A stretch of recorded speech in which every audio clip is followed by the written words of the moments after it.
1. Chelsea, Erie, PA, 1997. It's true, dear. Someone is trying to kill me. Oh, how lovely. You brought chocolates. I gaped at my grandmother, Helen Coleridge, lying in her hospital bed. She looked smaller than the last time I'd seen her, with a cast on her leg and a bruise on the left side of her face. But behind wire-rimmed glasses, those green eyes still regarded me steadily, expectantly. Her wavy white hair was cut short. The laugh lines around her eyes and mouth were a little deeper. I handed her the box of chocolates, feeling bewildered and sad. Were my parents right? Was Grandma starting to lose it? She lifted the cover of the box and closed her eyes as she inhaled the scent of chocolate. You Americans do know how to make chocolate, no matter what anyone says. Grandma, you're an American too. Had she even forgotten that she'd left the UK behind after World War II? Not the UK, I quickly reminded myself. Grandma would always frown as she reminded me that Guernsey Island was a dependency of the Crown, not a part of the United Kingdom. I know I'm an American, Chelsea. Instead of eating a chocolate, she regarded me with eyes that turned from teasing to sober, even as a monitor continued to beep behind her head. But I do wish your parents had kept my concerns to themselves. At 22, you are too young to be involved. For a woman everyone was worried was losing her mind, Grandma certainly remembered my age correctly. My tense shoulders loosened a bit, and I sat down on the edge of the bed. A nurse came in to check the monitor, and the beeping disappeared. Smiling, the nurse left with an apology. Grandma, I said, I'm not too young. At my age, you were living under German occupation. She ignored that statement and ate a chocolate. My parents only told me because they're worried, and I pried it out of them. I leaned closer and lowered my voice, trying to keep my eyes from watering, as I said gently, You fell down the stairs. It can happen to anybody. She gave me a smile. Of course you're right. She took another bite as I frowned in confusion. So now you're just backing down? You told my parents you couldn't return to your house because someone was trying to kill you, that you needed help finding someplace else to live. That was a mistake, weakness on my part. I don't need anyone's help selling my house. Selling your house? You've lived there all your married life. You're right. That will be too suspicious, and I certainly don't want to put you or your parents in danger. In danger?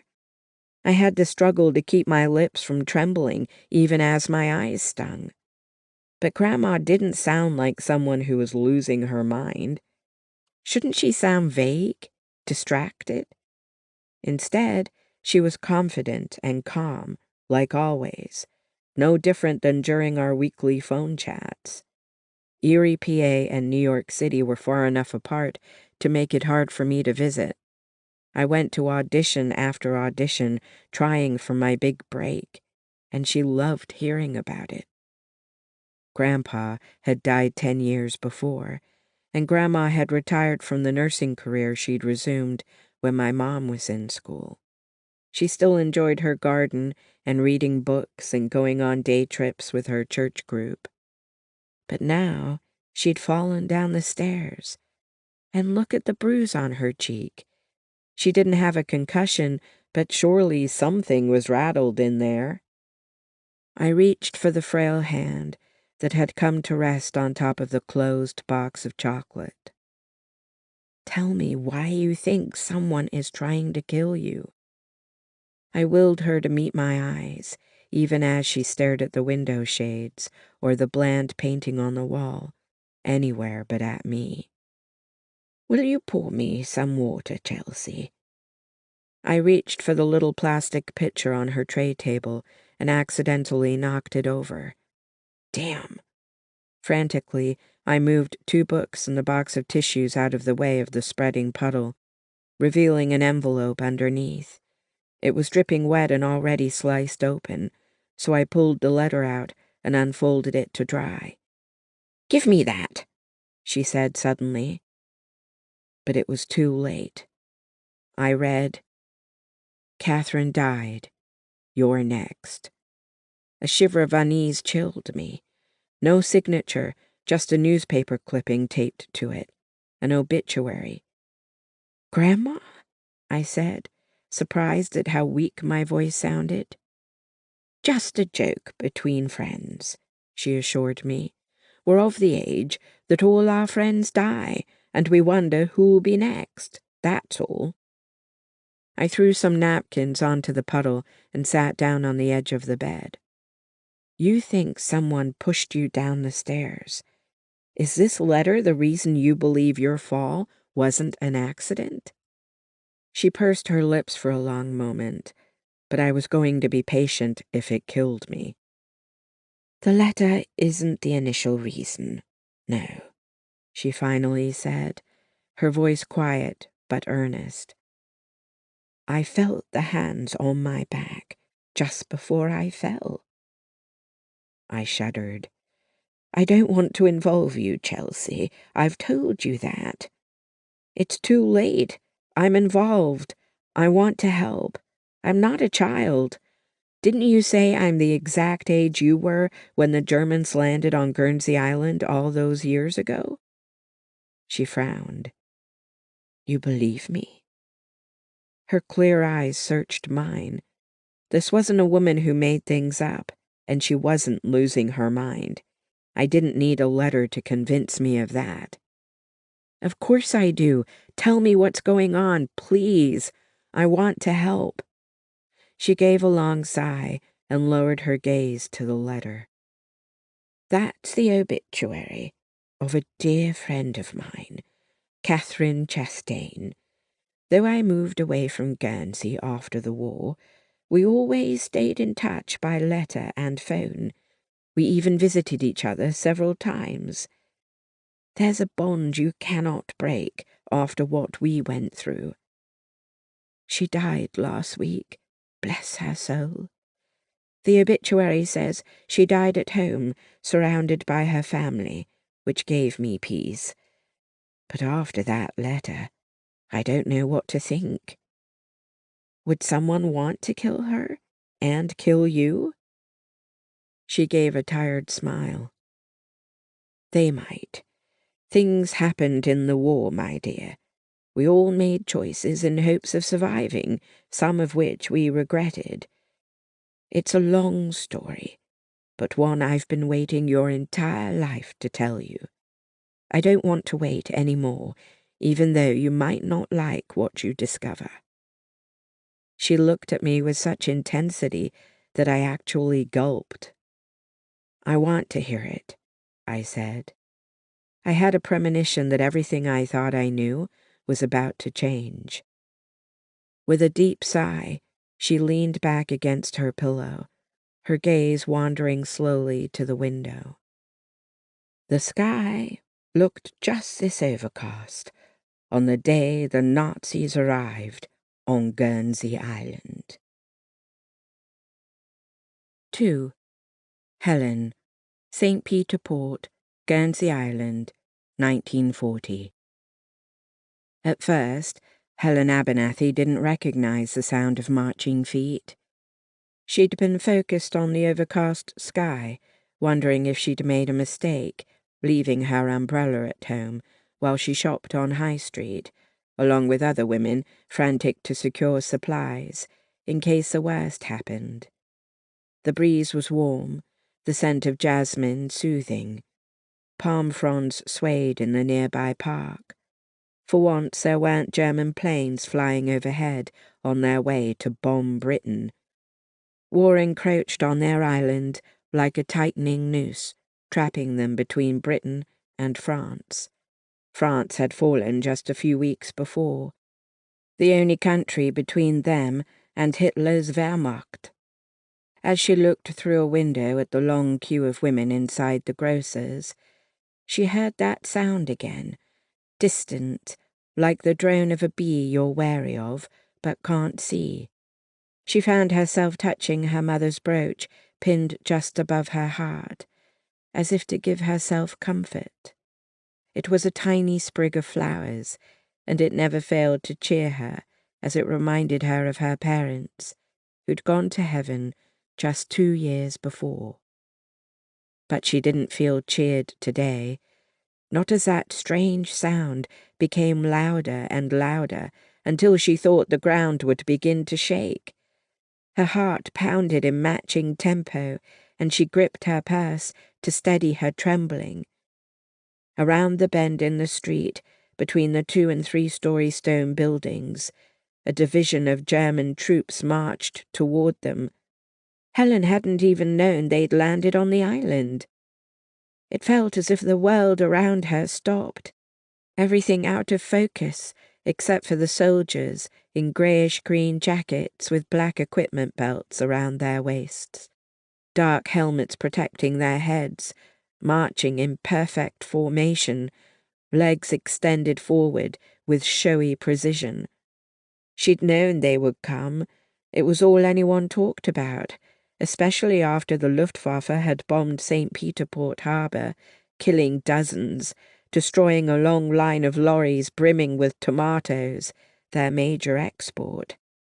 Helen's seamstress had died while waiting for her husband's fishing boat to return to the harbour.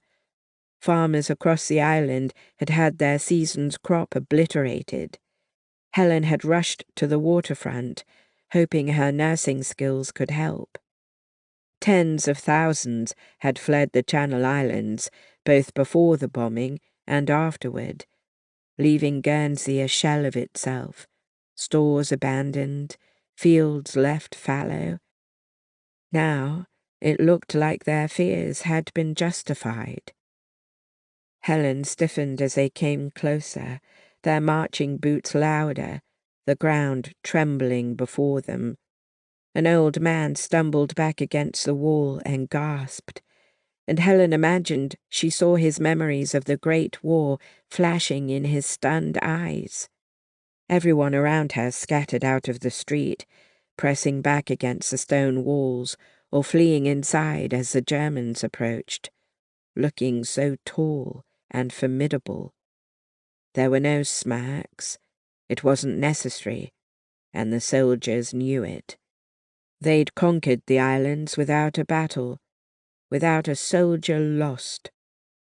They came abreast of her, 6 across in the narrow lane. She swallowed convulsively, trying to hide her emotions, praying that she could be brave. Her island had been invaded, and no one knew what would happen next. There were whispers of what the Germans had done to remote villages in Poland and Czechoslovakia. Men killed, women raped. Guernsey had no defences, no weapons, unless you counted kitchen knives or shotguns for hunting. What islander would be foolish enough to fight against the most powerful army on the continent? Britain obviously did not consider the Channel Islands worth fighting for. They'd taken their weapons and left. Bitterness was like bile in her stomach. Ever since the bombing of St. Peter Port, she'd woken up several times a night, convinced she'd heard that low, threatening drone of approaching planes. But it had only been the sea crashing against the cliffs beneath her cottage. The last of the German division passed by, their marching footsteps fading. An eerie silence permeated the street. Then, by ones and twos, islanders emerged from the shops and stared in fear at the backs of the German soldiers until they were out of sight. Several children ran to follow them, and Helen almost reached for one. But what was the point? At least there'd be no more bombings now that the Germans had arrived, she thought with irony. Their little island paradise was theirs no more. Helen drove to her friend Catherine's house on the edge of town, realizing she'd forgotten to buy the wine she'd meant to bring in her shock at the German invasion. The Braun household was a second home to her, especially after Helen's parents had died. They were a real family, loving and bickering even as they welcomed her. She and Catherine had been the best of friends since childhood, roaming the seashore for shells all summer and playing football with girls when the boys wouldn't let them. Catherine was everything Helen wasn't: red-headed, vivacious and outgoing, the first to make a new friend, with the ability to see the best in everybody. Though Helen was used to living alone, it would be good to be among people almost like family to her after the day's frightening events. No one answered her knock. After a minute, she tried again, but the curtains didn't even ripple. This wasn't like the Brauns, and the fear welled back up inside her so quickly. Mr. Braun was an electrician at the airport. Had he been there when the Germans arrived? Had something happened to him? She ran down the steps and around the side of the house to the garden, the favourite retreat of the family. She thought she'd try the back door, but to her surprise, she found the Brauns gathered near the lush June foliage beyond the swings. They looked around guiltily when they heard her coming, then sagged with relief. Mr. Braun straightened slowly, stiffly, his usual cheerful grin absent. Dirt speckled his knees and hands. His eyes usually lit with gladness upon seeing her, as if she was one of his own children. But now he frowned and shook a finger at her. "Helen Abernathy, what are you doing out on the roads this evening? Don't you know how dangerous it is?" Behind him, Catherine winced and mouthed an apology, throwing her dirty hands wide. It wasn't a true conversation if Catherine's hands weren't moving constantly. "I was invited to dinner," Helen said, dismayed. "What are you all doing back here? I was scared to death when no one answered my knock." "Don't you know that the Germans have landed?" Mr. Braun continued with outrage. "They took command of the island as if they owned it. They sneered down at those of us just doing our job." "I was on High Street when they marched by," Helen said. With a gasp, Catherine started to cover her mouth with both hands, then seemed to notice the dirt. "They've left the airport and come to town?" Mrs. Braun, short and plump, cried out softly and buried her face in her apron. Her 8-year-old son, Timmy, gave his mum a worried glance, but when he looked at Helen, she saw the excitement he couldn't hide. "What did you see? What did they do?" "They just marched with precision," Helen said lamely. "I think they wanted to scare us, and it worked. But what are all of you doing right now?" The Brauns exchanged nervous glances. Catherine loudly whispered, "We're burying the silver. Want to help?" Regardless of how overwhelmed she was feeling, Helen wanted to join in, anything to help them all believe they were doing something against the Germans. Timmy handed her a spare shovel, and she set to work alongside them. They didn't have all that much silver, but the ground was hard, and the light was failing. By the time they'd put several small boxes into the ground, replaced the dirt and the squares of grass, they leaned on their shovels in exhaustion. They could barely see each other. "Come inside for supper," Mrs. Braun told Helen. She was so hungry it was easy to agree. The family trooped inside, but Catherine took Helen's arm and pulled her back, then burst into tears. Helen enfolded her in a hug, and they stood there, trying to find some comfort in their long friendship. the way they always knew what the other was thinking. At last, Catherine's quiet sobs lessened, and she pulled back to tug a handkerchief out of her sleeve and blow her nose. "Better?" Helen asked gently. "No," but she was almost smiling as she spoke. "I'm glad you're here." They sank down onto the swings they'd used since childhood and looked at each other. "I didn't think the Germans would invade," Catherine said after a long silence. "Foolish of me, I know." Helen sighed. "We certainly kept hoping we'd be spared." "I feel so selfish, as if it shouldn't happen to me, when it's happening to so many people in so many countries." "You're not selfish." "I am. I won't be able to receive letters from George. See how selfish I am." "You were dating. Of course you're worried about him." Catherine let out a sigh. "He was never going to love me, and I didn't love him. Even his last letter only seemed polite.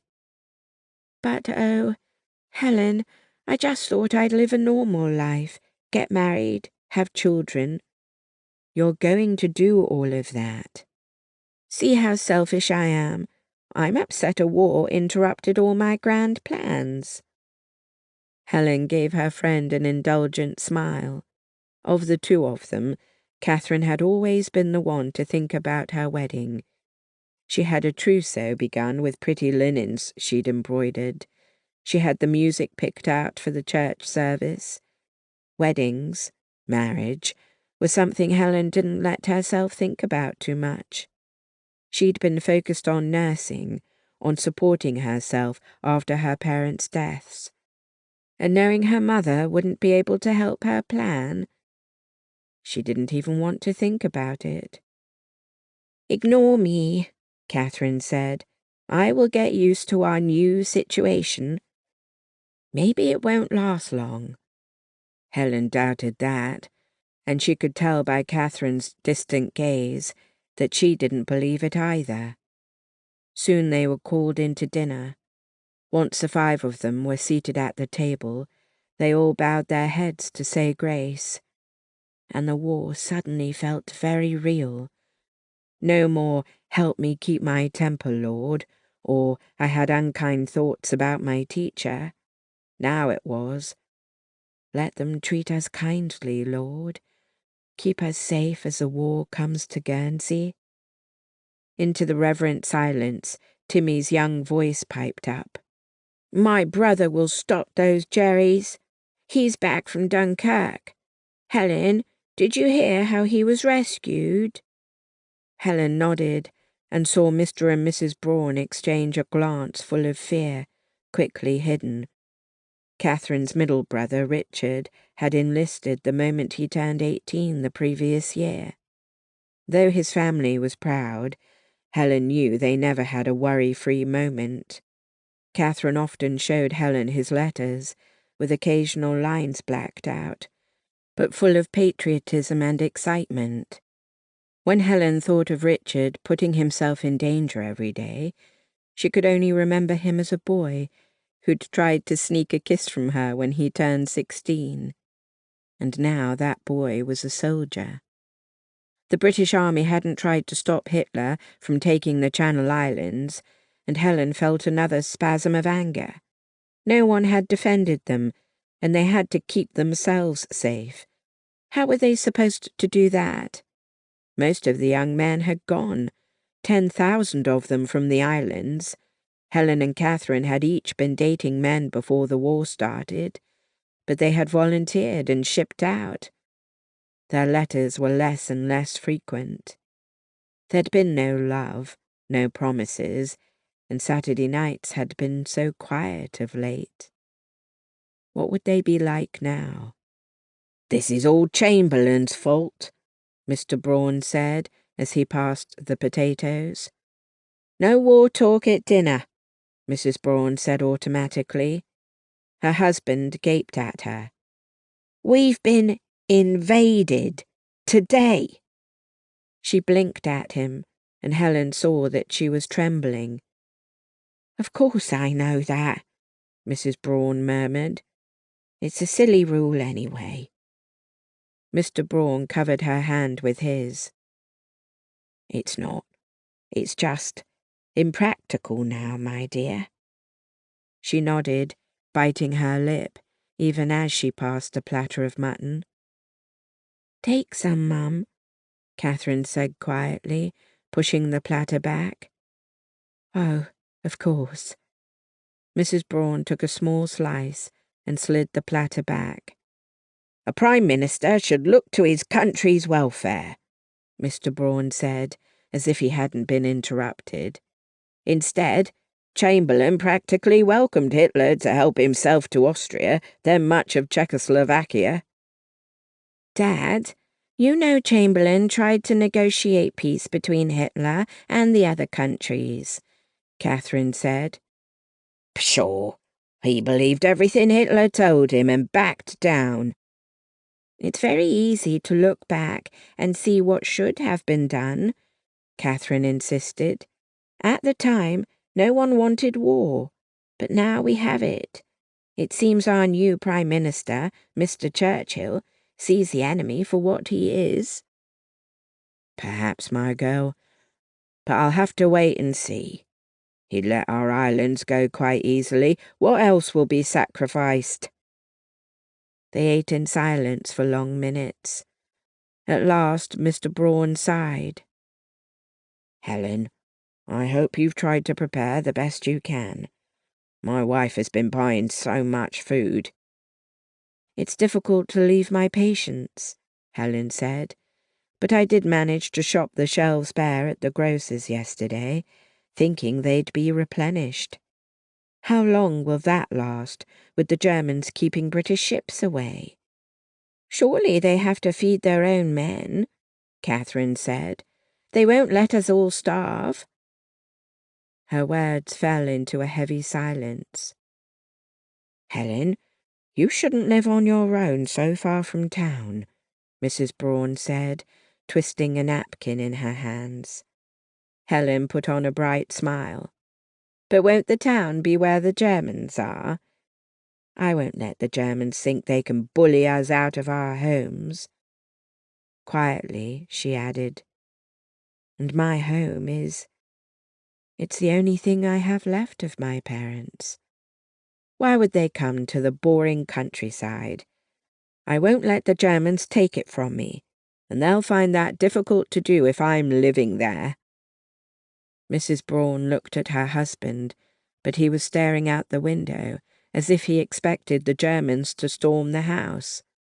And he might very well be right, Helen thought. Fear shot through her belly, and for a moment she feared she'd eaten too much and that her stomach would rebel. But no. Her life was changing in ways she'd never imagined. She had to meet it head on. While Allied soldiers met Germans on the battlefield, it was up to civilians to do their part on the home front. While the rest of Britain put up blackout curtains and rationed food, Guernsey Island would be living side by side with the enemy. 3. Betty. Betty stood at the serving station, menus in hand, finding herself reluctant to walk across the restaurant dining room. Not that she hadn't done it thousands of times in the 4 years she'd been working at the Guernsey Grand Hotel. But today was different. For several weeks, since half the island had evacuated, it had been hard for Betty to pay the rent on her flat, to purchase food for her mother, and she hadn't allowed herself to buy cigarettes. But in just 1 day with the German occupying force, she'd already made the equivalent of a month's rent. It did not feel good to know that her well-being would now depend on Germans. Dinner at the restaurant was filled with soldiers, many fresh from the horrors of the Eastern Front. They'd spoken accented English, telling her how beautiful she was, waxing poetic about the beaches and the picturesque town surrounding the harbour. "The harbour you've just bombed where defenceless people died." The words had slipped out of her without volition. The two young German officers had stared up at her and actually blushed. "It wasn't ours," one had said. "And it's war," the other said, almost gently. "We would never do anything to hurt a lovely lady such as yourself." She'd wanted to scoff, but she was good at keeping her expression unemotional, her smile a mask, hiding her thoughts. Germans were as blinded by her face, an accident of birth, as anyone else. Men were so predictable, and she knew how to make such predictability work for her. Betty saw a customer's hand gesture at her with annoyance. She didn't even have to work hard to soothe the man's ego and tame his temper. She bent over him, smiling, giving him all her attention. He didn't even realize the methods she was using, the way he relaxed and expanded into her like a temperamental hothouse flower being watered. Betty had all the motivation in the world to ensnare a man to do her bidding. She'd grown up with a mother who had no clue how to do such things, who'd let every man treat her like a servant. Betty's father had drained the vitality from his wife with his endless demands and taunts, and even the back of his hand. Then he'd run out on both of them. One bad man hadn't been enough for her mum, who continued on with a line of greedy, lazy men, looking in desperation for the one who would support her and her only child, never realizing that only a certain type of man was drawn to a woman so desperate for affection that she'd overlook any behaviour. Mum had tried to protect Betty as best she could, sometimes forcing her to huddle silent in the closet for hours, while the worst happened. Betty would cover her ears against her mother's muffled, pitiful cries, and tell herself over and over that she'd never be like her mother. Never. German soldiers were another animal altogether. In just one day, she could already tell they were far more brazen and daring. They were winning the war. They'd conquered British territory. Right now, they were giddy with triumph, relieved to be on a lush island away from the fighting, trying to prove they were civilized men. How long would that last? Already today, 2 Germans had offered to escort her out for an evening. She'd been able to dissuade them, but both had made it clear they'd ask again. When at last the guests had departed and the dining room had been cleaned and ready for the next day's opening, Betty put on her coat, picked up her handbag, and paused just inside the door leading to the rear of the hotel. "Betty?" She glanced over her shoulder and saw Margaret, one of the other waitresses. "You don't have a car, do you?" Margaret asked. Betty shook her head. "I don't live far. It's an easy walk." "Not tonight, it isn't. Let me give you a ride." Betty was about to refuse, but she thought of the soldiers who'd seen no women during extended tours of war duty. They'd been nice in the restaurant. How would they behave at night on the streets? She gave Margaret a polite smile. "Thank you. I accept your offer." After a short car ride, they came to Betty's home on the upper floor of a flat off High Street, where the shadows were dark and long, as if no light would ever come to such a disreputable place. Margaret was too polite to say anything, although she bit her lip with worry as she looked out the car window. Betty jingled her keys. "I'm ready. I'll be fine. Thanks again." She got out and hurried to the door, ignoring the distant sound of laughter and someone playing the piano. The key let her into a dingy foyer where a bare bulb flickered overhead. A door led to the ground floor flat, and a steep set of stairs disappeared up into the darkness. As usual, it smelled like mildew and something burnt. Betty climbed up the stairs, but didn't hear the drone of the radio. Her mother normally liked to keep herself company with the BBC broadcast when Betty was working, but tonight the silence was almost eerie. She let herself into the flat. The lights were out, and only a faint gleam from the street lamp glowed in the window. "Mum?" "Over here." Her mother's voice was only a hiss. Betty shut the door and heard, "Look it." "I always do, Mum." "I still can't believe you left me alone. Today of all days." Betty followed the sound of her mother's voice until she located her half hidden in the draperies as she stared out the window. Her mother was one of those women who looked tired and defeated all the time, her face drooping as if she'd forgotten how to smile, her grey hair falling out of its bun. If it had been up to Betty, they'd have evacuated the island weeks ago, like so many of their neighbours. But her mother had this fixation that her father would someday return. She was afraid if they moved, he wouldn't be able to find them. It didn't matter that the man had beaten her and practically used her as a slave. Time had faded the worst memories, and all Mum seemed to remember was their early years, when he'd still been enjoying his life, his good job, and his pretty wife. But he'd been the kind of man who couldn't keep a job long, always convinced he knew better than the men in charge. One firing led to another, and he began to take out his anger on his wife. "Those Germans," her mother said in a trembling voice. "You were out there." She pointed frantically toward the window. "With them. Did any of them hurt you?" "No, they behaved like gentlemen today." "Like gentlemen?" Her mother's pale brown eyes were wide with confusion and fear. "They're invaders. What do they want here?" "They're one step closer to England." She pressed her trembling lips together.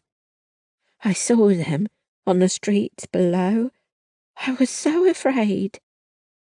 Pity rose up within her, and Betty put an arm around her mother. She seemed frailer, trembling. "I know, Mum, but they're here now, and we can only do what we must to survive." Her mother stared at her with desperation, as if trying to convince herself. "If we just behave, they might leave us alone?" "I think so." "I hope so." 4. Helen. Early the next morning, Helen stood at her kitchen window, a mug of tea cupped in her hands, as she looked out onto the English Channel. Her little cottage was perched near the cliffs, and, below, the water glistened with the touch of the sun. Birds called to each other. Insects buzzed in time to the birdsong. Palm trees shaded her yard. It was an idyllic view, one that the British had flocked to every summer for their tropical holidays. No one would be flocking there now. Helen had never questioned her decision to stay instead of evacuate. She had nowhere else to go, no place that mattered to her as much as this place. Sipping her tea, she remembered how difficult it had been to fall asleep, what with the drone of airplanes high above the islands on their way to Britain. Catherine, spending the night in her guest bedroom, had surely felt the same, for although an early riser, she was still in bed. Her best friend had insisted Helen shouldn't be alone the first night after the invasion. But companionship couldn't make one safe. The bombing runs had been happening with more and more frequency after all. At the beginning, she'd thought those planes were aimed at their island, and had lain in bed rigid with fear as she waited for explosions. But they'd only found a local target once, at the St. Peter Port Harbour. She couldn't imagine experiencing that kind of devastation and terror night after night.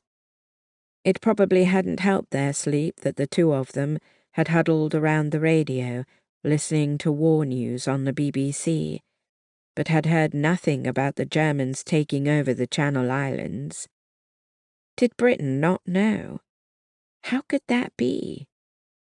Helen wandered through the parlour, looking at the desk where her mum had written her poetry, and her father had graded science tests after teaching all day at Elizabeth College.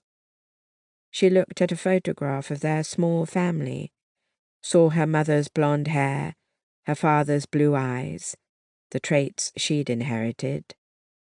When she'd lost them both at once to pneumonia, it had sent her reeling, unable to fathom a life without them, unable to believe that her nursing skills had been useless. But gradually her memories had turned peaceful, surrounding her with a warm feeling of love. She never wanted to leave this cottage. The sound of tires on gravel and the rumble of an engine startled her. For a moment, she thought Catherine's father had come to take his daughter home. She glanced through the front window and saw the German flag on the hood of the car. She froze, a sensation of vulnerability rising within her, even more intense than those days after she'd lost her parents. She touched her mother's flower brooch she always wore, remembering feeling helpless with grief and loneliness. Now she was experiencing the helplessness of terror and fear of the future.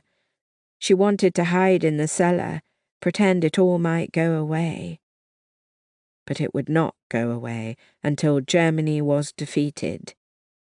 She debated waking Catherine, wanting her to be prepared, but hoped there'd be no need to frighten her. When the inevitable knock came, she took a deep breath, straightened her shoulders, and went to answer it. Her hand shook on the doorknob, and she willed it into submission. Standing on her stoop, two German soldiers looked at her. Their army jackets were wrapped in a bulky equipment belt, their helmets pulled low over their brows. "Frau, is your husband here?" one of them asked in accented English. "I am not married," she heard herself stutter, and knew she could not let fear incapacitate her. A good nurse was always in control of her emotions. "Your father, then?" he continued impatiently. "My father is dead. I own this cottage, sir. What do you want?" "The car is yours?" the other asked. When she nodded, he handed her a slip of paper. "We are requisitioning it for temporary use by the Reich." "You cannot steal my only means of transportation," she insisted, forcing herself to sound stern. "I am a nurse, and my patients need me." "We are not stealing the car," the first soldier said almost wearily, as if he'd repeated the same sentence several times already. "We are borrowing it for the duration. You will be compensated for any wear and tear. When the war is over, it will be returned." "But—" "The keys, Fräulein."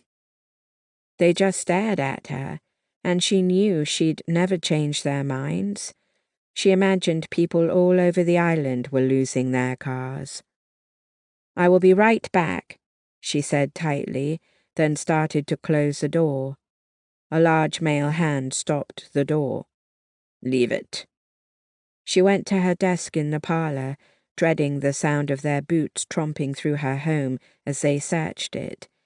But they waited on the stoop, right where she'd left them. She walked back to the door and held out the keys. When he took them, he handed her a folded newspaper. "You should read this, Fräulein. The rules that you must live under are written here." She took the newspaper numbly. He gave a precise bow. Danke. Her heart clenched with dismay as she watched the one soldier get in her car while the other got into the first car. Then they drove away. It was as if her freedom went with them. But of course, her freedom had truly left yesterday when the Germans had arrived. Even now she could see several low-flying planes waiting to land at the airport and disgorge Germans like angry bees preparing for attack. "Helen?" She whirled around to see Catherine clutching her dressing gown together, her curls twisted with rags, tears streaming down her face. "I heard them. I should have been here to support you. I couldn't make myself leave the bedroom." She gave a sob and briefly covered her mouth. "You were so brave, and I am such a coward." Helen closed the door, dropped the newspaper on the hall table, and went to Catherine, enveloping her in a tight hug. They stood together a long moment, Catherine trembling with her quiet crying, Helen blinking back tears. She tried to tell herself that at least they'd only taken her car, not her cottage. "I'm glad you stayed hidden," Helen said, pulling back and holding her friends by the upper arms. "They might have heard you and believed I'd lied about having no man about the cottage. They could have burst in and made a mess of things." Or shot Catherine. Helen shuddered. "You're just being kind to me." Catherine sniffed and wiped her eyes on the hem of her dressing gown. She looked past Helen. "Is that the newspaper?" "Courtesy of the Germans. They left me a copy so I could read their rules." Catherine lifted the paper and then headed for the kitchen, saying over her shoulder, "We need a cup of tea if we're to read what our future holds." They didn't talk about the paper while they prepared breakfast, working silently together, making tea, eggs, and toast, while the paper sat in the middle of the table like a death notice.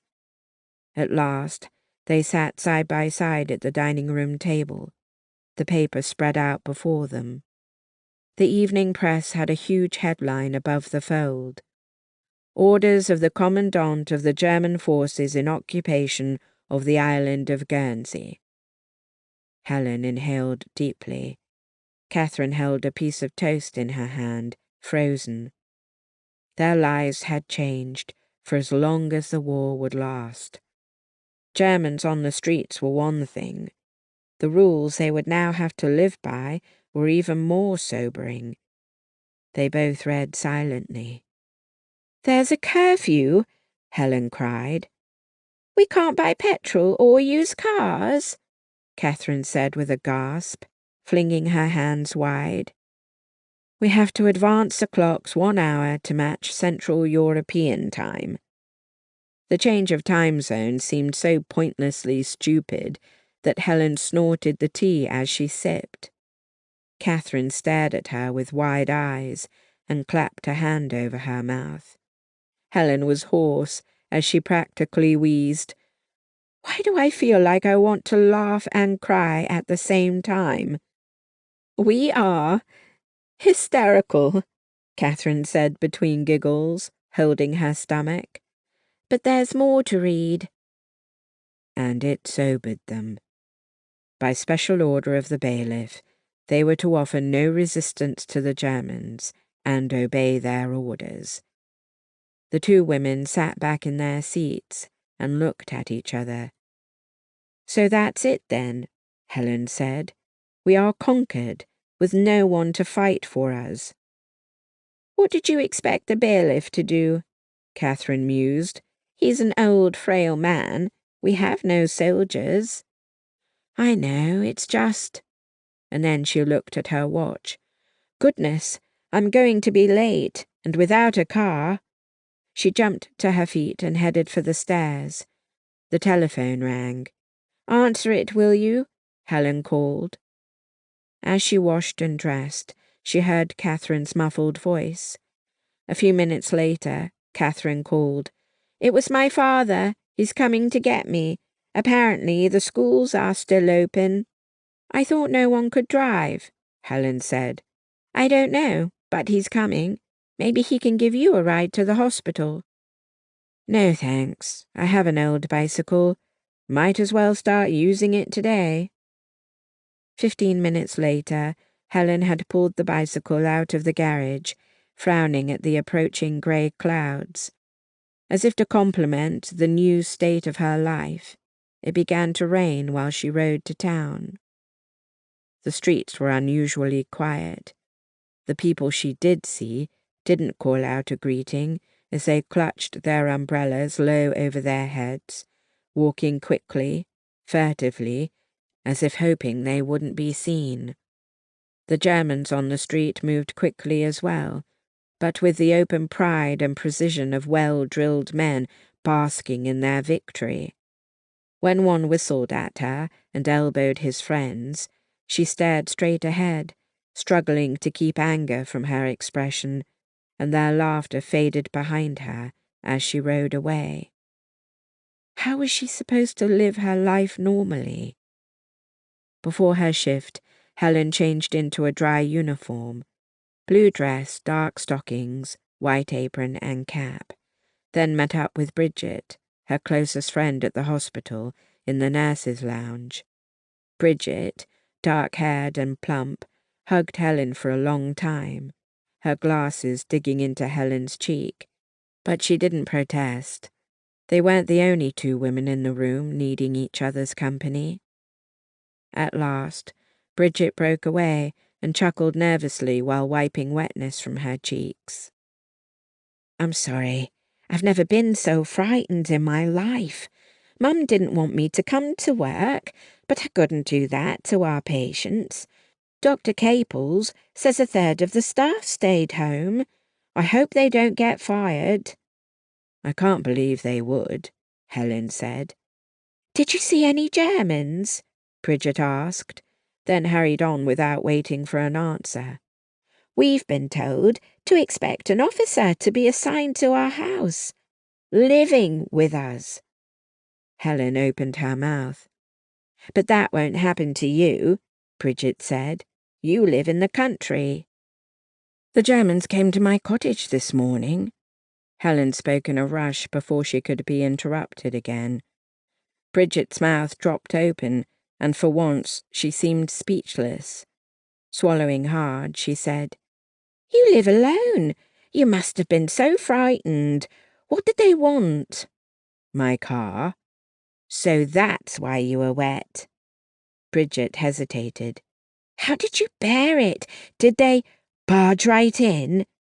She was looking Helen up and down as if searching for signs of bruises. After Helen explained what happened, Bridget gave a sigh of relief.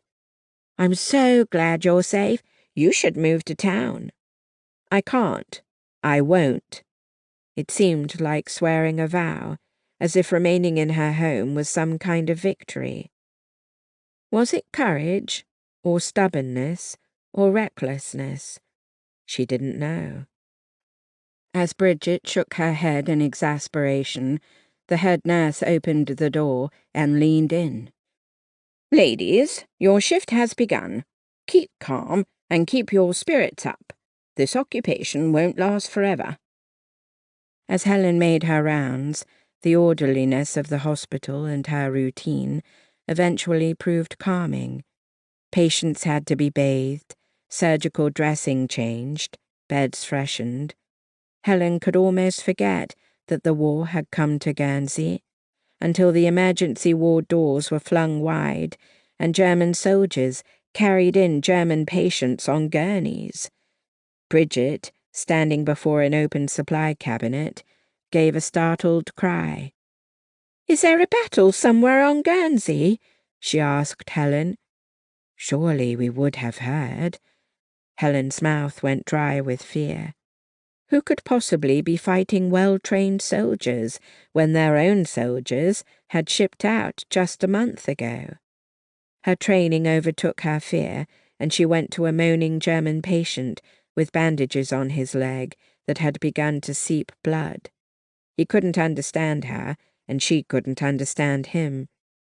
All she could do was calm him with her hands and her voice, until at last he lay docile and let her use warm water to pry stiff bandages out of his wounds. She found sutures that had obviously been sewn days ago, but exertion had ruptured some of them. Days ago? She reported his condition to the head nurse, who'd make recommendations of patient priority to the doctor. Helen caught Bridget by the arm and whispered, "These are old wounds. They're bringing their wounded to Guernsey." They briefly sagged together in relief that there wasn't a skirmish on their island. But this would change their mission. They'd go from treating minor surgical patients to battlefield trauma recovery, the kind she'd only heard about in nursing school. "Attention!" A German officer, badges of victory splashed across his chest, had just entered the ward, and now looked about with his fists on his hips. "I am Herr Oberstadt Fischer. These are my patients. All of their treatment will be coordinated through me. We will do things the proper way, the German way." Bridget and Helen glanced at each other, but didn't dare protest. That night, Helen listened to the rain pounding on the roof, trying to think of anything but the line at the grocer's she'd seen the day before, and wondering if food would become less plentiful if the Germans halted their trading with Britain. And then she heard a sound. She wasn't certain what it was. A branch falling? There wasn't much wind, just a drenching spring rain. The sound echoed again. Was it a knock? Gooseflesh rose along her arms, even as she got out of bed and wrapped her dressing gown about her nightclothes. She only had her father's old shotgun for defense. After creeping downstairs, she stood in the front hall, listening. The absolute dark before dawn surrounded her, when only knowing her own cottage so well kept her from stumbling into something. She stood still and listened intently, until she heard the sound again coming from the back of the house. Taking her father's shotgun from the closet, she crept toward the back door off the kitchen. The sound happened again, definitely a knock, but a hesitant, quiet one. Could it be someone hurt? She finally reached the door, head cocked, every hair on her body on end. The shotgun shook in her hand. She didn't ask who was there, not wanting to alert anyone to her presence. She reached slowly for the lock, and then the doorknob, and as she turned it, she sank to her knees beside the door, shotgun ready, knowing whoever came through wouldn't expect to find her in that position. The door did not slam open. It was her heart doing all the slamming, rebounding so painfully she was afraid she'd actually faint. She didn't say anything, couldn't say anything, even as she wildly thought she was crazy for opening her door in the middle of the night. "Hello." It was a man's voice with a British accent. "Who are you?" she hissed. "I have a gun aimed at the doorway." "Helen?" She stiffened. "Answer me." "It's Jack Dupuy. May I come in?" She sank back on her haunches. Jack Dupuy. He'd left the island years before, searching for excitement and military adventures long before the war had ever begun. "Jack?" She repeated his name in bewilderment. The door slowly opened, even as she scrambled to her feet. She kept the shotgun in her hands, but pointed away, unable to see anything. She heard a click, then the light of an electric torch arched across her kitchen floor. "Is anyone else home?" he whispered. He was just a formless shadow against the dark, rainy night. "I live alone," she whispered back, and then realized she didn't have to whisper. Clearing her throat, she said, "Come in and shut the door. I'll turn on the light." There was a small lamp on the table, and she switched it on, bathing the kitchen in a homey glow. She turned around and gasped when she saw Jack. Rain ran from his dark, shapeless clothes, forming a puddle on her wooden floor. When he turned off the torch and set it on the table, she saw that his fingers and palms were bleeding. The enormity of what was happening began to sink in. Jack was here, in her kitchen, on the island. Before the war, he'd come home for a funeral once, but she'd only seen him from a distance. What? How? She couldn't even think of what to say. Glancing at the window, he sank down into a wooden chair. "I remember your place being remote, and I'm glad my memory served me well." He remembered her home. She didn't think he'd ever been there. "Jack, what is going on?" she demanded. She hurried to the sink to pour a basin of warm water and gather soap and towels. She brought them back to the table and set them before him, but didn't know what else to do. She'd never imagined a person could look so exhausted and bruised, yet alert at the same time. His eyes seemed to alight on everything in her kitchen, from the oven to the sink to the cupboards, with a restlessness that was almost a little wild. He made no move to help himself, so at last she lifted one of his hands and put it in the basin. He didn't stop her and didn't help, so she used a cloth and scrubbed at the dirt encrusting his wounds. She put the clean hand on a towel, dumped and refilled the water, and put his other hand in to wash it. It was a strangely intimate act with a man she'd never let herself get close to. When she tried to roll a bandage over his scrapes, he finally spoke. "No, that will hamper me." "Hamper you how? What have you been doing, and how did you get here?" "A submarine dropped me off last night to do some reconnaissance." She inhaled swiftly, but said nothing. Instead, she went to the oven and put a kettle on to boil. "I've been hiding in the cave below your cliff." He looked at his hands. "It's harder to walk those cliffside paths than I remember. I got off course in the dark and had to scale a pretty steep wall. I did try my parents' house first. I was hoping it was still abandoned after their evacuation, but I saw a German officer there." She sank slowly into her chair across the table and just looked at him. Jack Dupuy and she had never had anything in common, had barely spoken to each other in secondary school. She'd been devoted to her books and studies, while he'd been devoted to life. No room had ever seemed big enough to contain him. Guernsey was too confining. He'd wanted to see the world.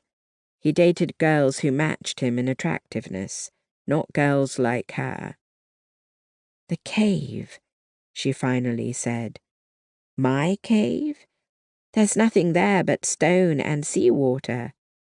"I know. Believe me, I don't mean to stay long." She noticed how his cheeks had gotten leaner, how he'd become a man when she'd once thought him that already. He'd had sandy-haired good looks when most of the island boys were dark-haired. She was so busy staring at him that it took her teapot whistling to bring her out of her stupor. After pouring the boiling water into the jug where ground coffee already waited, she said, "You need a change of clothes. I have some of my father's in the attic." She hurried upstairs, found some clothes, and laid them out in the guest bedroom. On her return, she poured him a cup of coffee, her mind buzzing, her thoughts out of order. She'd never felt like this before. She'd always prided herself on her calm head, her nurse's training, but now Jack Dupuy was here in her kitchen after all these years, and he was hiding from the Germans. A shot of fear went through her, but it was strangely mixed up with excitement. A British soldier, Jack, sat at her kitchen table after sneaking onto the island. She could barely look at him as he sipped his coffee and watched her, one corner of his mouth turned up with faint amusement. And it suddenly bothered her. "This isn't funny," she said. His smile disappeared. "The situation is not. But I've upset your evening, and watching you unsure of yourself is so surprising that I'm amused." She frowned, putting her hands on her hips as she looked at him. "What are you saying? You don't know anything about me. It's not as if we socialized." "That's true enough, for many reasons."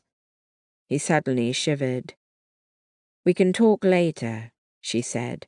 "Come upstairs and try the clothes I laid out."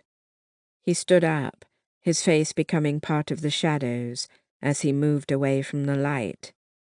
"I should say no. I resisted coming here." "Then why did you come?" He turned his head away. "I don't really know. Realization that I couldn't just stay in a cave for days or weeks, perhaps." She felt strangely disappointed. "And you couldn't have. You'd have caught your death." His smile was faint and ironic. "I believe I've experienced worse than a cold these last few years." He followed her upstairs and into a small unused bedroom, then looked at her father's clothes. "I was sorry to hear that your parents had died. I couldn't get leave to attend the funeral." Startled, she stared up into Jack's eyes. "I did receive your letter. Thank you." She'd been surprised and touched that he'd thought of her, even writing about her father's kindness in helping him repair his bicycle when he was a child. "Please get changed," she said. "You can bring down your clothes in the morning if you'd like. Would you happen to have something to eat?"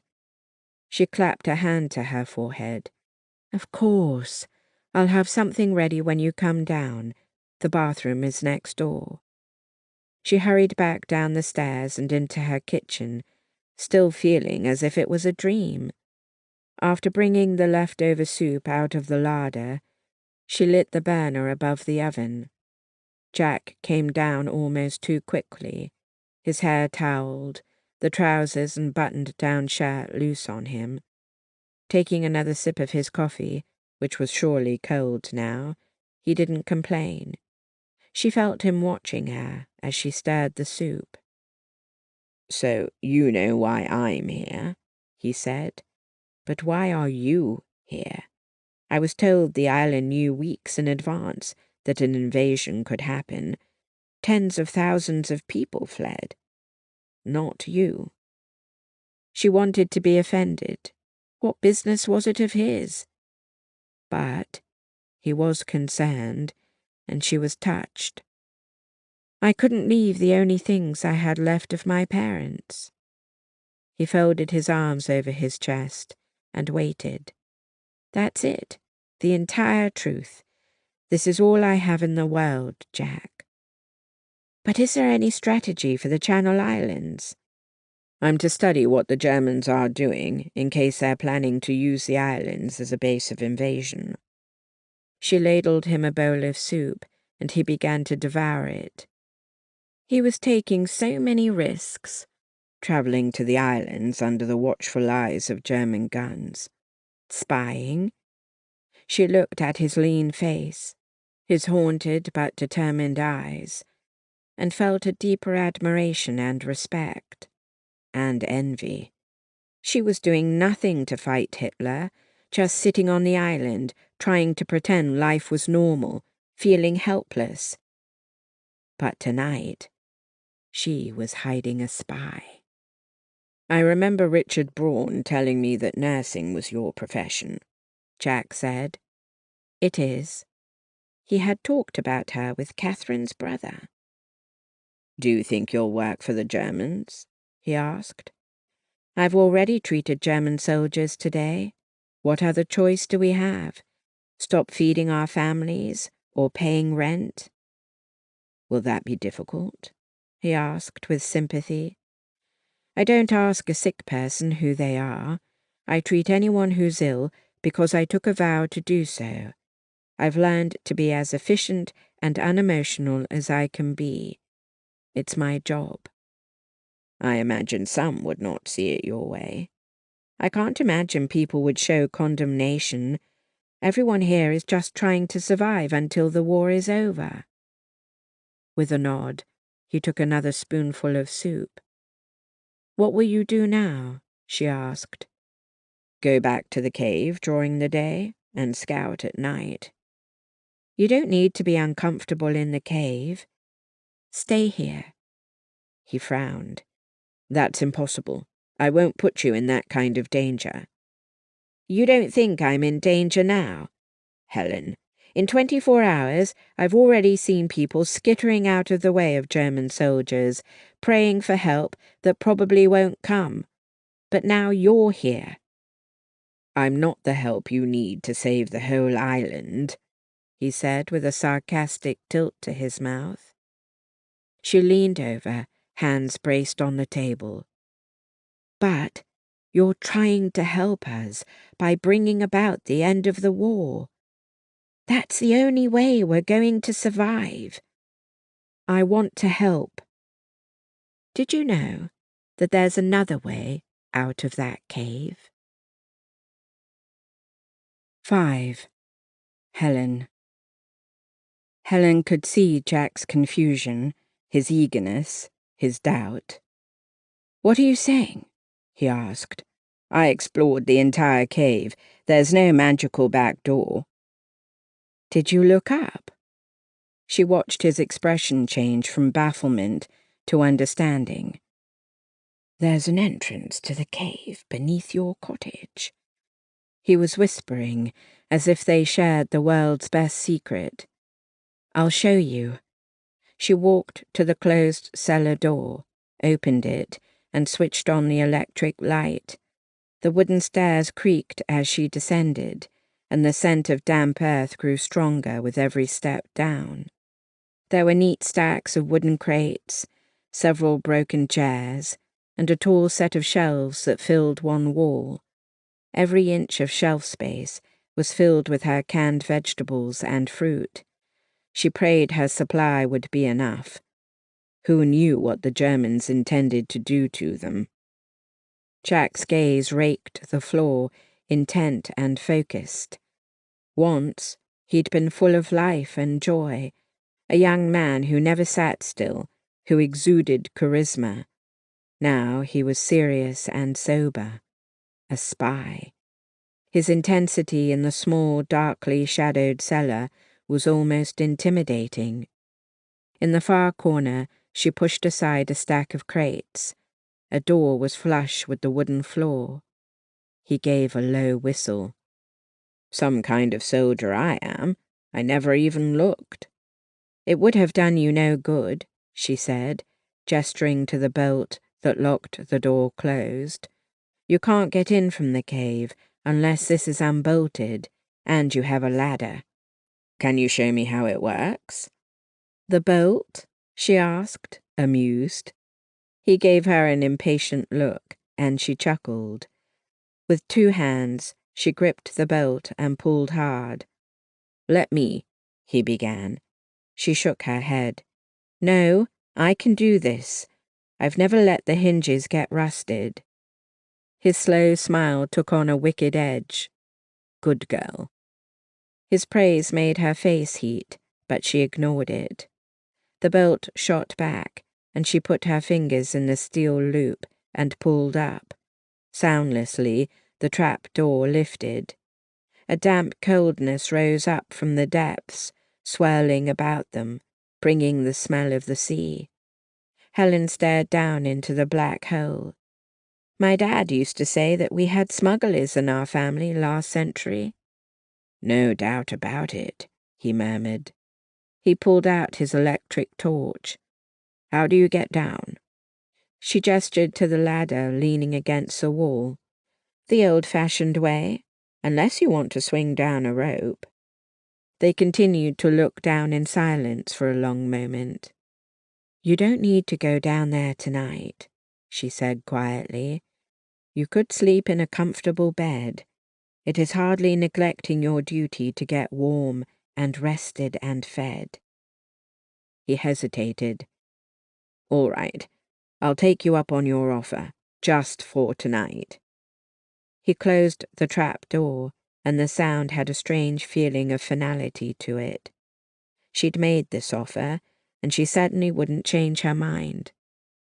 But a long-ago part of her, innocent of war, remembered how disreputable it would be to sleep in the same house as a man unrelated to her. But that life didn't exist anymore. That girl had faded away beneath the onslaught of fear. She could play a small part in the war effort by helping Jack. That's all it was, she told herself. She would not remember how he'd once occupied her thoughts. None of that girlish silliness mattered anymore. Doing her part for the war effort was far more important. I don't want to hear about just for tonight, she said, echoing his words. It would be far too dangerous to stay in one place for long. Every day we're all in danger. I'm several miles outside St. Peter Port. Why would the Germans come here? If you're careful during the day, you'll be fine here. We'll discuss this another time, he said. I've always managed to get by, living on my own, and I'll continue to do so. Your mission is critical. She headed up the 2 flights of stairs, knowing he followed her. She opened the door to her old bedroom. You can sleep here. He moved past her, and suddenly the room seemed too small. He took up all the space with his broad shoulders and his rangy height. Jack let out a deep breath as he turned back to her. It's been a long time since I slept in such a peaceful place. I'm glad it's peaceful. She hesitated. What will you do next? He gave her a crooked smile. Sleep. What will you do tomorrow? You know I won't involve you, he said. I'm already putting you in enough danger. Stop saying that. You can't keep me from danger. I'll be brushing shoulders with the enemy every day. She hesitated. Will I see you in the morning? I don't know. At least you're honest about that. Thank you. Good night, Helen. She closed the bedroom door behind her and went back down to the kitchen to clean up, feeling so wide awake that it might be hours before she slept. Thank goodness she didn't have to work in the morning. But when she retired to her own room, she was very aware that she wasn't alone in her little cottage. She lay awake in the darkness, listening, but heard nothing. He must be exhausted from coming ashore and hiding out in that inhospitable cave. Doubt assailed her. Had someone seen him lurking on her property? Were the Germans even now lying in wait? She took a deep breath, forcing herself to relax, letting the calm swell up in her as if she bobbed on the ocean in the summer sun. She was now trapped on the island. Someone had to stop the Germans. Perhaps it would be Jack. When she awoke in the morning, his bedroom was empty, the bed so neat it was as if no one had slept in it. The house strangely silent, the ladder to the cave undisturbed. She stared out the kitchen window, her fingers absently touching her mother's brooch as she heated water for her tea, and wondered what he was doing. Would she see him again? 6. Catherine. As Catherine and Timmy walked home from school, cars constantly drove past with German officers riding in them. She'd told her father what had happened to Helen's car, and he was bracing himself for the same, even as he'd driven to the airport to work. Her mother was waiting as they walked up onto the veranda, then pulled them inside and closed the door forcefully. "I never thought about you walking home," Mum said shrilly, clutching Timmy to her. He pushed his head out of her chest. "Mum, I can't breathe." She let him go with obvious reluctance. "The Germans invaded our school," he practically shouted. With a gasp, Mum grabbed hold of him again. "They didn't invade," Catherine insisted when her mother turned wide, terrified eyes to her. "They came to inspect." When Timmy struggled, Mum let him go. "What do they need with a school?" Mum whispered. Catherine could see the dread overtaking her unnaturally pale mother.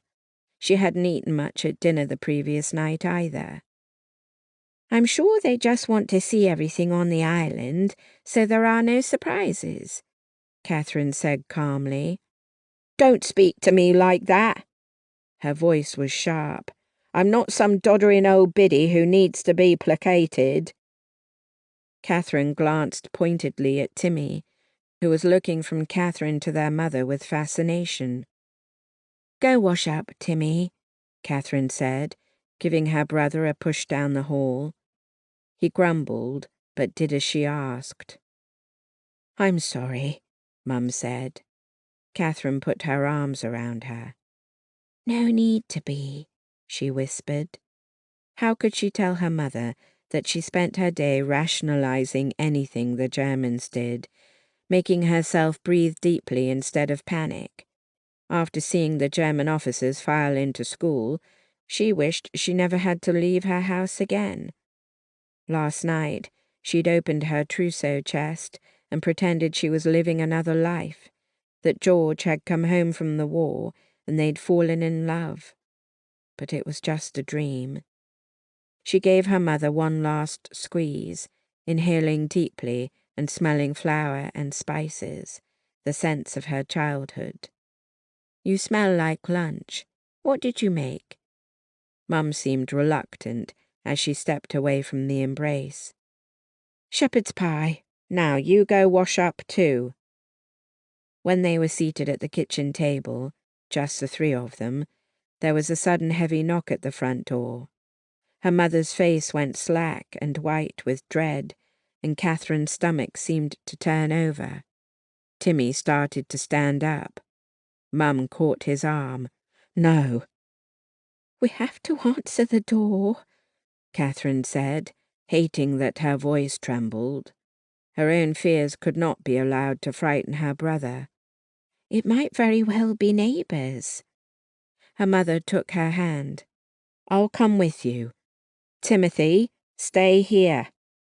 For once, he didn't protest, just watched them leave the kitchen, his eyes wide.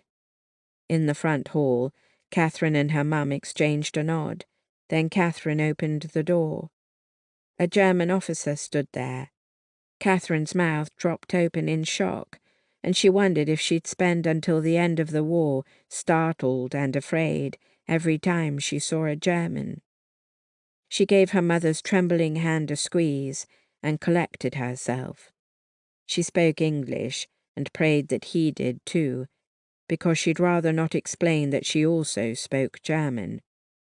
"May I help you?" He pulled off his cap, bowed, and held out a slip of paper. "I have been assigned to live here," he said brusquely but politely. "Here are my orders. You will be paid." Catherine numbly took the paper, but couldn't stop looking at his face. Then he reached for the small leather suitcase, picked it up, and waited to be invited in.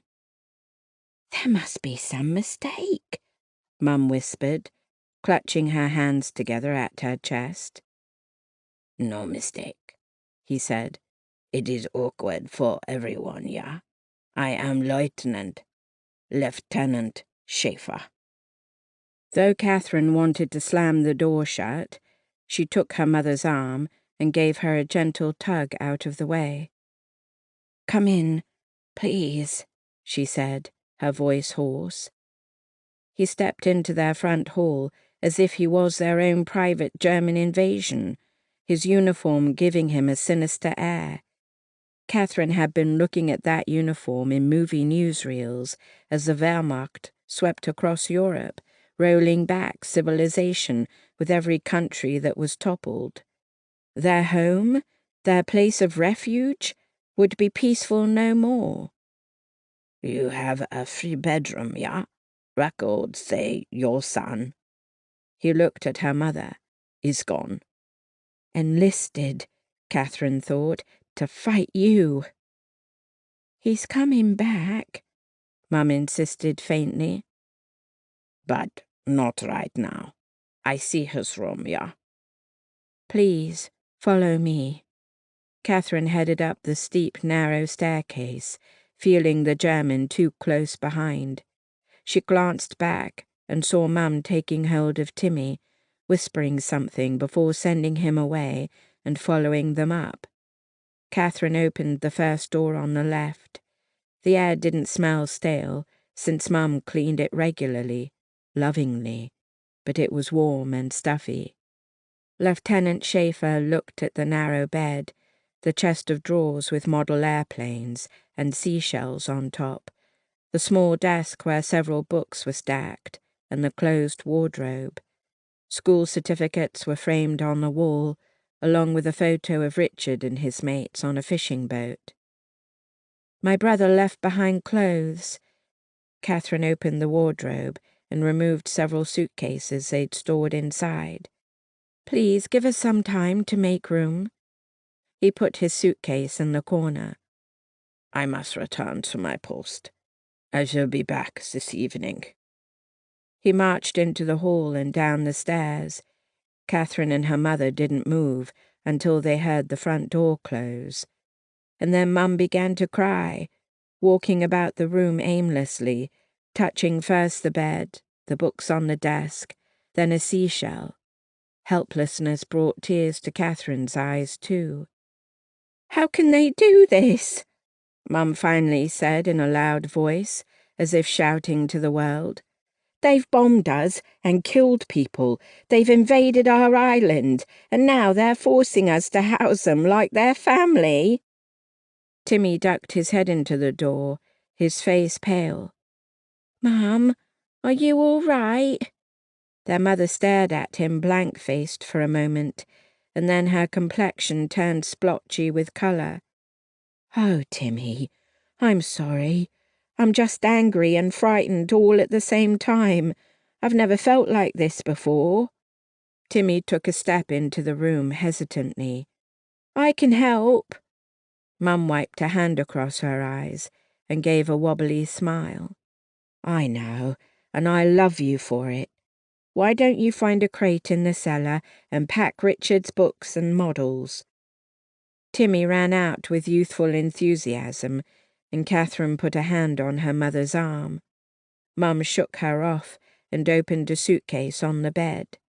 Catherine could practically hear her teeth grinding as she began to open drawers. "Mum, it will be okay," Catherine said. "I am not a fool, and I don't want to be placated. I've been frightened to death of what might happen, and now this villain will live among us. We'll have to watch what we say. We'll have no peace, no solace away from the war." She bowed her head, and her tears fell onto the suitcase. Catherine hugged her from behind.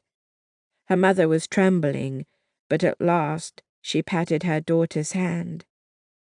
"I'm sorry to be so weak-willed. It's not what a mother wants her child to see." "Weak-willed? No," Catherine echoed, aghast. "How else should a person act when the enemy has invaded her home? You're doing everything you have to keep your family safe. But we have each other, and I've always known that's what makes us strong." Mum stared at Catherine, blinking back tears, her lips at last forming a trembling smile. "I don't know if I've ever heard a lovelier sentiment, and today of all days, it was much needed. Thank you, my dear." Before they could become as weepy as wet handkerchiefs, Timmy burst back into the room, dropped a wooden crate onto the floor, and put his hands on his hips as he looked around. "Where should I start?" he asked. "I think the top of the chest of drawers," Mum said. "I'll make it bare for him," Timmy continued. "Maybe he'll set his gun there. Do you think he'll let me hold it?" Catherine and her mother exchanged stricken looks. 7. Chelsea. I watched Grandma sleep for what seemed like hours, trying to reconcile the story of her and her friends as young women my own age, and what they'd had to deal with. When I heard voices in the hall, my mother a little loud with worry, my dad trying to quiet her down, I went to the doorway to meet them. "She's asleep," I murmured, finger to my lips. "I need to talk to you guys." "There's a waiting room down the hall where we can speak as loud as we want," Dad said, eyeing Mom with amusement. She rolled her eyes, but it was all good-natured. My parents had a strong relationship that I envied. They'd met in college, Dad the classic boy from the wrong side of the tracks, and Mom the child of a doctor and nurse. We walked together into the waiting room, bare except for some chairs and bland prints on the walls. Dad gave me a sober look. "How's Grandma?" "The same," I said, trying not to make a big deal of things. Mom gave me a concerned look. "Did she say that someone was trying to kill her?" "Yep, and I believe her. She has proof that something else is going on. Someone sent her an obituary about her friend from Guernsey, along with an unsigned note. I held it up and read it out loud. 'Catherine died. You're next.' Seems like a threat to me." My father took the note and studied it. "She started telling me about her friendship with Catherine," I continued, "all about Guernsey Island during World War II. Now that she's been threatened, she's ready to talk."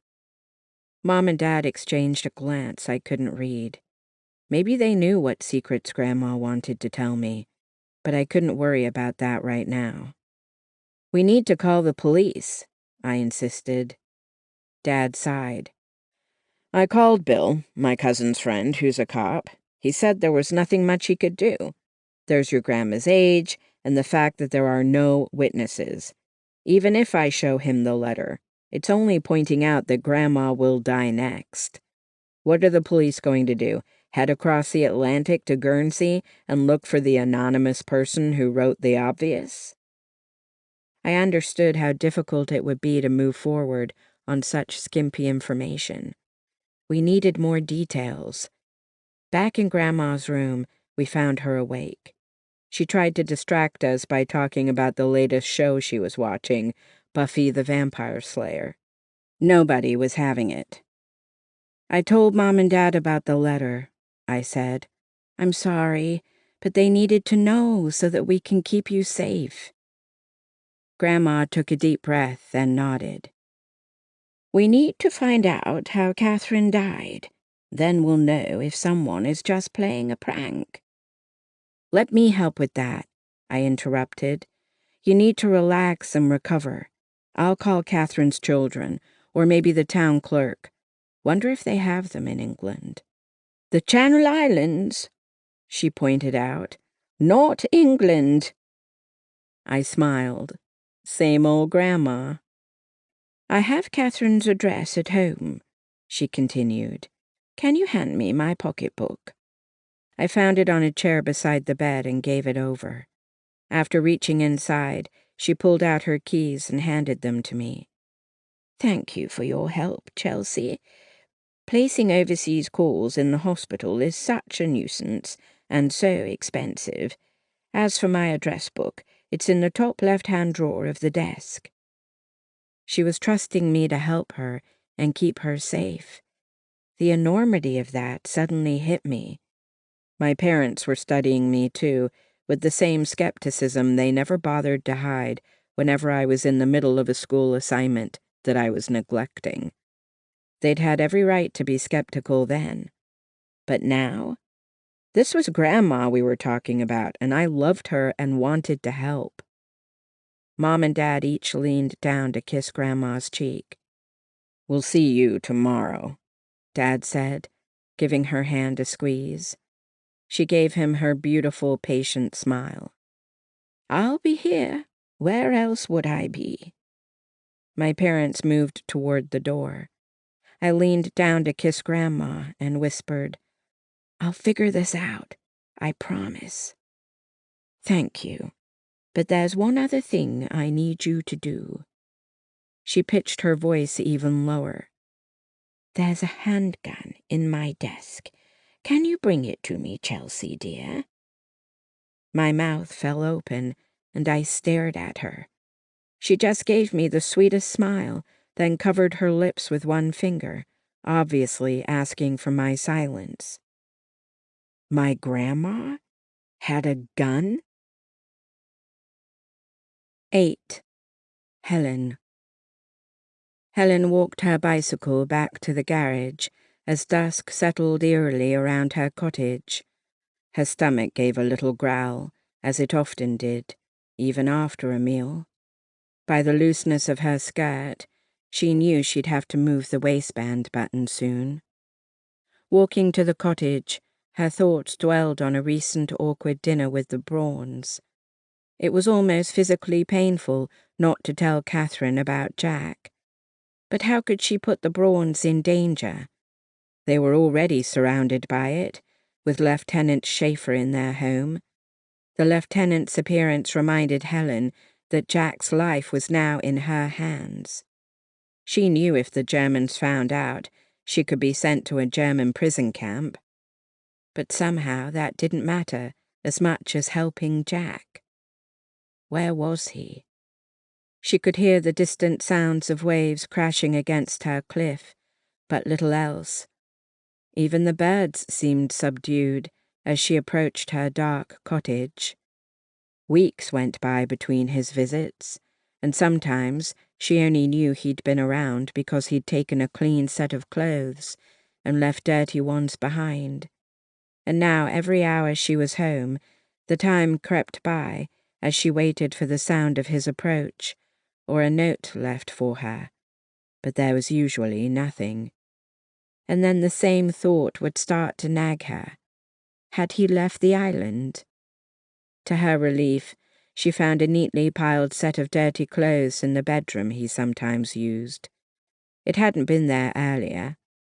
Running down to the basement, she opened the trap door and heard the distant roar of the waves echoing to the back of the cave. "Jack?" Her voice seemed to die amid the water crashing. What if he was injured down there? She reached for the ladder against the wall and began to extend it down into the darkness. She grew more unbalanced the farther it slid, but at last it bumped against the floor of the cave, where she settled it on the uneven surface. Grabbing her electric torch, she stepped onto a rung and started down. It had been many years since she'd explored the cave.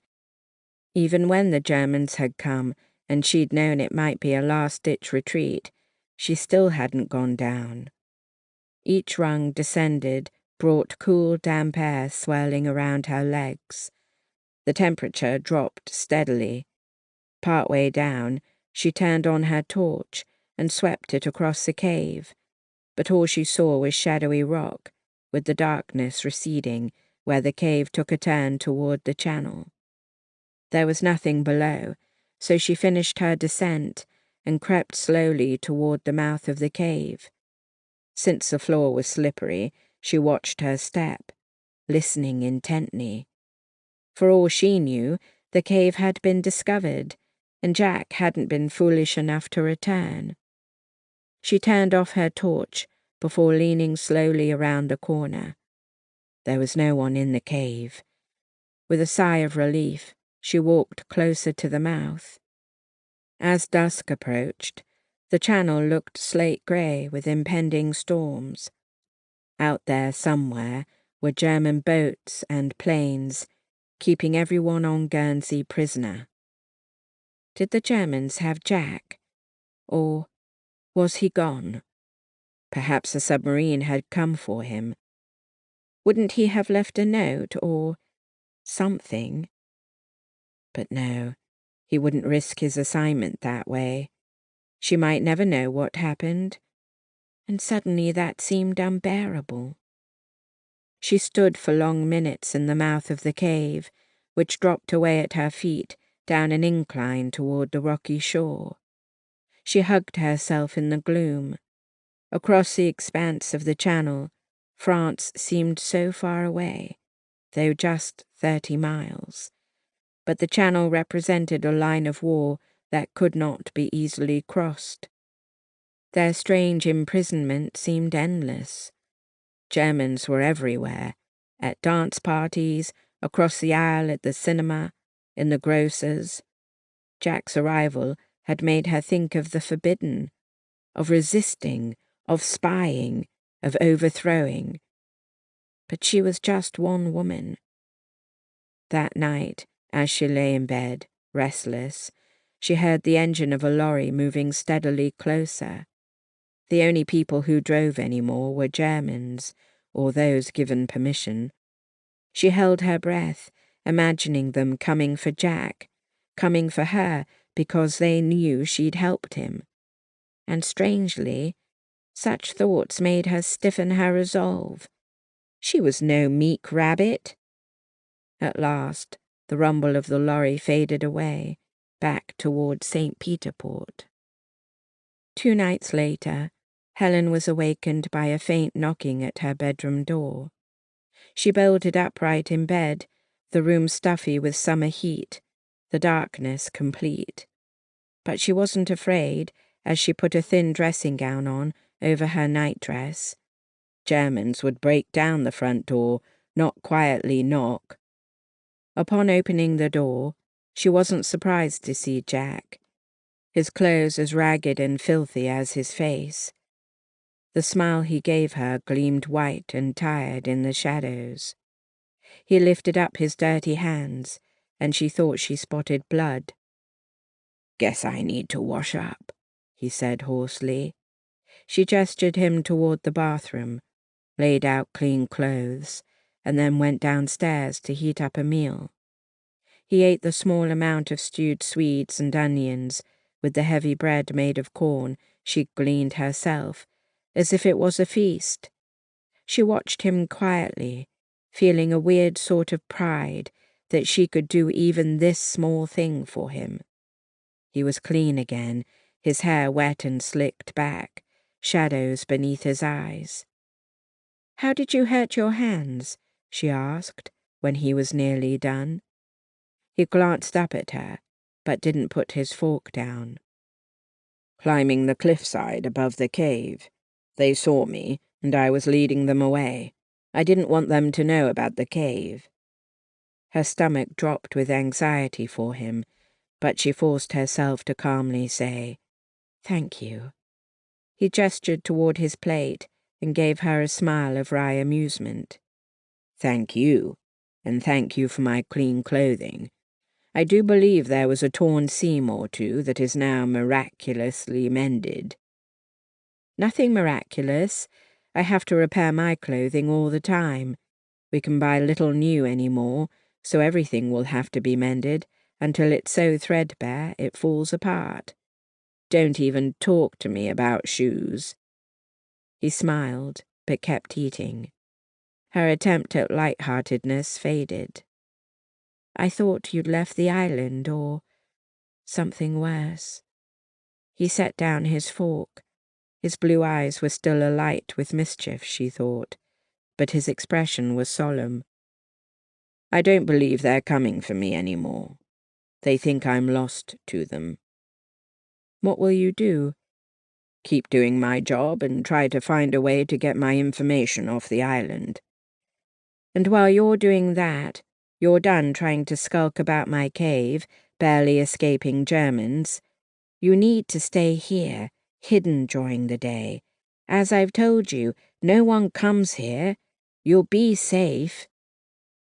Helen, how do you think I felt, knowing you were out there somewhere? Why is it okay for you to defend our country, but not me?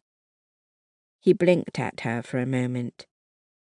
Because I'm a soldier, he said, as if it was the most obvious thing in the world. And something buried rose inside her, tightening her throat, bringing tears to her eyes. You don't think I can fight for my country too? You don't think that after months of being held captive, I want to do something, need to do something? Helen, I know I'm not a trained soldier. I know you don't want to have to worry about me, but it's too late. You came to me. You needed my help, and you're going to get it. Helen, stop trying to interrupt me. Stop interrupting me, so you can hear me say thank you. I accept, and I promise I'll keep you safe. She blinked at him, her mind whirling. I'll lie low, he went on. I won't leave the cottage during the day. I won't risk the enemy finding a reason to search your home. She saw the frustration he couldn't quite hide. He was back on the island for who knew how long, the place he'd always been so desperate to leave. He saw relying on her and her home a weakness, a risk. She had to make him see that he was wrong, that she could be of help. I'm glad, Jack, she said quietly. It's been terrible wondering if you were dead or alive. It could be terrible knowing I'm here, putting you at risk. You might spend your workday worried to come home. Helen, you have to promise to tell me if this is too much for you. She leaned toward him, that strange excitement rising within her again. It could not be Jack making her feel this way. It was what he represented, her chance to do something more. It won't be too much for me, she said slowly, clearly. It will be what motivates me, what gives me hope. He studied her across the table. She didn't look away. His lip quirked. I give you hope? She blushed. Keeping you safe, knowing it will help Britain, gives me hope. And that's all it is. Suddenly there was an interesting tension rising between them. Was he flirting with her? Now? Helen straightened and gave him a serious frown. Don't do that. Do what? Act like this isn't serious. I've never been more serious. But his eyes almost sparkled. Was he enjoying bantering with her? She didn't know what to think. It was too confusing. 9. Betty. He was looking at her again. Betty was used to the frank gazes of German soldiers. She looked straight ahead as she walked through the restaurant, threading between tables, calmly dodging the occasional reaching hand. But this officer was new. Shadows of fatigue beneath his eyes, like so many had when they came from the Eastern Front. He had short blonde hair, a meticulous uniform, and a smile that seemed polite but knowing. She made sure she didn't wait on his table. The next time he showed up at the restaurant, it was between meals, when she was the only waitress on duty. He studied her with one eyebrow arched, smiling again, as if daring her to ignore him. Good afternoon, she said, striving to sound cool but polite. Fräulein? He gave a brief bow of his head. She handed him a menu. "Would you like something to drink while you make your choice?" "Coffee, thank you." A restaurant that catered to Germans still managed to find real coffee, so she nodded, left to pour him a cup, and returned with it balanced on a saucer. After placing it on the table, she gave him an expectant look. "You don't need to write this down?" he asked, his amusement making her want to grind her teeth. "The menu is limited at this time of day, sir." "France." "Pardon me?" She frowned. He chuckled. "My name is France." "My employer wouldn't appreciate such familiarity, Lieutenant." She trailed off. "Captain, but call me France. I insist. I believe your employer would not mind." He gave her another patient, knowing smile. And he was right. The Germans were the hotel's only clientele. "Very well. May I take your order?" "France." She inhaled and said quietly, "France." His smile widened to a grin. "You see, that was not difficult. I'll have the lamb stew." With a nod, she took the menu and left. Only when she was in the kitchen did she realize she was trembling. The cook, a stooped man in his 50s, gave her an inscrutable look and turned away. Betty knew that look. It was war, and people were too worried about themselves to risk angering Germans, even on behalf of a friend. And she and the cook weren't friends. They weren't enemies either, just fellow survivors. After placing the order, she returned to the captain's table with bread and butter. "Your island is beautiful," he said, as she tried to make her escape. Pausing, she nodded. He cocked his head. "You don't like to speak much." "Ah, but your employer doesn't like familiarity. We've already established that. That won't be a problem between us." "What is your name, Fräulein?" "Betty." "A good name. I am new to the island, just assigned here. Would you be willing to show me about?" He wasn't the first to ask her out since the Germans had invaded, but they'd all accepted her refusal, since there were other foolish women desperate for the attention. Betty hadn't imagined there would be so many women who didn't care what others thought of them, as long as they had lipstick and chocolates and car rides. "I cannot, Captain," she said. The cook called her name and she escaped. He handed her a bowl, glanced past her toward the dining room, and turned away. His own daughter was safely married, Betty knew. She took the lamb stew to the captain's table. "Ah." He looked as pleased as if she'd brought him a 7-course meal. To her surprise, he did not ask her out again that day. She wanted to feel relieved, but was far too cynical. As she suspected, he visited on another afternoon when she was alone in the dining room, almost as if he'd asked her work schedule. While she served him, he asked her out again, and once more she politely said no. He studied her, still smiling. "No?" he repeated. "No, Captain. France." "France? Why not? Are you married?" He pointedly looked at her ring finger. No. She wished she could lie, but he could ask anyone about her. "Are you seeing a particular young man?" She hesitated a fraction too long. "Yes." He chuckled. "What is his name?" "Alfred." "A lucky man."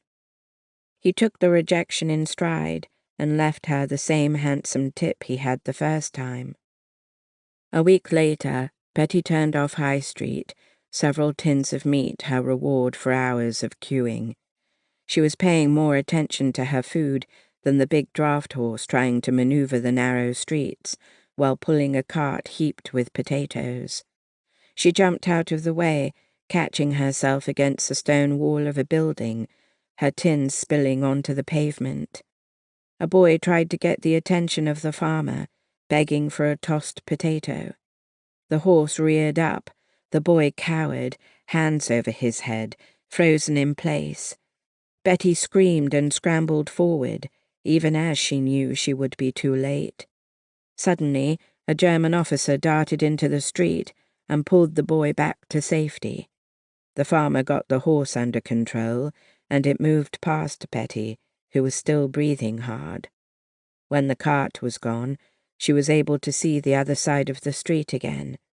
The officer was talking to the boy, a hand on his shoulder.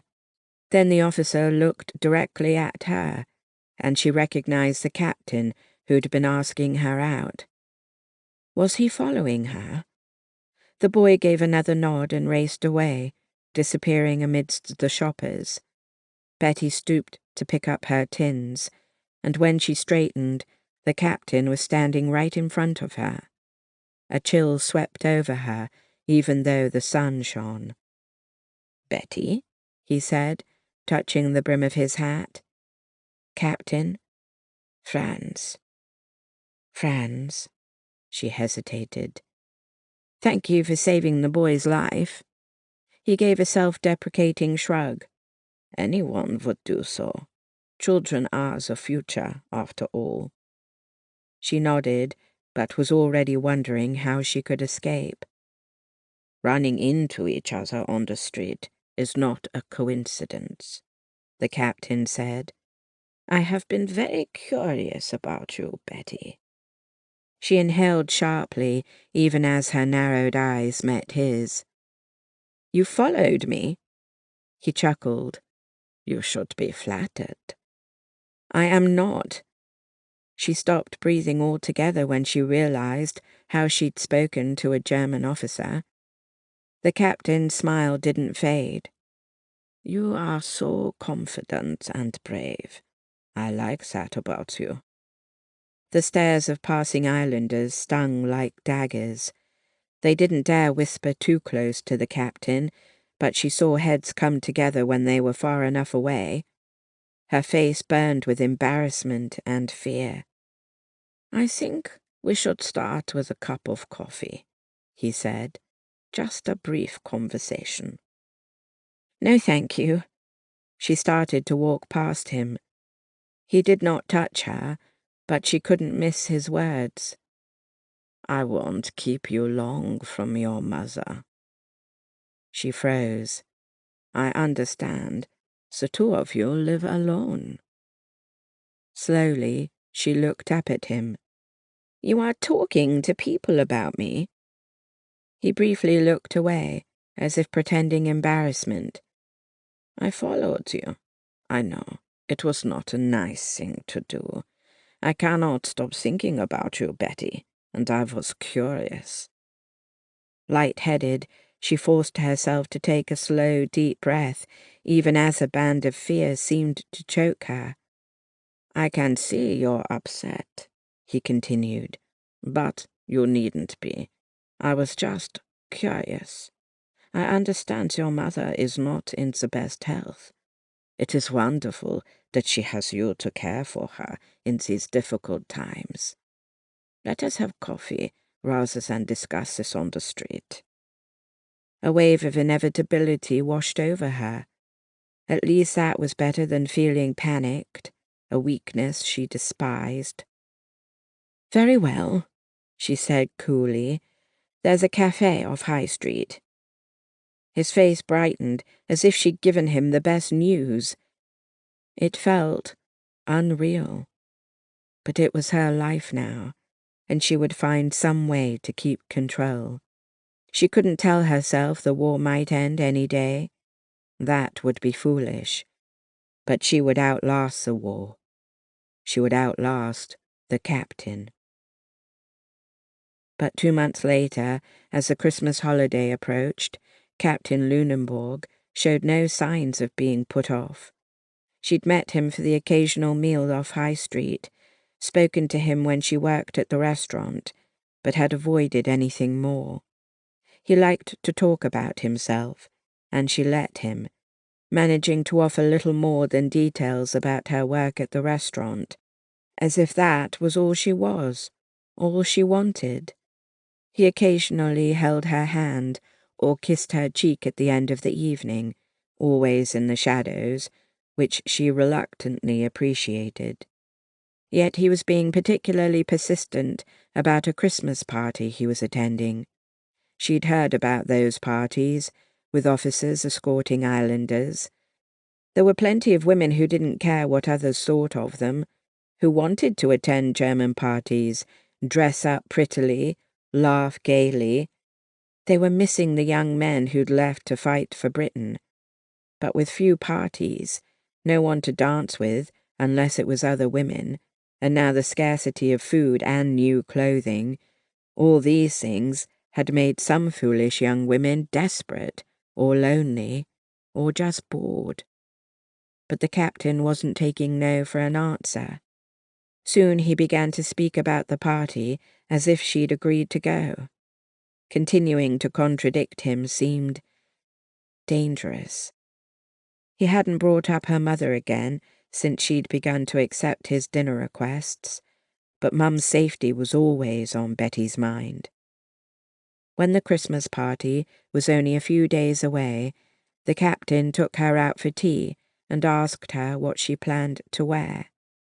Betty stared into his eyes. "I've told you, I don't wish to attend." He smiled with lazy confidence. "And I've told you that my friends wish to meet you. Should I pick you up so you can introduce me to your mother?" She held his gaze, even as she knew she'd been defeated. "That won't be necessary," she said coolly. His smile widened. "My car will be waiting at the corner at 8 o'clock. The night of the party, she lied to her mother about attending the cinema with friends. As she walked down her street toward the waiting car, the brisk wind off the channel made her clutch her coat beneath her chin. The driver saw her and stepped out to open the door. As she ducked inside, the captain waited, smiling, always smiling. The party was in the lobby of the Guernsey Grand Hotel, and Betty's stomach clenched with dread as they walked up the front walkway instead of the employee entrance at the rear. None of the staff had mentioned the party to her, which could only mean they knew about her relationship with Captain Lunenburg. The hotel was on high ground, overlooking the harbour and the channel, with distant views of the other islands that seemed to hover over the horizon. It rose up, 5 stories of stone, and had weathered the storms of the channel for at least 100 years. Inside the main lobby, with its marble floors, dark wood wainscoting on the lower half of walls, and large Guernsey landscape paintings above, the captain waved to a friend seated at a small table in the corner, then led Betty past decorative evergreen branches and plenty of red ribbon. Another woman sat at the table and gave Betty a faint, timid smile. The captain introduced her to Lieutenant Hammakers, who introduced her to Lucy. Blonde and apple-cheeked, she seemed very young. Soon the 2 men went off to drink and smoke, leaving the women alone. Lucy gestured to Betty. "I love your dress." Betty glanced down at the burgundy silk she'd pulled from the back of her closet. "Thank you. I like yours, too." The girl blushed. So young. "Where are you from?" Betty asked. "I've never seen you before." "I live on a farm on the north side of the island," Lucy said. "Too busy with chores to come to town much, now that I'm out of school." "But you must have met the lieutenant somehow," Betty answered dryly. "Oh, yes. I was at the store with my mum once." "That's all it takes?" "I'm sorry." Lucy shrugged, not looking at all discomfited. "I'm not. I milked cows for my lazy brother, and milked cows when my father drank too much. Now he doesn't dare overwork me." Betty lit a cigarette. "Good for you, I guess." "Not just good for me," the girl said earnestly. "My brother broke curfew and would have gone to prison but for Lieutenant Hammacher's. Now he just paid a fine. Not that he's speaking to me." Lucy's expression turned downcast, her large fringed eyes lowering with sadness. "Does your family still speak to you?" Betty hadn't been able to discuss her new life with anyone else, and her tongue loosened. "My mum's all I have left, and she doesn't know." She hesitated. "Do you wish your family didn't know?" "There'd be no way to hide it," Lucy said. "The lieutenant has come to fetch me. My parents tolerate him, of course, but things will be different later." "Later?" "When we marry." Lucy's innocent smile turned dreamy. "After the war, he plans to stay here to be with me." Betty could only blink her confusion and skepticism. Lucy leaned across the table. "I know what you're thinking, but we love each other, and when the baby comes—" She covered her mouth at the slip, but her smile didn't dim. "I shouldn't have said that, but you won't tell anyone." "I won't." Betty's stomach roiled, but she had to ignore it as the men returned.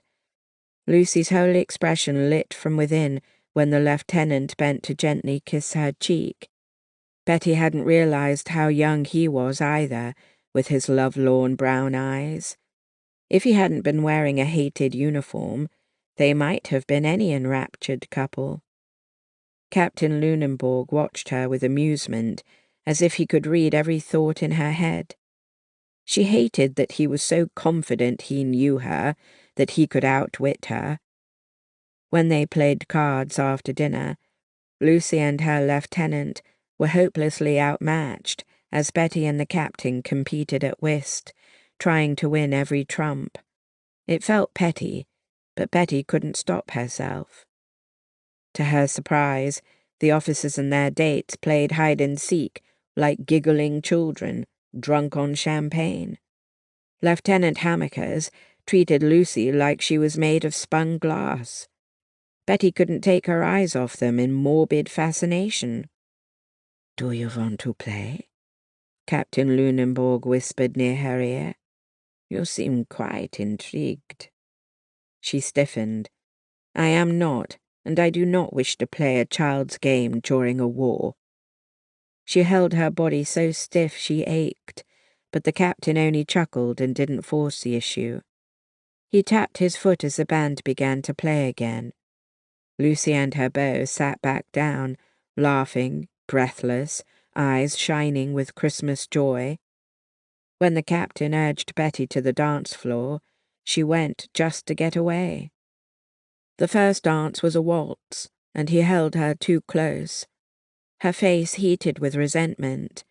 Someone had opened the French doors onto the terrace, and she was almost relieved when the captain whirled her outside into the cool night air. Lanterns hung from the trees along with Christmas decorations. It could have been a magical place with the right man. And the captain wanted to be that man, she knew. He slid his arms tighter around her and stopped dancing. "Betty." She met his gaze. He leaned down and kissed her. She wasn't shocked by his behavior and had been expecting it. The pressure of his warm lips wasn't demanding. He finally lifted his head and stared down at her. "It's a start," he murmured. 10. Helen. Jack showed up for dinner unexpectedly one evening, surprising her by coming out of the hall shadows as she made coffee.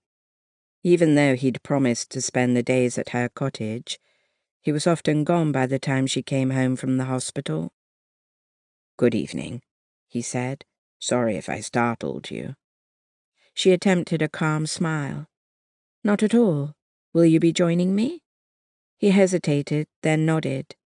Something tight eased inside her chest, but she didn't want to examine it too closely. She poured coffee through a strainer into a cup, then pushed it toward him as she gave an apologetic smile. "It's made of acorns." "What?" he asked, his eyes narrowed with confusion. "You haven't seen me hunt for acorns? I roast and grind them. The island children hunt for them as well and sell them to the shops." "I don't recall that being a local delicacy," he said wryly. "It is now. I kept my old tea packets for as long as I could, trying them and rebrewing them over and over, but when the flavor was gone, I had to try something else. I like acorns better than brambles." "Brambles?" "Bramble tea." "I'm sorry. I didn't realize the food scarcity had gotten so bad." Was he blushing? She found that rather sweet. "German rules are so strict with our fishermen to prevent any escape that most of them can't make a living. We're surrounded by water, with barely any fish available at the market. But you have more important things to worry about." She didn't want to burden him with how her life had changed. She'd spent months coexisting with the enemy, watching Lieutenant Schaefer encroach on Catherine's family day by day, watching Germans swarm the shops and her neighbors forced to wait on them. Helplessness had been making her feel small and insignificant, just a survivor finding ways to work and yet hunt for ever-shrinking supplies of food on store shelves. She got up to stir the soup, feeling embarrassed that soup was a regular way she made her foodstuffs last. She winced at how watery it was, with just a few floating vegetables. Any flavor of meat came from the small piece of beef that she'd used, because it was too tough to chew. She brought him a bowl, another for herself, and sat down.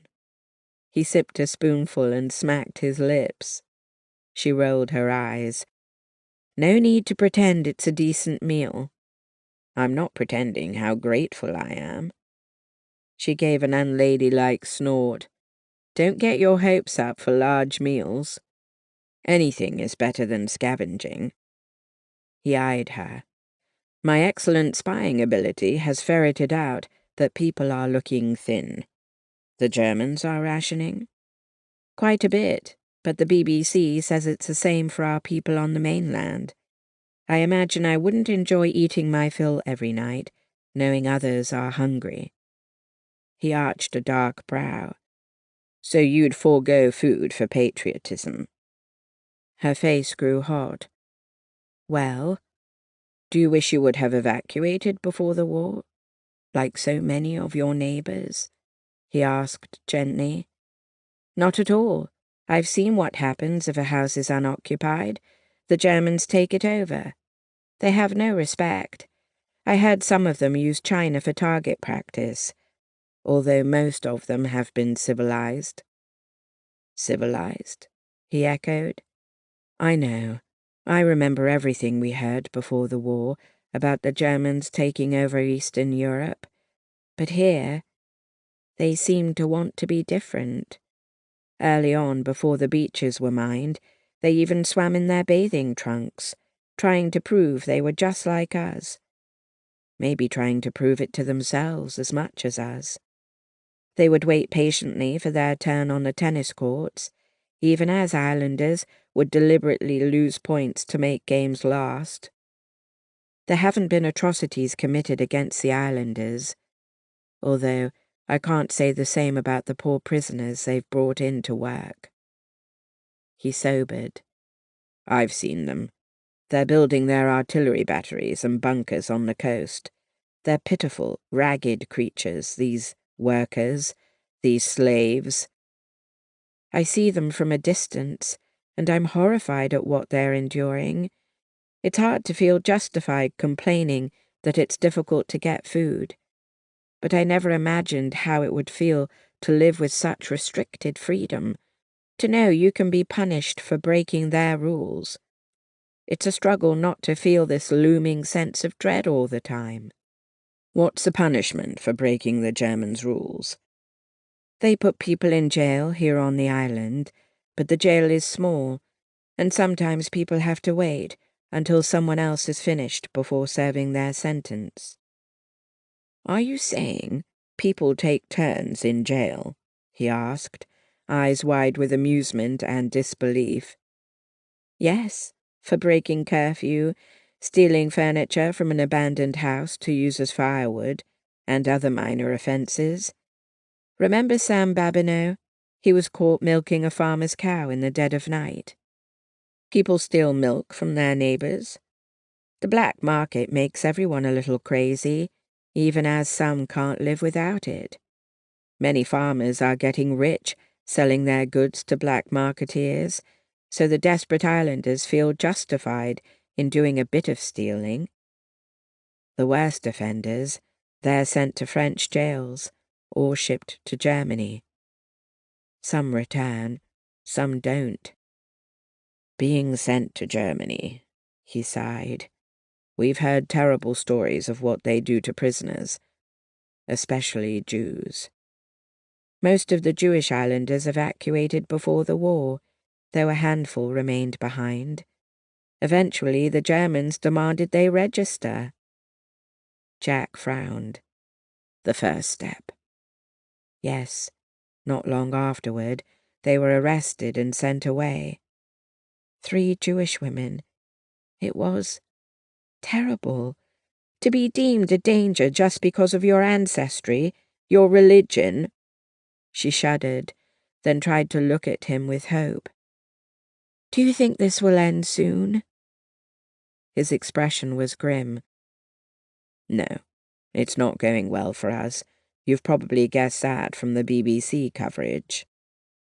The stark truth of that was frightening. In her day-to-day life, she never let herself think of the future, of when life might return to normal. Anything to not be afraid all the time. But to hear there was a chance the Allies could lose. Jack was studying her face. Perhaps I was too blunt. She shook her head. No, I don't want to be lied to. I listen to the BBC every night, so I do know some of the terrible things that have been happening. But about German plans for the island, you must know more than me. What have you found out, if you can tell me? She held her breath, remembering how he'd shut down any of her questions in the past. Probably nothing you don't know. I've tried to study the daily activities at the airfield and memorize the gun placements on the cliffs and beaches. They're working on that all the time. They even built a railway from one end of the island to the other to move the equipment they needed to build those massive gun batteries and bunkers. Used the railway once or twice, then started tearing sections up and going a different way. Insane. As she spoke, she felt a small feeling of accomplishment, as if in telling Jack she was helping the war effort, even in some small way. She thought of the occasional rumor, how some seemed to eat better than others. She wanted to believe that their gardens were just more prolific, that they had savings to spend on the black market, because otherwise it meant they were earning their extra food, their privilege, another way, that they were currying favor with their oppressors, or even worse, turning on their fellow islanders. She'd seen an ugly side to people she hadn't imagined existed, especially toward the women who dated Germans. She thought of Betty, who she suspected of falling into that trap, but didn't know what to do about it, or if she could even help. It was so easy to be depressed at what was happening. When was the last time she'd even wanted to laugh? She felt so different now, a shadow of the woman she used to be. Jack finished his bowl of soup and did not ask for another. She knew he was still hungry. He had to be, but understood what the occupation had done to the food supply. She had to bring more into the household. "Would you like to listen to the BBC tonight?" she asked hopefully. He shook his head. "I will help with the dishes, and then I have to go." He didn't explain, and she didn't ask. She handed him a kitchen towel, and they stood side by side at the sink. They had a strange relationship. Roommates who didn't question each other too closely, for fear of what? Knowing each other too intimately? What would that lead to? Not that Jack seemed like he would risk it. When he said goodnight and disappeared into the shadows of the hall, she listened for the creak of the stairs, then the floorboards of his bedroom. She knew he would change into dark clothing and leave her. She'd watched from the crack of her bedroom door more than once. She tried not to think about what he was doing, how dangerous his mission was, because then her mind would be restless with worry and fear for hours on end. She was grateful he was doing something to end the war, when she herself was helpless with frustration. The next morning, after her breakfast of tea and porridge, where she automatically looked for any maggot husks, she dressed in ripped trousers and a stained blouse, her gardening clothes. She opened the front door, ready to toil beneath the overcast sky in her vegetable garden. But something fluttered at her feet, as if it had been wedged into the doorframe. Frowning, she bent to pick it up, and saw that it was a piece of paper with typed paragraphs and narrow margins. Across the header was the acronym GUNS, and below, Guernsey's Underground News Service. She stared in disbelief, having never heard of such a thing. She looked out the door again but saw no one. Back inside, she stood near the light from the window to read. It was a summary of the BBC news broadcast from the night before. Helen still had a radio, although she knew many didn't. More than once, the Germans had confiscated radios as punishment before giving them back. Perhaps someone had typed this up to reassure people that they'd always have access to news of the world. She was hiding a spy, and now someone had thought she'd want to read an illegal news leaf. It seemed wildly improbable that they were connected.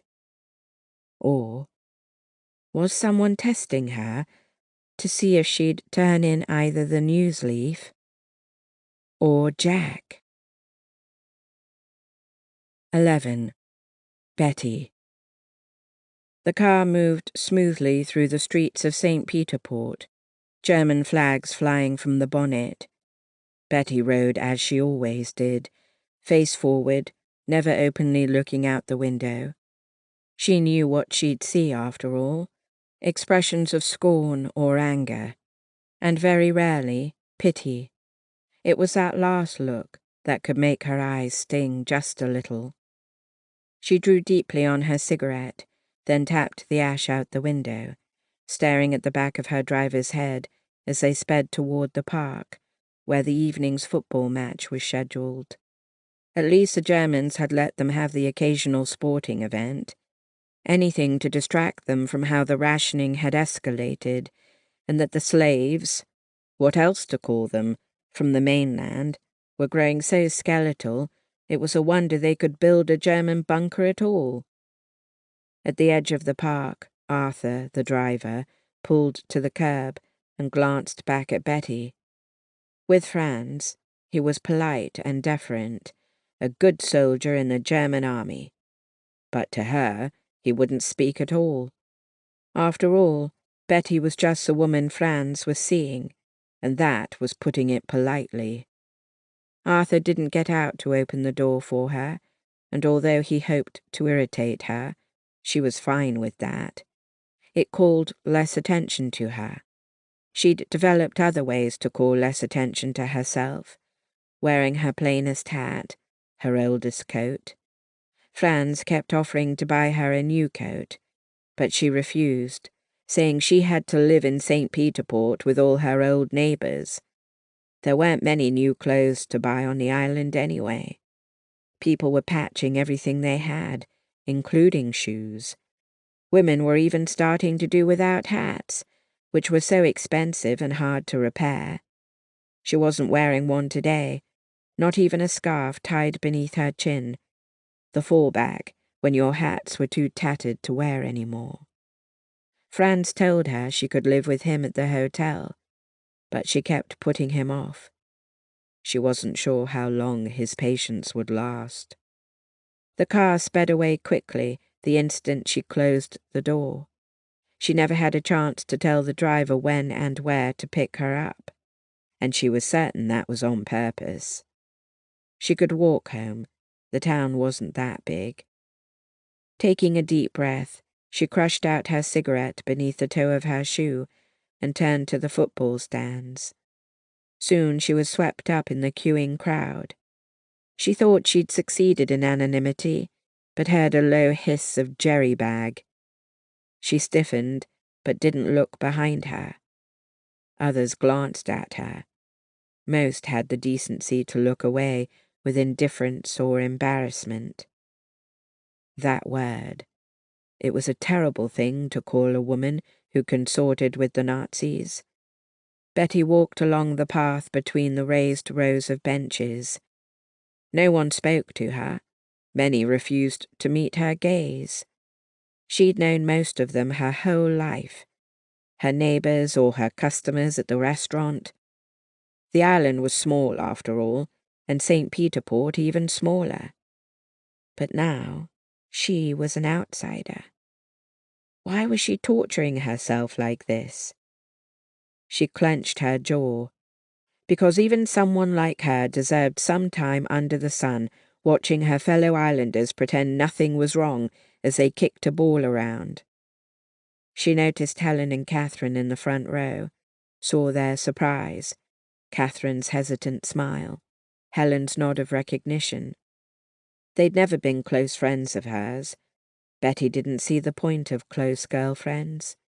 Even as a child, she knew women were jealous of her or talked behind her back. Not that she could accuse these two women of that. They'd always been nice, if distant. Betty's stomach unknotted a bit. Her humiliation sank back into the dark, where she forced it to slumber uneasily.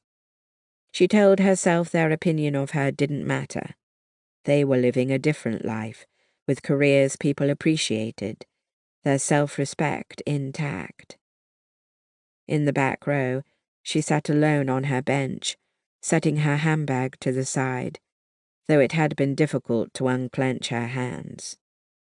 She watched the match, and in a few minutes her shoulders lowered, her upper back eased, and she let herself become involved in the spectacle of players on the field, laughing in triumph, the spectators cheering when a goal was scored.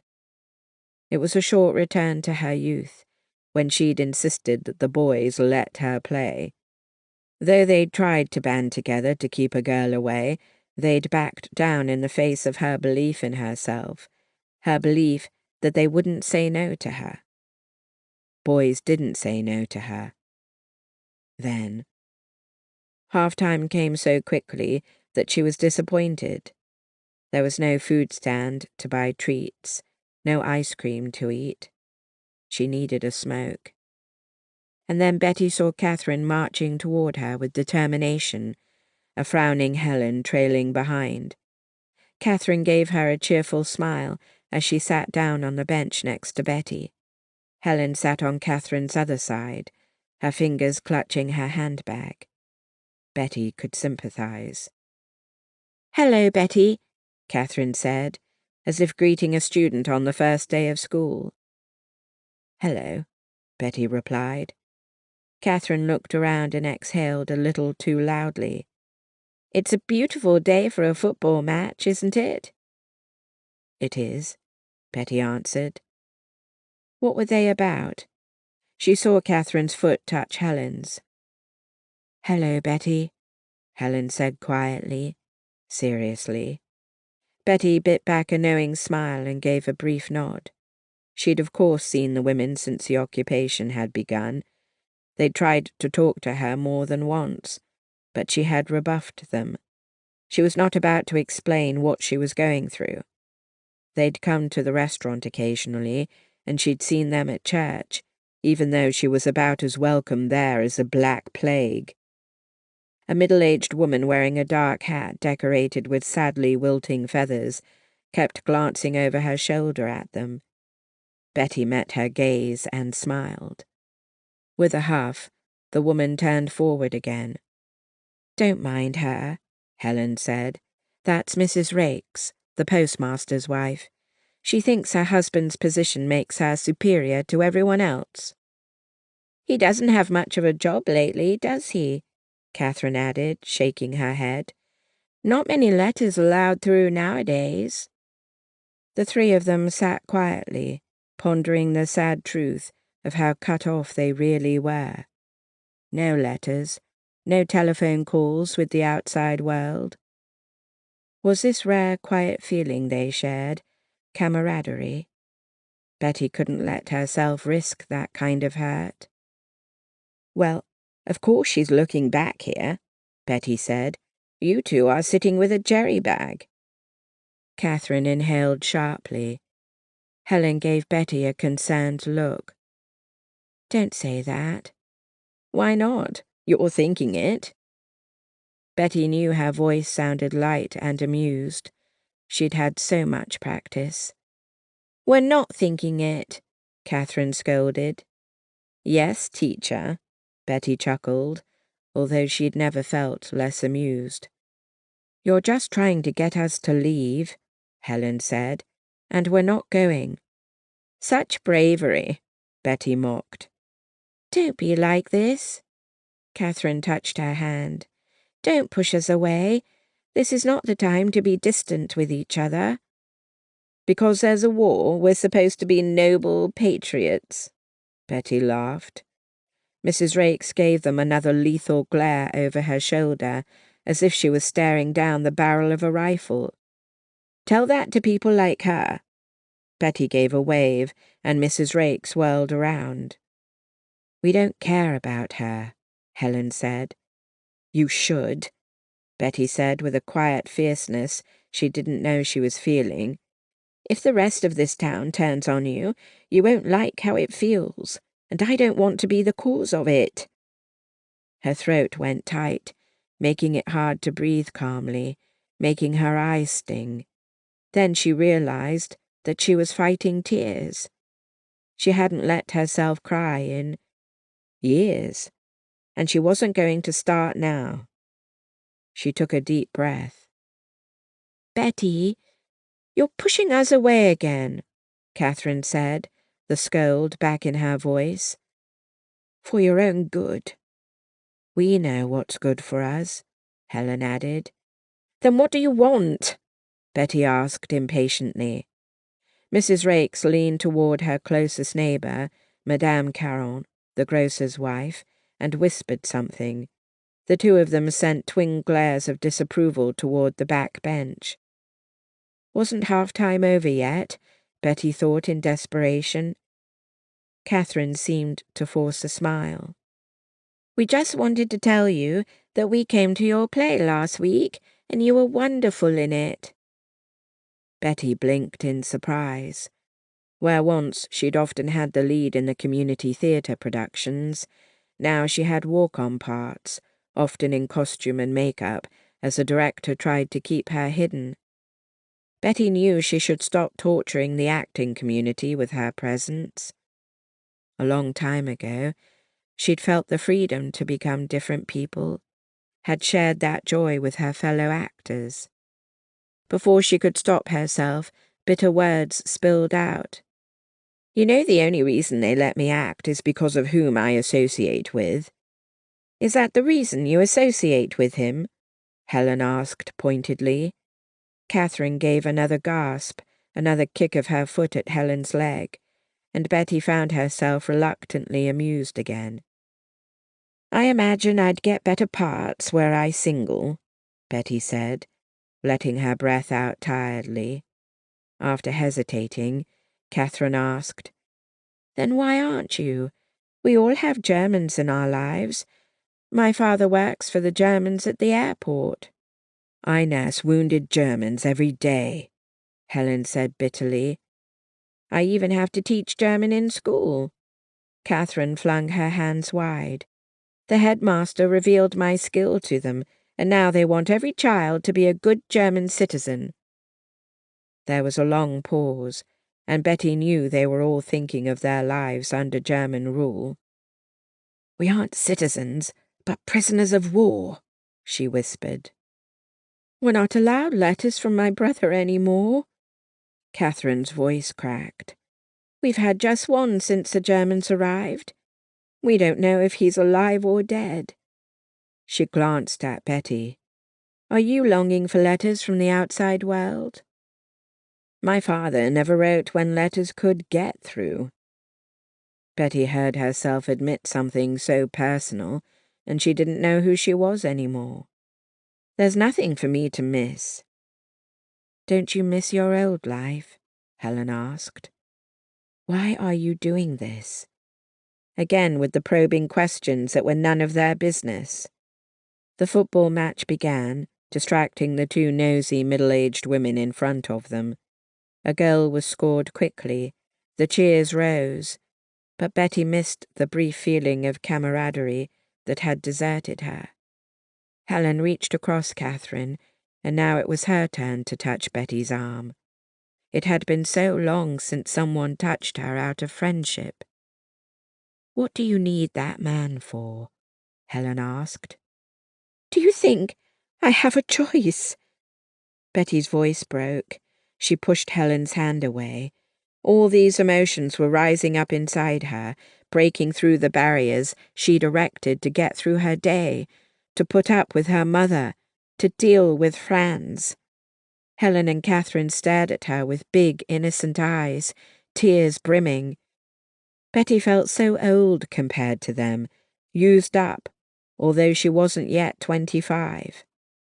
"Enjoy the rest of the match," she said, and picking up her handbag, she strode away before their shock and sympathy really made her cry.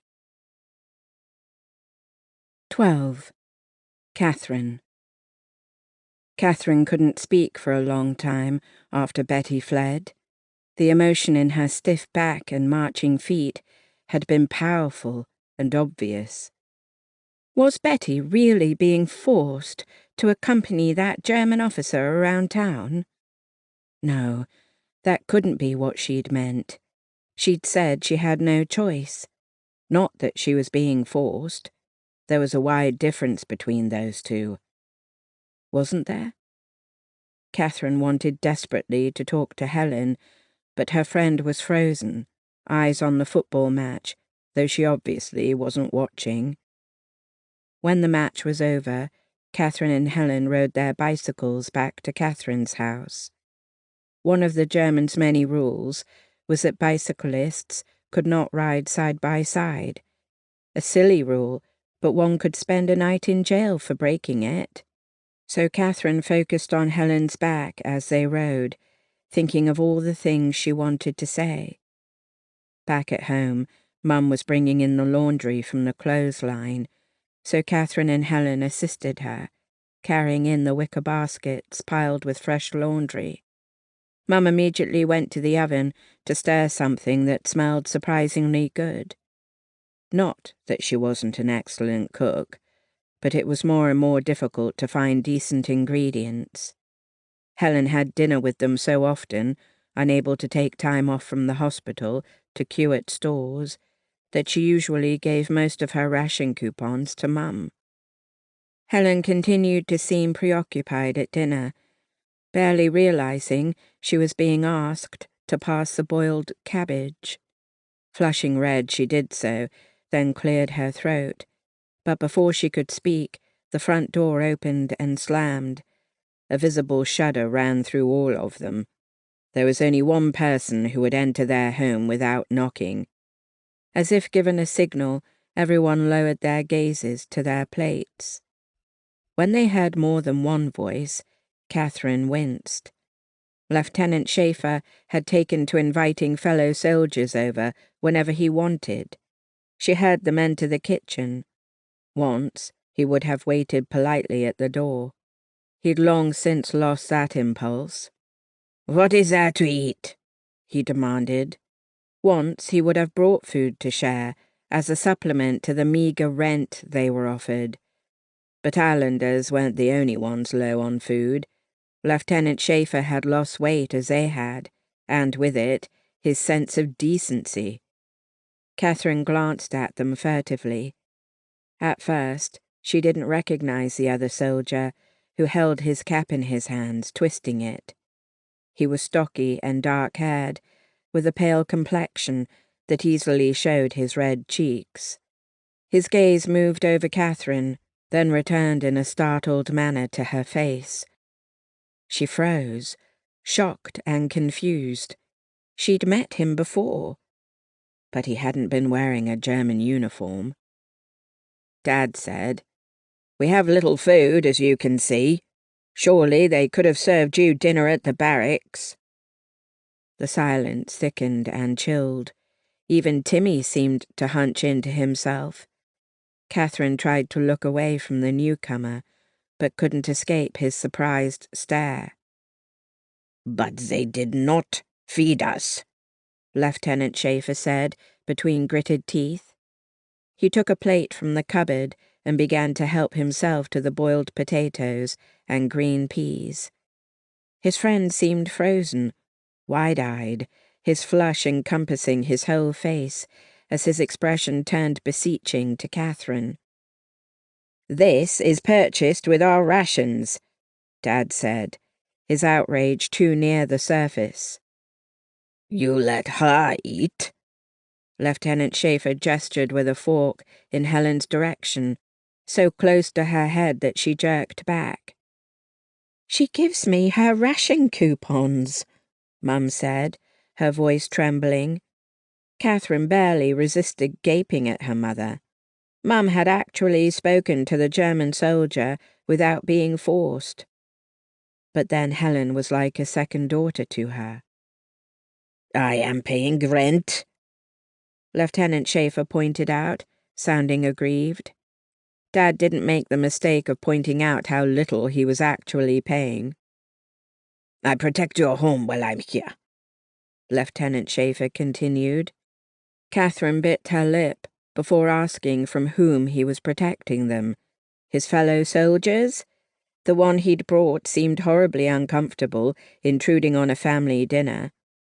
And would the lieutenant really go against them if they came storming in to search, or would he step back and let it happen? Catherine suspected the latter. "And we're appreciative," Dad said calmly. "We've always been polite to you, and you have been the same. Why are things changing? Is something happening in the war that we should know about?" Lieutenant Schaefer didn't answer. He usually took his meals in his room, as uncomfortable with the Brauns as they were with him. But now he hesitated. The second officer began to speak in German. "Herman, let's leave." Even his voice was familiar, Catherine thought. But where did she know him from? "No." Lieutenant Schaefer spoke with belligerence, like one of Catherine's students, when he knew he was in the wrong. Dad rose to his feet and gestured to his chair. Without thanking him, Lieutenant Schaefer sat down. He took the last piece of bread and ate with a gusto Catherine wasn't used to seeing. Was hunger making him so angry? "Coffee," he said between bites. His friend winced. Catherine found herself playing the hostess, however unwillingly. To the second soldier, she said, "Would you like something, sir?" "Sergeant Topken, Fräulein," he said, still red-faced. "Thank you, but I am not hungry." His stomach loudly growled, but they all ignored it. "Dupkin," Catherine mused silently. It did not strike a chord of familiarity within her, but the sergeant kept looking at her as if he too felt the strange connection, a word she did not wish to associate with a Nazi. Mum rose and went to the oven. Catherine watched her hands shake as she poured the coffee pot. Would the lieutenant notice it was parsnip coffee? Mum tried to lift the cup and saucer, and the shaking was so violent that the rattling threatened to tip over.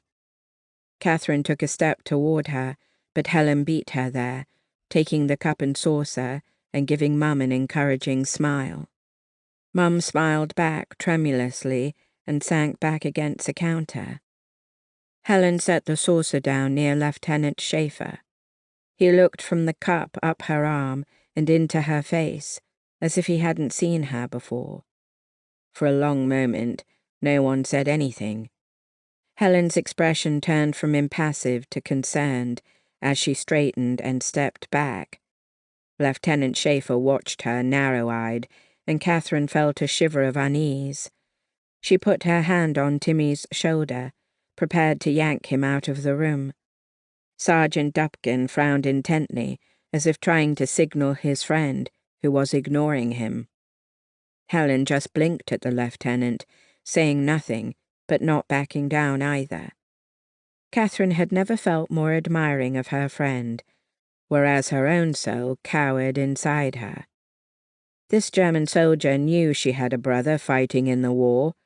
If Richard was captured, the Germans could make him pay for any supposed acts of rebellion the Braun family showed, even if none of it was true. At last, Lieutenant Schaefer looked away and continued eating, taking sips of the coffee in between. He glanced up in annoyance. "Stop watching me eat. It's as bad as being with the prisoners in the labor camp." He flushed, as if he knew he'd said too much. It took everything in Catherine not to say, "Of course they watch you eat. You're starving them." How did an entire nation succumb to such evil? Dad sat down in Timmy's chair, taking Timmy onto his knee. Eyeing the soldier, Timmy started to eat, a hungry boy who wasn't getting enough to keep growing at a healthy pace. Though her legs were shaking, Catherine forced herself to sit back down. Helen followed, and lastly, Mum. Beneath the table, Catherine squeezed Mum's hand. Sergeant Dupkin stared down at his feet. Without another word, Lieutenant Schaefer pushed away his plate, stomped from the room and up the stairs, the abnormally loud sounds echoing through the small house. His friend quickly followed. Catherine looked at her family for a moment, uncertain what to do. She wanted to ask if anyone else recognized Sergeant Dupkin, but it seemed too ridiculous to mention. Then Helen took a bite of what now must be cold food. "Helen," Mum said, "let me warm your plate." "No, ma'am, it's fine." She straightened and looked at Mum. "It reminds me of something I've been meaning to tell you. I can see now that I'm making the right decision, that you don't need the added work." She took a deep breath. "Mrs. Braun, I won't be imposing on you to queue for my rations anymore." Everyone turned to look at her, even Timmy, who gnawed a practically bare mutton bone now that he was back in his own chair. "Helen, dear, it's no problem," Mum said, her forehead wrinkled in obvious concern. "Thank you, but I feel like I need to be an adult about this. I need to support myself and prove that I can." "This is a time of war," Dad said. "We all should be helping each other." "And you have been." Helen reached across the table and squeezed Mum's hand. "I just need to prove to myself that I can do this." Helen's manner seemed odd. Was it because of Betty saying all her choices had been taken away, and Helen realized she still had some, even under an occupation? Or was it all about Lieutenant Schaefer and how his very presence was growing more ominous by the day? Who knew how many men he'd invite to dinner? Maybe the next one would have no qualms about taking their food. And the way the lieutenant had looked at Helen, Catherine shuddered. He was obviously taking out his frustration on their family, and it could get worse.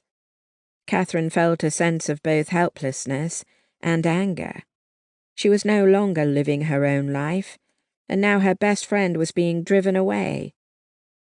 After supper, the two young women went outside to talk, settling on their childhood swings, side by side, feet dragging gently in the dirt. Helen watched her own feet make circles beneath her. Catherine took a deep breath. "You don't want to be here because of Lieutenant Schaefer." Helen's head came up quickly, her eyes wide. "No, I'm no coward." "Of course you're not a coward," Catherine said. "I just meant, why would you want to be here with him?" "That's not what I'm thinking, I swear. I'll still visit. It's just that—" As Helen paused, Catherine could swear she wasn't quite meeting her gaze, as if she was hiding something. "That I feel like I'm using you and your mother rather than standing on my own." "Helen, please, I've made up my mind, and I frankly feel terrible about it. I never meant to hurt your mum's feelings, or yours. I just need to do this, to prove something to myself." Catherine let it go, trusting that Helen would reveal the truth in her own time. "About Betty," Helen continued at last. "What do you think she meant? That she had no choice?" They swung slowly, clutching the chains of the swings, as if they could be young girls again. "Maybe she means that she has to work at the hotel and be nice to the Germans," Catherine said, "in order to earn her living. She has her mother to support, after all." Helen shook her head. "That wasn't what she meant. Did you see her expression?" Catherine had, and it still made her heart give a pang of pain and sympathy. "But not having any choice. Do you think he forced her?" Nausea bubbled in her stomach as her imagination failed her. Helen grimaced. Maybe. Or did he persuade her enough that she felt she had no choice but to give in? The thing is, what are we going to do about it? "Do?" Catherine echoed, throwing her hands wide. "What can we do?" Helen smiled. "I can judge your level of emotion by how much you wave your hands around." Catherine snorted and linked her fingers in her lap. Sometimes it was the only way she could keep from looking like she was conducting an orchestra. Helen's smile faded. "We need to figure out a way to help her. It's not as if she has any reason to trust us. We've never been intimate friends, but we grew up with her, and she's obviously suffering. I hate to admit it, but I thought she was enjoying the power of being a German's girlfriend." She'd almost said jerry-bag. Catherine could tell by the way she blushed. Helen continued, "I think we need to find a way to convince her that we care, so that she'll tell us what's happening and accept an offer of help."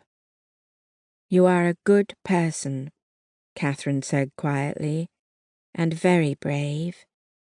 The back door opened, and Lieutenant Schaefer stepped out on the veranda, a pack of cigarettes in his hand, trailed by Sergeant Dupkin. The men paused on seeing the two of them. Then, without breaking eye contact, Lieutenant Schaefer lit a cigarette and inhaled deeply. His friend did the same, but looked anywhere except at the women. Catherine wanted to stare right back at them, but inside she crumbled, and her gaze dropped as she succumbed to the fear that always seemed to paralyze her. And then suddenly she remembered where she'd seen Sergeant Dupkin. "What is it?" Helen asked. "I know when you're upset." Startled, Catherine looked up. I "I've met Sergeant Dupkin before," she whispered, "before the war." Helen's mouth dropped open, and she stole a furtive glance at the Germans. "Where?" "At a wedding in Germany 5 years ago. My father's cousin got married. I was 17, and I met Lucas, that was his name," she said in a rush. "Lucas Dupkin. He was related to the bride, and I to the groom." Catherine remembered the thrill she'd felt when the handsome young man had asked her to dance. The adults had looked on approvingly, and she glowed with the knowledge that he wanted to be with her, to touch her. And now he was her enemy. Nothing made sense anymore. "I don't remember you talking about him," Helen said. Catherine shrugged, knowing her face had to be read. "How do you talk about an infatuation that could go nowhere? It seemed a secret dream when we danced. Later that night, we sat outside under the moon and talked about school and family and how our lives were different in some ways, the same in others. He stole a kiss, and then he never wrote, though he'd asked for my address." "Ah," Helen murmured, nodding. "I was so embarrassed and upset that I didn't want to talk about it." Her glance stole to the two soldiers. "And now here he is. I'm afraid this connection will remind neighbors that we have distant family in Germany, that we've visited. I don't want anyone to find out." She sighed, and the two women continued to swing gently in silence. "What will you do?" Helen asked softly. "He keeps looking your way." "I don't know. Maybe he can't remember where he knows me from. Maybe he'll just ignore me." So many maybes, Catherine thought. Let's not talk about it any more. "I don't think it's that easy to ignore the Germans. Lieutenant Schaefer seems much angrier today. It's been building for a long time. I'm afraid of where it might lead." "Don't think about it," Helen whispered. Her eyes narrowed. "We can't let ourselves think about anything but taking our country back and winning this war, whatever it takes." Catherine wondered again if there was something her dear friend was keeping from her. But why would she do that? Catherine sighed. "What can we do about Betty?" "All we can do is be her friend. Let's invite her out." Catherine's spirits lifted. "I'd like that. I'd like to do something." Helen was staring hard at Lieutenant Schaefer, who continued to puff on his cigarette, glance at them, and look away. "Let's go to her flat and visit her mum early Sunday afternoon, after church," Catherine said. "Betty might be there then." Helen nodded. "It's a plan." Lieutenant Schaefer continued watching them without bothering to hide it, even though his friend kept trying to get his attention. Catherine shivered and thought it could easily be her instead of Betty. 13. Catherine. Catherine wound her arm through Helen's as she looked up at the shabby 2-story stone building where Betty lived. Helen gave Catherine's arm a squeeze. "Not a pretty neighborhood, is it?" "They don't have much. Betty's father ran off," Catherine murmured. "But Betty was always a confident girl. I always believed there was nothing she couldn't accomplish when she set her mind to it." Helen banged the door knocker, and minutes passed before they heard the slow tread of feet coming down the stairs. From the other side of the peeling wooden door, a cautious voice asked, "Who's there?" "Mrs. Markham," Helen called in a cheerful voice. "It's Helen Abernathy and Catherine Braun. We're friends of Betty's." They heard the door being unlocked, and then a diminutive woman with drawn features, behind round spectacles, peered out at them. Catherine forced her smile to remain, even as sympathy stung her eyes. Mrs. Markham squinted as she regarded them. "You're Mary's daughter?" Catherine brightened. "I am." Mrs. Markham opened the door wider, her smile hesitant. "It is good to see a friendly face." She looked past the two women with a quick, frightened glance. "Please, come in. It's not safe on the streets with all these—" She dropped her voice to a hoarse whisper. "Germans." Catherine followed Mrs. Markham, who turned and started a slow ascent of the stairs, which squeaked beneath her slight weight. She heard Helen close the door and follow them. Inside the flat, Catherine kept her expression pleasant, even though she wanted to wince with sadness at the drab furnishings, the lack of light with the curtains drawn, the stale smell of cigarette smoke. Mrs. Markham asked if they'd like tea, and when they politely declined, she seemed relieved. Helen was her usual unsubtle self. "Does sunlight bother your eyes, Mrs. Markham?" The old lady slowly sank onto a worn chair, where the stuffing had obviously been mended many times, a full ashtray on the nearby table. "No, but I cannot bear to see what has happened to our lovely town. The Germans frighten me so. Betty keeps telling me that I shouldn't let them, that I should go out. But I cannot. I haven't left this flat, not even to see Betty star in one of her plays." She didn't meet their gazes, obviously ashamed, and Helen and Catherine glanced at each other in surprise and sadness. "I tell Betty not to risk drawing attention to herself," Mrs. Markham whispered, hands spread wide. "Some German officer might be tempted by her beauty." Apparently Mrs. Markham had no idea about Betty's suitor, Catherine thought. "If it makes you feel better, Betty played an elderly woman in the last play."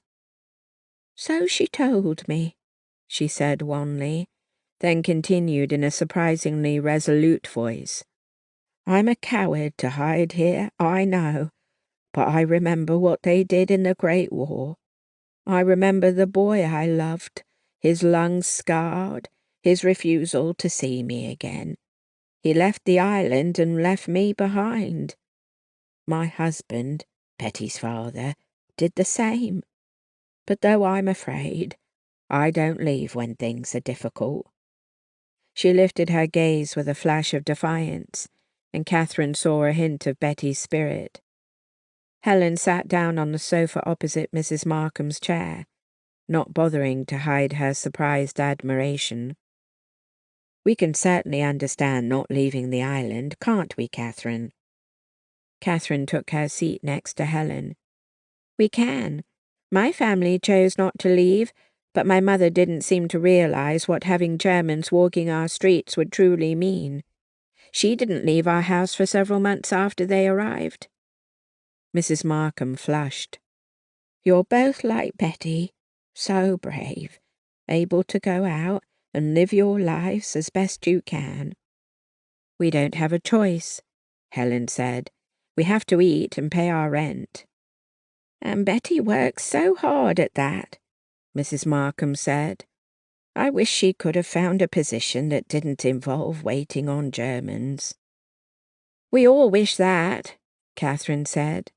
"Is she coming home soon?" "She's at the restaurant, I think," Mrs. Markham said, a frown wrinkling her forehead. "Although we usually spend Sunday afternoon together."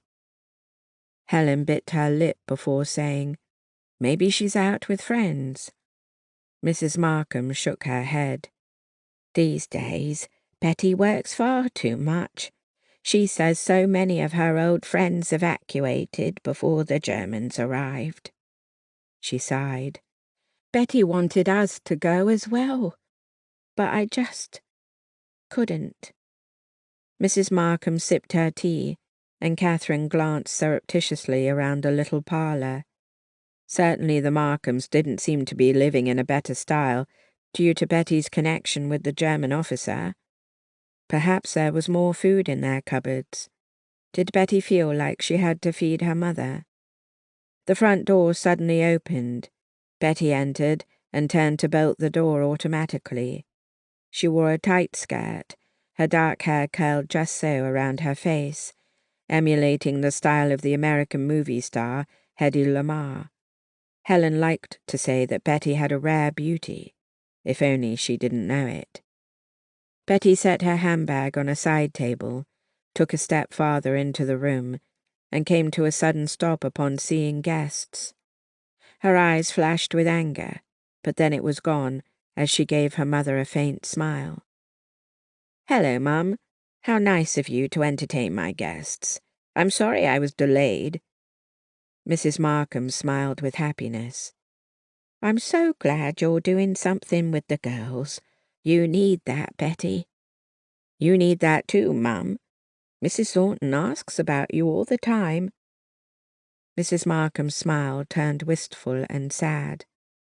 "I know. I could invite her to visit." It was obvious Betty had made that offer many times. Mrs. Markham hesitated, then gave a nod. "That would be fine, Betty. You do that." Betty blinked as if stunned, then turned a more resolute expression on Catherine and Helen. "Let me change, and I'll be right with you."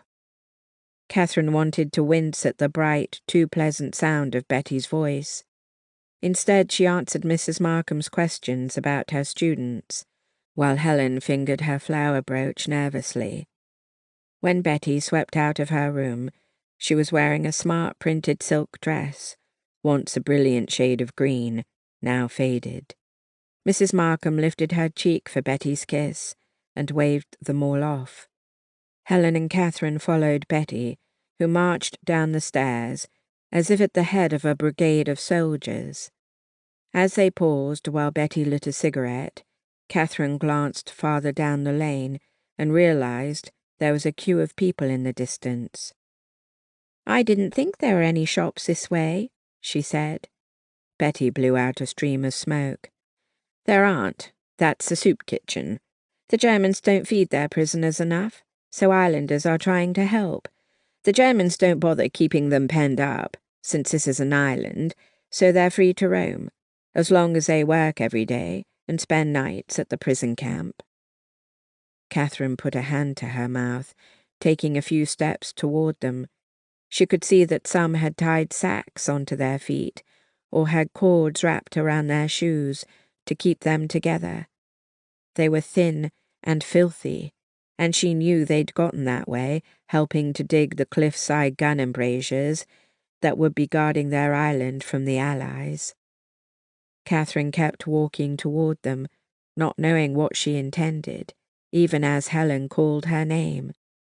Two laughing Germans strode toward her on the pavement, a third man behind. When they saw her, one drew his gun and drunkenly aimed it at her chest. She froze, and the sounds of the street seemed to disappear. "Stop this at once," said the third German. His voice was faintly familiar, but she could give it no other thought. "We're having fun," said the aggressor, the muzzle of his gun weaving circles in front of Catherine.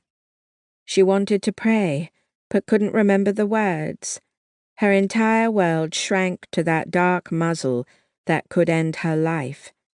And then it was gone, plucked out of the man's hands by Sergeant Dupkin, Lieutenant Schaefer's friend, the man with whom Catherine had once shared an evening. Helen put an arm around her shoulders and whispered, "Breathe." Catherine did so, taking in a deep inhalation even as her head spun. Sergeant Dupkin gave her a concerned look, then said to the others, "Put your guns away and have some coffee. It's Sunday afternoon, for God's sake." The first two men just laughed and walked past them down the street, giving Betty looks that were almost an assault themselves. "Fräulein Braun." Sergeant Dupkin's voice was sober. "I am so sorry. Are you well?" She nodded, still trembling. "We have some place we have to be," Betty said coolly. Sergeant Dubkin gave a brisk nod. I will escort you to High Street, in case those fools are still nearby. How terrible of them to frighten women. Helen turned Catherine's shoulders until she was facing the right direction, and then she remembered how to walk. You have textbooks, Fräulein Braun, the sergeant said. You are a teacher? She cleared her throat. Yes. It is a strange coincidence, but I am too. Catherine finally looked up into his eyes. They were brown and kind, and for just a moment she remembered a time before the war, when she would have loved talking to a man who understood her profession, especially a man who'd once been drawn to her, even in a crowd.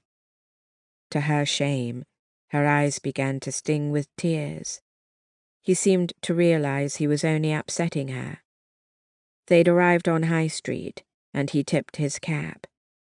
Good day, ladies. He turned and walked away.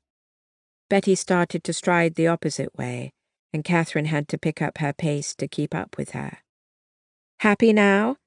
Betty demanded, her smile fake, her gaze straightforward. It was your idea to visit. Does my neighborhood meet your expectations? We have a soup kitchen, sleighs, and Germans. We have no expectations, Helen said dryly. Helen was looking at Catherine with such concern that she began to feel foolish. She could not let every confrontation with a German overwhelm her. But a soldier had pointed his gun at her chest, a drunken twitch of his finger and— Forcing herself to stop shaking, Catherine looked at Betty.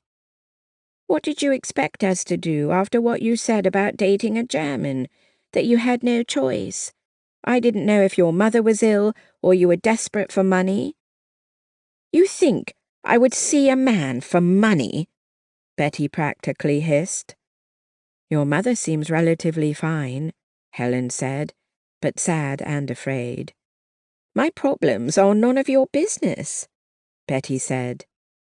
Problems are better when they're shared with friends, Helen countered. So now you're my friends.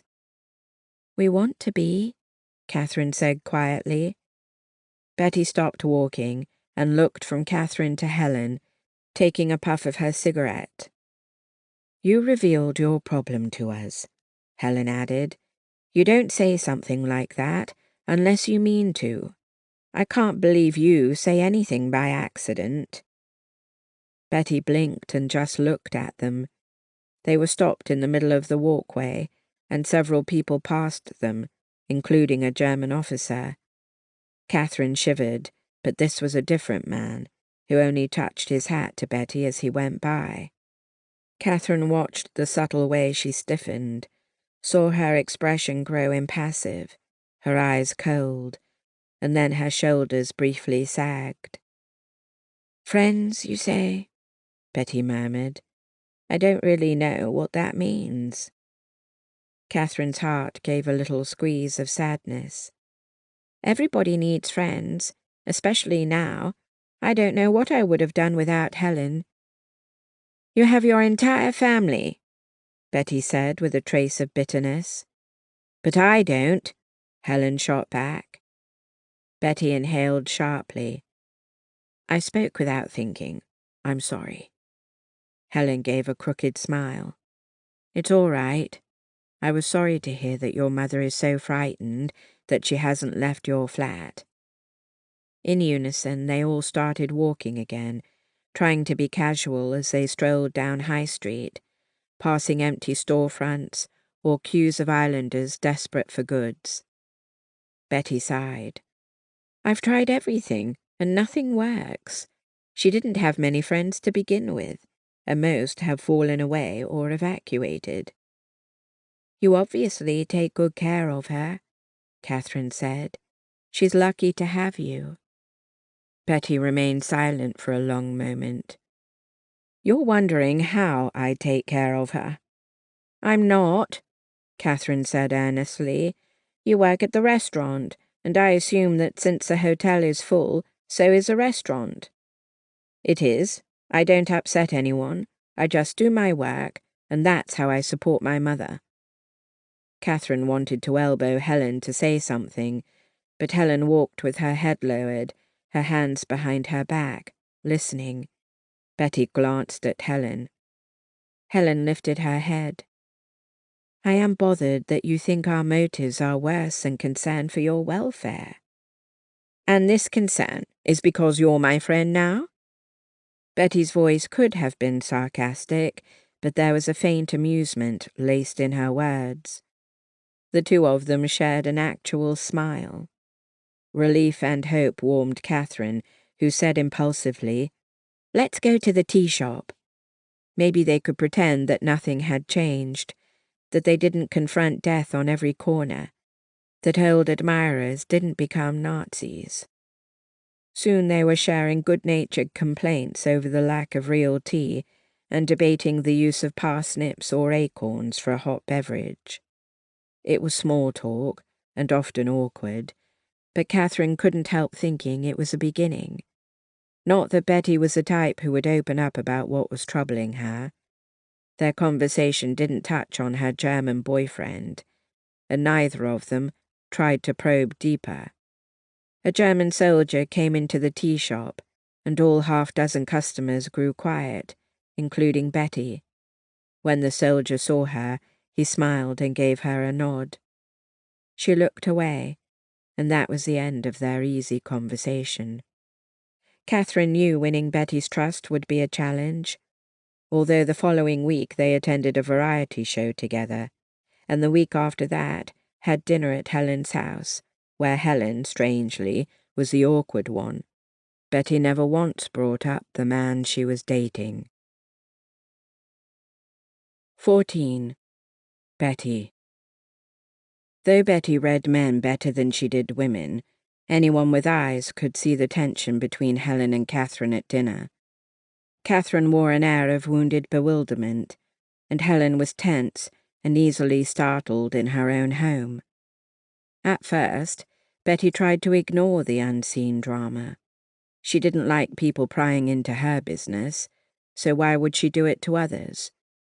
The three of them made dinner together, stretching the potatoes as far as they would go and adding peas. Catherine talked about the garden she was tending with her students, and Helen mentioned the standoff between German and Guernsey doctors over a tricky patient diagnosis. Betty didn't have much to say and wished she could go outside for a smoke. She certainly didn't want to tell them about her personal life and see their pity.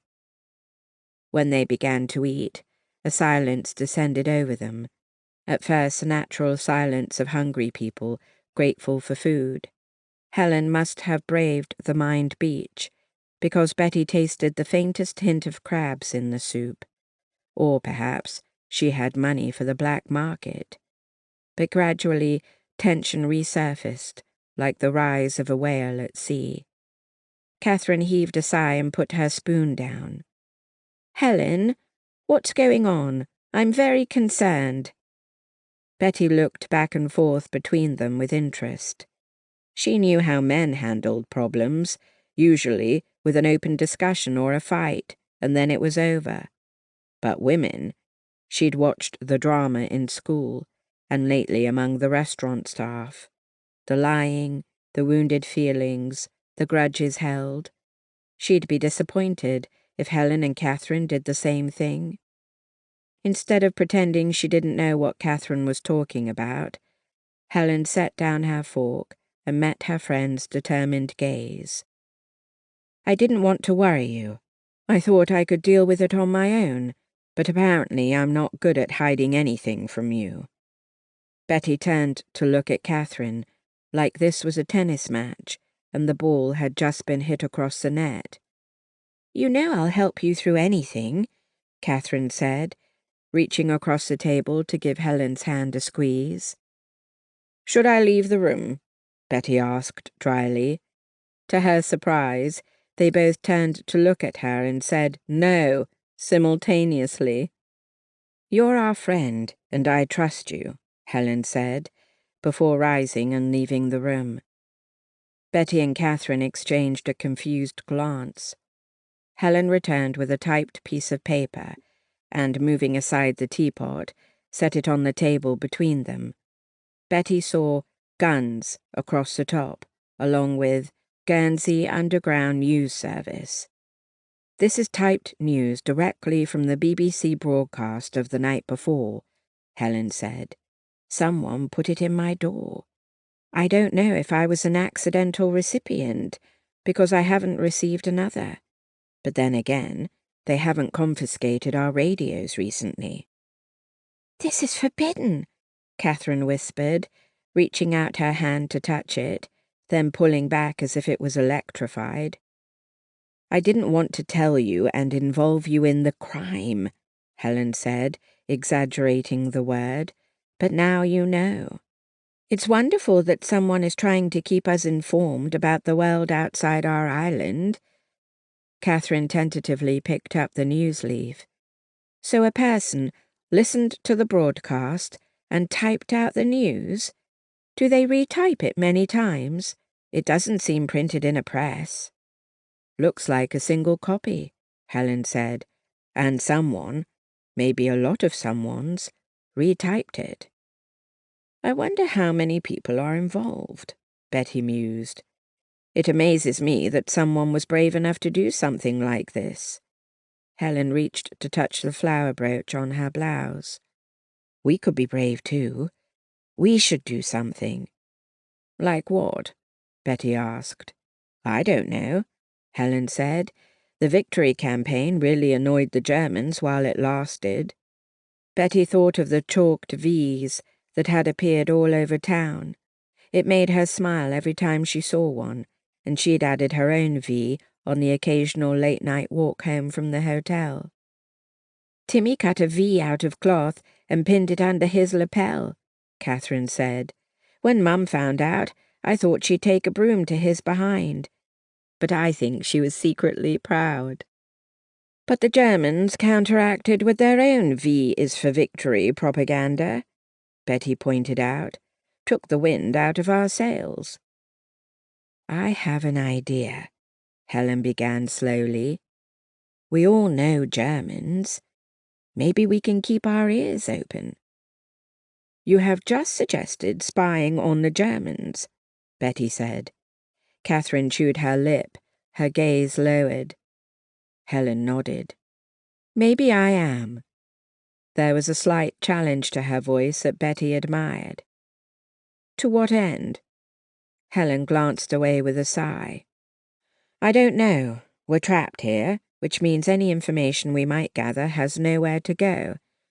But I just need to do something. Stop this insanity.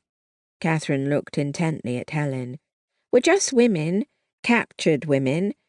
Bad things could happen to us or to our families. Helen nodded, but Betty didn't think she was giving up so easily. When Helen glanced at her, Betty gave her a smile. 15. Helen. Helen thought it was very strange to have a man living in her home. Jack prowled her cottage during the day, desperate for something to do when he wasn't sleeping, before a night adventure took him away. She found a loose doorknob repaired. He cleaned out the boiler ash and sifted for usable pieces of wood to burn again, since nothing could be wasted during the occupation. Every evening, they sat together at 9 to listen to the BBC. Helen hadn't realized how easy it would be to talk to Jack.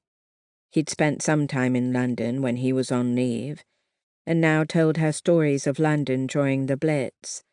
Air raids every night, never knowing if your house would collapse around you while you waited in shelters. The BBC News ended, and a band concert began, and still Helen and Jack sat in opposite chairs. His fingers drummed restlessly on the chair arm, and his frustration was a palpable tension that felt like it could explode. Jack, she said quietly. He glanced up.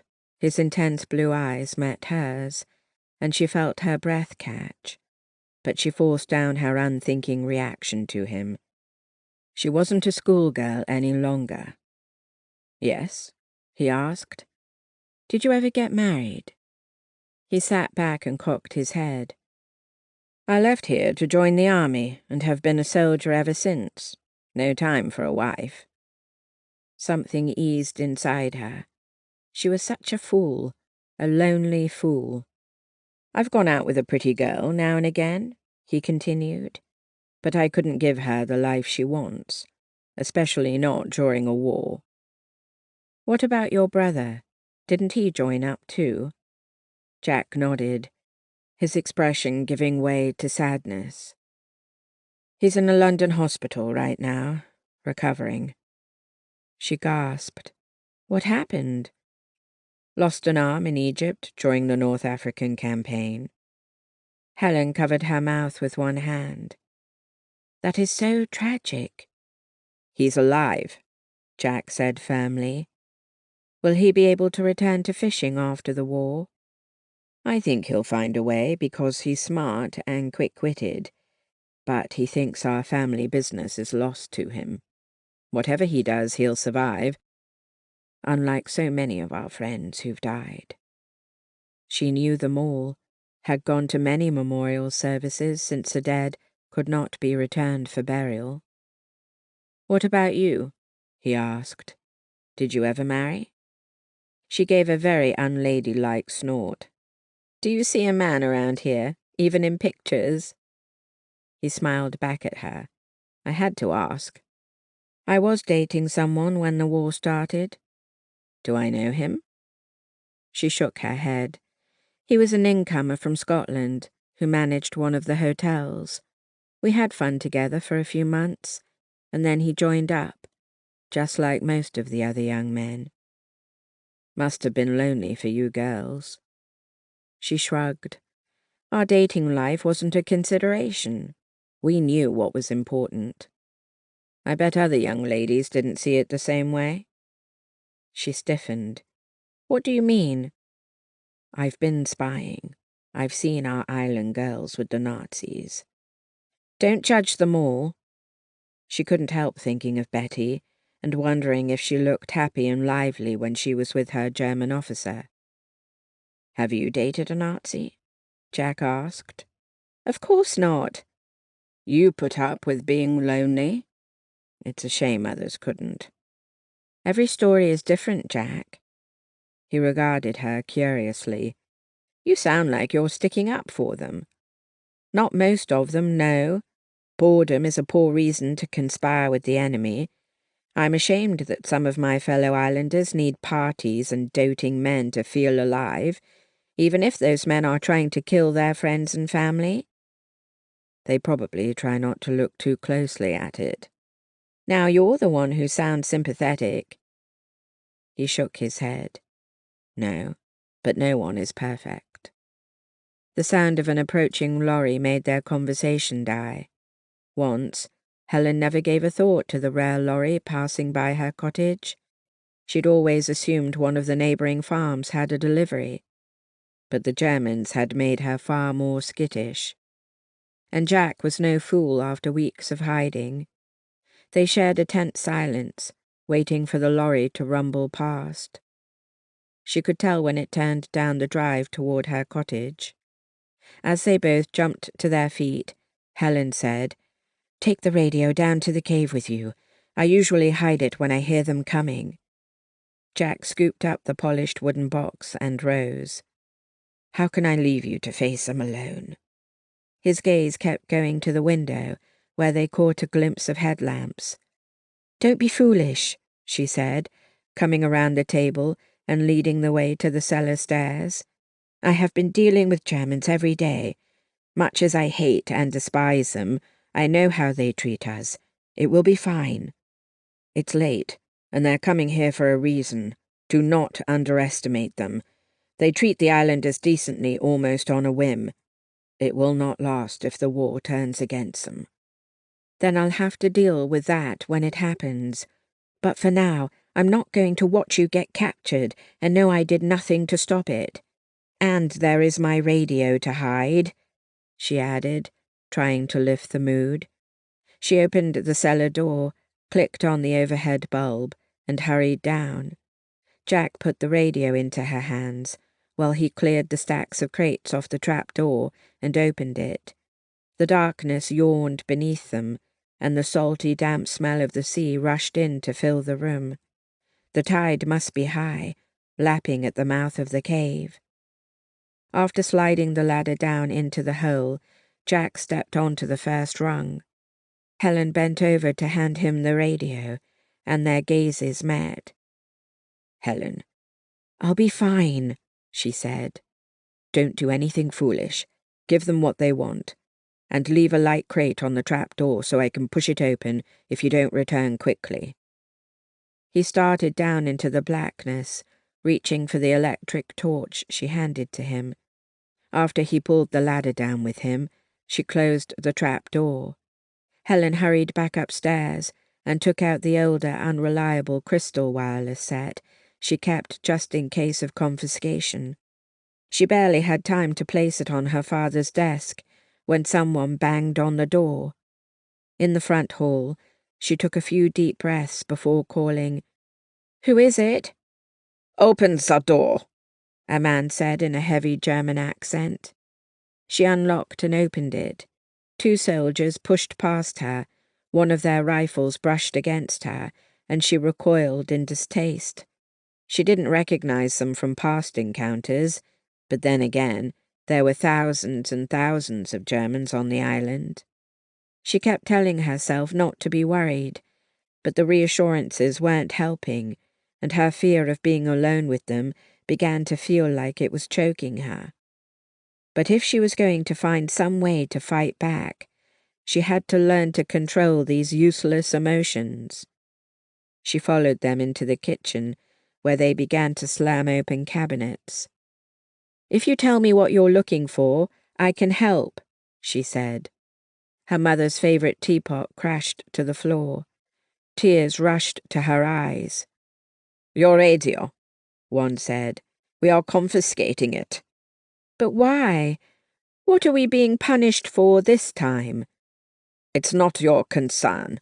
Where is it?" "It's in the parlour," she said, as they opened the cabinet where her mother's china was kept. They didn't let her lead the way, but pushed past her, a broad shoulder shoving against her chest, touching her unnecessarily. She knew it was an attempt to make her afraid, and it worked. In the parlour, one of the soldiers focused in on the desk, where she'd placed the old wireless set. But the other soldier walked around, looking at the mementos on tabletops, her father's pocket watch, a ceramic flower she'd made in grammar school, and then the books lining the shelves. The soldier gave her a look, as if there were a set number of books, and she'd gone well over the limit. "My father was a professor at Elizabeth College," she said, trying to sound nonchalant. "My mother used to write poetry. They liked to read." Helen had already hidden any title on the Germans' banned book list after Catherine had warned her. She had no idea what they had against authors like F. Scott Fitzgerald or Ernest Hemingway. When one soldier would have continued examining the books, the other brusquely said, "Let's go, Schnell.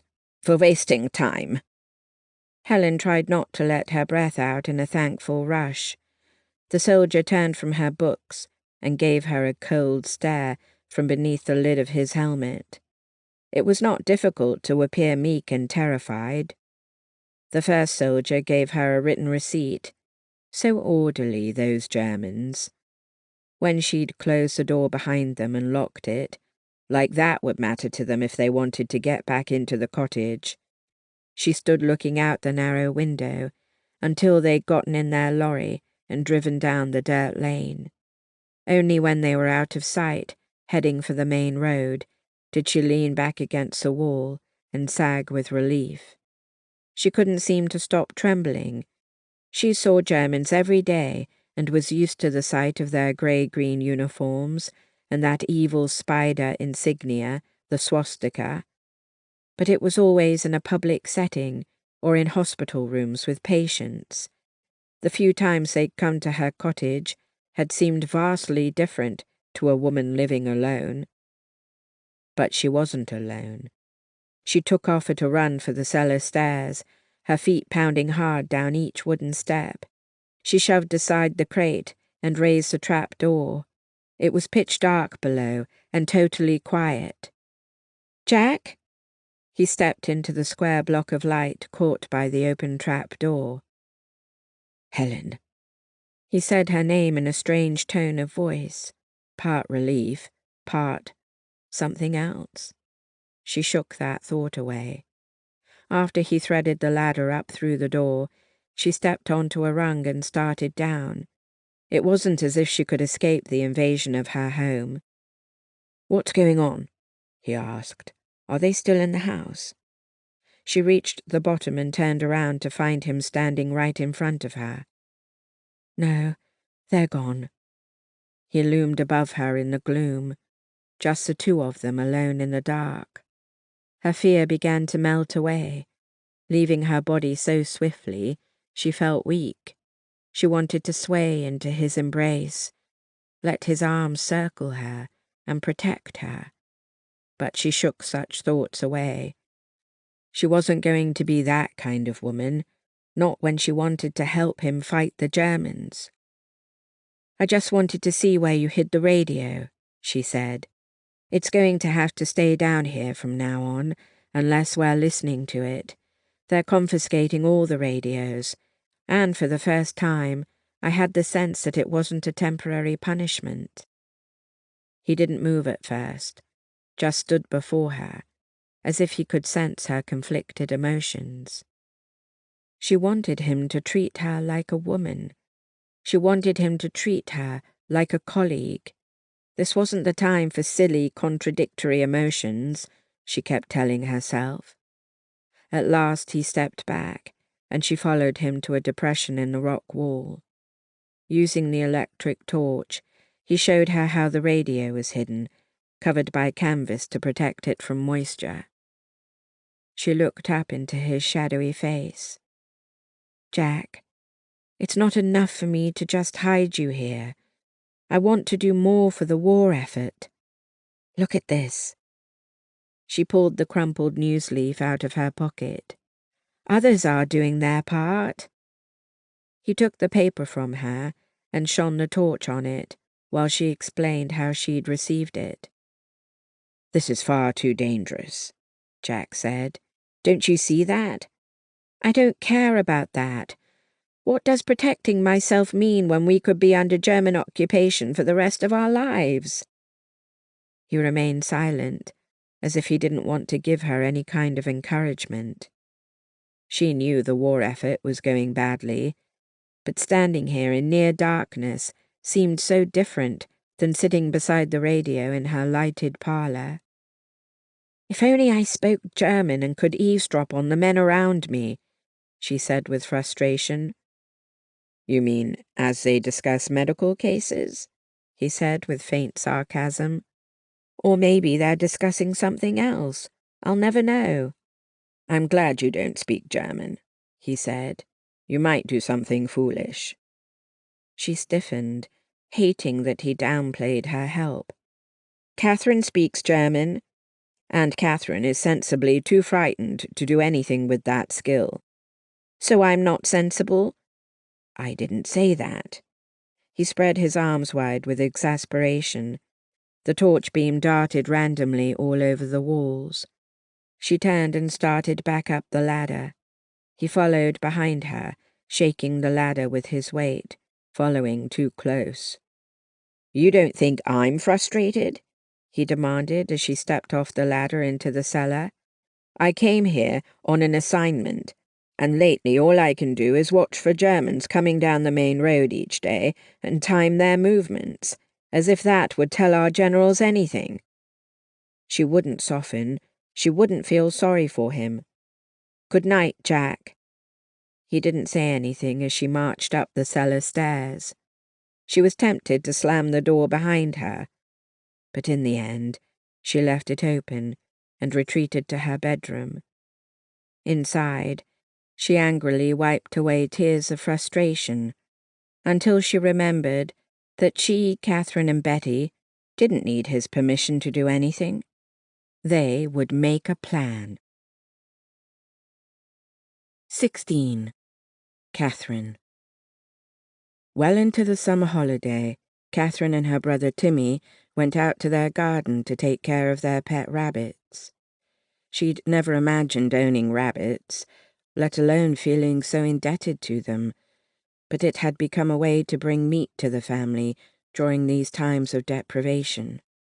The key was to not get too attached to the animals as pets, but just to think of them as a food source, she always reminded Timmy, though she was also trying to convince herself. The first few times they'd eaten one of the rabbits, Catherine had returned from school to find the rabbit already prepared, which had helped. Her mother was a peach. But Catherine had still fought back tears while remaining grateful to have the food. She helped feed the rabbits on occasion, even though their care was Timmy's main chore. It gave her a way to feel close to her brother, who was 14 years younger. She was concerned that so many children seemed to be running wild on the island, since adults either worked or stood in queues for rationed food. She'd heard stories of Germans randomly offering food to children, like the milk they supplied the schools, and wanted to make sure Timmy felt close enough to tell her anything suspicious. She couldn't believe that the German army who'd committed such atrocities in Eastern Europe could be offering food without a sinister motive. "What do you think of Sam here?" Timmy asked, opening the cage door and lifting Sam out by the scruff of the neck. "He's getting big." He cuddled the rabbit in his arms and nosed his white and black fur. "Timmy, I know. Don't get close to the rabbits. I'm eating them with no problem, aren't I? But they deserve some loving for their sacrifice." That sounds reasonable, she hoped. And Sam looks like he's thriving. "Sometimes hunting through hedgerows for plants isn't enough. I'm finding the best hay for him. Mr. Arkan let me scour his fields last week after a haymaking, but I have a treat for Sam today." Timmy reached into his pocket and pulled out a single squashed cabbage leaf. Catherine opened her mouth to protest that he shouldn't take food meant for the family, then changed her mind. The fond look on Timmy's face when he fed Sam, the only pet he was allowed to have, the pet that he would have to eat. His childhood was being taken away. He'd confessed to her that he couldn't remember what a banana tasted like. Would he forget the good times before the war? Children ran everywhere on their small island, watching the Germans build their fortifications through guarded fences, forgetting that the soldiers were an invading force to be frightened of.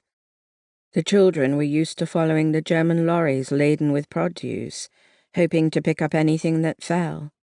The soldiers often tossed extra potatoes to the children, like warped Pied Pipers.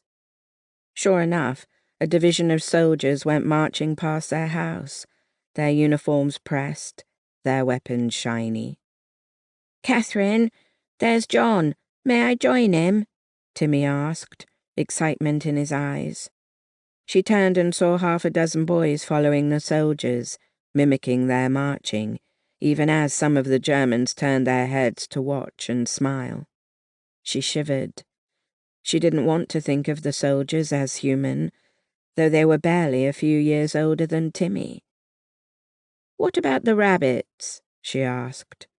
He looked so crestfallen that she relented almost at once, knowing how hard he worked to help their household survive. "I'll finish," she said, "but be home for tea. You know how Mum gets." He gave her a quick hug around the waist. "Thanks. You're the best sister." She didn't feel like the best sister, she thought, watching as he put one hand on the stone half-wall and vaulted it. Did the best sister do more against the Nazis, or do nothing and keep her brother safe? Lieutenant Schaefer came out of the back door and lit up a cigarette, as he often did. His frequent sidekick, Sergeant Dupkin, was with him again. She felt uncomfortable with both of them in different ways.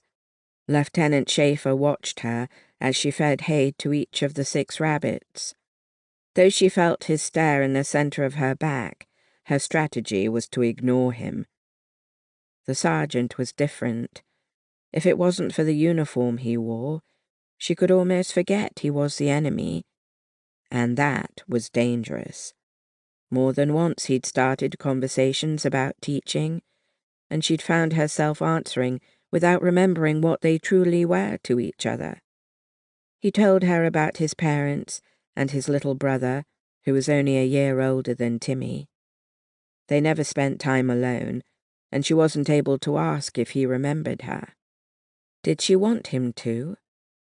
She felt like a jerry bag, like a woman who wished the war wasn't happening, who could just find a husband and start a family. The shame overwhelmed her sometimes. But now Sergeant Dupkin stood behind Lieutenant Schaefer, who was angry again, as he was more and more. She knew the Germans had considered Guernsey as a stepping-off point for an invasion of Britain. It had never happened and probably wouldn't, now that the Americans had joined the war effort.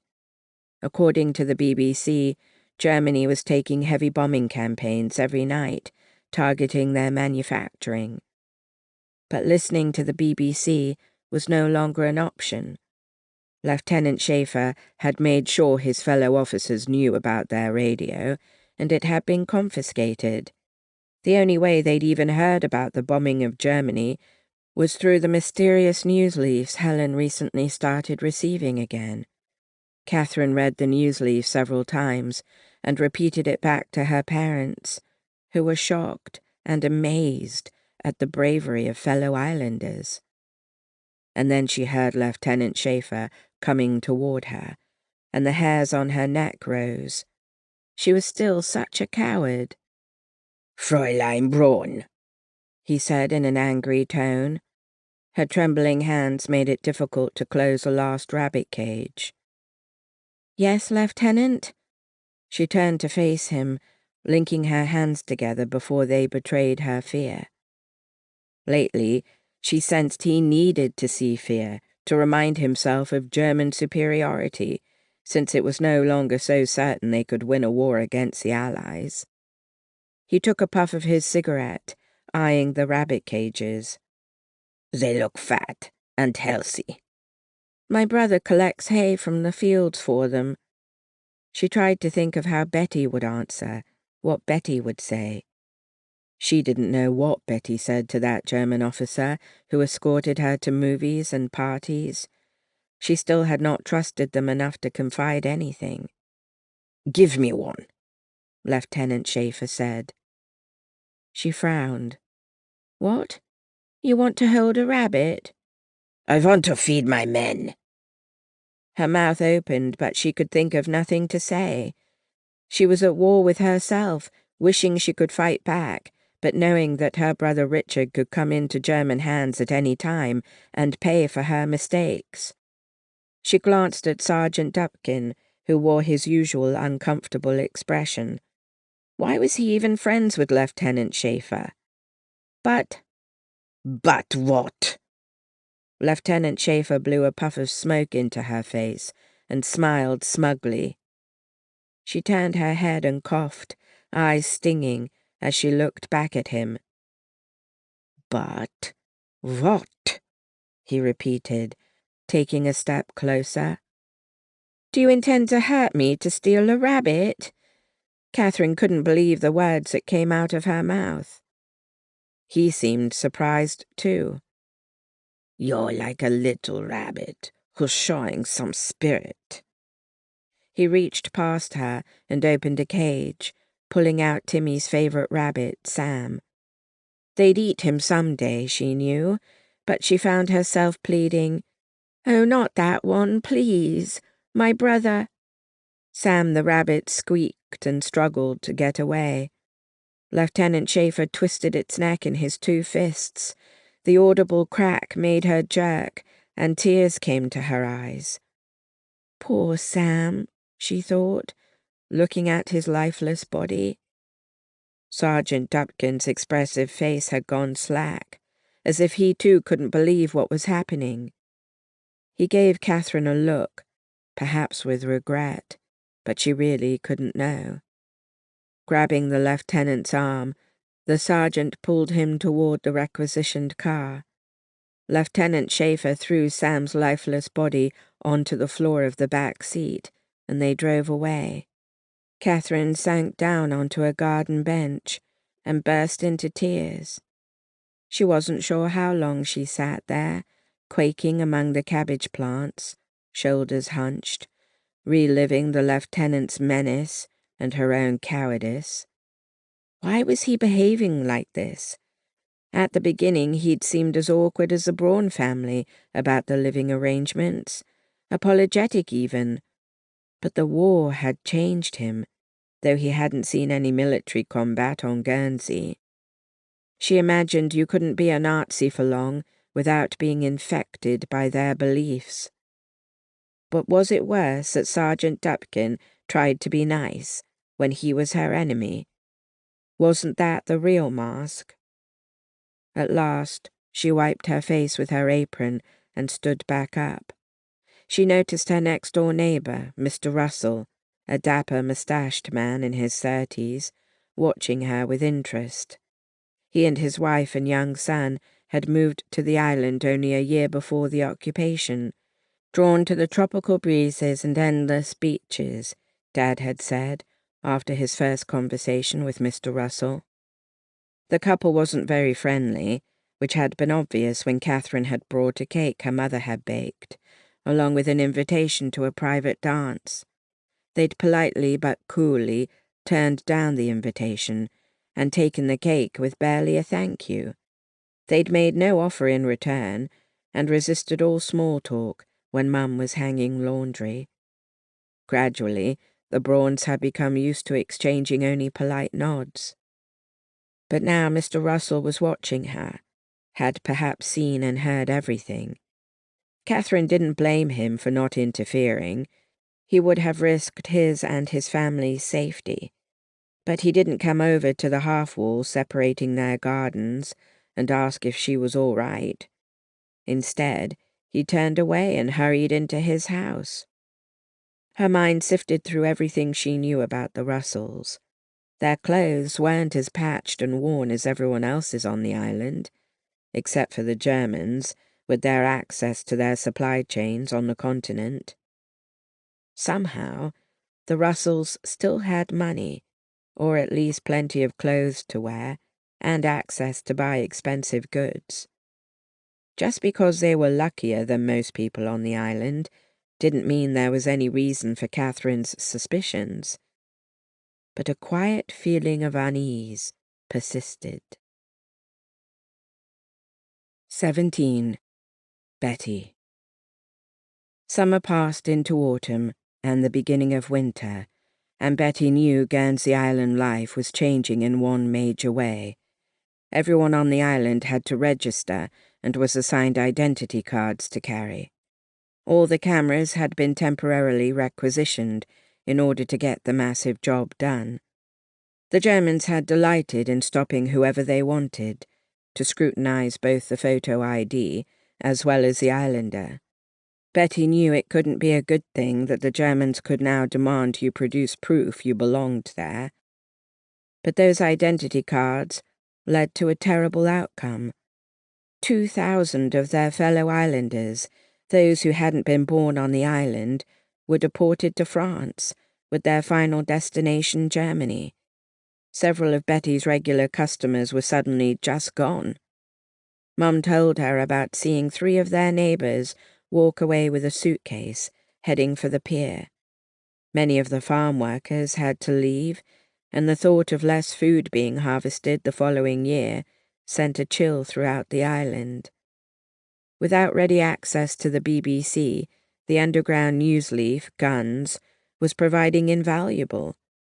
She learned that the United States had joined in bombing missions in Europe. British clergy and some politicians were holding public meetings, professing outrage about the Nazi persecution of Jews. The United States was beginning to turn the tide in far-off Pacific islands, like Guadalcanal, and Germany itself was feeling the sting as its most famous leader, Lieutenant General Rommel, was trapped in Tunisia, and the forces who'd captured Stalingrad were now surrounded by the Red Army. In a closer call, Sark, their neighbouring island to the east, was attacked by British commandos, rattling the Nazis, though they only captured one German soldier. Betty didn't know if she should pray that the British attacked Guernsey or not, because people would certainly die. But was it better to be a prisoner of the island, or to be dating a German officer? On a late, cold December Saturday afternoon, Betty was waiting tables when she saw Helen and Catherine come in. They were wrapped up in their fading coats and darned mittens, like so many on the island. They both smiled as Betty approached them, and Betty couldn't help feeling a warming of her cold heart. She didn't want to like them, but they'd been trying so hard these last months to prove their friendship, and their need to do something against the German occupation certainly matched her own. "Hello, ladies," she said, before leading them to a table. "Come here to warm up, did you?" Catherine blushed, but Helen just laughed and said good-naturedly, "That might have been one reason." They weren't the only customers to warm up at the hotel and save on their own dwindling supply of fuel. "The other reason was to see you." Catherine sat down and put a hand on Betty's arm. "You didn't come to Helen's for dinner the other night." Betty looked away and forced a smile. "So busy. You know how it is. What can I get you?" She brought them coffee while they looked over the sparse menu, and when they only ordered a sandwich to split between them, she brought a whole sandwich for each. "Betty, no, this isn't what we ordered," Catherine protested. Betty shrugged. "No one will know that if you keep your voice down." Catherine's shoulders sank as she looked around. "How's your mother?" Helen asked. Betty shook her head. "The same. She won't leave the flat, and now it's too cold to. The perfect excuse. But at least our neighbour has been visiting occasionally. That lifts Mum's spirits. And your mother came too," Betty said to Catherine. "She mentioned having a lovely talk, although I can't decide if it's good for them to confide their fear to each other as a means of letting it go, or if they just might make each other worse." "It can't get worse," Betty said dryly.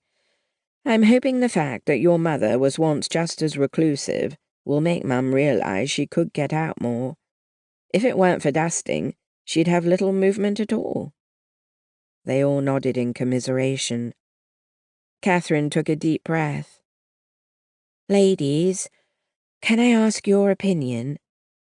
Betty glanced around the dining room, but no one seemed to be looking for her. She perched on the edge of a chair. "Is everything all right at home?" Helen asked. "Yes, it's not that, but it's Sergeant Dupkin." She glanced at Helen. "He's that friend of Lieutenant Schaefer, the one who drove off those drunken Germans on the street a few months ago." To Betty, she added, "I think I met him at a wedding in Germany before the war, but we have not discussed if this was so. He keeps bringing food to our home. I tell myself he feels guilty for how Lieutenant Schaefer treats us, but I'm worried it's more than that."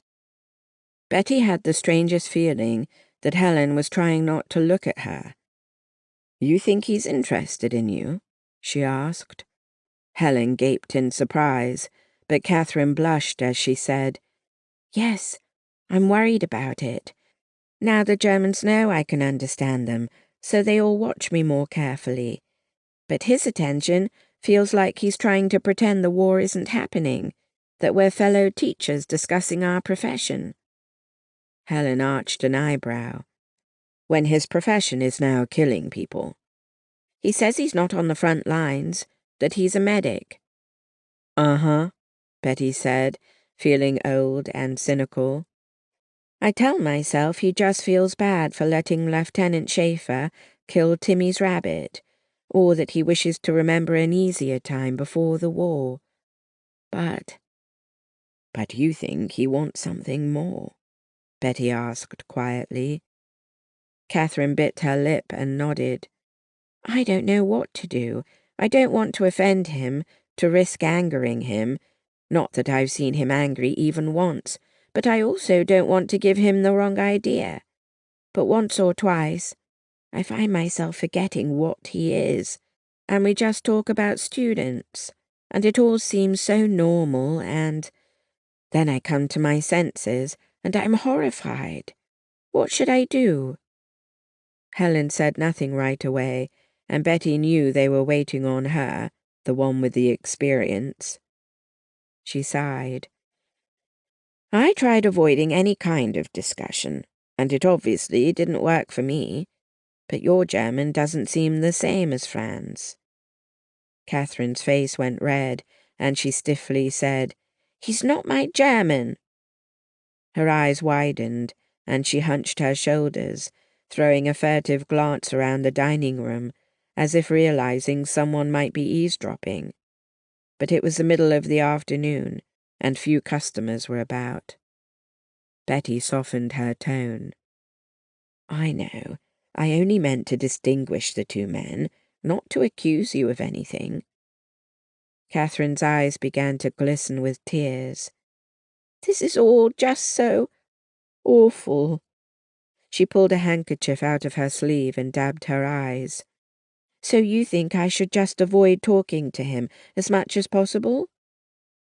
"It's worth a try, unless you want to talk to him," Betty added. "I know an island girl in love with the German.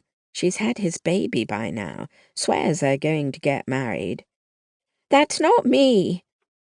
Catherine's voice grew shrill. "I desperately want to marry someday, to have everything my parents have, but not like this." "Then stop talking to him," Helen said. "He seems decent. He'll take the hint." "Betty." At the sound of a male voice calling her name, Betty felt a chill of recognition and a sense of impending fate. Her life with Franz and her friendships were about to collide. She was embarrassed and ashamed, two emotions she hadn't thought herself capable of feeling anymore. She needed a cigarette. Franz stopped beside her, his hat beneath his arm, as he gave a short bow to Helen and Catherine. "Betty, mein Liebste, am I finally to meet your friends?" Franz liked to behave as if he was courting her, so polite and jovial, but she often felt like a bone fought over by dogs, the way he showed her off to his fellow officers. When he touched her shoulder, all friendly and intimate, she stepped away. He spoke to Helen and Catherine. "I am Captain Franz Lunenburg, a friend of Betty's. And who might you ladies be?" "I'm Helen Abernathy, and this is Catherine Braun." Betty's spirits rose a bit at her polite but cool response. "We have seen each other before," Helen continued. "At the German hospital, you visited one of your injured men." Franz's smile widened, and not for the first time, Betty wondered how he could have no problem forcing his attentions on her, knowing she couldn't refuse. But Betty had so far refused the final thing he'd wanted. She didn't care if everyone thought she traded sex for car rides, parties, and nice dinners. She knew she hadn't. In his mind, he was trying to pretend he was courting a woman. Her refusal to give in played along with that scenario. For now. Franz reached for Helen's hand and bowed over it again. "How foolish of me not to recognize you, Fräulein Abernathy." "I was wearing my uniform," she said. Perhaps that made a difference. "I'm sure. "It was simply concern for my men that distracted me," he answered. Betty rolled her eyes behind his back. Catherine saw and pressed her lips together in obvious dismay, and Helen's eyes briefly sparkled. It was foolish to make fun of him, Betty knew, with Germans at every table, but as usual, they were engrossed in themselves and their conversations, convinced as a people and a nation that they were more important than anyone else. Franz turned to Betty as if to include her in the conversation. He always made it a point to be above reproach where politeness was concerned. Sometimes she wondered if somewhere deep inside him he knew what his country was doing was wrong and was determined to do his part to show that Germans weren't monsters. But that would make him far more sympathetic. That kind of man wouldn't force his attentions where he wasn't wanted. "And how do you girls know each other?" Betty flinched inside, wanting to tell him they were not silly girls but women, but she'd grown very good at hiding her thoughts after a lifetime of practice. "We went to school together, here on the island." "Ah, school friends," he nodded. "The ones who know you the best." Betty didn't let them get to know her. It had always been hard to get to know anyone, to risk others knowing your pain, your secrets. It was just easier to be alone. Only lately had she felt truly lonely. "Tell me something I don't know about Betty," Franz said, sliding an arm around her waist. In her mind, Betty retreated as she always did with his public familiarities, ignoring the sideways looks from the rest of the staff, the jealousy from a few German officers, the pity Catherine couldn't hide. Helen cocked her head and eyed Franz. "I know what a proud woman she is." Franz only gave Betty a grin. "She is that. Look at how she performs on the stage. She has much talent to be proud of. Please, do tell me more." He pointedly looked at Catherine, who wet her lips. She takes very good care of her mother." "I have not met Frau Markham yet," he said, giving Betty a reproachful look. "I've told you," Betty said coolly. "She is frightened to death of Germans. You'll give her a heart attack just walking through the door." "I don't think I believe you," Franz said. Oh, he thought he was so amusing, full of warmth and teasing. Betty's stomach clenched tighter. "She hasn't left the flat since you Germans arrived," Betty continued. "You don't need more proof than that." Franz gave an exaggerated sigh. "I'll convince you yet to introduce us." He gave Betty's waist a squeeze and let go. "I'll leave you ladies to your gossip. Until tonight, Betty."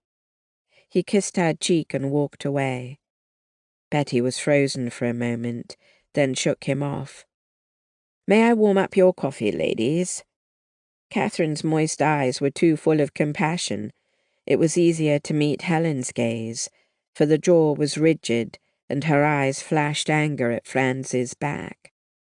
Helen said the last thing expected. "Betty, you need to come to my house next Sunday. That's your day off, right? We're forming a play reading group." Betty frowned, sensing Helen's urgency, which seemed so out of proportion for the topic. "We hated to bother you at work," Catherine said, "but you seemed unhappy when we visited your mother." Betty sighed. "I didn't know you as well then. I've apologized, haven't I?" "Then come," Helen said with quiet insistence. Betty gave in. "Very well." Helen glanced once again at Franz, who was settling into a corner table with another officer. "What does he do on the island?" "He has something to do with the munition stockpile on the island." Helen's face lit up with the excitement of a Christmas celebration. Perfect. What? Betty asked, turning to Catherine. Never mind, Catherine said, picking up her sandwich. Helen, just eat and leave poor Betty alone. Betty went to take care of another table, but couldn't get their invitation out of her mind. Their unusual behavior didn't help matters. As she approached them with the bill, she had every intention of asking more questions, but Franz intercepted her just before she reached their table. Betty, I'm going to drive you home after your shift today, he said.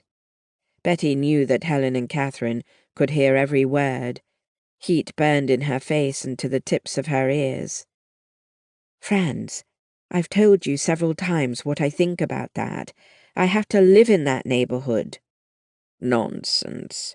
We Germans are half the island's population now. People are used to seeing us.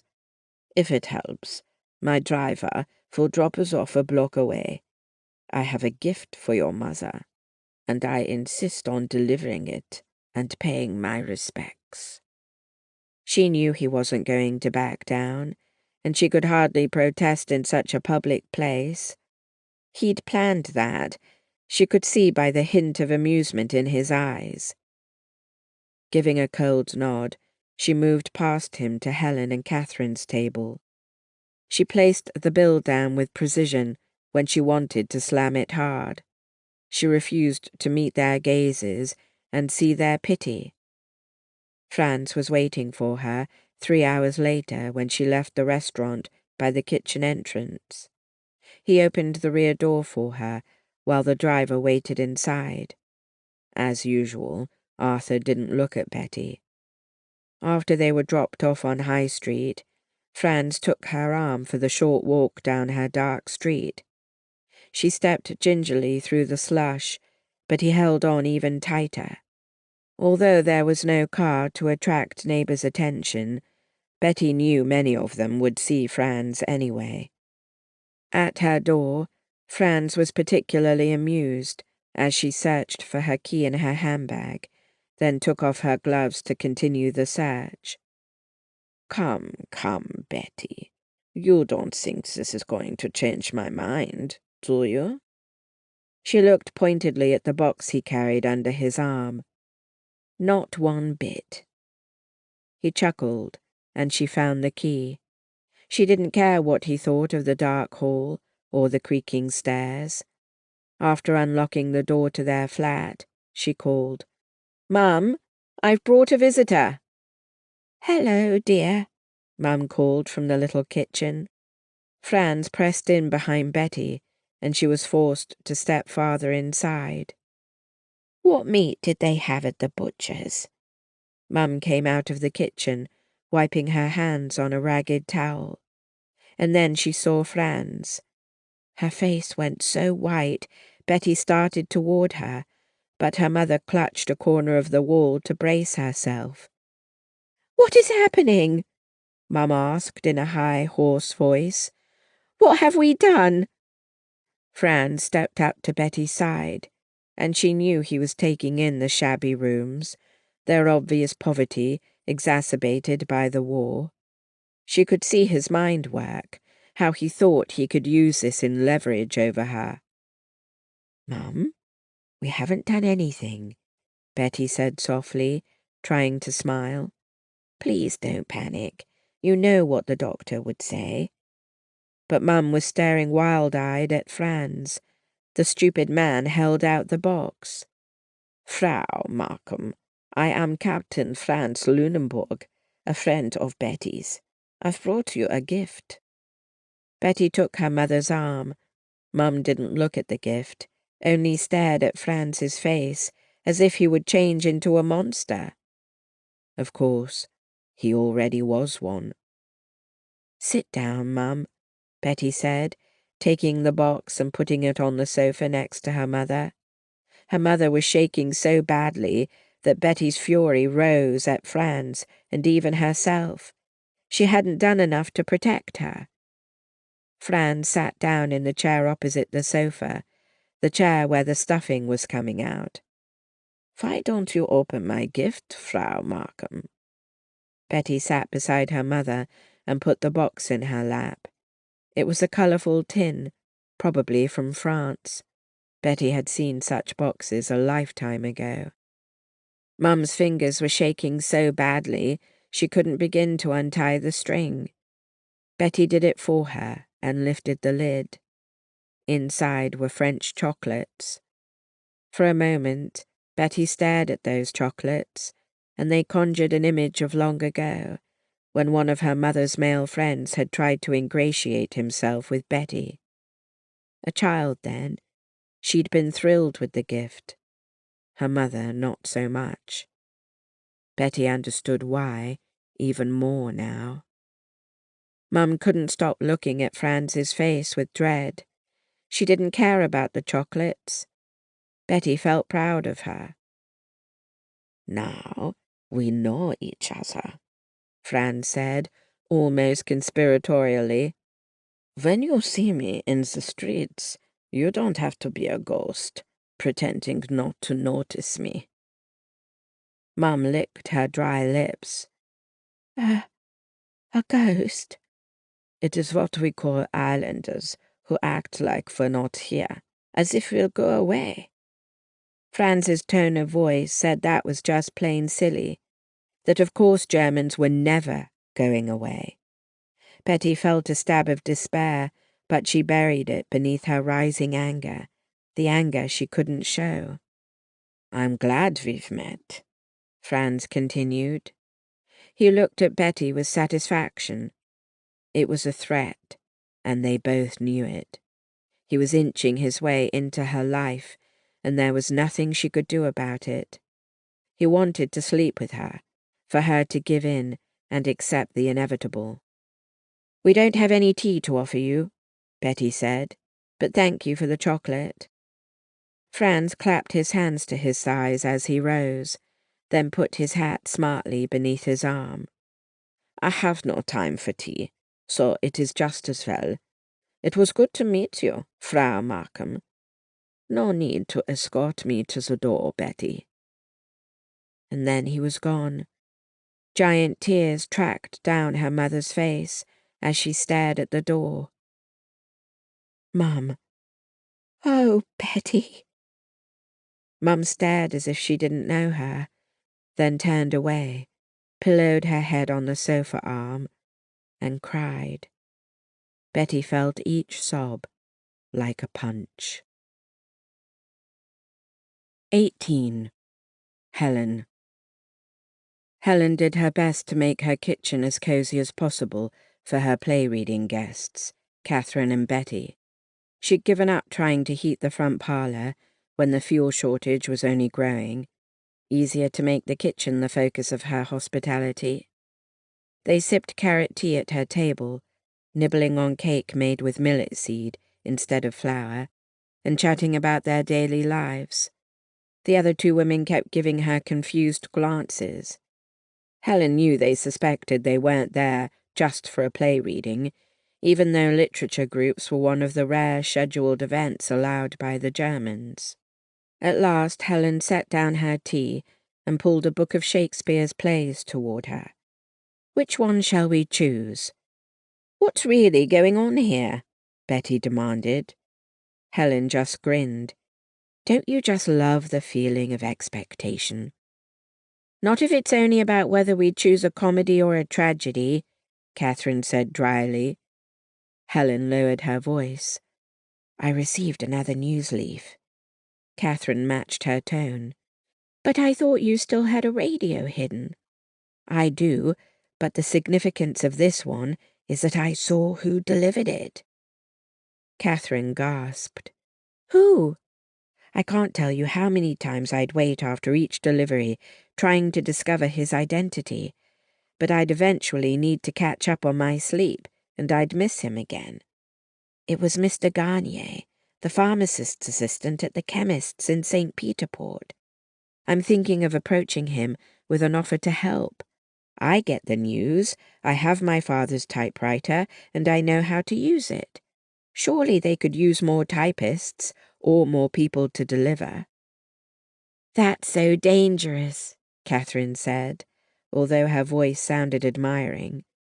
Helen didn't want to be admired. It wasn't about that. "I just need to do something to help.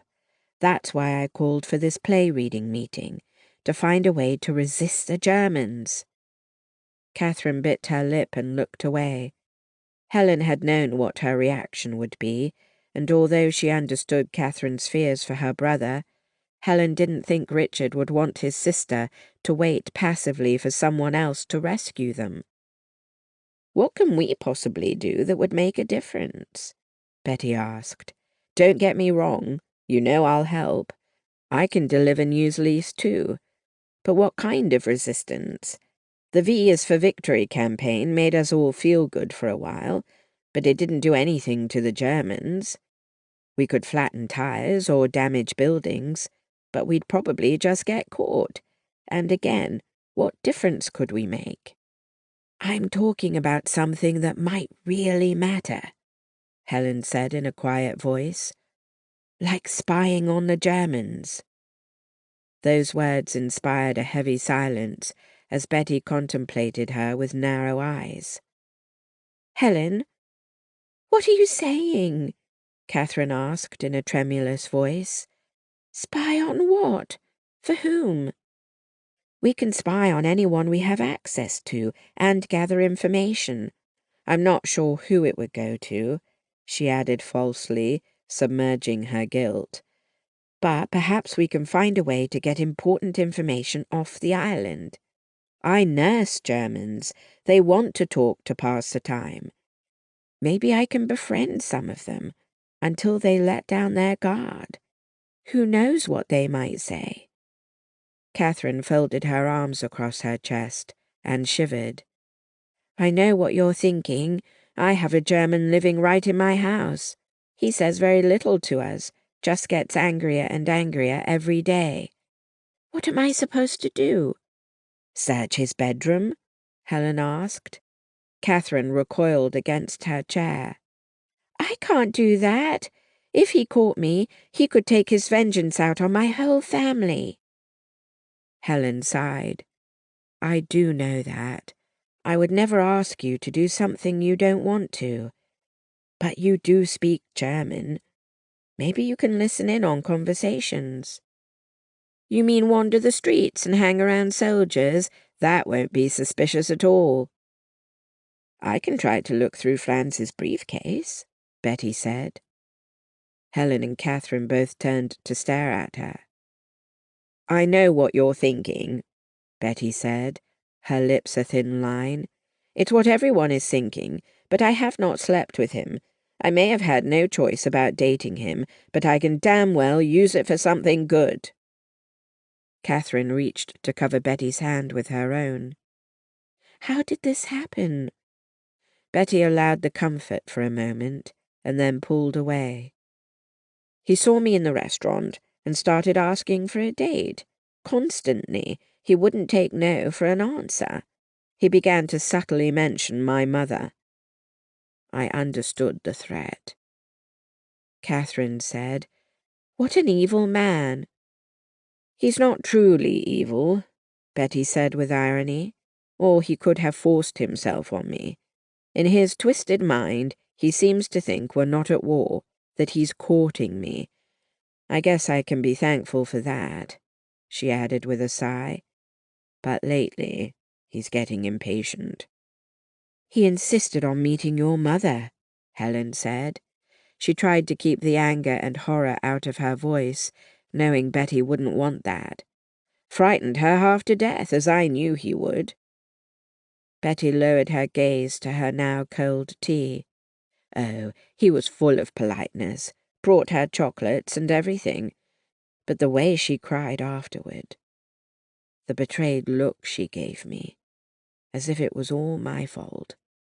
"You didn't deserve that," Catherine whispered.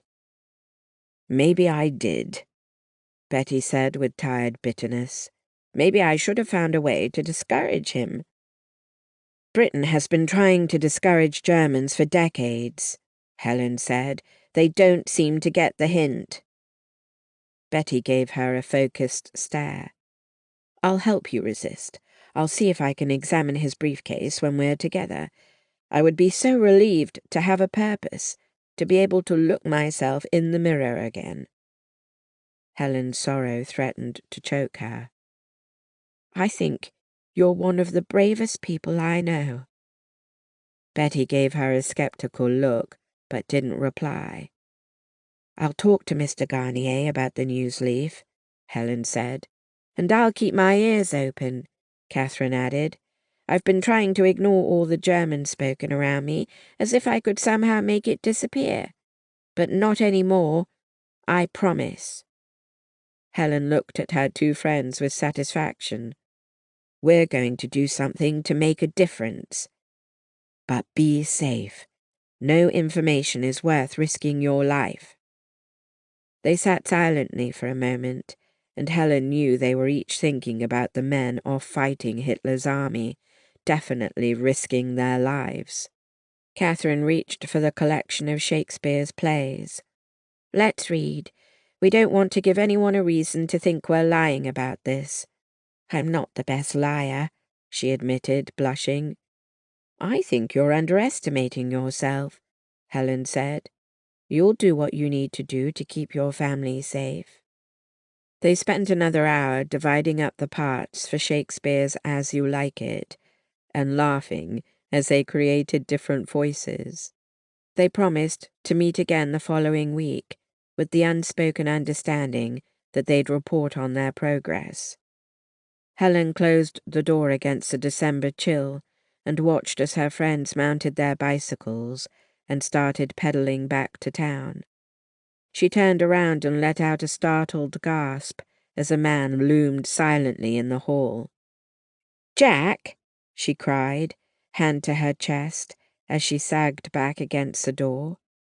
"Why did you scare me like that?" "Scare you?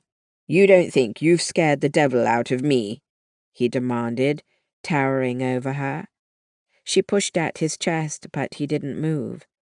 "I don't know what you're talking about." He held her upper arms and gave her a little shake. "I heard what you said to your friends. So now you're eavesdropping? You're involving them in some crazy scheme to spy on the Germans and get information for me." She lifted her chin. "I'm doing my patriotic duty." He groaned. "It's not your duty to put your friends at risk. Did you hear how frightened Catherine sounded?" Helen felt a pang of remorse. "I know, and therefore I didn't ask her to do anything risky." "You don't think she'll worry she's not doing enough and find a way to do something more than eavesdrop?" "She won't. I know her." "I think you're a fool. You're all fools." He let her go and turned away, running his hands through his hair as he stood with his back to her. "You know how I feel, Jack. We want to do our part too." He spun back toward her, his face a mask of frustration. "I can't even get off this island. You'll be risking yourselves for nothing." "I don't believe that," she said fiercely. "If we discover something truly important, you'll find a way to get the information off the island. I trust you." "You trust me? Why would you do that? I'm not any kind of man you should trust." She took the last step toward him until they were so close she could feel the heat of him through his clothes. She laid a hand on his chest, above his heart. "I know what kind of a man you are. You're a hero, a man who risks his life every day for Britain. I admire you tremendously." And then he leaned down and kissed her, shocking her, exciting her. She wrapped her arms around his neck as he pulled her against him. The kiss grew desperate until at last Jack broke away. "I'm not a hero," he said roughly. "A hero wouldn't take advantage of you like this." "I don't feel taken advantage of." She reached for him again, but he stepped back. I was always drawn to you, Helen, he said. She blinked at him in surprise. It's true, he continued, but you were formidable, so intelligent and aware of what you wanted. I knew I couldn't be the steady husband you deserved. Jack, you obviously thought you could make decisions for me back then, and you're still doing it. But you're not in charge here, and you can't keep me from doing what needs to be done. Then maybe I'll steal a boat and leave now so you and your friends won't be tempted to do something crazy. She put her hands on her hips. And what information do you have right now that could truly affect the war? Where the guns are placed? His jaw tightened. I cannot tell you. Because you don't have enough yet. We're going to help you. Helen. She put a hand up and walked back into the kitchen to start the dishes. He didn't follow her, and she was glad. She was still reeling from the kiss, the emotions he inspired, and the revelation that he'd actually noticed her all those years ago. But she wasn't going to let him think he could change her mind. 19. Chelsea. I stared at Grandma, who looked out the hospital window and blushed beneath the bruise on her cheek from her fall. I had so many questions about Jack, but she sidetracked me with a piercing look. Did you bring it? She asked. I looked over my shoulder. The faint ding of elevator doors sounded in the hall, but no one came in. We were alone. I opened my purse, and the handgun gleamed dully at me. Should I just hand it to you? Where did you get it? It's a German Luger. I kept it after the war. I imagined what a German had done with that gun, how she had gotten it. I was full of questions. I trusted that she wouldn't recklessly use it, but she had been threatened. I handed her the little sewn bag of bullets first. It had made me laugh when I saw it, but the reality of a weapon for killing had stifled my laughter. Glancing once more at the empty doorway, I lifted the gun and handed it to her. With a smooth motion, she put it in the bed table drawer, sliding a Bible in front of it. I stared as she closed the drawer. You don't think one of the nurses will find it?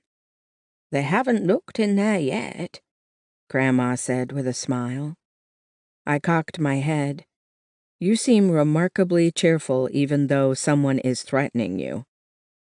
Perhaps near the end of one's life, fear of death isn't quite the same as in youth. You didn't seem very afraid of going against the Germans. Oh, believe me, dear, I was very frightened. Defeat was close, especially before the Americans arrived. She joined her hands in her lap and regarded me steadily. Did you find out anything about Catherine's death? I nodded. At first, I only found the same details as the obituary, with no cause of death listed. But finally, I reached her granddaughter, Delilah, who recognized your name. She lives on Guernsey. In fact, all of Catherine's children and grandchildren still live there. Yes, she was very lucky to have all her family around her. I couldn't help but stiffen a little. Grandma noticed, of course. You know I am not complaining. You call regularly. I know you're busy with your job and with auditioning. You're taking classes to improve your acting. So smart. Touched by her praise, I felt my face heating. Now, go ahead and tell me about your conversation with Delilah. She said her grandmother had certainly died of natural causes, I began, that she'd had a heart condition the last few decades of her life. I didn't tell her we were concerned she was murdered, just that you wanted to know that your old friend hadn't suffered. She died peacefully in her sleep with her children all around her. Grandma released a sigh and turned her gaze to the window, blinking rapidly. I could imagine her relief, knowing that one of her oldest friends had not suffered or been murdered. My throat constricted, making it hard to swallow. I felt like I knew Catherine and could empathize with how frightened she'd been. I needed to know the rest. Whoever wrote you that note about killing Catherine obviously wanted to frighten you, I said, and you did get pushed down the stairs. You're concerned enough that you wanted— I briefly lowered my voice. A gun, although I can't imagine what you'd do with it in a hospital. Grandma shrugged. Hopefully nothing. But there is a true scandal that's been brewing, which might correlate with my problem. Problem? A mild word for attempted murder, but then she was never one to over-dramatize things. Go on. What's the scandal? A journalist named Karen came to see me a few weeks ago. She was researching something about the war. I had forgotten all about it, what with my concern for Catherine. But now that my fears about my dear friend have been put to rest, I'm thinking of other possibilities. Her entire face wrinkled around the word. I need to contact Karen. I tried to before my accident, and I haven't heard back. Let me do that for you, Grandma. You already told me overseas calls are difficult in the hospital, and I want to help. She hesitated. I held my breath, then let it out in relief as she reached for her purse and pulled out a card. Her trust meant so much to me. I took it and stared at it, but the name meant nothing. There's no newspaper listed. She's an investigative reporter who sells her story after she's researched and written it, but she sells most of her stories through the International Chronicle. Start there. If this is about the war, what happened that she'd want to research? I've been telling you what happened, Grandma said with a little exasperation. Be patient, Chelsea. Patient? When someone was trying to hurt her? You don't want to tell me what you talked about? Not yet. Just find her and see why she didn't call me back. See if she's— well. Well? That sounded ominous. I'd never been good at being patient, but I was way too good at being impulsive. I now had a connection on Guernsey Island, too, and I could do more research, as well as find her mysterious reporter. I wasn't going to let this go. I wanted my grandma to know she could trust me. 20. Catherine. That Christmas, there were no new toys to be had, so Dad worked a secret project to convert a neighbour's electric train set into a wind-up one for Timmy, after trading away Timmy's old three-wheeled scooter. Catherine sewed together old clothing fabric into new scarves for her family and made Timmy a jigsaw puzzle by gluing a page from a coloured picture book onto thin wood. Mum knitted up a storm, finding more yarn by ripping apart old warm projects. Food was scarce, but they made the best of it. Helen brought a sweet potato dish made with carrageen moss that she'd scavenged from the beach, along with gifts of crocheted mittens for everyone. Betty had finally talked her mother into leaving the flat for Christmas.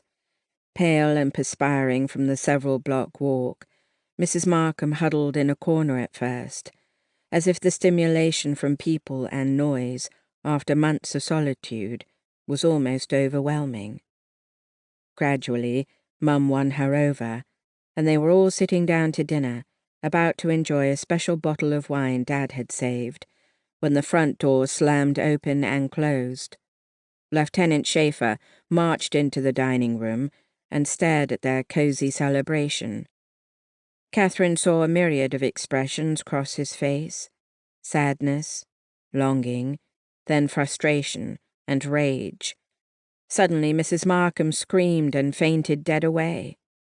In the commotion of reviving her and trying to stop Timmy from giving Lieutenant Schaefer dirty looks, he would never forgive him for killing Sam the rabbit, the lieutenant picked up the small beef platter, heaped on some stewed potatoes, and retreated to his room. Betty rallied her mother, and they tried to continue the holiday meal, but it was an awkward affair. The lieutenant's presence lingered over them like a storm cloud. Mrs. Markham couldn't leave soon enough. At their next play-reading meeting, just after the New Year, Catherine tried to apologize for frightening Mrs. Markham. Betty snorted. "Don't worry about it. Sometimes Mum tries to forget that everyone is dealing with Germans while she hides in our flat and pretends. It was good for her to see how the rest of the island is living." Helen cheerfully distracted them. "Shall we bring our play-reading meeting to order?" "Did you pick out a new play?" Betty asked dryly. "Let's deal with more important business," Helen said. "I'll give my report first, because I don't have much. I've been trying to talk more to my patients, but it's harder than I thought to find English-speaking ones, or they speak it so limitedly that I can't really carry on a conversation. I wish I had your skill, Catherine." Catherine blushed. "And then there's Mr. Garnier, the druggist's assistant," Helen continued. "I haven't talked to him yet, but I managed to follow him for a bit, to see the few other houses he delivered the news leaf to, but short of confronting him, and I don't know if that's wise yet, it was hard to get close but remain unseen." She heaved a dramatic sigh worthy of a play-reading meeting. "Not an auspicious start, I'm afraid." "I haven't had much luck either," Betty said, slumping back into her chair. "Franz doesn't carry his briefcase every time we're together, and the few times he's had it, I was never alone with it. But I'm not discouraged," she added. "I'm sure every resistance takes time." "Listen to you, Miss Optimistic," Helen said, smiling. Betty nodded. "It does not come naturally to me." And then they both turned to Catherine, who tried a smile, knowing it came out lame. "You know I've started teaching a German class, since the Feldkommandantur insisted children learn it. Well, an Oberst, a colonel, came to school and asked if I'd be willing to take on some translating work." "That's marvelous," Helen said. "Who knows what they'll give you access to?" Catherine shrugged.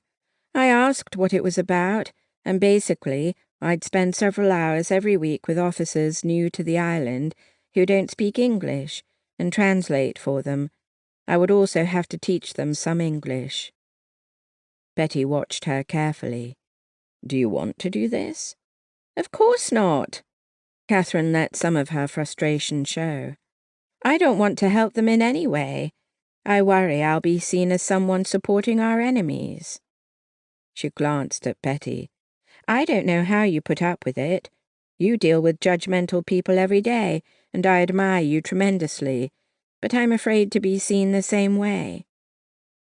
"It wouldn't be the same," Betty said. "Most islanders are forced to work side by side with Germans, like your father, or their families will starve. They don't see me that way, even my own mother." Catherine put her hand on Betty's. Betty let out a deep breath. "I explained the truth to her, that I'm very unwilling, but she can't seem to understand the difference, although she pretends to. Sometimes I think her years of living in fear have altered how she thinks." "I tell myself to pity her," Helen said coldly, "but I hate how she's making you feel, especially since she's the reason you remained on the island, and you're the reason she has food on her table." Betty gave Catherine's hand a quick squeeze before moving it away. "I've given up trying to change, Mum. I tell myself I'll be able to start over again, somewhere far away from here, when the war is over." "You'll leave Guernsey?" Catherine asked in surprise. It had never occurred to her to want to live anywhere else. Her dream of the island after the Germans were gone seemed like a paradise she was afraid to want too much. "I'll never be able to have a normal life here," Betty said. "People's opinions won't change, even when they hear that I had no choice in dating Franz. They'll think I did have a choice, that I should have done something. I understand people," she added bitterly.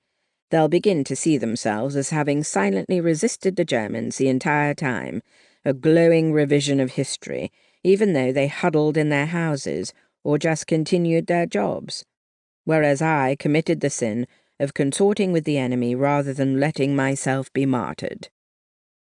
The harsh statement brought a profound silence.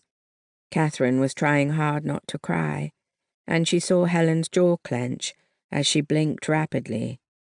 Betty hid her pain behind a wall of bitterness. Catherine spoke before she could second-guess herself. "I'm going to accept the translating position." She held up a hand when Betty started to speak. "This is my own decision. If I can find something that will help us get rid of the Germans, then I'll be proud of myself. Richard would be." Her voice trembled on her brother's name. "There's something else I've been meaning to talk to you about." Helen and Betty exchanged a glance and leaned forward, as if what she had to say was so important. What was wrong with her that she was so quick to make light of her contributions? "So, you know I've been trying to overhear German conversations around me," Catherine said. "Nothing has come of it, because they're just talking about whatever they happen to be doing, getting photographs developed, or buying something to send to a girl back home. I'll keep trying." "Is Sergeant Dupkin leaving you alone?" Betty asked. "A little. We've had far fewer conversations, although he continues to act as if we're friends. Not that either of us has brought up the past, but at least he's not pushing for anything more. But I wanted to tell you about my neighbours, the ones who moved to the island the year before the war started. At first, we tried to talk to them in a friendly manner, but they made it clear from the start they were uninterested in being friendly. I know Mrs. Russell used to socialise with the wives of the Guernsey Controlling Committee, and they all considered themselves a step above the rest of us. I believe Mr. Russell is an engineer. Anyway, my point is, I see a car pick them up on an occasional evening. Much as the driver is always an islander, we all know who they're driving for." "The Germans," Helen said coldly. Catherine turned to Betty. "I've considered whether they could be in your situation, feeling like they have no choice, and that might be so, except for the fact that my mother has never seen Mrs. Russell queue up anywhere in the village." "That doesn't make sense," Betty said. "We all need to use our ration books for food. And wait, all the non-islanders were supposed to be deported last September." Catherine shrugged. "Now you can see why I'm suspicious." "Do you think they're collaborators?" She dropped her voice to a dramatic whisper, even though she knew no one could overhear. "And what should we do about it? They might be spying on fellow islanders, giving information about who still has a radio or which farmer keeps too much of his produce for himself." "Good point," Helen said. "Can you keep an eye on them? I'm not sure yet what can be done even if we prove they're collaborators." "We'll know who to be careful around," Betty said. Catherine sat back, having said her piece, but wishing she felt more confident about it. Betty was risking her very life prying into Captain Lunenborg's briefcase. Helen was trying to become a part of an illegal underground newspaper and coerce German patients to confide in her. And what was Catherine doing? Hoping to translate something important? Not very helpful at all. And then she heard a sound, something that hadn't been there before. "Did anyone else hear that?" Helen tensed. "What do you think you heard?" "I don't know," Catherine said with hesitation. and then a mouse ran out from beneath the kitchen table. Betty screamed and jumped up. Catherine gaped at her friend's unexpected response. But then a strange man rushed into the kitchen, and with a shriek, she fell back against the wall. Betty took a swing at the stranger, hitting him in the jaw. The man barely noticed. "What's wrong?" he demanded. Catherine realized he aimed that question at Helen, who sank back into her chair and wiped a hand down her face with exasperation. "It was a mouse," Helen said. "Thanks for saving us, Jack." "Jack?" Catherine echoed. "Jack Dupuis?" He looked very different from the skinny young man who'd left the island searching for adventure. Betty was rubbing her knuckles, sending a reproving glare Helen's way. "You obviously knew about this." Catherine stared at Helen in astonishment, and with a growing undercurrent of hurt. The tension went out of Jack's shoulders as he winced and gave Helen an apologetic look. "You left the island," Catherine said in bewilderment. "How did you get back?" "A submarine dropped him off," Helen said. Betty arched a brow. "You're a spy." He smiled, and the old Jack charm washed over Catherine, but she ignored it and turned to Helen. "You knew about this. Is he the reason you've wanted us to resist the Germans?" "That was not my idea," Jack said, "and I don't agree with it." "He was only part of the reason," Helen said, coming to her feet and pushing Jack aside to face them. "He gave me the best chance for our information to help the British." "Other spies have been dropped off and missed their return trip," Betty said.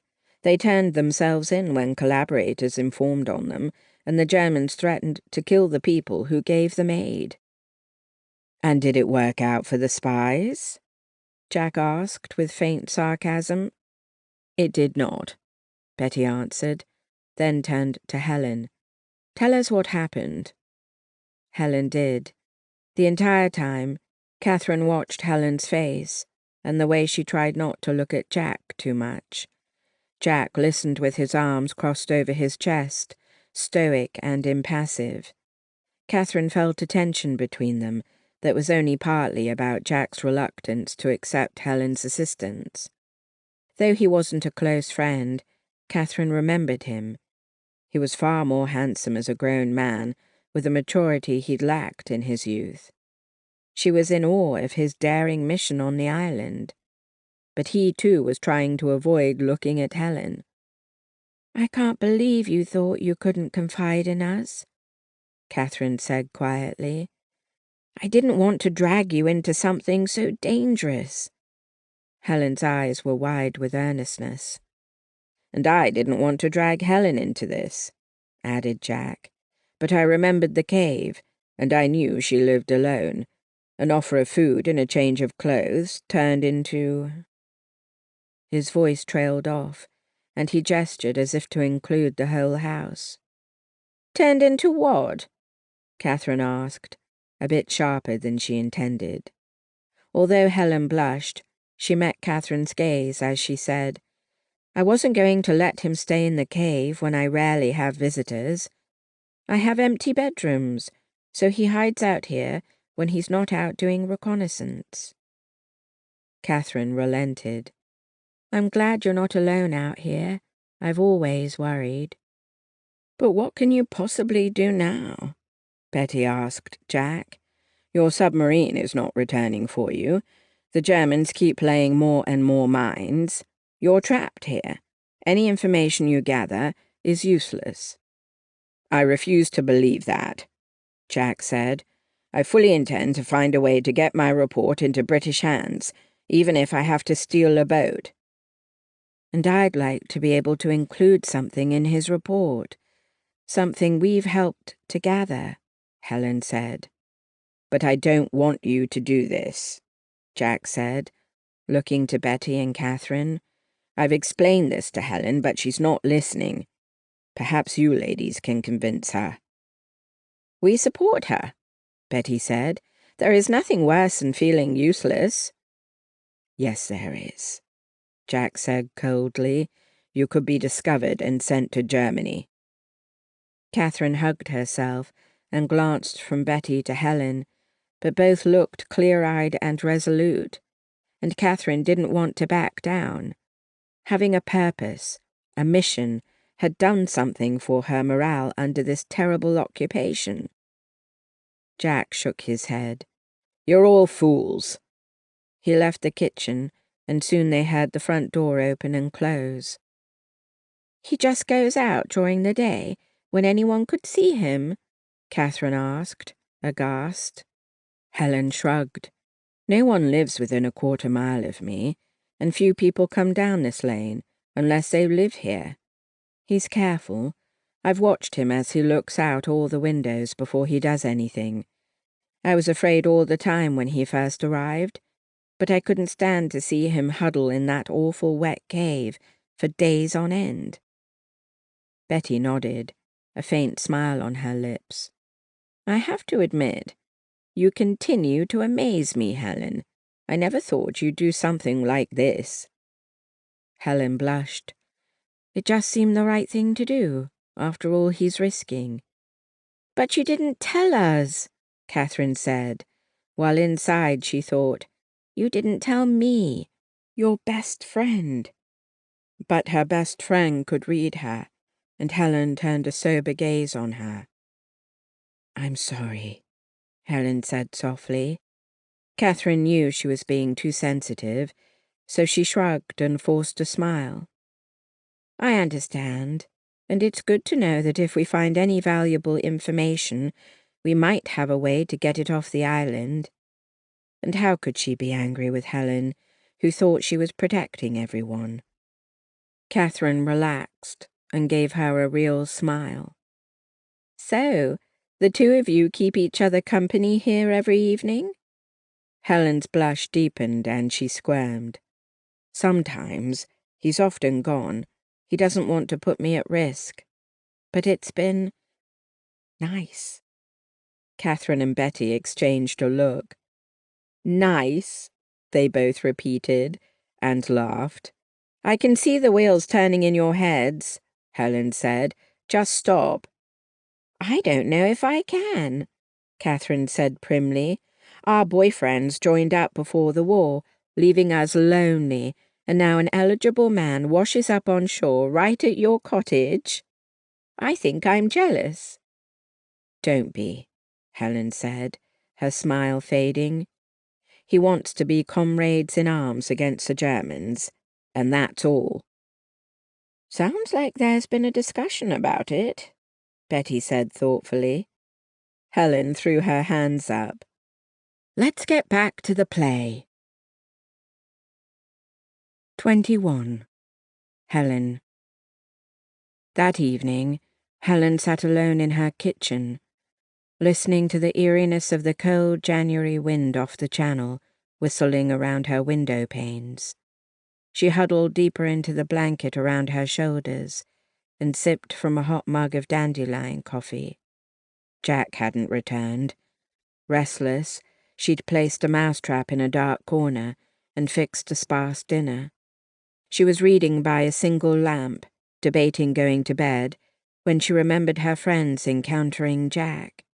Betty hitting him had been the high point, but Helen had felt strange watching Betty and Jack together. Betty had been the kind of woman Jack preferred before the war. There didn't seem to be a man who could resist the power of her presence, her beauty, her confidence. And why should this even matter to Helen? What was it about Jack that twisted up her thoughts, her emotions? She couldn't stop thinking about their kiss, even though she knew that their resistance effort was so much more important. There was a soft knock at the kitchen door, and Jack stepped inside. Rain speckled the shoulders of his dark coat and dampened his hair. As he leaned back against the door and regarded her, she couldn't tell what he was thinking. "I have to admit," Helen began, "I'm quite relieved that they know the truth about you.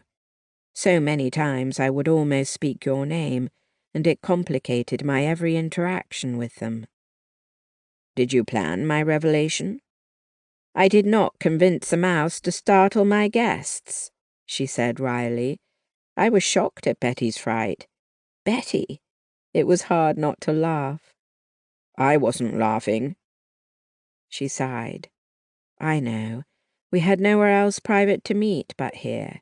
I gave you fair warning they were coming. You could have been gone, but instead you eavesdropped. Why? Because I need to know what dangers you were leading your friends into. Helen regarded him coolly. So I'm the reason a German lives in Catherine's house. I'm the reason Betty was forced to date a German. He let out his breath in a long sigh and took the chair opposite her. No, of course not. But if something goes wrong, we all understand the risks we're taking. We've spent months just existing under this occupation. That time is finished. Jack studied her face for a long, silent moment. You have a passion for this work that makes your eyes sparkle, that makes you vibrant. Her lips parted in astonishment before she could master herself.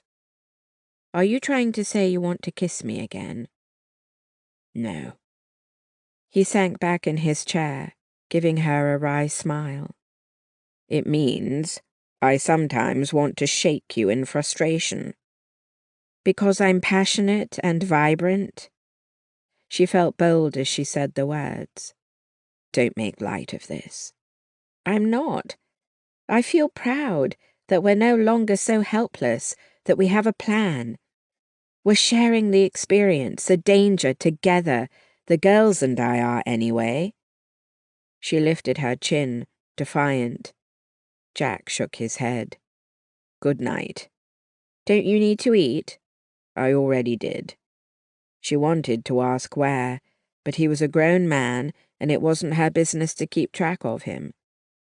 She watched him walk away, and all those defiant, strong feelings drained out of her. The hospital was a place that had always made sense to Helen.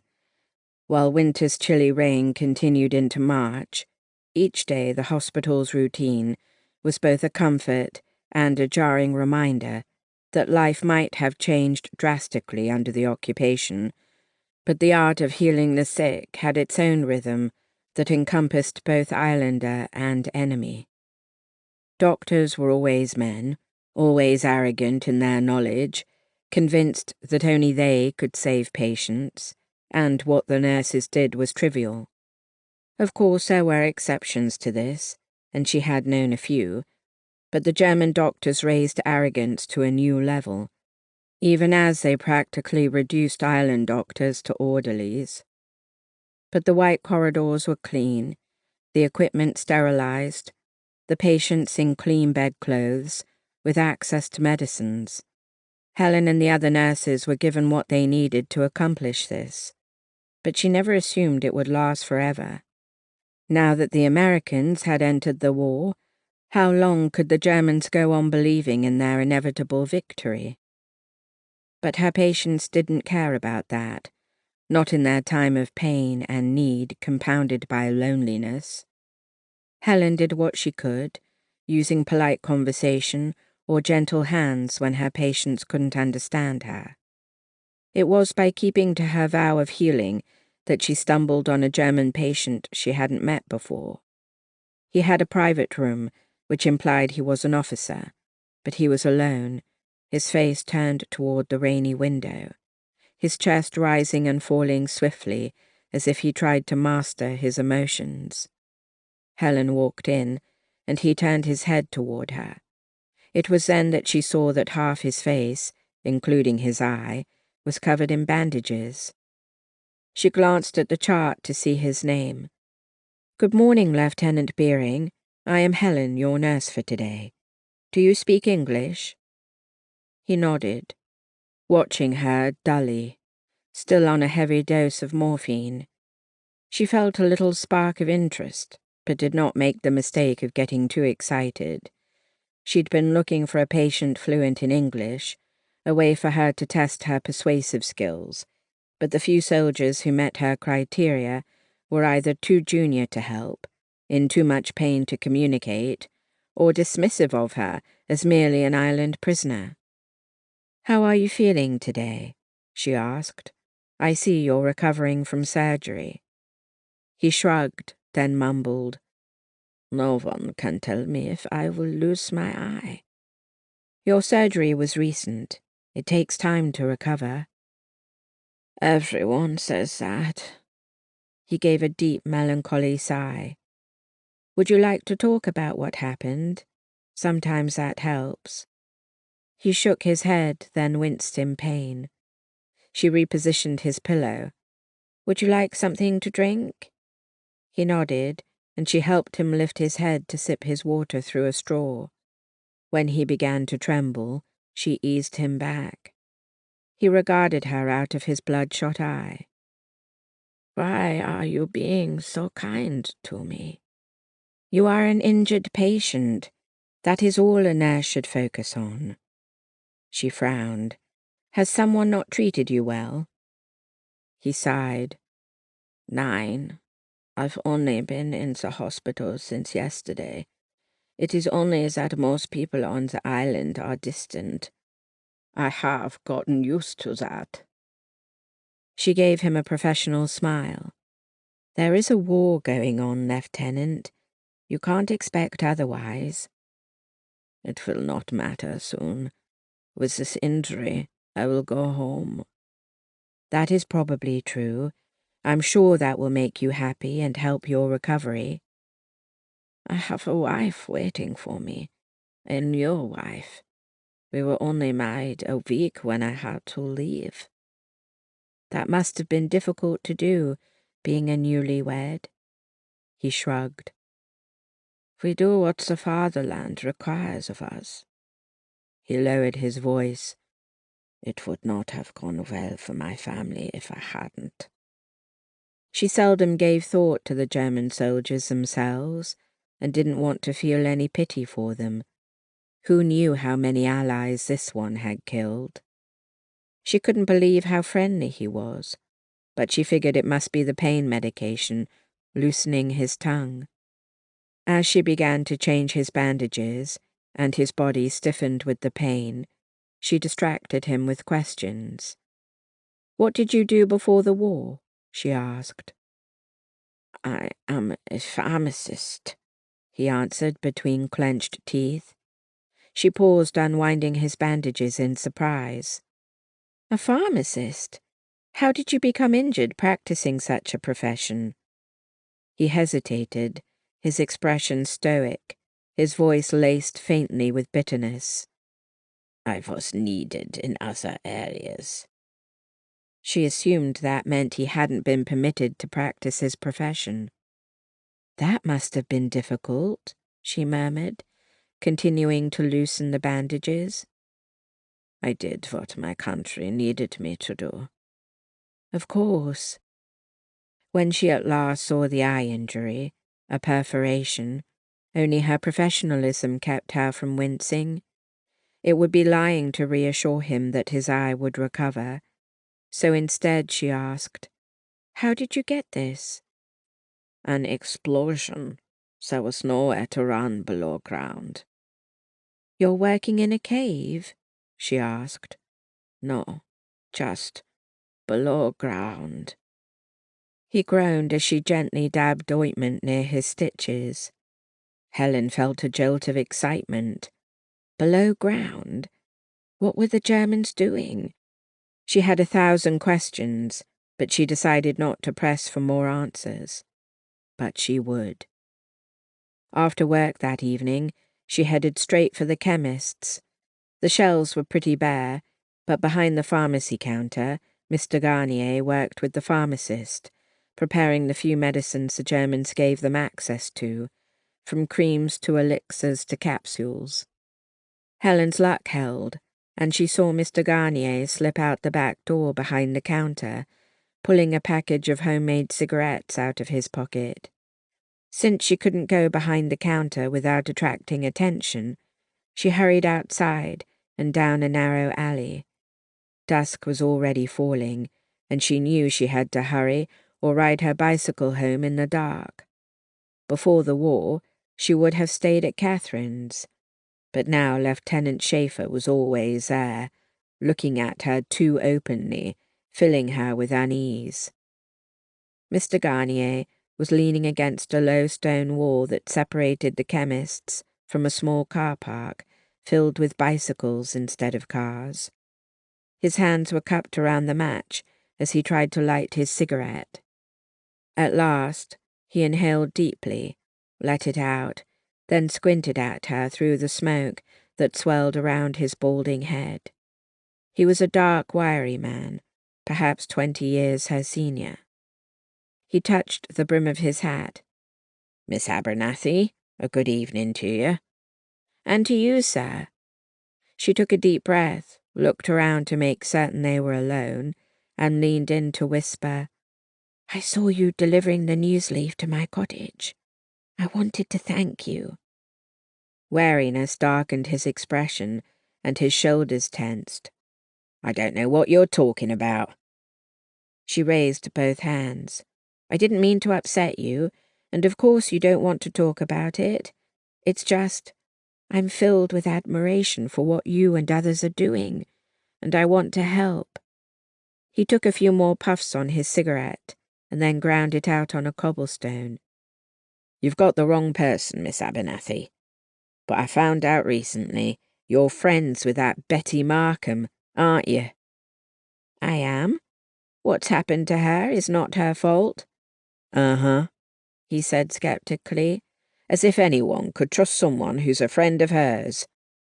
He slid past her and disappeared inside, while Helen stood still, hugging herself, as if she might never be warm again. Back at home, when she hopped off her bicycle, the last of the light was almost gone. She went to put her bicycle inside the garage, feeling the heaviness of grief weighing down her shoulders. She found the doors open and Jack inside. He wore baggy old clothes, a cap pulled low over his brow, and his hands were covered in dirt. "What are you doing?" she asked. "I cannot sit in that house one more minute," he said over his shoulder. "I came out to help prepare your garden for spring planting. After all, I'm eating half of your food." But I got distracted. Look what I found. He stepped away from the tool bench to reveal a small crate. Frowning, she came closer and saw what seemed to be a bunch of feathers. When she heard a faint chirp, she gasped. "Is that a bird?" He snorted. "Of course it is. It's wounded. I found it in your garden, unable to fly, limping itself into exhaustion to get away from me." "And you're going to nurse a wild bird back to health?" She wondered if he really was going a little stir-crazy. "Not just any bird. It's a homing pigeon." Her mouth briefly dropped open. "The Germans confiscated any homing pigeons when they arrived. This one can't be from the island. Is it being used for the war effort?" He nodded, and she thought he was deliberately holding back his excitement. "Look at the little tube attached to its leg." She leaned in close, trying not to block the light of the single bulb. Jack was cradling the pigeon body with gentleness, but it weakly fought him. She saw a spattering of blood on its wings and body, but she forced herself to look past that to the tiny leg that he was showing her. There was a red tube attached by tiny leather straps. The top was open. "The Allies airdrop pigeons to the French resistance fighters," Jack said, "so they can send messages to Britain. Perhaps this one was on its way home." Or it was simply lost. She gestured to the tube in disappointment. "It's empty." He glanced at her, standing so close that his grin was powerful. "No, it's not. I just unscrewed the top. Give me a moment." He put the pigeon back in the crate, and then placed a makeshift cover of chicken wire over the top. "You've been busy," she said, trying to hide her amusement. "This is important." He held up what looked like a tiny round lid with a long matching spindle sticking out of it. "See how it's slotted?" he asked, holding it even closer to the light for her. The end of the note was slid in there, and then the note was rolled around the spindle to make it small enough to fit in the tube. "There was a note?" she asked with excitement. He removed a tiny roll of paper from his shirt pocket. "It's made of very light paper." After he spread it open, he gestured for her to hold one end flat while he held the other. Shoulder to shoulder, they bent over it. "It's just rows of random letters," she said, disappointed. He nudged her shoulder with his own. "And why would they do that?" "Oh, it's in code." Her renewed excitement faded a bit. "Which means we can't read it." "We can't, but it was important enough that the resistance fighters were trying to get it back to England. I think we could write our own note on the back." He'd said "we," and that was almost as thrilling as the possibilities the pigeon represented. "You could tell your commanders how to meet up with you," she said quietly. "And we could tell them whatever important news we want to send. We just have to know by the time the bird is healthy, because I can't delay him any longer than that." "Are you certain it's one of ours?" she asked. "It's written on a printed note form with a typed place for the date, and even the bird's registration number. It could be a decoy, but I don't believe that." In its cage, the pigeon gave another little pathetic chirp. "Jack, will it live?" she asked, putting a hand on his arm. He covered her hand with his. "I'll do everything in my power." He looked down at her. Their hands were still touching. There was a long moment when she felt on the precipice of something she'd never experienced before, an intimacy born of shared history and now the trauma of war. But they both heard a distant drone of a plane, more than one plane. Not that it didn't happen regularly, but night flights often meant bombing runs, or so the BBC said. He stepped away from her and cleared his throat. "One of her wings is broken. I had some experience with this as a boy. I'm going to do my best to fold it into place and then wrap a bandage around the body to hold it still. What I can recall is that it took a few weeks to a month before the bird could fly again. Until then, I'll feed and water it and let it walk around for exercise."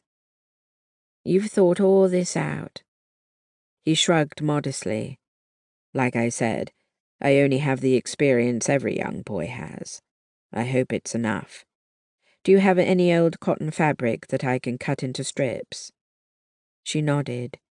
"And here I was about to tell you to take up a hobby like whittling if you're bored.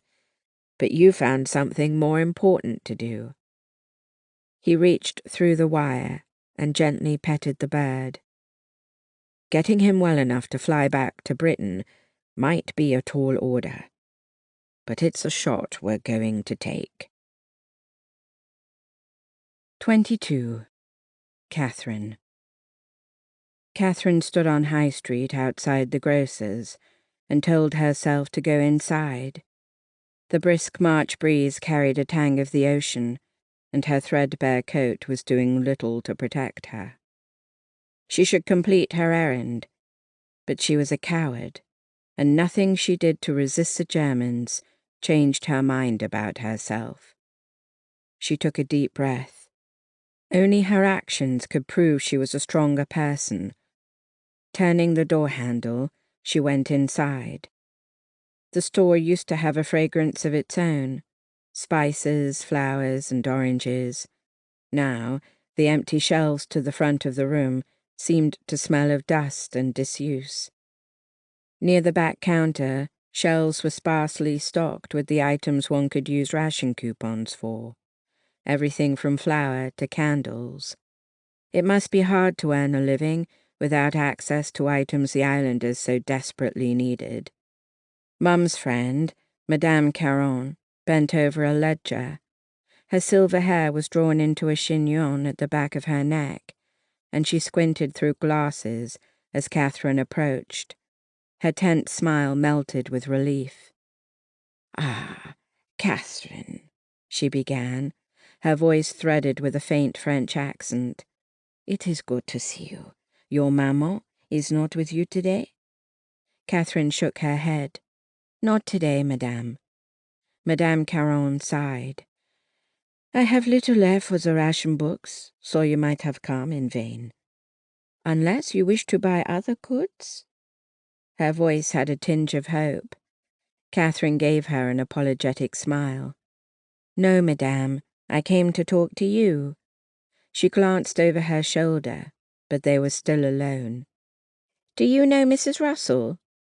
Madame Caron frowned her confusion. "Of course I do. She used to come here regularly before the war." "But now not so much?" The woman cocked her head. "No, not so much. I assume your maman told you that. Why does it matter?"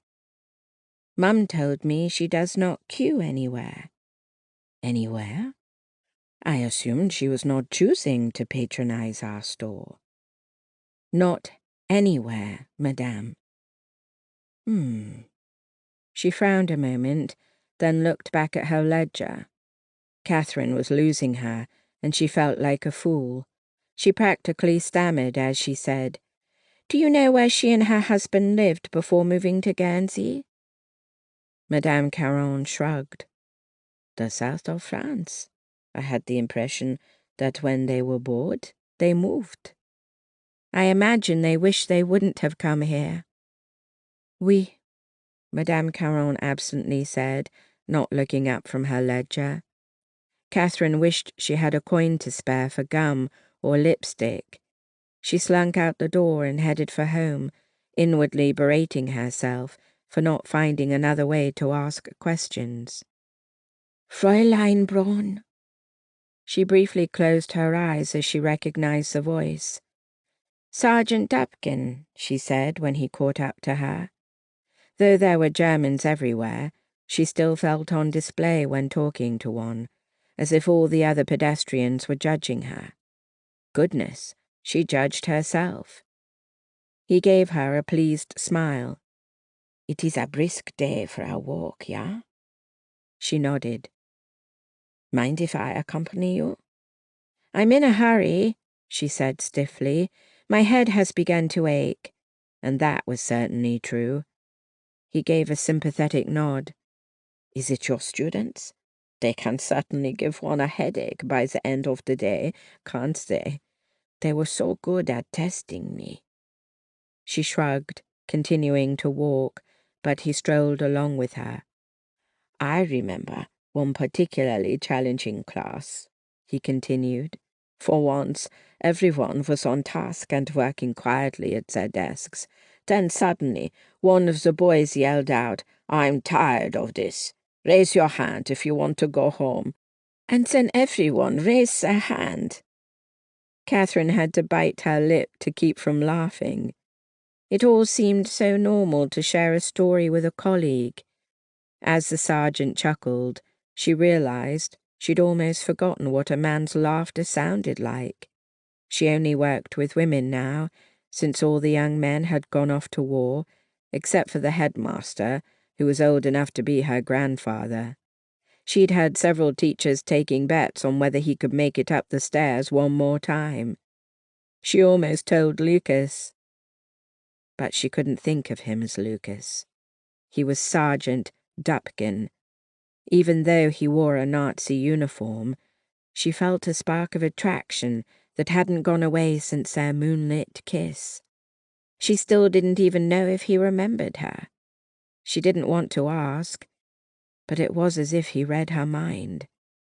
His smile fading into a look of intensity, he murmured, "We have not been alone since I arrived, but I wanted you to know that I have forgotten nothing about that night 5 years ago when we met." They were hardly alone. A man jostled her going by on the narrow street. Children chased a ball. But she barely noticed, so drawn inwardly to a more innocent time when she thought herself so grown up, her dreams of love and a family glimmering on the horizon of adulthood. But she was a woman now, not a girl. She wouldn't let herself be deluded by romance, and she wouldn't ask why he'd never written back. "I don't know what you're talking about," she answered coolly, then doubled her walking speed. He didn't join her. Soon, she opened the little gate to her yard, but before she could go inside, she saw movement out of the corner of her eye. It was Mrs. Russell outside in her garden. Without overthinking it, Catherine turned and went toward the half wall that separated their yards. "Hello, Mrs. Russell," she called cheerfully. Mrs. Russell held her hat against a gust of wind and squinted at Catherine. "Oh, hello, Catherine." The woman had surprisingly remembered her name. Catherine saw an opening. "Oh, Mrs. Russell, your hat is divine." It was bright red with a wide brim that shielded her face from the sun. It didn't droop. It wasn't faded. Catherine had only one good hat left, which she kept for church on Sundays. She and most of the island's female population now wore scarves. Mrs. Russell slid her fingers along the brim of her hat. "Thank you. I like this one so much I even wear it gardening." "I have to say," Catherine continued, "I can't imagine how you must feel, knowing you moved here not a year before the war broke out. I bet you wish you'd stayed. I can't remember where you're from." "London." Her voice was noticeably cooler, but Catherine forged on. Madame Caron had said the south of France. "Your move might have been poor luck, but you were very lucky last year. How did you escape being deported to Germany with all the other mainlanders?" Mrs. Russell's smile was brief and forced. "I imagine my husband was smart enough not to list our recent immigration when we all had to register. It was good of the bailiff's office not to turn us in." "It really was. But then again, we islanders have to help each other because certainly the Germans don't care about us." Mrs. Russell gave an uneasy look around. "Be careful what you say. You'd think you'd know better with a German officer living with you. They have eyes everywhere." With a last frown of warning, Mrs. Russell went indoors, leaving Catherine awash in frustration. Not a week later, a detachment of soldiers arrived to search the Braun house. It was a Saturday morning and Catherine was home, helping to do laundry in the old tub. As she was putting the clothes through the wringer, the house suddenly shook with the pounding of booted feet on the front steps and banging on the door. She rushed into the hall where all the family gathered in alarm. Timmy reached for her hand. Tears fell down Mum's cheeks, but she nodded to Dad, who opened the door. 2 soldiers rushed in, with an officer right behind. "What is the meaning of this?" Dad demanded. The officer gave him a cold look. "We will search the premises for a radio." "We gave up our radio months ago," Dad said in bewilderment. "One of your own officers lives with us. He knows what we have." But they ignored him except to say, "It will go easier for you if you stay out of the way." So they did. Catherine put her arm around her mother, and they all flinched together as they could hear things break in room after room. Mum's tears tracked silently down her cheeks. Dad had his arms around Timmy, who buried his head in Dad's chest. The Germans could do anything they wanted, and no one would stop them. Her helplessness felt like a bottomless pit in which she kept falling. When the Germans left after having found nothing illegal, Catherine and her family went about the house picking up broken vases and teapots, rehanging paintings on the wall, and trying to recover their sense of safety. Catherine stood in the open doorway of Lieutenant Schaefer's room and stared at the untouched interior. She sensed deep in her bones that this was their neighbour's fault. Catherine had questioned Mrs. Russell, and they'd gotten their revenge, though she could never prove it. She was even more determined to discover if they were cozying up to their German oppressors. 23. Betty. As usual, the restaurant was full of Germans. Betty stood near the service station feeling grim as she watched them chat and laugh, smoke rising about their heads in a way that reminded her of what hell must look like. The only thing missing were the flames. Franz was in that crowd. He made sure she waited on his table so he could touch her waist or take her hand in front of his friends. And she had to keep smiling, always smiling, while inside she wanted to scream her outrage. The only thing that kept her going sometimes was knowing that she had a goal now, discovering something Franz knew that Jack could use. But she hadn't had any luck so far. He didn't usually bring his briefcase on their evenings out. At a dinner party with fellow officers and Guernsey women, Betty had even tried moving about the room, looking at the other men as if she could discover what they knew. She couldn't relax with the women either. They eyed each other uneasily, never knowing which of them was in this for fun, or who was being forced. One would have thought such a group of women might have some sympathy for each other. But how could Betty like or even understand women who wanted what the Germans could give them? Exciting parties, good food, gifts like stockings or lipstick, the company of young men when all the young male islanders were gone. She never saw Lucy, the young pregnant girl she'd met at her first German party. Apparently, she and her baby were confined to the family farm. But her German lieutenant continued to visit her, Franz told Betty when she'd asked. Maybe Lucy had been right, and she'd be married by the end of the war. When Franz did bring his briefcase on dates, he tended to leave it in the car with his driver. More than once, Betty considered kissing Franz while fumbling with one hand to move papers from his briefcase to her handbag. But she knew how low the odds were that she could make that work. She was just feeling so desperate to accomplish something, anything, to make the torment of dating him worthwhile in the end. Taking a deep breath, she returned to Franz's table. The sight of their laughing faces, square jaws, haircuts so precise, made her want to throw up. Franz was watching her, his eyes narrowed with speculation above his charming smile. He followed her from the table and spoke in a low voice. "I feel like I haven't had a chance to be alone with you in ages, Betty." She gave him a smile. "It does not seem that long to me." He laughed. "After your shift tonight, come up to my room for a drink," he said. "All right." The words were out of her mouth before she could give them much thought. Shock flickered briefly in his eyes, replaced by triumph. Betty gritted her teeth and kept on smiling. He thought he'd won, thought he'd seduced her into acquiescence. She excused herself to go back to work. Her fellow employees certainly saw her in intimate conversation with the German. She was used to their sidelong, disdainful glances, but even Margaret gave her a disappointed look before turning away. Betty felt so alone. At the end of her shift, she methodically finished the last of her duties, preparing for the next day's service.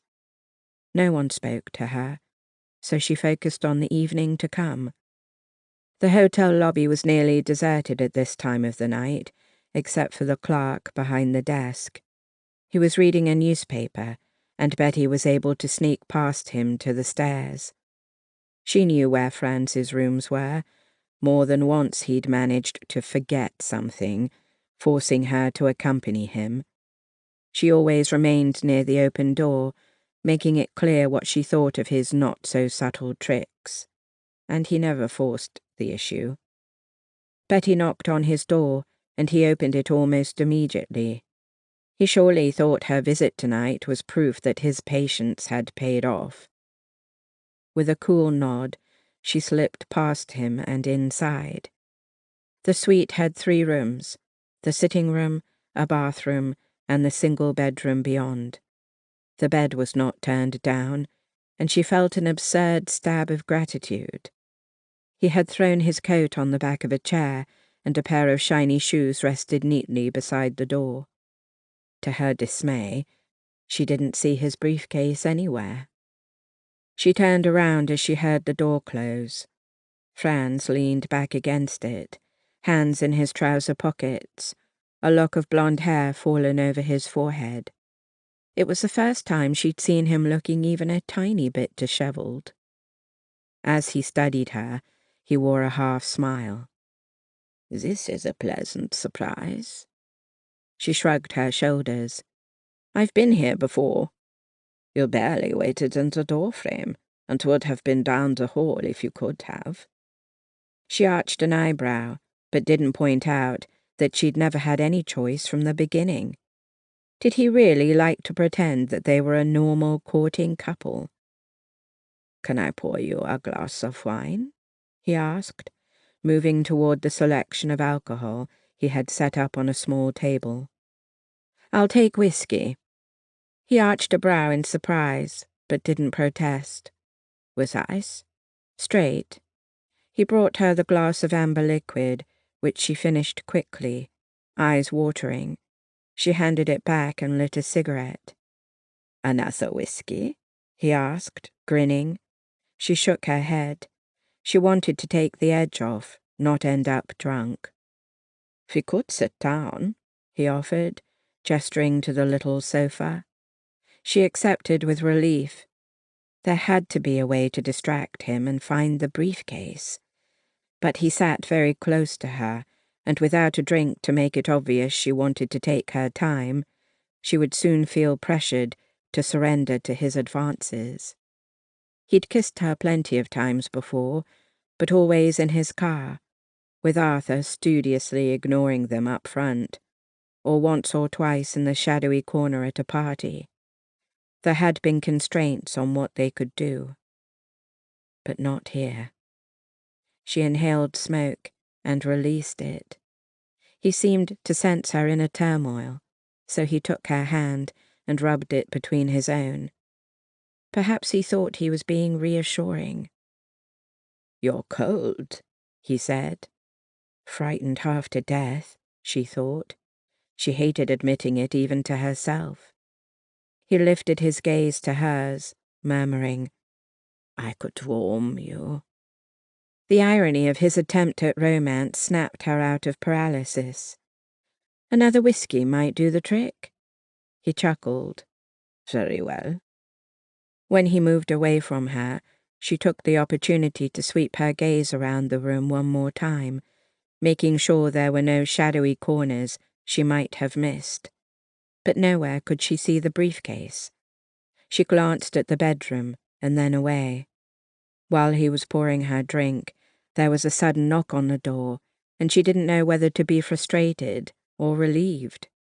Franz frowned as he handed her the glass before crossing to the door. He opened it to find a subordinate officer standing there, twisting his hat in his hands. Franz asked something in angry German, and the young officer, standing at rigid attention, answered. Franz responded, and the other man marched away from the door. "I must take care of something, Betty. I won't be more than 10 minutes. Please, wait here." He shrugged into his uniform jacket and put on his cap before leaving the room. She heard the door lock click and realized he'd locked her inside. But for once, she didn't care. She vaulted to her feet and listened at the door, her heart beating wildly. She could hear their footsteps retreating down the hall, then the lift doors opening and closing. Racing into Franz's bedroom, she found it as neat as she'd imagined. A chest of drawers and a wardrobe stood sentinel on the wall across from the window, where a small desk and chair was stationed to catch the best daylight. Perched on the chair was Franz's briefcase. Betty glanced through the door to the sitting room once more, then started unbuckling the briefcase. She thought about moving it to the bed, but every extra step she took would have to be undone before Franz returned. Her fingers moved swiftly, and her mind was focused. Everything Franz had subjected her to, the shame and humiliation, the powerlessness, all of it would have had a purpose if she could find something to use against his evil government. He represented everything she hated about men as a group: their arrogance, their easy assumption of power, their ability to bully vulnerable women, their unshakable belief in themselves, a belief that she'd once used against them as much as she was able. But she'd been helpless against Franz's onslaught, and the only thing in her favour was that he hadn't forced himself on her. She flipped the leather flap of the briefcase back and found at least a dozen folders. She wanted to spread them over the bed, but knew she didn't have time. She grabbed the first and opened it. It was in German, but she'd been expecting that. She'd gradually been teaching herself the language with Catherine's help, though she never admitted it to Franz. She couldn't speak it well, but she was better at listening and reading. She read the headline on the first page, a survey of Guernsey roads, and decided that wouldn't be important enough. The next folder pertained to the railroad they built across the island. Why would this matter to the Allies? The third folder's headline read, "Munitions Storage." Betty's heartbeat picked up, and then she heard a key in the door. Excitement exploded into fear as she dropped the folders back in the briefcase. She wasn't quite in the line of sight of the door, and she couldn't risk looking as she tried to close the clasp. It wasn't working, so she had to abandon it. Picking up her drink, she sauntered slowly into the doorway. Her cigarette burned unattended in the ashtray, and she prayed he wouldn't notice. She casually leaned against the doorframe, even as Franz paused when he saw her. "Making yourself at home?" he asked, one eyebrow lifting as he closed the door to the hall. The moment seemed to stretch on into a frozen tableau, her racing heart, his suspicion. So she smiled. He smiled back and came toward her, bracing both his hands above her on the doorframe. She was trapped. It seemed suddenly hard to breathe. She could smell his cologne. "I was bored," she said languidly. "The rooms are smaller than I thought they'd be." "I think you don't want to be bored anymore," he said quietly. His lazy gaze moved down her body. Betty felt it as if a snake crawled on her, but she allowed no emotional reaction to show. This was a moment when everything could change. If she handled it one way, she could end up in a German prison camp, having accomplished nothing. If she handled it another way, she could find something to help fight the Germans, or at least help liberate the island. There'd still be a chance that she could make a difference in the war's outcome. She put her hand on his chest, and he covered it with his own. When he moved toward her, she backed up, and he shut the bedroom door. "You could move in with me." Wearing just her slip, Betty came back into the bedroom, 2 glasses of whiskey in her hands. "You know I can't do that." Franz lay bare-chested, propped amid pillows against the headboard. He held out his hand when she offered him the second glass. "And why do I know that?" "Because of my mother. She can't live alone, and I need to take care of her." She could see he didn't have a solution to that. She took a drag on her cigarette. "Frankly, I wouldn't move in with any man without marriage." Especially a German, he added wryly. Especially a German. She felt daring. What did it matter what she said? He was getting what he wanted. He chuckled. She wanted to smack his smug face. After sipping his whiskey, he looked at the glass as if in consideration. I don't think I would have asked a woman to move in with me before the war. You wouldn't have asked a German woman because you respected them. Betty gripped the glass so tightly she was worried she'd break it. Why not? She asked. He patted the bed beside him, and she was forced to sit down. Her slip rode up, and he stared at her bare thigh a long moment before answering. Society's conventions, of course, and knowing that my mother would disapprove. She wondered what his mother would think of his current behavior. His smile faded. But now each day is different, knowing it could be my last. War has made me rethink everything. I don't wait for what I want just because someone might disapprove. You waited a long time for me. That was different. Getting what I wanted, how I wanted it, was worth the wait. Did he not see that such a relationship between captor and captive would always be unequal? I don't think of you as having a life before the war, Betty admitted, flicking her cigarette in the ashtray. Were you in the military? I had no plans to enlist after what my father experienced during the last war. When he didn't elaborate, she didn't ask for details. She didn't care about Franz or his father, but keeping him talking and relaxed might help her future spying. What was your profession? She asked. He smiled at her like a man who knew he was handsome. Can you guess? She didn't want to guess. This wasn't a game. But she made herself laugh. A postman? He rolled his eyes. I'll give you a hint. I have a university degree.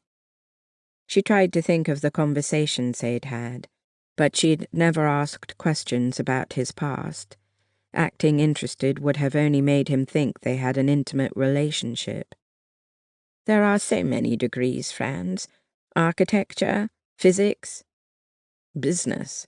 I am good at keeping track of the Führer's plans for the island. Plans? Even more important to see inside his briefcase. How did you use your degree before the war? She asked. He placed his hand on her thigh.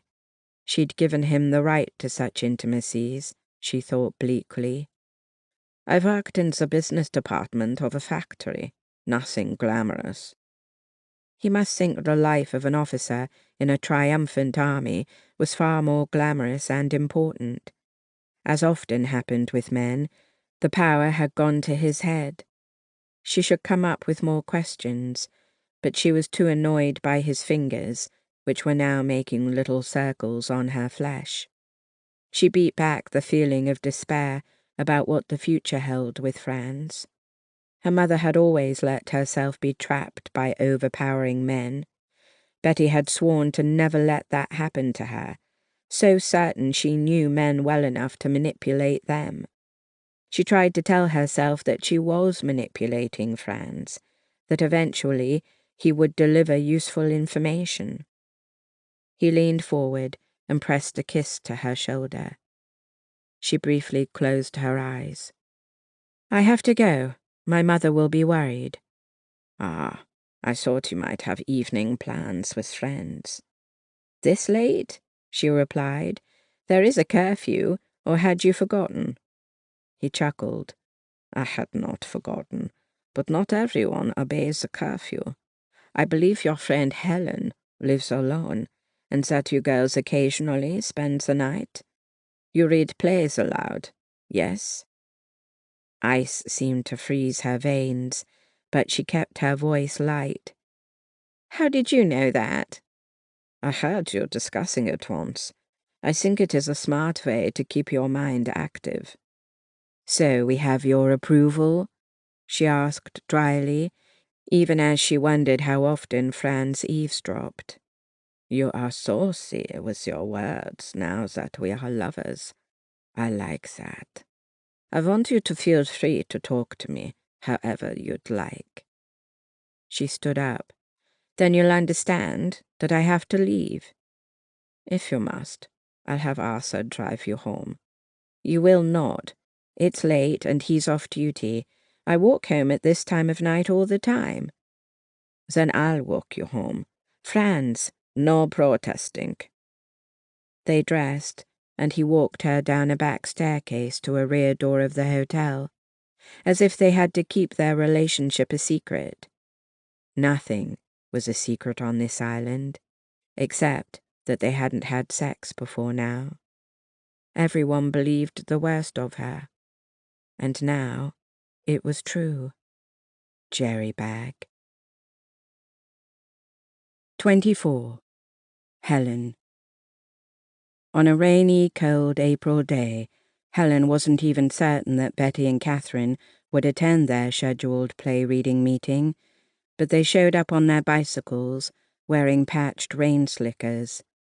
Catherine was her usual talkative self, her hands weaving through the air, and it was always rare for Betty to get in a word. But Helen found herself glancing at Betty as they traipsed down the hall and into the kitchen, where Jack waited. She seemed more subdued than normal. "Hello, Jack," Catherine called. Jack nodded to both women. "Ladies." He waited until they sat down before taking his own seat. Helen poured them bramble tea, then looked at Jack expectantly. "Aren't you going to tell them?" He raised both hands. "I don't want anyone's hopes getting too high, but I captured a wounded carrier pigeon that had been returning to Britain with a message in code. I'm nursing it back to health with the assistance of a nurse." Helen smiled. "And I hope to include a message about how to retrieve the information we've gathered." "Information?" Catherine echoed, blinking in surprise. "That sounds so official." "If we have any information," Betty said darkly. They all looked at her with concern. "Never mind," she said. "Bad day." Catherine leaned toward Jack. "What was wrong with the pigeon?" "Broken wing. I saw it hopping away from a cat on the beach path. Now it's in a cage in Helen's garage." Catherine opened her pocketbook and pulled out something wrapped in a wrinkled napkin. She spread it open on the table to reveal 4 squished cakes. "Mum has been experimenting with flour and ginger and syrup. There wasn't much ginger. Let me know what you think." They all expressed appreciation by chewing and nodding. It was a little dry and tasteless, but they took their pleasure where they could. "I've been very busy with Germans," Catherine continued, sitting back after a fortifying gulp of tea. "The new ones are so pathetically grateful to be stationed here instead of the Eastern Front. I could tell them it was a custom to walk naked into church, and I believe they would. As it is, I have to walk around town with them, helping to buy the things they need, introducing them to the frightened owners of homes where they're assigned to stay. But the worst is how some people stare at me, as if I'm the only person working with Germans." Helen saw Catherine give Betty a wincing glance, as if she just realized how it might sound to a woman forced to date a German. "You're not offending me," Betty said. "I know how I'm seen. I'm still hoping it works out to our benefit. I had 2 minutes with Franz's briefcase folders. There was one about munitions, but he returned before I could read it." "The German lessons have been working out?" Catherine asked brightly. Betty gave a nod. "Thank you. I'll try his briefcase again." Abrupt and to the point, Helen thought, her concern growing. Something was off about Betty, but she'd learned a while back not to offer too much concern or help. Betty was a private person who wanted to deal with her own problems. It seemed far too lonely a life. I heard an interesting clue, Helen said, trying to sound mysterious. Catherine chuckled. You're getting more and more dramatic. This play-reading group must be helping. Well, my German patient told me he'd been injured underground. Helen saw the way everyone came to attention, their eyes sharp. Underground? Jack frowned. What did he mean? He wouldn't say, and looked embarrassed at having revealed too much. I'll keep working on him. After that conversation, he talked mostly about his wife. It's been hard to steer him back without being too obvious, but he's a pharmacist, so we have medicine in common. We chat a little bit every day. Be careful, Jack said, but he spoke distractedly, his attention elsewhere. I spoke to Mr. Garnier, the druggist's assistant, Helen continued, but he wouldn't confirm anything about the news leaf. She kept his uglier words to herself. Good. One less way for you to get into trouble, Jack said. She raised her chin. I'm not giving up. He sighed. Catherine looked back and forth between them, barely hiding a smirk. You know that I've been getting only small acting parts in our local productions? Betty began slowly. They all nodded. Suddenly, I'm the new lead, and I won't even be wearing makeup to hide my identity. Franz, of course, manipulating my life. Where Betty usually sounded bitter, Helen mostly heard subtle traces of weariness and resignation. We're to give a special performance for the German officers, she continued, and my fellow actors are not happy about it. Helen bit her lip, feeling sympathy well up inside her, and knowing her friend wouldn't appreciate it. Oh, Betty, Catherine murmured, reaching across the table to touch her hand. Betty glanced at Jack and pulled away from Catherine, as if any emotion was unseemly before him. It used to be the place I could escape to, Betty said quietly. But now that's gone, and I can't quit, if you're about to suggest that. I was, Catherine admitted. Instead, I'll pray that this damn war will be over soon. Betty seemed to really look at Catherine, one side of her mouth turned up. Did you just curse? Catherine spoke primly. I curse? Helen snorted a laugh. Catherine tried to hold on to her false defensiveness, but soon they were all laughing. Not Jack. He stiffened, his head to one side, listening. There's a car coming, he said. They all came to their feet, humour forgotten. Helen hurried to the front hall and glanced out the window. I see German flags flying. She looked at Jack. They'd practiced what would happen in such a situation 12 times. It was the only way he'd agreed to stay. She followed him to the cellar stairs, telling herself everything would be all right. Jack himself didn't seem to be flustered as he moved aside the crates covering the trap door. He gave her a look. Wait a long time before you open this again.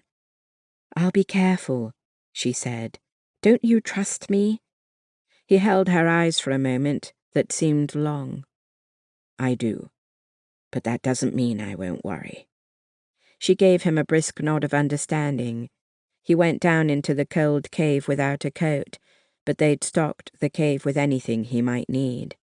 She closed the door over him, pushed the crates back, and took the stairs 2 at a time. As she closed the cellar door, she heard the front doorbell jingle. She touched her mother's brooch for luck. Catherine met her as she emerged into the front hall. Well, that's a good sign, Helen said, as she headed to the door. They usually pound when they want something. Catherine stepped back to join Betty near the parlour. Be careful. Helen nodded, took a deep breath, and opened the door.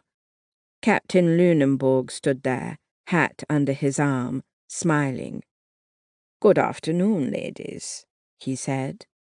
Helen closed her sagging mouth and glanced at Betty. whose face was immobile until she permitted a small smile. It looked genuine, but Helen knew Betty's acting skills. "Franz, what are you doing here?" Betty asked. "I was so intrigued when I heard you had a play-reading group." Helen knew Betty wouldn't have told him. Was he spying on them?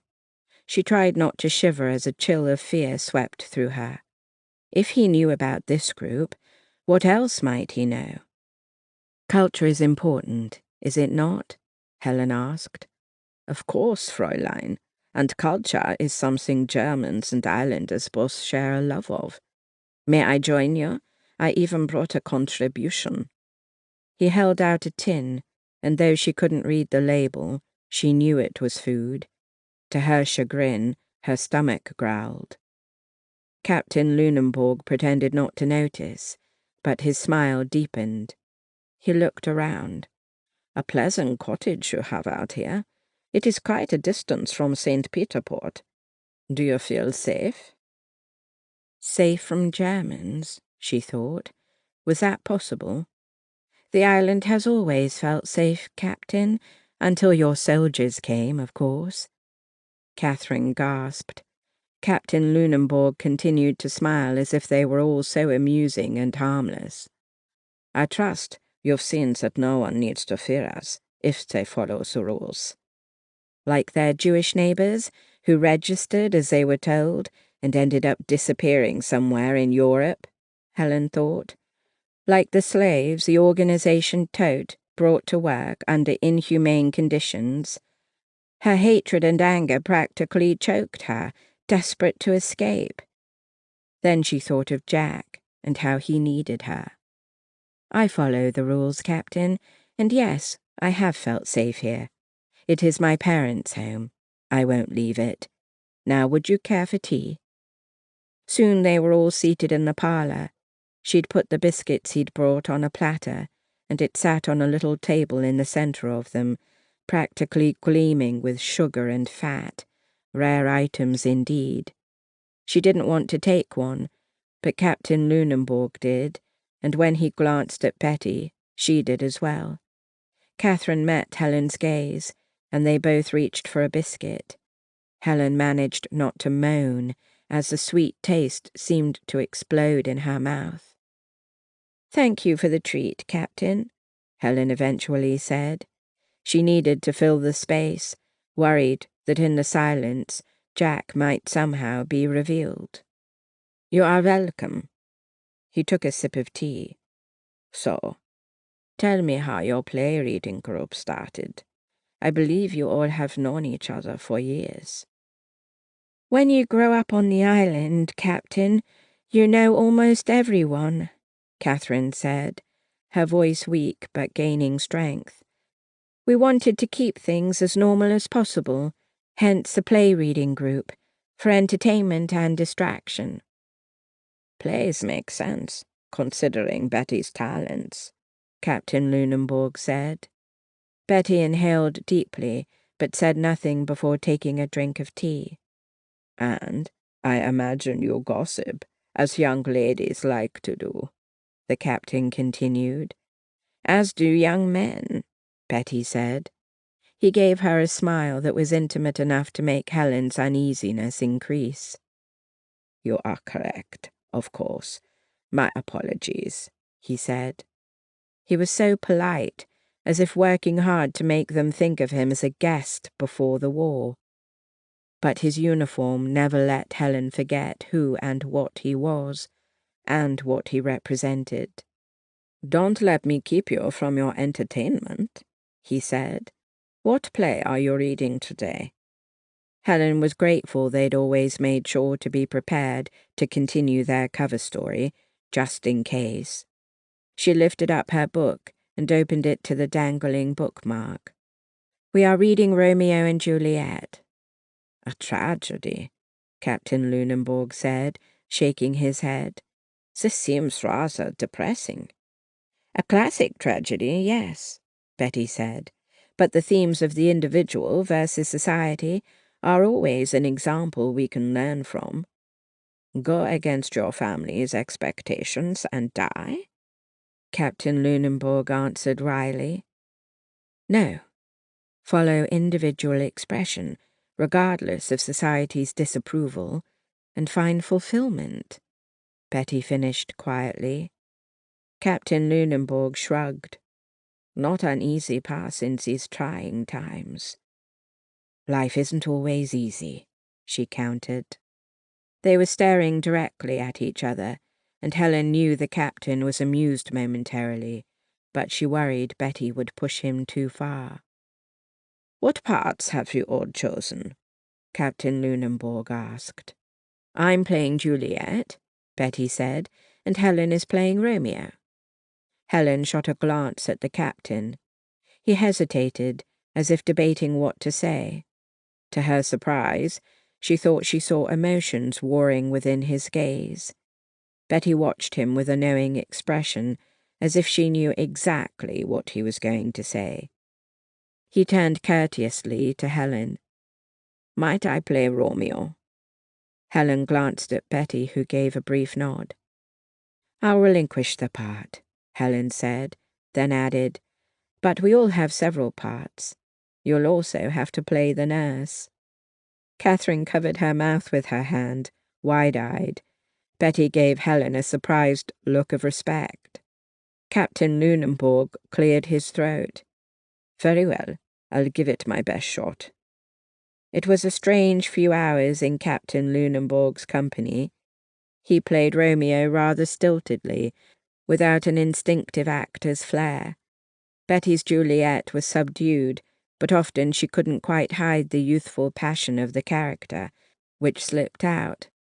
Helen played several parts, Friar Lawrence, Lady Capulet, and a gentlewoman, but without much skill, because she could never stop thinking about who hid beneath the cottage. After they'd read half the play, Captain Lunenburg said he trusted them to do it justice without him during their next meeting. He insisted on putting Catherine's and Betty's bicycles in his car and driving them back to town because of the misty rain. When Helen was alone, she briefly leaned back against the closed door, shoulders sagging, letting out a deep breath. She waited 15 minutes before releasing Jack from his dungeon. 25. Catherine. Catherine was horrified to be seen riding in a German car in St. Peter Port. With one bicycle against her knees and the other in the boot, she tried to slouch as much as she could, tugging her headscarf down over her brow and cheeks. Betty sat in the front seat, cool and remote, as if she did this all the time. Captain Lunenburg dropped Catherine off first, and she watched them drive away, worried about her friend. She tried to shrug off her unease, even as she hurriedly pushed her bicycle behind the house to the garage. She didn't think any neighbors had seen her, but looked around, and to her surprise, saw a car behind the Russells' house. Though no German flags flew from the bonnet, no one drove a car but Germans. She saw Mr. Russell emerge from his back door, and when he looked around nervously, Catherine ducked behind the corner of the house. She peered out again to see Mr. Russell talking to the driver. Then he opened the back door of the car to take a crate of items from the seat. Catherine thought she spied the brown paper of a small flour sack and several tins above the edge of the crate. And then Mr. Russell's eyes locked on hers.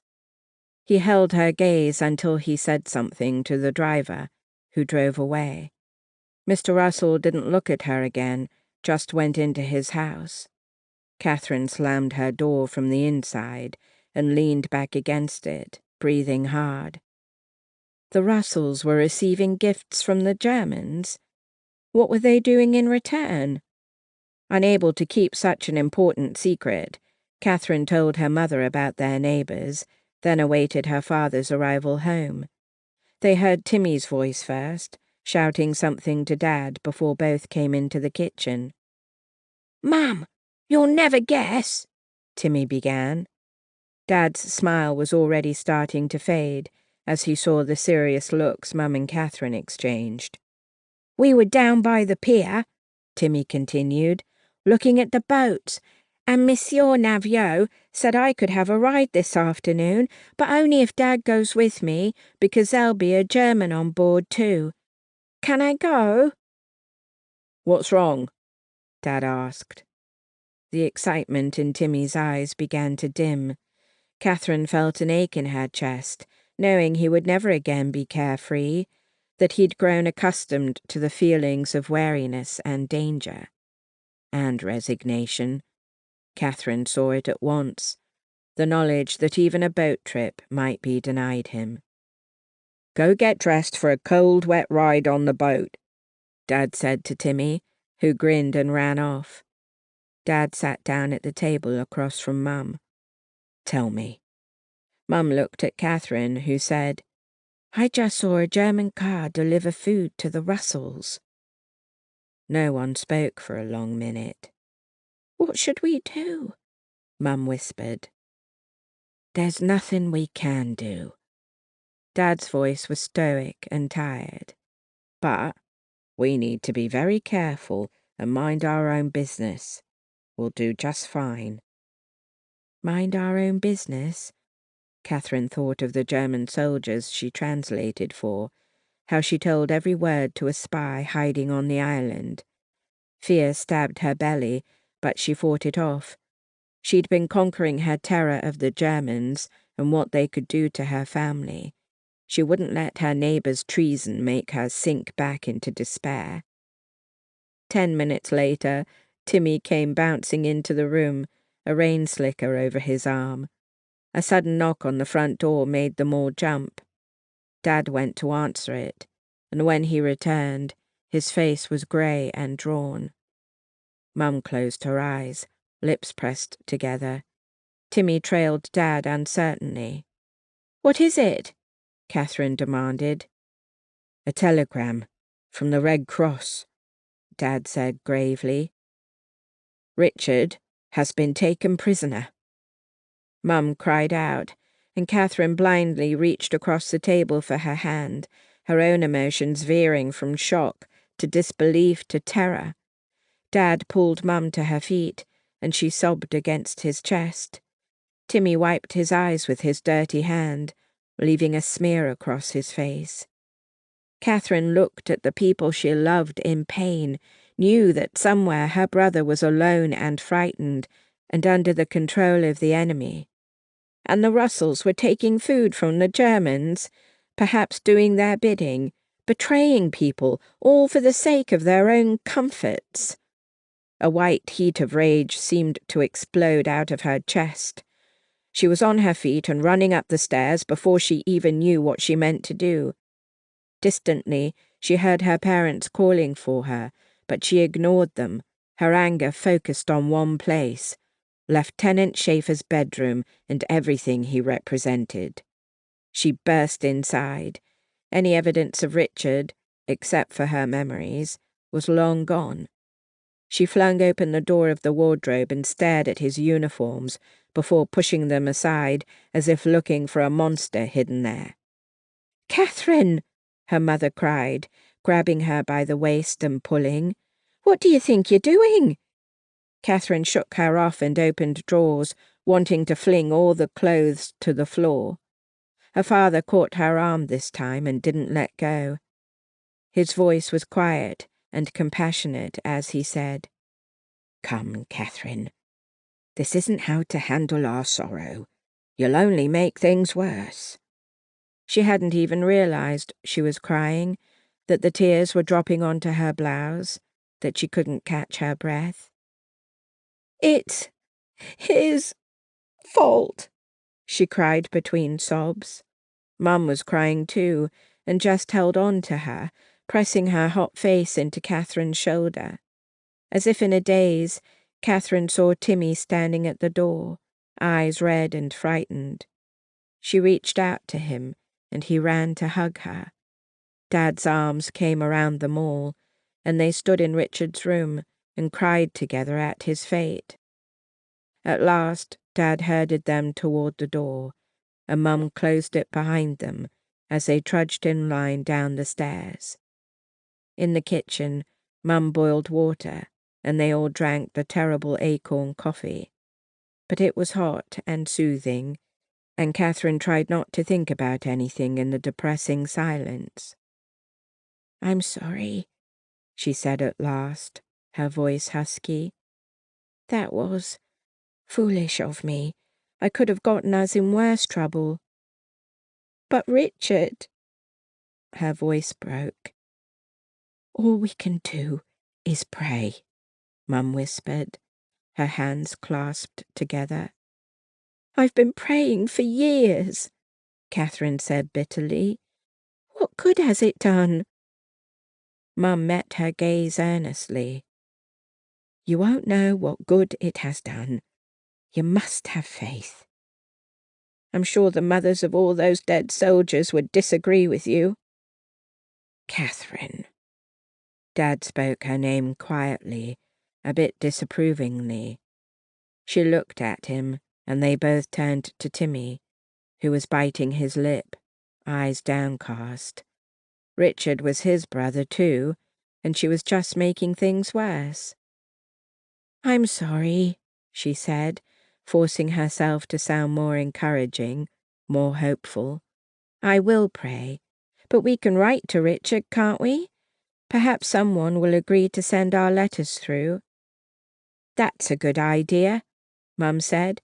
"Surely the Red Cross can make the Germans see reason." So that evening they wrote letters to Richard. It gave Timmy something to focus on. It helped distract Catherine, at least until Lieutenant Schaefer returned. She didn't come out of her room, worried her hatred would be too obvious as she glared at him. Not 3 days later, the Germans raided their home, again. Catherine returned from school to find her mother shaken, their furniture toppled, dishes broken. "Mum, are you okay?" She clasped her mother's upper arms, hoping to read in her eyes what Mum might not say in front of Timmy. Mum nodded wearily. "I'm fine, although I can't say the same for the house. It's such a mess." "Did they say what they were looking for? What do we even have?" Mum just shook her head, lips trembling.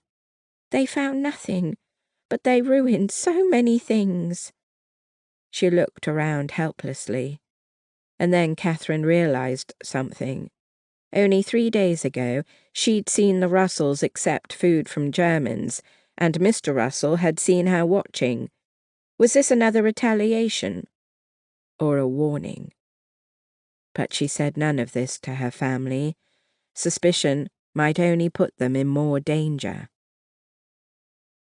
"I know it was him, but I don't know what to do about it," Catherine said in frustration. She sat between Helen and Betty on the bluffs overlooking the channel, near Helen's cottage. The spring wind was almost punishing, the way it whipped them, but Catherine's anger and helplessness were too big to be contained indoors. Helen put her hand on Catherine's arm, as if to comfort her. Betty stared out to sea, frowning, and said in a low voice, "Mr. Russell needs to be punished. He's a traitor." Catherine's gaze shot to her friend, who said the words aloud she'd been thinking for the 2 days since the raid had happened. "We have no real proof," Helen said. Betty eyed them both. "Don't we? They have more luxuries than anyone we know. They don't stand in line for food, and now we've seen them receive food from Germans. You don't receive secret rewards for no reason at all. And he works at the power station. Who knows what he could be doing for them?" "But—" Catherine trailed off, then started again. "There's no one we can tell. And waiting until after the war, who knows when that will be?" And then she realized her brother would be a captive all that time, and she drew in her breath on a sob. Helen put an arm around her. "Oh, Catherine, I'm so sorry. Richard will be all right, you'll see. He's so strong and brave." Helen was a good friend, but her sympathy didn't help the pain that felt like it would live in her heart until the war was over. "There's no reason we can't start telling people what we know," Helen said, "planting rumors about the favoritism the Germans are showing them." Betty's smile was cold with triumph. "And make them wonder what he's up to at the power station." Catherine's emotions veered between fear and hope. "I don't want to lie, then I would be no better than they are." "We're not going to lie," Helen said. "All we have to do is tell some of the truth and let people come up with their own conclusions." "We'll have to be careful," Betty said, her smile disappearing into seriousness. She gave Catherine a measured stare. "Helen and I can do this if you don't think you can." Catherine felt immediate affront, opened her mouth, and then closed it. She gave Betty a rueful smile. "We might not have been close friends our entire lives, but you know me pretty well already." "You've never had to lie," Betty said quietly. "Never had to pretend to be something else. I envy you, and I don't want to change you." "But this is all because of me," Catherine cried. "This is happening to all of us," Helen insisted. "You have a German living with you and a collaborator next door. I think that's enough stress for anyone to deal with. Let Betty and me start some rumors." "You are good friends to me," Catherine said, her voice husky. "I will try to help, and I'll keep an eye on what goes on next door." 26. Betty. Betty worked her next shift at the restaurant, a Saturday, when the tables were dense with Germans. She realized immediately that any conversation with the few islanders in attendance would easily be overheard. She put aside her plans to spread rumors until the following Tuesday, when islanders came between meals to avoid Germans. Betty chatted with the regulars, who were not as judgmental as people on the street. She settled on Madame Edouard and her friend Mrs. Hewitt, nosy old ladies who liked to talk to everyone, even jerrybags, Betty thought. They preferred their gossip from every source, but were seldom cruelly intentioned, which was why Betty chose them. They wore hats that had seen better days, like most women on the island, and their gloves were well mended. "Ladies, good afternoon," Betty said as she approached. They smiled up at her with such good-natured cheer, Betty was almost taken aback. Was she growing so cynical, so used to people's reserve or outright disdain, that friendliness was unusual? "Betty, how do you do today?" Madame Edouard asked, her faint accent more pronounced than most of the islanders. "I am well, madame. Thank you for asking." Betty turned to share her smile with Mrs. Hewitt. "Might I bring you ladies some tea?" A meal out was a rare treat, even for two widows once considered very well off. It was only later, when Betty brought them their spider crab soup, did she say quietly, "Such a shame what I heard about some of our neighbors." After the ladies shared an interested glance, Betty made a point of looking crestfallen. "I've spoken too freely. I should stop." "Oh, no, dear," Mrs. Hewitt quickly said. "We all should know what is happening on our island, the better to protect ourselves." "That was my concern, too," Betty said meekly. Had she ever spoken meekly in her life? Did it even work for her? But the two ladies only seemed eager. "Do tell us what is on your mind," Madame Edouard said, patting her hand. Betty made a point of glancing around, even though she knew there were only two other occupied tables on the opposite side of the dining room. She tried to look sheepish. "Do you know the Russells? I've heard something disturbing about their food situation." Madame drew herself up.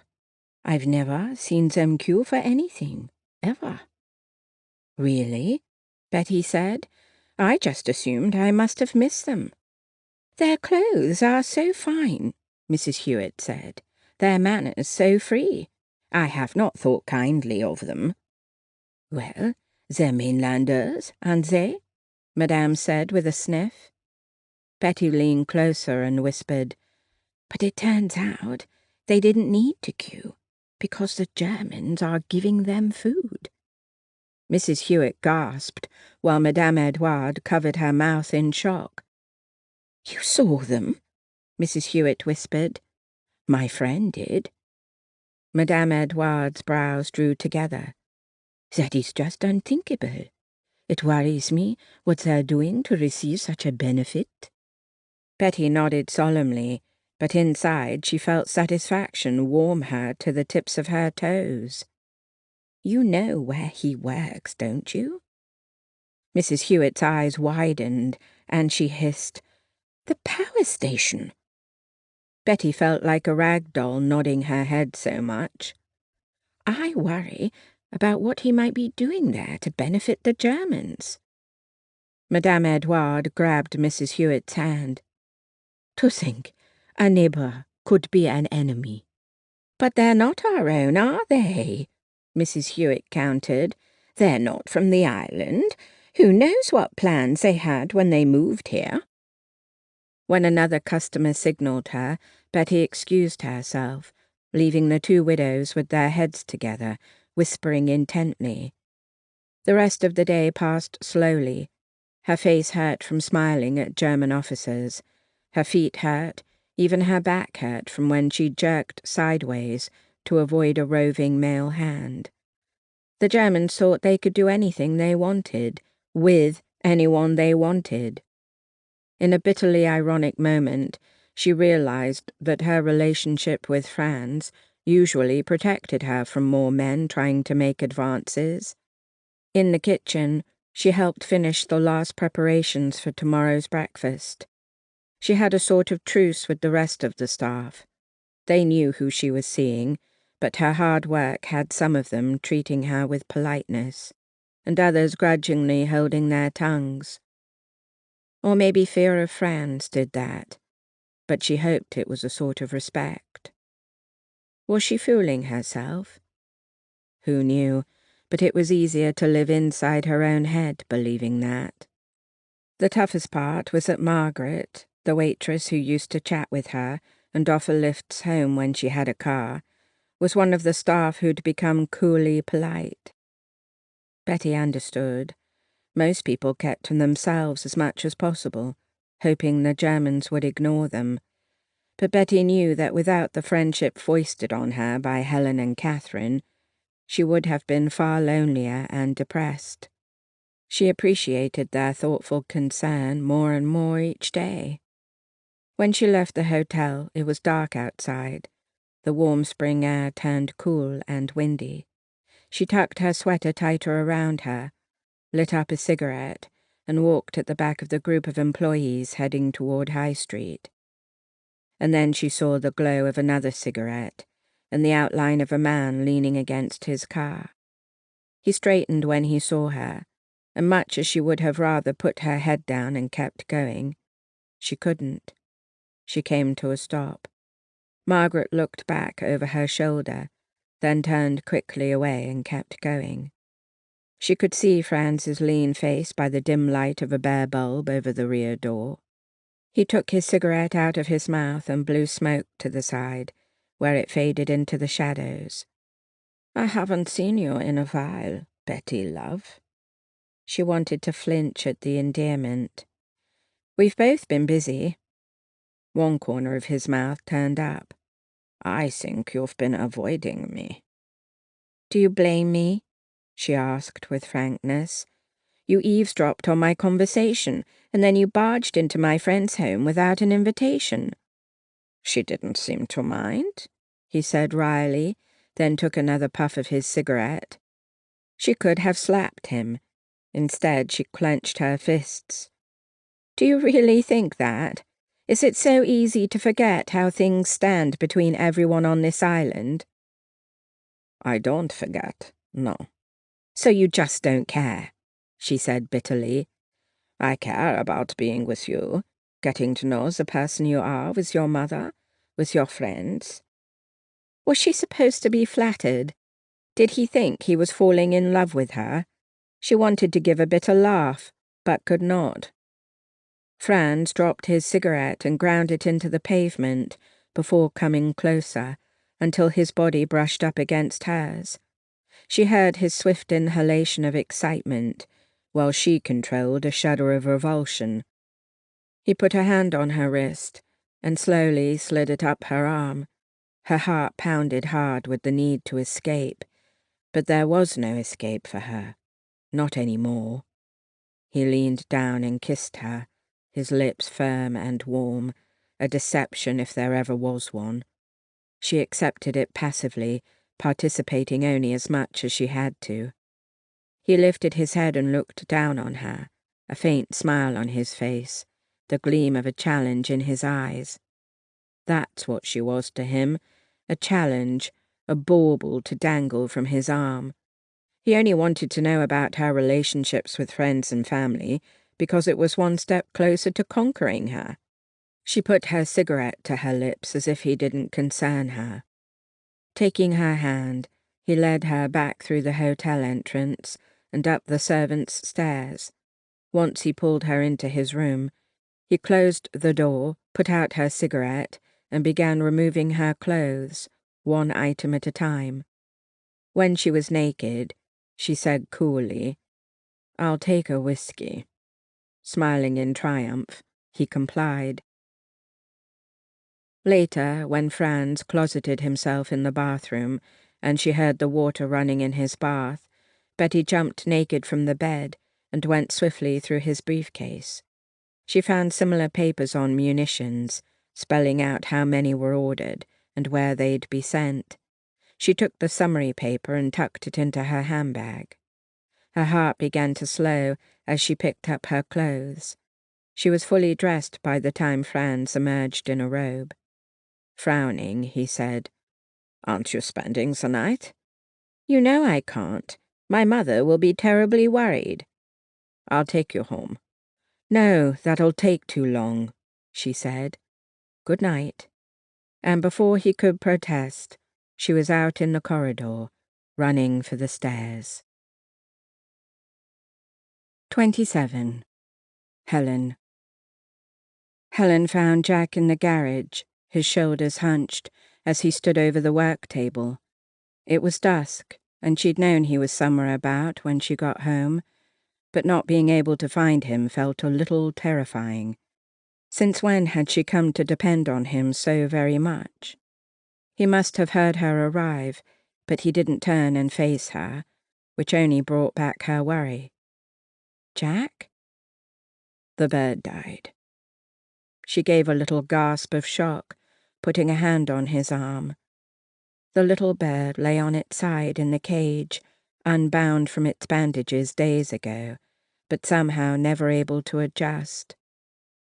"Probably killed himself," he said, half amused, half bitter. She gave his arm a squeeze. "He did not. He was a good little bird." She'd watched Jack tenderly feed the bird with an eyedropper when it was too frail to stand up and peck on its own. Eventually, she'd caught him petting the little bird, who would lean into Jack's finger and chirp softly. For a man who guarded his emotions, who'd seen too much violence, he'd grown surprisingly attached to his little pet. It had shown Helen a side of him she'd never imagined. He'd once represented excitement and danger, but now he proved to be a man with a tender heart he kept submerged. Jack sighed. He probably never would have made it back to England. Too long a journey for a wounded bird. You did your best. He picked up a shovel. Do you have a burial ground for pets anywhere? She came up short, eyes wide in surprise at the sudden memories his words evoked. We do. It's my favorite place to sit and watch the channel. Follow me." She waited while Jack wrapped the bird in an old towel. Outside, she moved through the trees near the house, and then across a meadow, tall with wavy grass in the mild breeze off the channel. They rounded a curve in the cliff where the house was no longer in view, and it was just land, sky, and water. She'd spent her childhood there, beneath the little copse of trees, sitting on a rock, imagining the world beyond the horizon. Just past the roots of one of the trees, several rocks jutted up. Those rocks marked the graves of my 2 dogs, Dab Dab and Jip. She caught his smile out of the corner of her eye. I know. I was a Dr. Dolittle fan, just like every other child. Hardly original." "I think you're original." She willed herself not to blush. He could mean anything. While Jack dug a new hole beside the others, Helen searched for a suitable rock to mark the grave. When she returned, he laid the pigeon inside. Once the grave was filled in again, she placed the rock atop it, and they stood side by side in the silence, staring down at it. Saying a prayer seemed ridiculous, but Helen found herself saying aloud, "Please, Lord, let this war end before anyone else, man or bird, has to die." A foolish wish, but she thought she saw Jack's lips form Amen. Then, as if they read each other's minds, they turned to face the channel and sat down in the grass. Helen inhaled the salty smell of the sea and tried to recapture the peace this little cliff always gave her. But it proved elusive. "Why is this your favorite place?" Jack asked. "Partially because I felt closer to my pets here, of course. When I was a child, I'd squint across the water and imagine I saw France. It represented the wider world, only miles away from me. It meant freedom and adventure." "That way no longer lies freedom," he said quietly. They sat in thoughtful, sad silence. Without taking her eyes from the horizon, she reached over and found his hand, giving it a squeeze. He linked his fingers with hers. It felt as if they were alone in the world, lovers who had nothing but time between them. But the future felt as doomed as a little bird. They weren't lovers, and they certainly weren't alone in the world. Beyond the cliff, her beloved beach was strewn with mines. On the next jutting cliff, the Germans had built an artillery battery that rose up like a concrete idol of the god of war. Helen said, "Those batteries the Germans are building to rim the island with guns remind me of the square-headed statues of Easter Island, but without the personality." He made a choked sound, and when she glanced at him, he was struggling to keep a straight face. "I'm not sure it's appropriate to laugh," he finally said. "What else can we do but laugh whenever given the opportunity?" He shrugged. "You're right, and this is your favorite place, so it's up to you to decide which emotions are appropriate." She rolled her eyes. "You sound like a counselor." "Now you're really trying to make me laugh, as if I could ever counsel anyone on their emotions." "Why not?" He let go of her hand and leaned back to prop himself on his elbows. The breeze ruffled his hair, which had long ago ceased being militarily short. "It seemed such a waste to overly think about how I felt about anything," he said, forehead wrinkled in a thoughtful frown. "I spent my childhood running and jumping and playing, not feeling, or at least that's what I told myself. My school years were consumed with a desperation to leave, to see the world instead of being trapped on this little island." "Seeing the world brought you right back here," she said wryly. "Trapped on this little island." "At least I'm with you." Their gazes met. He looked away. I shouldn't have said that. Why not? Are those words you'll have to forget, just like you've forgotten about our kiss? Oh, I haven't forgotten, but I'm adult enough to realize that some things are more important right now, and leading you on isn't helping anything and only confusing you. And how could she answer that without sounding like the war was less important than her need for another of Jack's kisses? It made her feel selfish to want any more of him than he was willing to give her. "Have I hurt your feelings?" he asked softly. She forced herself to smile. "It's a waste to think how I'm feeling, right?" "Helen," he said, his blue eyes soulful, "you know I don't want you to regret anything. But if we do more than share the occasional feeling, you'll regret I ever came back into your life." "Never," she thought vehemently, but couldn't say the word aloud. "Helen!" A woman's voice seemed blown in on the wind. Helen turned and saw Catherine waving to her, racing up the path from the house, Betty following behind. Helen and Jack rose to their feet. "What is it?" Helen called. "Is everything all right?" Catherine's breathing was fast as she stumbled to a halt, but she wore a triumphant smile, gesturing to Betty. "Look!" Betty pulled several sheets of paper from her handbag and thrust it toward Jack. "Munitions order." Frowning, he took the sheets, but kept his gaze on her face. "This is the original copy."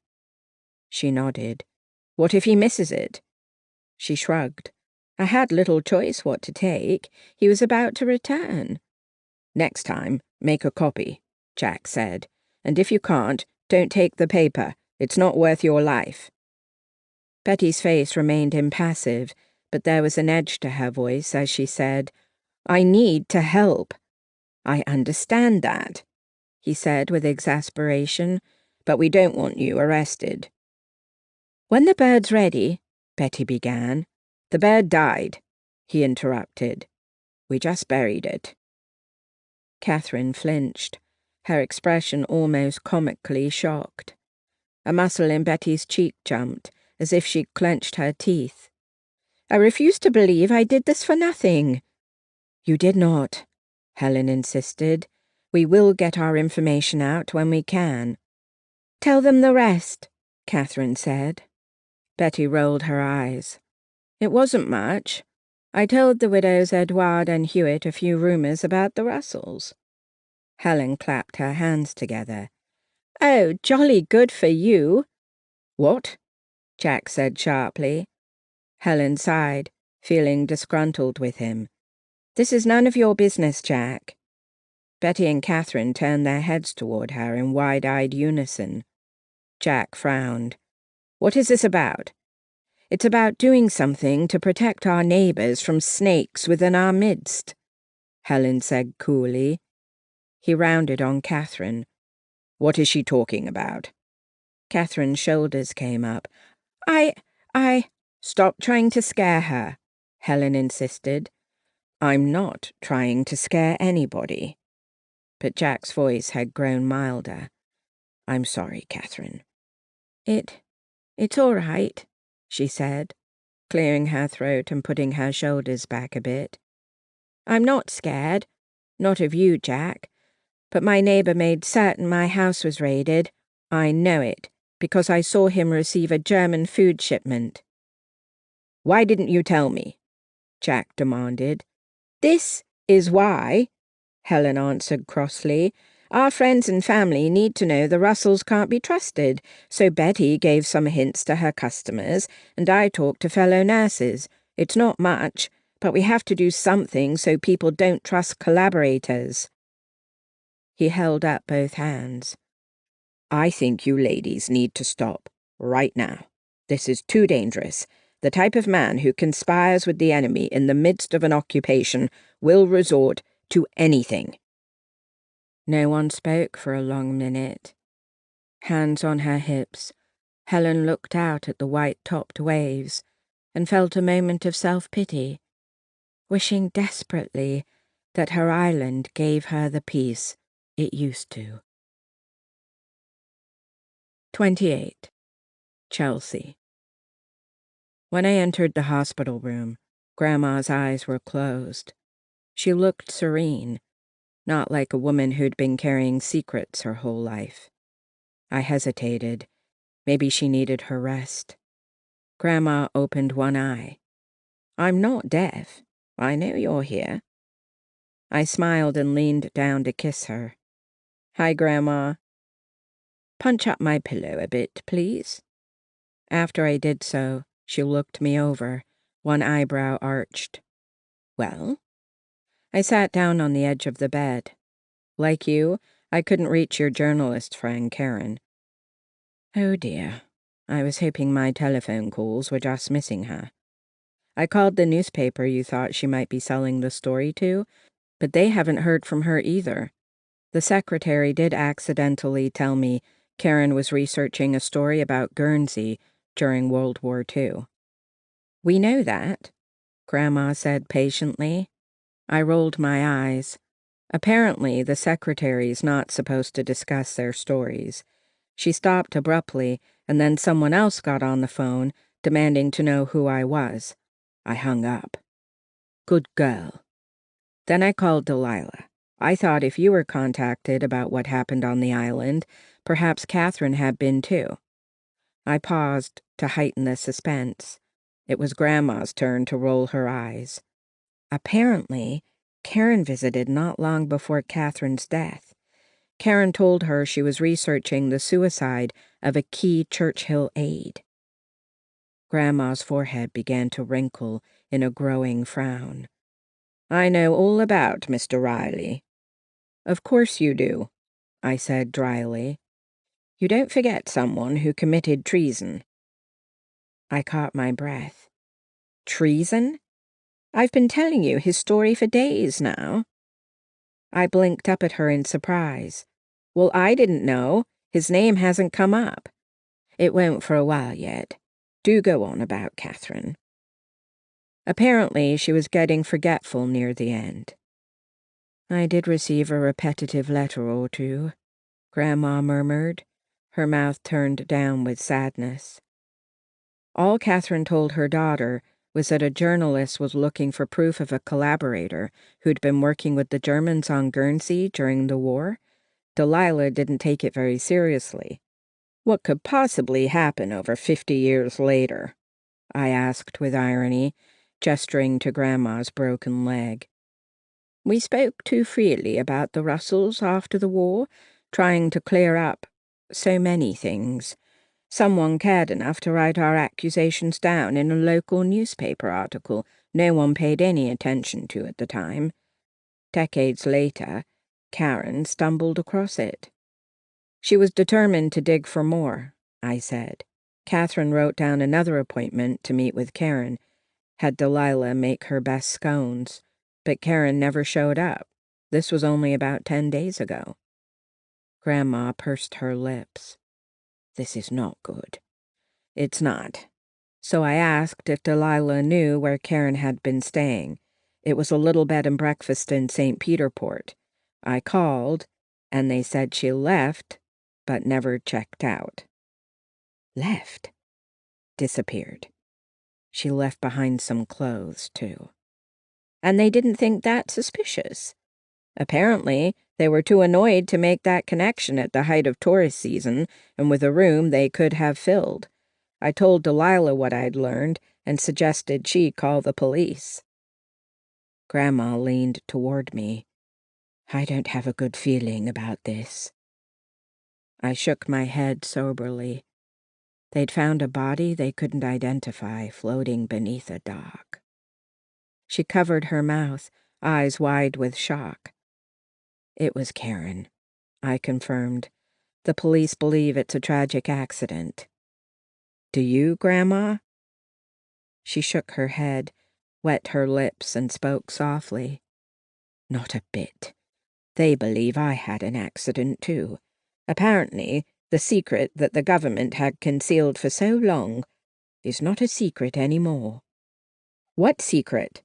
I demanded. "You've told me about the collaborator you discovered, with a journalist investigating on losing her life over it. I can't believe this is just about a man who accepted German payment to tell stories on his neighbors." "It's not. And I have proof." I gaped. "I didn't give it to Karen, of course," Grandma continued. "It's locked away in a safe deposit box, but I did allow her to have a copy. And whoever killed her must have it now." "A copy of what?" "German orders, regarding a most unusual request. And now, someone knows I have the original." 29. Catherine. 2 weeks later, Catherine walked slowly home from school, letting Timmy skip ahead of her. She kept her head down, lost in sad thoughts, barely noticing the last blooms of daffodils in flower boxes that hadn't been given over to vegetables. Every day when she had to walk past the Russells' house, she was confronted again by the failure of their plan to hurt Mr. Russell's reputation. He sauntered through the town like a Victorian dandy as he went to the power station, twirling a walking stick and whistling. He didn't care that some people gave him wide berth and others scowled. He hadn't lived on the island long enough to cultivate a social circle whose ostracization might have hurt him. The power station remained vital, and certainly its board of directors did not want to offend the Germans by either censuring or firing Mr. Russell. Catherine felt so helpless and frustrated that patriotism was rewarded with hunger and deprivation, while collaborating with the enemy only brought full bellies and a secure position. All she could hope for was that someone would be saved from being spied on, with knowledge that the Russells were collaborators. She kept her face deliberately turned away from the Russells' house as she passed by, so she was startled when she heard the man himself calling her name. "Miss Braun, Miss Braun, do slow down a moment." Timmy, unaware, ran up the stairs to their home and disappeared inside. Stomach clenching, Catherine took a deep breath and turned to face Mr. Russell, who gave her a satisfied smile that could only be termed oily. "Miss Braun, I've been waiting to see you." She swallowed but managed a faint smile. "Can I help you with something, Mr. Russell?" "Like so many of us, Miss Braun, I've been assigned a German officer to reside in my home. I was told you would be assigned some translation duties. Rather than wait until tomorrow, could you meet him now? We feel quite at a loss with no way to communicate." "Oh, of course." Catherine's stomach almost rebelled at the thought of going into that house, but she couldn't think of a reason to say no and avoid German punishment. Every step closer made the front door loom larger and larger, and curtains ruffled as if she was being watched. Before she knew it, she was inside. The Russell's son was playing with a set of blocks in the parlour, flying a toy airplane off the top of it. He glanced up at Catherine, then away without interest, which was strange for a child not yet of school age. Her teacher's mind started wondering if he was being given enough attention, or were his parents more focused on earning rewards from their German masters. The house itself smelled of warm spices, as if a delicious Christmas goose was cooking. In the dining room, a German officer jumped to his feet when he saw Catherine. A part of her was relieved, worried she'd been lured inside for a more sinister reason. The officer removed his hat and briefly bowed his head. Mr. Russell gestured to Catherine and said, "Fräulein Braun." "How do you do?" Catherine asked in German. The young man beamed happily. "Ah, someone who speaks my language. I am Corporal Pollock, Fräulein Braun. It is good to meet you." She gave an awkward nod. "Mr. Russell says you'll be living here now." Corporal Pollock thrust a paper at her. "Is this the right place? I believe so. So many twisting roads on this island." Many of the roads were planned when there were only horses to deal with. She heard herself sounding like a teacher, a professional, and that made her relax just a bit. After all, what could happen when Mr. Russell's son and probably his wife were in residence? Catherine scanned the piece of paper with the Russells' address printed. "You're definitely at the right place, Corporal." He gave another bright smile. "Good, good." He bobbed his head at Mr. Russell. Catherine felt a moment's discombobulation. It was as if she was meeting a foreign visitor to Guernsey Island, something which used to happen quite regularly. He was just so obviously happy to be there. Besides being unhealthily thin, he had the pink line of a newly healed scar along his jaw. She wondered if he'd recently seen worse action, as so many of the Germans had before being assigned to what must seem like a tropical holiday. In English, Catherine said, "Mr. Russell, what would you like to do next?" "We'll show him to his room. It's right upstairs. Follow me, Miss Braun." Catherine opened her mouth to protest, but Corporal Pollock was looking confused again. In German, she said, "Come with us to your new room." He nodded with eagerness, picked up his suitcase, and followed her to the stairs. Catherine saw Mrs. Russell standing in the doorway to what must be the kitchen. Her face was expressionless when she met Catherine's gaze before turning away. She wore rouge and lipstick, a beautiful blue silk dress, and a white apron. Her auburn hair was pinned into upswept rolls that brushed her shoulders and circled her head. She looked perfectly put together and untouched by hardship.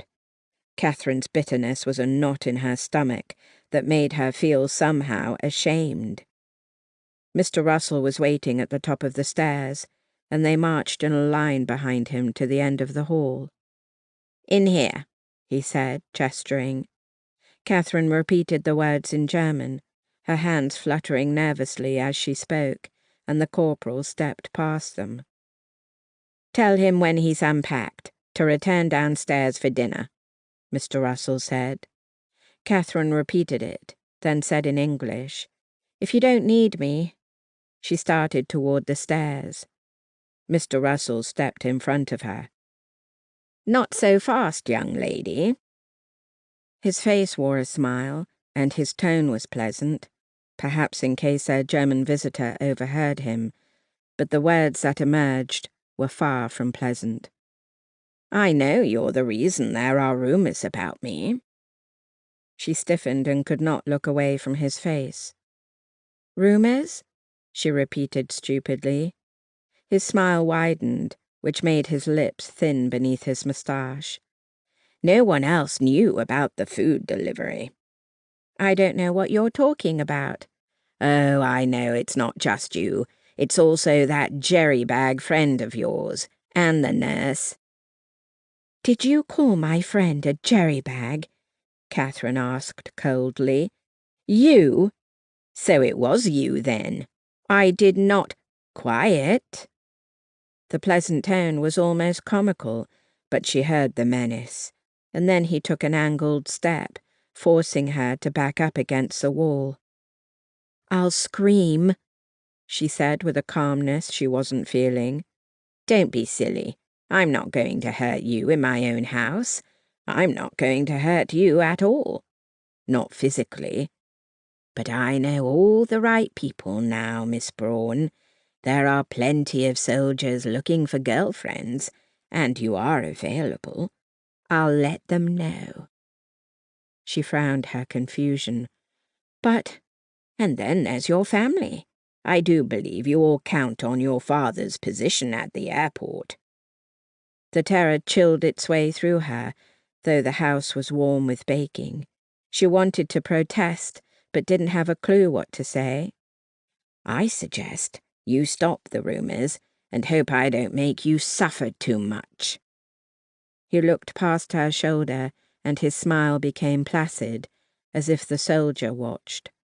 "I'll escort you downstairs, Miss Braun. This way." He turned his back and walked down the hall toward the front stairs. Catherine's legs didn't want to move at first, but then she followed him and went past him right out the door. She didn't take a breath until she was in her own yard, and it came out as a gasp. She came to a stop when she saw Sergeant Dupkin sitting on her front steps. "Is Lieutenant Schaefer not here?" she asked in dismay, without even greeting him. He twisted his cap. "I am here to see you, Fräulein." And it was suddenly too much. A wellspring of courage rose up inside her, taking her by surprise. "Stop paying so much attention to me. You are a German officer, and I am your captive. I'm not going to date you." His brown eyes went wide, and he raised both hands as if to placate her. "I would never ask such a thing of you in the middle of war, Catherine." She flinched at his personal use of her first name. "Then what do you want of me?" He looked over his shoulder and at her house, as if worried they'd be seen. Were her parents watching? What would they think? When he came toward her, she took a giant step back. "No, you misunderstand," he insisted, his voice so soft she had to strain to hear it. "I need your help." She hugged herself as if in protection. "My help? How can I help you? And why would I want to? You are my enemy." It was his turn to take a step back, as if she'd struck him, and she found herself angry at his deliberate ignorance. She wanted to shout about the innocents his people had killed, that her brother was a prisoner, suffering in ways she couldn't imagine. "I don't want to be your enemy," he said hoarsely.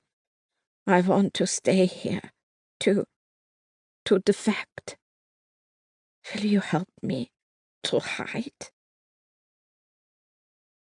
30. Betty. Betty regarded herself in a mirror as she dressed. The navy blue silk dress hugged her hips and showed off her slim waist. Her neck looked particularly bare, and she draped her simple string of pearls around her neck. They weren't real, of course, but her mother had given them to her on her 18th birthday, and they were sentimental favorites, even though she wasn't a very sentimental person. "You're wearing those?" Betty turned around to see Mum standing in the bedroom doorway. She wore a housecoat and slippers, her face getting thinner, her hair uncombed, a cigarette trembling in her fingers. It was hard to see her mother deteriorating in front of her, but then so many people were getting thin. Betty had to tighten the belt on her dress to make sure it didn't gap at her waist. "You gave the pearls to me," Betty said. "They mean something." "So you'll wear them? For him?" The bitterness in her mother's voice struck a pang in Betty's heart. Mum had been in denial about Franz, had been ignoring the reasons Betty stayed late after the restaurant was closed. They never talked about it, which was why Betty was so surprised now. Arching a brow, Betty said, "I'm wearing them because it makes me remember a time before the war and reminds me that this war will be over eventually." "Stay home, then." Betty let out a long sigh. "And what do you think would happen? He would come here looking for me." She turned and faced her mother fully. "Do you think I like this, Mum?" "I don't know any more." Her mother's chin trembled as she looked away. "Then I guess you don't know me after all." "Don't say that." "What choice do I have? All of my choices were taken away when the Germans invaded. If I protest, bad things will happen. I could lose my position. I could be forced to date other men. Do you want that?" Mum put her hands over her ears like a child and squeezed her eyes shut. "Stop it! You're just saying these things to hurt me." Betty blinked at her in silent disbelief. When the phone rang, she was grateful. She moved past her mother into the parlour. "Hello?" she said into the receiver. "Betty, it's Catherine." Betty frowned. "I can barely hear you." "I'm whispering because my family is nearby. I just wanted you to know that Mr. Russell knows what we did, and he's threatened me."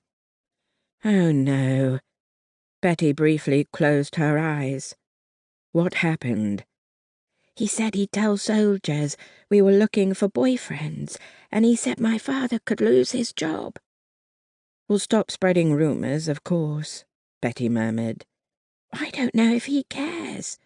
I just wanted you to know so you could protect yourself." "I have a protector," Betty said bitterly. Catherine hesitated. "I'm sorry. I have to go and call Helen now. Good night." Betty hung up the receiver. She'd known Mr. Russell might find out about the rumors, and didn't much care. He couldn't do anything more to her, but Catherine and Helen, her friends, might suffer in this. What could she do to help? Perhaps convince Franz to do something without telling him the whole truth. But that meant asking him a favor. Like she hadn't done him so many favors, she thought, bitterness a tightness in her chest that seemed to only grow day by day. The doorbell rang. Her mother gave a theatrical gasp, as if Franz hadn't come to their flat before, then hurried into her bedroom and slammed the door. Betty quickly applied the lipstick Franz had purchased for her on one of his many trips to France, took a deep breath, and opened the front door. Franz stood there with fresh flowers. When he cleared his throat, she realized she was just staring blankly at the flowers. She gave him a faint smile and reached for them. "Thank you. I'll find a vase." He stepped in without waiting for an invitation, and then followed her into the kitchen. She knew he was looking around at the sad old furnishings and ancient range, but she didn't much care. Maybe it reminded him why it was so easy to get her to do what he wanted, how desperate she was to afford even the little that she had. But she didn't think he was that aware of others, only of himself. She was proven right when, after she had the flowers in a vase, she turned around and found him smiling at her. Like he wasn't forcing himself on her. Like she was perfectly willing to live in his dream world where he was courting her as if she wasn't his prisoner. She was living in his dream world, she thought, mentally sighing. "Might I have a cup of coffee?" he asked. "I'd rather get to the party," and not put her mother through any more of this, and find a way to return the munitions list she'd stolen. "It will be fun," he admitted. "Very well. Let's go." His car had the street practically to itself on a Friday night that had once been filled with people enjoying the beginning of the weekend. There was plenty of open parking in front of the dance hall, and Franz insisted on opening her door with a gallant flourish. He was so ridiculous. How did he not see that? Because he was so enamored with himself, and he was getting away with his behavior after all. The Germans had their own little kingdom on the Channel Islands, only 70 miles from Britain, but it felt like half a world away, especially when Britain did little to help them. But the military had sent Jack, and other spies as well. Maybe some hadn't been discovered, and were even now doing their work unseen. Betty couldn't let herself think of the worst, that they'd been abandoned by Britain. Inside, the room was warm and loud and full of the smell of smoke and sausage. The Germans loved their sausage. Laughing women wore lipstick and nylons, things they couldn't get on the island. Not that there were all that many young island men. And that was part of the problem. Too many of these women were bored and desperate for the attention they thought themselves entitled to as young single women. To her surprise, she saw Sergeant Dupkin, the man who'd been bothering Catherine. He looked pale and solemn, not a man enjoying a party. When he caught her staring at him, he gave a brief bow, then turned away. After downing a quick drink, Franz pulled her onto the dance floor for a foxtrot, and then brought her close for a waltz. Later, he took her into a group of men and women, where the men conversed in German. Betty pretended to be as clueless and bored as the other women, though she was avidly listening. But the conversation was about nothing more than reassuring each other that Germany was going to win the war. Franz was watching her a little too closely, so she excused herself at the bathroom, where several women were chatting in the sitting room as they reapplied makeup in the big lit mirrors.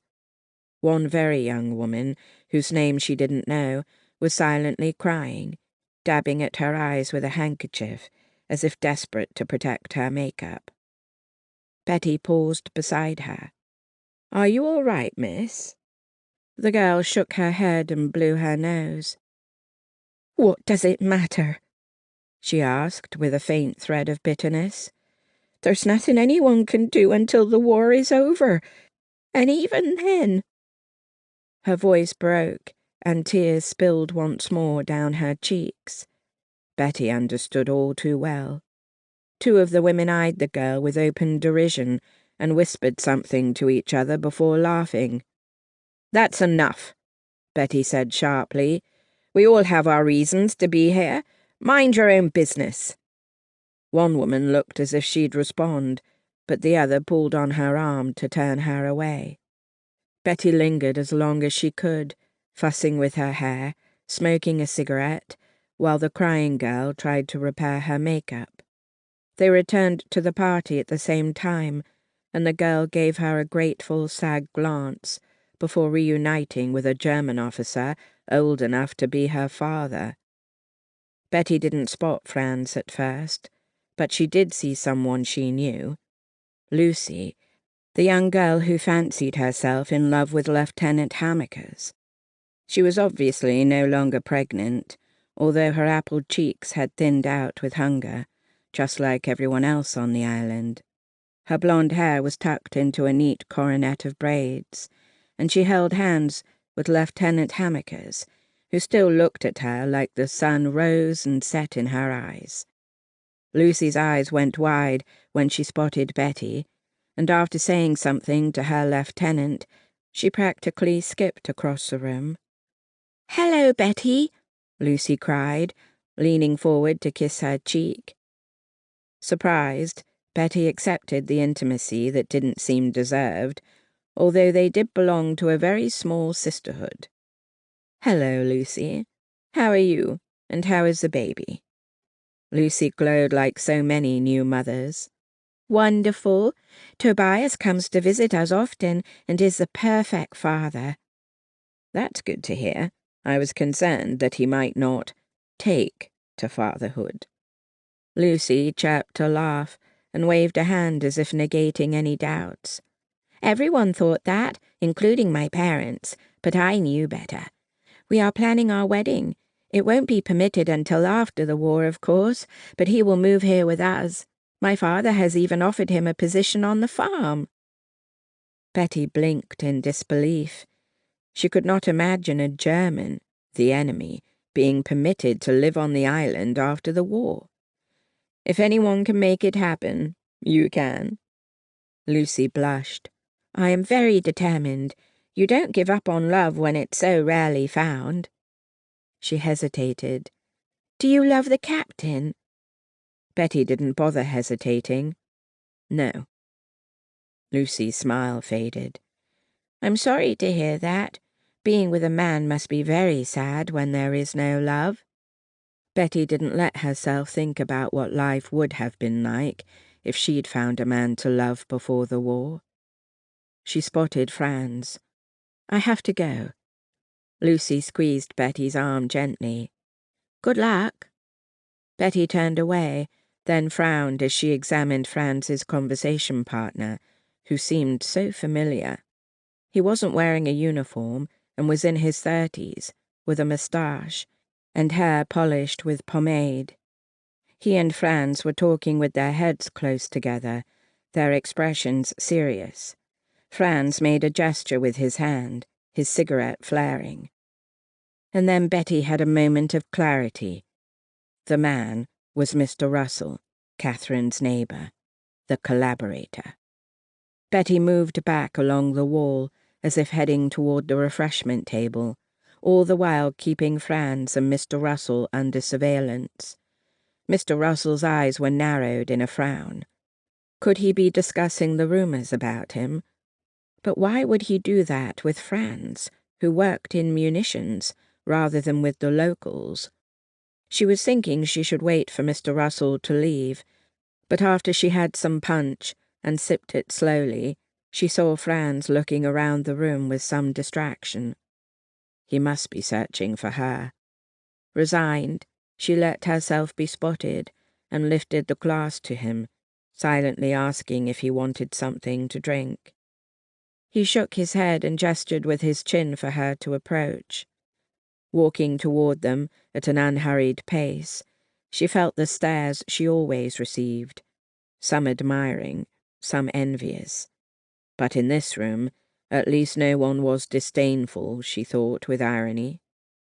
She saw when recognition dawned on Mr. Russell's face, before he quickly hid his surprise behind a cool smile. Would he tell Franz what Betty and her friends had done to him? Would Franz even care? This was becoming a tangled knot she had no idea how to untangle. "Betty," Franz began, "have you met Mr. Charles Russell?" "I haven't had the pleasure," Mr. Russell said. Betty let him take her hand. "Mr. Russell? But I know who you are, of course." He squeezed her hand meaningfully and let go. She arched a brow and waited, not the sort of person who dwelled and worried on what might happen. Best to deal with reality rather than waste energy on what might never be. But she wasn't alone in this dangerous situation now. Catherine and Helen would be affected. She'd never had people who counted on her, people to worry about, except her mother. And now this man was a threat to all of them. "You know me?" Betty asked. "I do. You're a friend of my neighbour's, the Brauns." "It's a small island," Franz added. She held her breath, wondering what Mr. Russell would say next. He paused, in a very deliberate fashion, until even Franz looked from one to the other in confusion.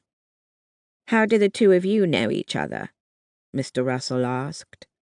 Betty met Franz's gaze, and his slow smile might well have been a declaration of the things they did in bed together.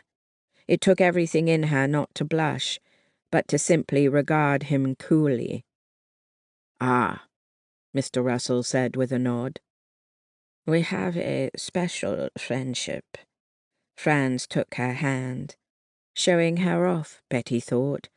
Just another jerry bag in a room full of them. Mr. Russell bowed. "It was good to see you again, Captain." "We can talk another time," Franz said lightly. A little too lightly, Betty thought. And then Mr. Russell slipped away into the crowd, and Franz swept Betty into the centre of the dance floor. Later that night, Betty lay in bed until Franz fell asleep. She waited a long time, used the bathroom to dress, and then waited even longer, until the moon dimmed behind clouds. By touch, she found Franz's briefcase and slid the stolen munitions paper back into a random folder, as if it had just been misplaced. She took another folder, hid it beneath her blouse, and went back to the bathroom, where she thumbed through it far too slowly, her German skills still woefully weak. And then she saw the word invasion. 31. Helen. Helen looked in on her special patient, the German officer with the eye injury. Lieutenant Beering was wearing a patch now, the eye long taken, a festering infection in the socket, lingering painfully. He would be leaving soon, shipped back to Germany to recover. Perhaps the war had ended for him. He couldn't seem to decide how to feel about that, as if his manhood could only be proven by remaining a soldier. He was much more guarded with her now about his current assignment, and she blamed herself for prying too hard. It was definitely an art to persuade people to talk, and she didn't have the skills. She tried leading with inquiries about his wife, since he received regular letters from her. Lucky him, she often thought bitterly. What she wouldn't give for a letter from a distant cousin or old school friend. Mentioning his wife always seemed to work. He was happy to talk about his life before the war, the endearing way he'd courted his wife, the pharmacy he hoped to own someday. She gave a bright and cheerful smile as she changed his sheets while he sat near the window. It was a little too easy to chat with him, but it was necessary, she told herself. "I bet the sun on your face feels good," she said. He shrugged listlessly, something unusual for him. She put on a fresh pillowcase, fluffing it before putting it back on the bed. "Your wife will be happy to see you." "I don't think so." She put her hands on her hips as she faced him. "You sound like she would prefer you die rather than come home missing one eye." He sighed. "Hearing you say it makes it sound foolish, but my brain doesn't seem to understand." "Be patient with yourself," she said. Inwardly, she winced at how easy it was to be kind to a patient who was also her enemy.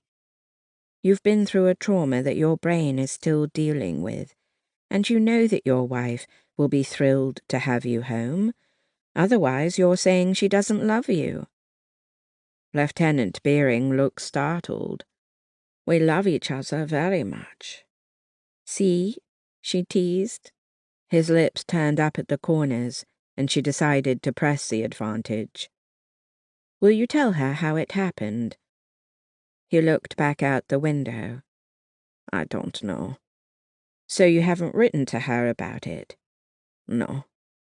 "Then you can tell her in person," Helen said matter-of-factly. "She loves you and will want to be there for you. It could help if you practiced telling her." She pulled a metal chair over near his and sat down. "Go ahead, tell me. It will help." He smiled at her, and she found herself smiling back. He had an endearing way about him, as if he were a puppy. He reached for her hand, and, surprised, she let him take it. "Greta," he began. She felt a thrill of satisfaction. He'd never told her his wife's name before. But then he paused, studying her hand before looking at her with his one good eye. He suddenly released her hand. "You're not my wife, and I don't feel comfortable pretending you are. Why are you so interested in helping me?" She tensed, but her nurse's outward calm steadied her. "Because a good nurse is always interested in helping her patient. You're in distress. Talking about it and making plans for how to deal with it will help." "I can't talk about it," he said firmly. She'd lost him, and she had to accept her failure. Lieutenant Beering wasn't going to be the one to help her, directly. She stood up. "Then I'll stop bothering you. But my advice is to be honest with your wife. You'll both feel better in the end." She left the room, determined not to feel defeated. The lieutenant was hiding something, and there were other ways to find out. She'd seen him in long friendly discussions with another patient of hers, Sergeant Mentz. Maybe the sergeant knew about whatever underground work was going on. She found the sergeant outside, enjoying the sun. She took a deep breath, grateful for the sense of cut grass and salty sea air, rather than the constant antiseptic used in the hospital. He wore a robe over his hospital gown, and someone had helped prop his broken leg on a stool. A weather-beaten man in his late 30s. He was frowning at his leg, as if it offended him. Helen set a glass of water on the little table at his side. "Hello, Sergeant," she said. He nodded at her. "Nurse Abernathy, good day," he said, his accent thick but understandable. They spent a few minutes chatting about the weather under the guise of him practicing his English. When there was a moment of silence, she gave a sigh and spoke regretfully. "I just came from Lieutenant Beering's room. Do you know him?" Sergeant Mentz nodded. "He has been here a long time. Everyone knows him." So sad what happened to his eye. The sergeant lowered his voice. "He knew he was going over his bounds." "Going over? Overstepping his bounds?" Helen said. Sergeant Mentz's face lit with a smile. "Yeah. The prisoners were ordered to be working at the new hospital. He should not have been among them trying to help. The accident wouldn't have affected him at all, yet he pushed a worker aside and bore the brunt of it." She didn't even know where to start with so much information, and still sound like she knew what he was talking about. "He tries to be a good person," she murmured, then threw caution to the wind. "I did not realize it was a new hospital they were working on underground." He shot her a wide-eyed look, then turned away, whispering fiercely, "Do not tell anyone I spoke to you of this. It is not to be discussed with islanders." "I already knew," she said, hoping to placate him. "It's not your fault that I know." "Lieutenant Beering told you?" he asked, aghast. Oh, this was all going so wrong. He was sedated. He didn't mean—" She trailed off before she could make things worse. "I cannot speak of this any more," Sergeant Mentz said. "Please leave before someone is suspicious. I'll talk to Lieutenant Beering." Panic shot through her like a zap of static electricity. "Sergeant—" "Just go." Pressing her lips together in frustration, she turned back toward the hospital and saw Lieutenant Beering standing at his window, palms against the glass, staring down at them. Guiltily, she glanced at Sergeant Mentz, who gazed up without expression before limping away on his crutches. Helen felt trapped by the lieutenant's focus, the stiff way he held his body, even though she couldn't quite make out his expression. She'd made a muddle of everything. Feeling panicked, breathless, she hurried back inside. After a consult with a doctor about another patient, she found herself outside the lieutenant's door, as if she might apologize to him. She could hear voices inside, and knew Sergeant Mentz had beaten her there. She couldn't make out their conversation, just the tone of desperation from Lieutenant Beering and sternness from Mentz. She didn't think the sergeant would turn his friend in, for it would implicate himself as well. He'd talked to her too. Helen backed away from the door. There was nothing to be gained by pressing these two men further. They were her enemy, and even though she'd tried to erase that truth for her own purposes, they would never forget. She spent the next hour going from task to task, patient to patient, trying to squash her frustration in hard work. But she couldn't stop thinking about the lieutenant. The way he'd stared at her through the window, the desperation in his voice. Uneasiness made her show up at his closed door again. She listened a moment, but when she heard no sound, she went inside. Lieutenant Beering sat on the side of the bed, pills scattered all over the blanket, as he poured a handful into his mouth. Her stomach spasming with horror, Helen was at his side in 2 strides, striking the remaining pills from his hand. His eye was wet with anguish as he stared up at her. She stuck her fingers into his mouth and swept side to side, like one would a choking infant. Pills scattered from his mouth, like the spew of blood from an artery. Did you swallow any? She demanded urgently. When he shook his head, she couldn't believe him. She shoved her finger down his throat until he gagged. Mercilessly, she did it again until his lunch of soup and mashed vegetables came up to splatter all over his hospital gown and the floor. No pills. Her heart was pounding so hard it almost made her light-headed. The lieutenant quietly cried, face buried in his hands, while she gathered up every pill, then searched every drawer, every curtain fall, every clothes pocket in the wardrobe. When she was confident that she had them all, she put them in her own pocket.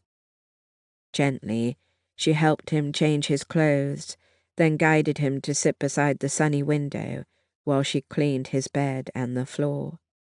At last, she sank down in the chair opposite him, straightened her cap, and waited. He said nothing, just looked out the window, the lines of his face etched with bleakness, as if he'd become an old man in just hours. "I guess you know enough about pills, being a pharmacist," she said tiredly. "You've been planning this for a long time." A tense minute passed before he said in a hoarse voice, "Not planning it, no. I just wanted to be prepared. It was easy enough to claim the pain was worse than it was, the last week or so." "I thought you couldn't wait to return to your wife. Surely your experiences haven't been worth killing yourself over." He turned and looked at her, eye narrowed. "I told you something I shouldn't have, and you told someone else. I saw you." She felt the blood leave her face at the realization that he'd tried to kill himself because of her prodding for information. But she couldn't let herself think about that now, or she'd be overwhelmed. He was still her patient. She leaned toward him. "I only spoke to Sergeant Mentz because he's your friend, nothing more. I just wanted to find a way to help you." "That's not what he thinks." He spoke without anger, just a despair that kept her fear for him like a knot tied in her throat. "Then he's mistaken. Lieutenant, ask yourself, what could I possibly do with the knowledge that you injured yourself saving people? And as for the underground building, hundreds of people know about it. Think of all the people building it. Even if I told someone, the knowledge isn't leaving the island." She was so shocked by her own ability to lie that it scared her. He didn't say anything, just bit his lip, but at last he looked at her.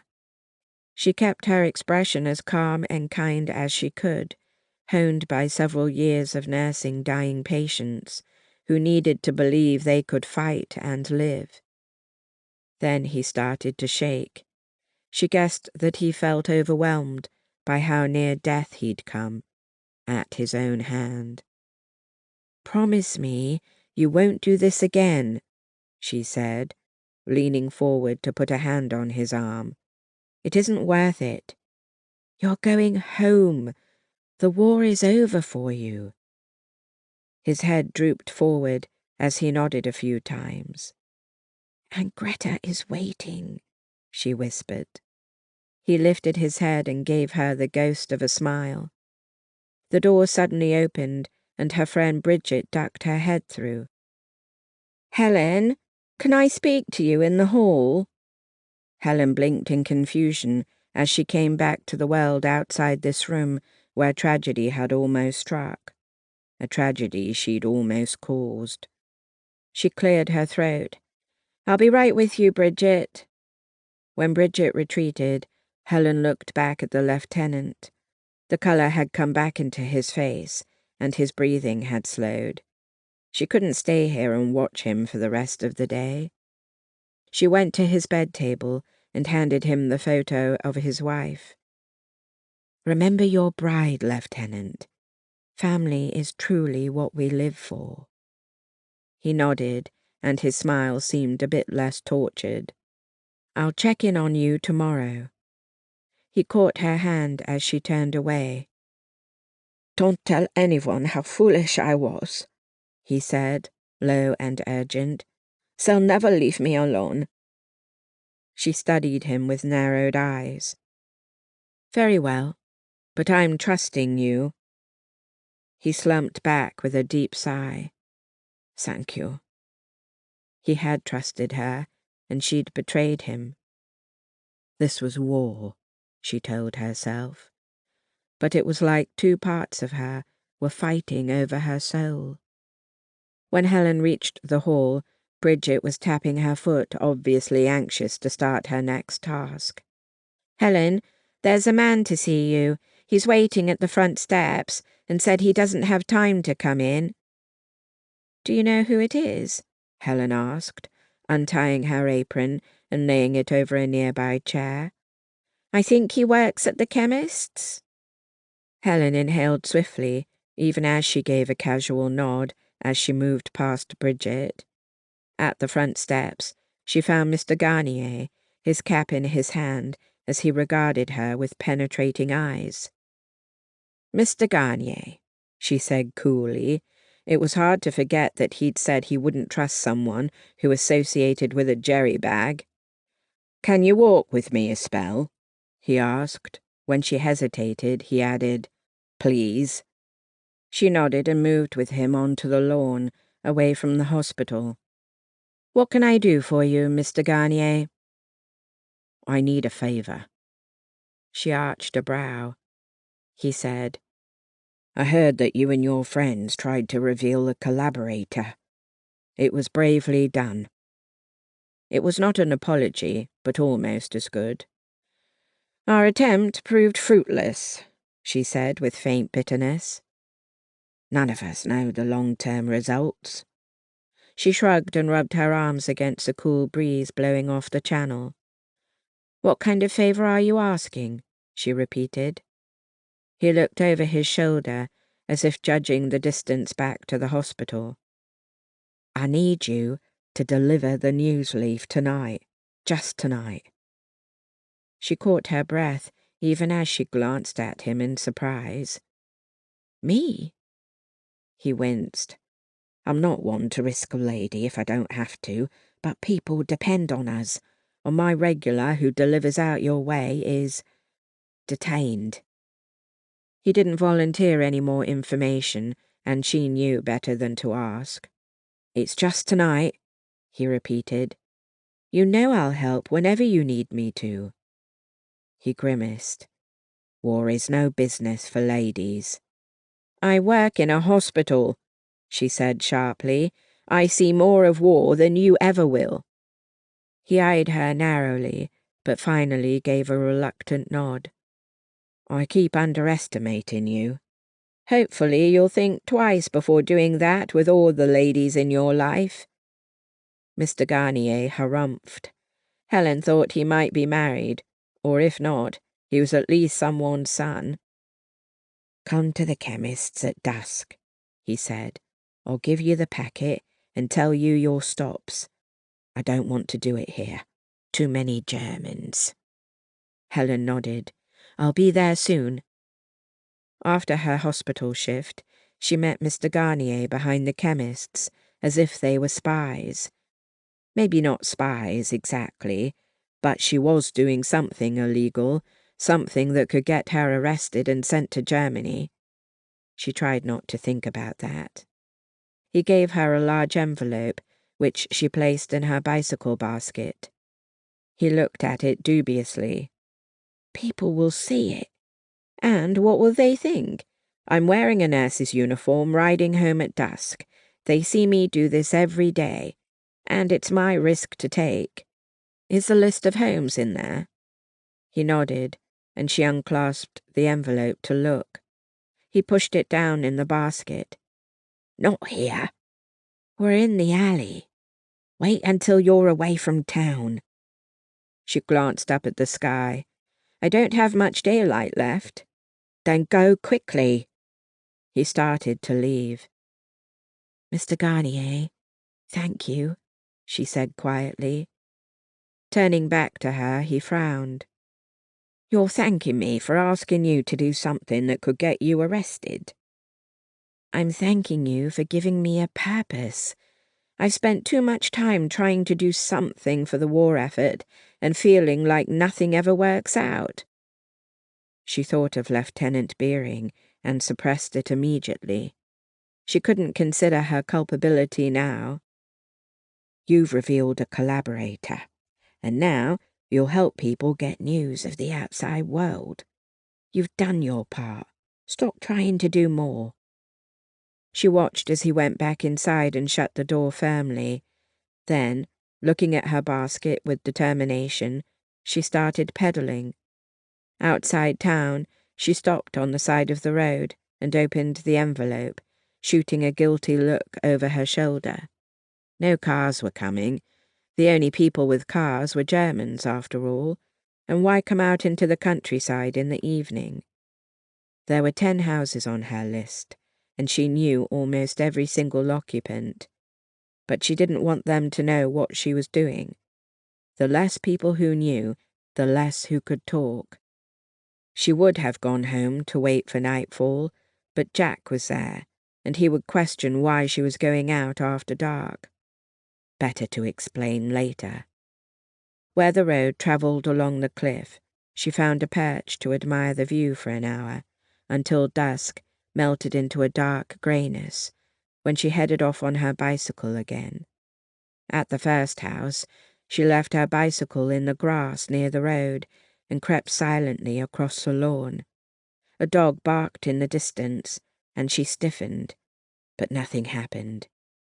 She stepped onto the porch, hoping that a board wouldn't creak. After sliding the news leaf under the door, she ran away. Feeling a little giddy, she hopped on her bicycle, her stomach full of butterflies, her limbs bursting with energy. She'd succeeded. Now she only had to do it 9 more times. The next 2 houses were even simpler. The front lights were off, and there were no animals to alert them to her presence. She had a scare at the 4th house. She could actually hear the doorknob turn. Jumping off the porch, she crouched behind the shrubbery and held her breath.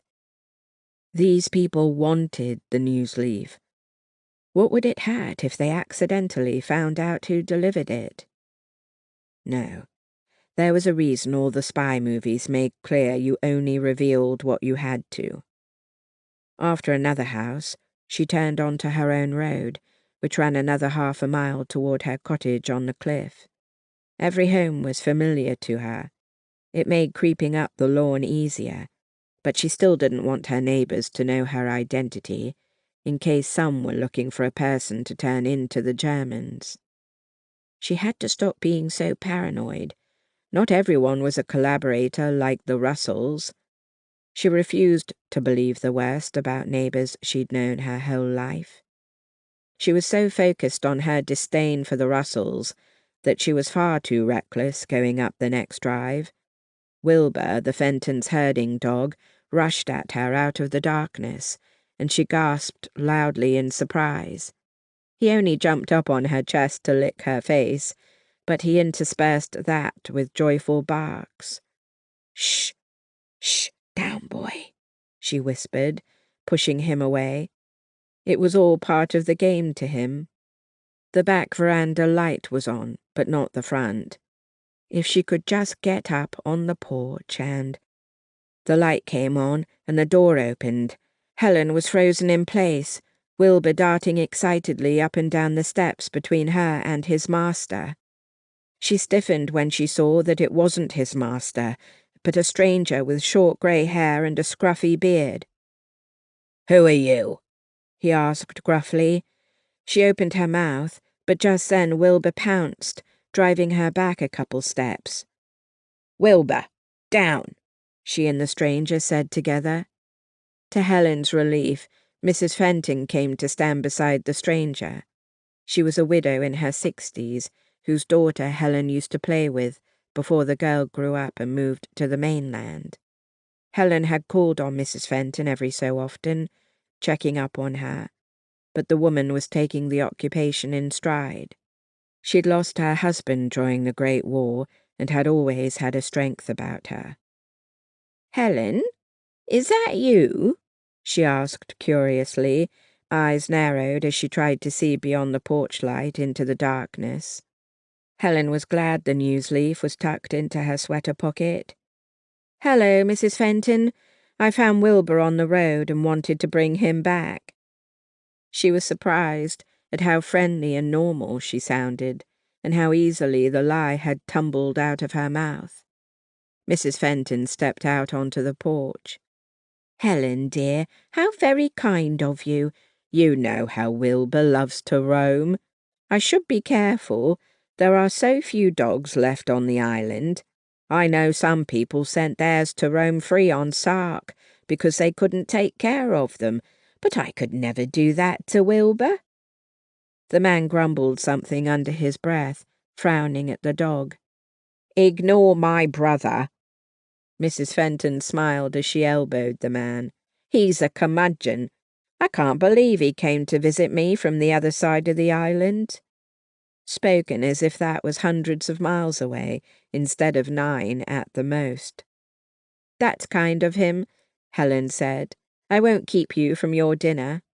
"You could come in," she said hopefully.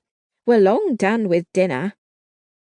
Helen ended up having carrot tea in the tiny kitchen, Wilbur's soft head on her knee, listening to Mrs. Fenton and her brother chat about the weather, the growing season, anything but the Germans. By the time Helen could escape, it was truly dark, but she wasn't far from home. She walked her bicycle slowly down the road, unable to see holes in the packed dirt. There'd been no one to fix the roads since the occupation began, especially this far away from town. She ran across a lawn, glad she knew it so well, and slipped another news leaf beneath the door. Only one more left.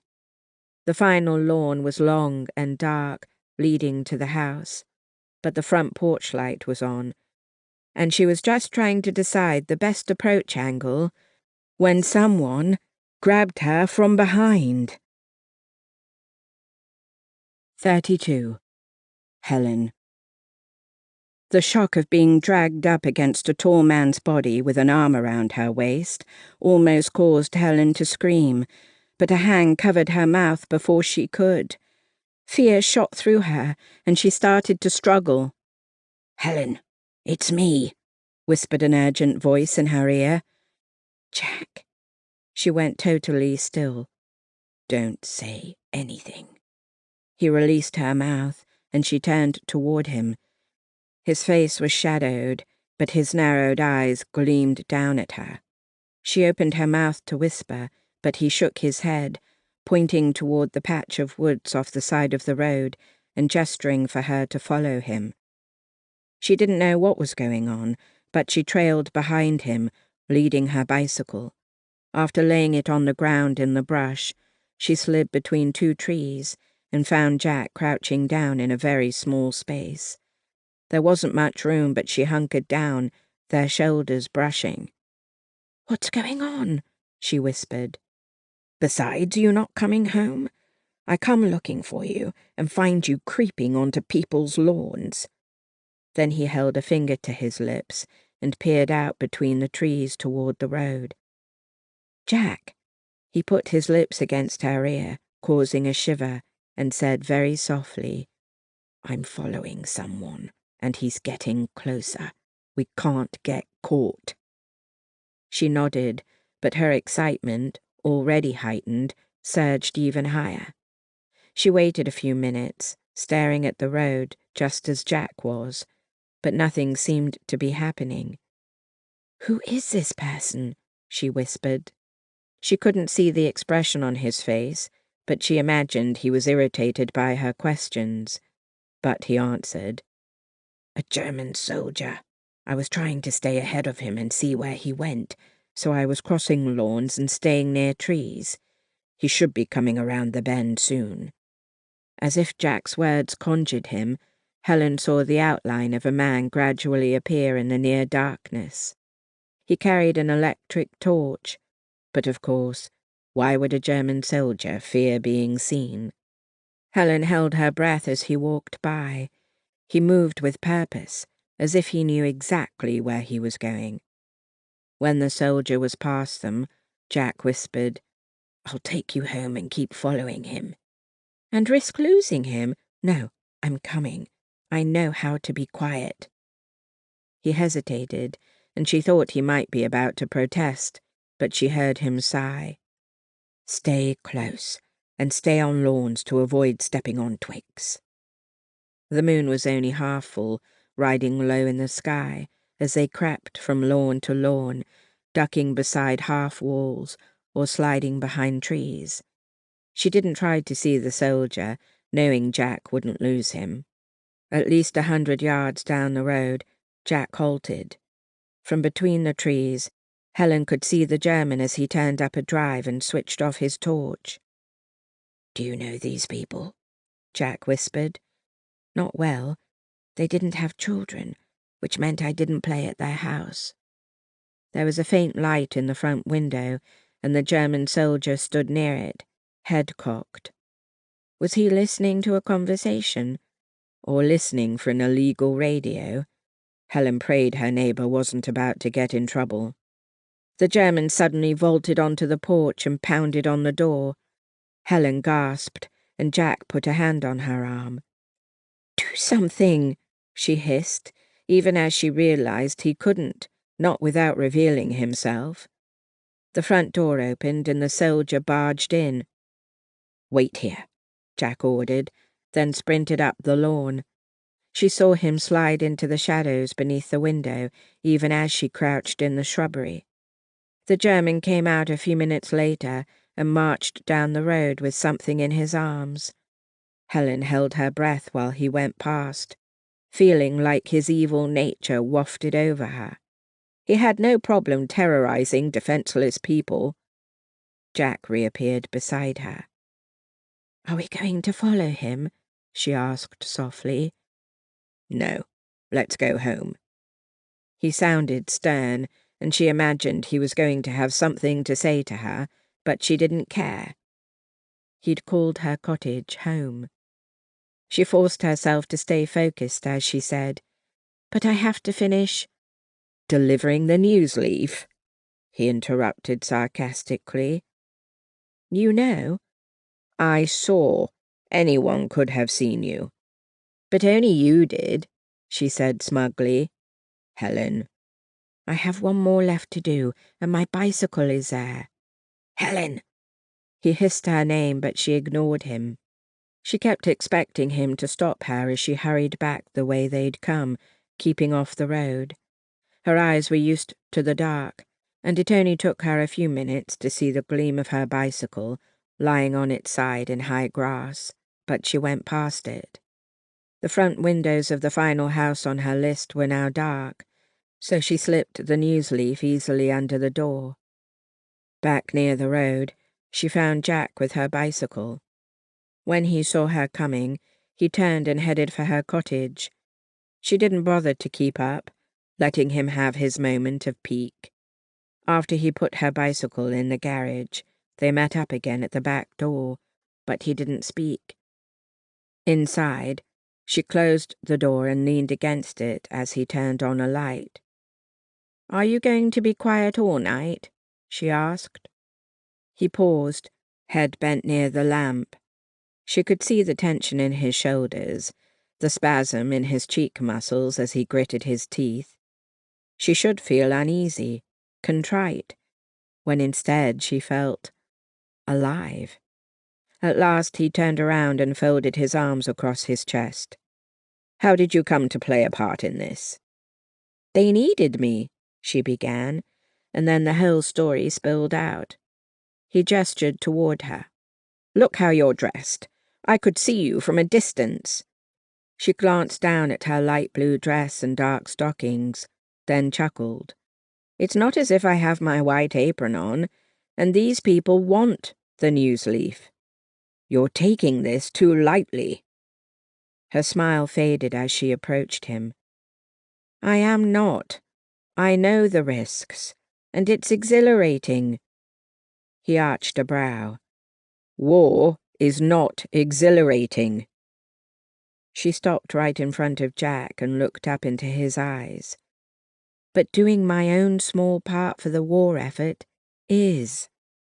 Why do you keep resisting my need to help? I don't want you hurt, he said gruffly. She realized he was looking at her mouth. It was suddenly difficult to breathe.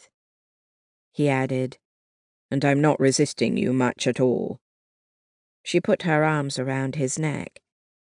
Then why do it? He leaned down and kissed her, pulling her body against his. She moaned into the kiss, and for a long moment she didn't think of anything but how wonderful she felt in his arms, and how incredible it was to be falling in love with him. She wanted him to love her back. But when she put her hands on his chest, her fingertips touching the bare skin at his throat, he lifted his head, breathing heavily, staring down into her eyes. For a long moment they looked at each other, and she didn't hide her longing, her love. He stepped back. Helen, we have to stop. It was a blow she hadn't been expecting. She turned away, putting up a hand to ward him off. He only wanted her when he could not control his emotions, and he needed that control. She blinked away tears and turned to face him, hoping her face was impassive as his. What did that German say to my neighbor? He made him give up a box of food and some money in exchange for the German not turning him in for an illegal radio. Helen blinked. The German had to have known. He went deliberately to his house. Jack shrugged. I don't know how they first met up. Perhaps the German searched people's houses and left radios alone until he needed something. The perfect petty blackmail. Is there anything we can do? You know I can't risk my position over something like this. I know. I'm perfectly aware of all the things you cannot risk. Helen. Good night, Jack. She went up the stairs with slow deliberation, as if she wasn't affected, but tears rolled down her face. Alone in her room, her sadness swamped her, as if she floated in choppy seas with no land in sight. Lieutenant Beering appeared in her mind, and how he'd looked at her in despair, pills in his mouth because of her. Maybe she should have told Jack what had happened. Maybe he could have assured her that things happen in war that you can't predict, that you can only do your best. Or maybe it would have been proof of her ineptitude, another reason for him to condemn her efforts. It was a long time before she could sleep. 33. Catherine. Catherine stood alongside hundreds of islanders outside the cemetery, carrying their wreaths decorated in red, white, and blue. The bodies of 2 RAF pilots had recently washed ashore. Though German orders stated that the funeral be private, she and her family weren't alone in wanting to show their respect. Mourners lined the streets leading to the cemetery, all of them defying their occupiers to honor men who'd given the ultimate sacrifice. Catherine's defiance of the Germans continued. She was determined not to enter the Russells' home ever again. The Germans might insist she work for them, but as long as Corporal Pollock had no cause to complain, she should be in the clear. So rather than seeking him out, she waited until he knocked on her door with a request for help, even though his appearance startled her mother. Mum held up a hand to stop him from entering and turned to Catherine. "What does he want?" Mum whispered. Catherine patted her arm. "He's one of the Germans I've been assigned to help. He seems harmless enough." "None of them are harmless," Mum said sharply. "I know, but I'll be all right in public." Frowning, Mum let her go, and Catherine went out onto the front porch.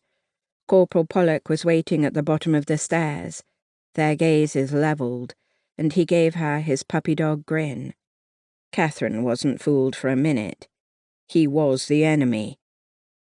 "Can I help you, Corporal?" she asked in German. "I have papers, Fräulein," he said, holding out a stack. "Sir Russell's are not at home, and I knocked papers off the dining table. I am so clumsy. These are in English. Are some of them mine? Do some belong together? I need help sorting." The stack was at least an inch thick. He was feeling guilty for disturbing an islander's papers. If anything marked him as a newcomer, this was it. He looked at her expectantly, and since she wasn't about to enter the Russell home ever again, she invited him inside.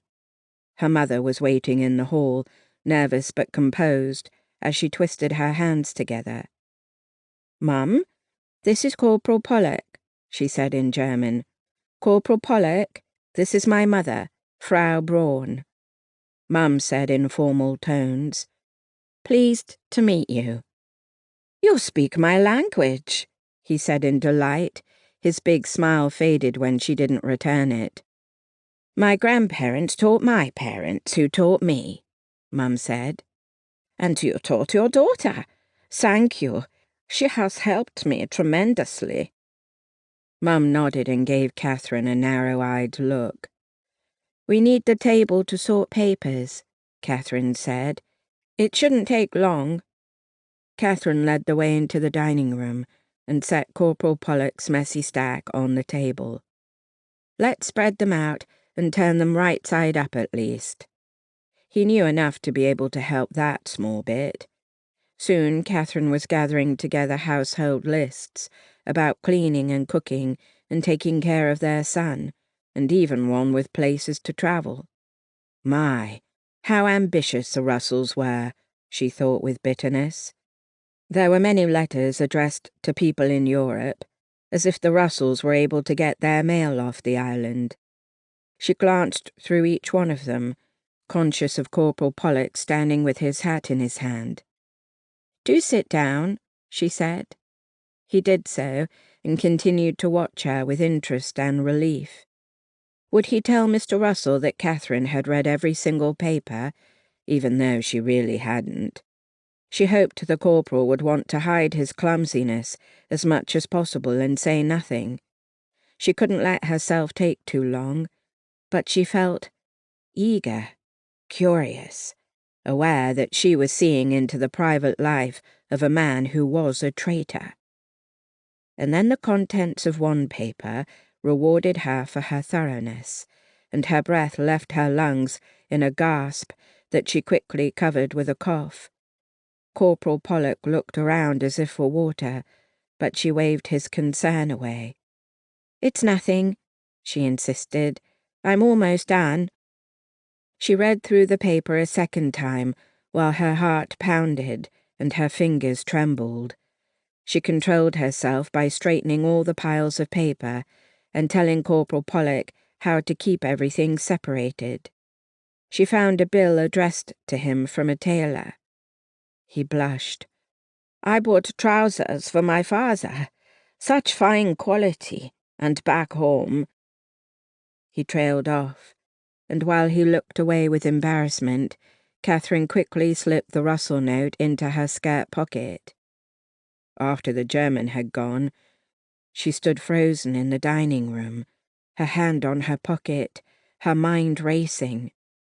Timmy came in with a deck of cards. "Are you done?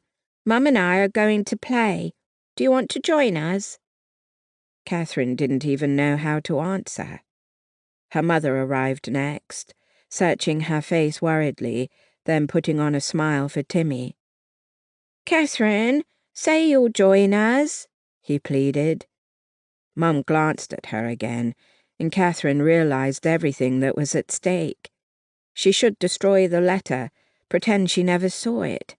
It would keep her family safe. And then Catherine thought of everything Betty had risked to find information for Jack. How could she do less? She couldn't. Taking a deep breath, she forced a brisk smile. "I need to make a telephone call, and then I'll be right back to play with you." By the time she was done calling Betty and Helen, Catherine wandered into the parlour looking for her family, but it was empty. She searched the ground floor, then went outside, believing she heard voices. To her surprise, she found Timmy at the rabbit cages with the Russells' little boy, who was alone. He couldn't be even 5 years old, and he was watching the rabbits with rapt attention as Timmy fed them.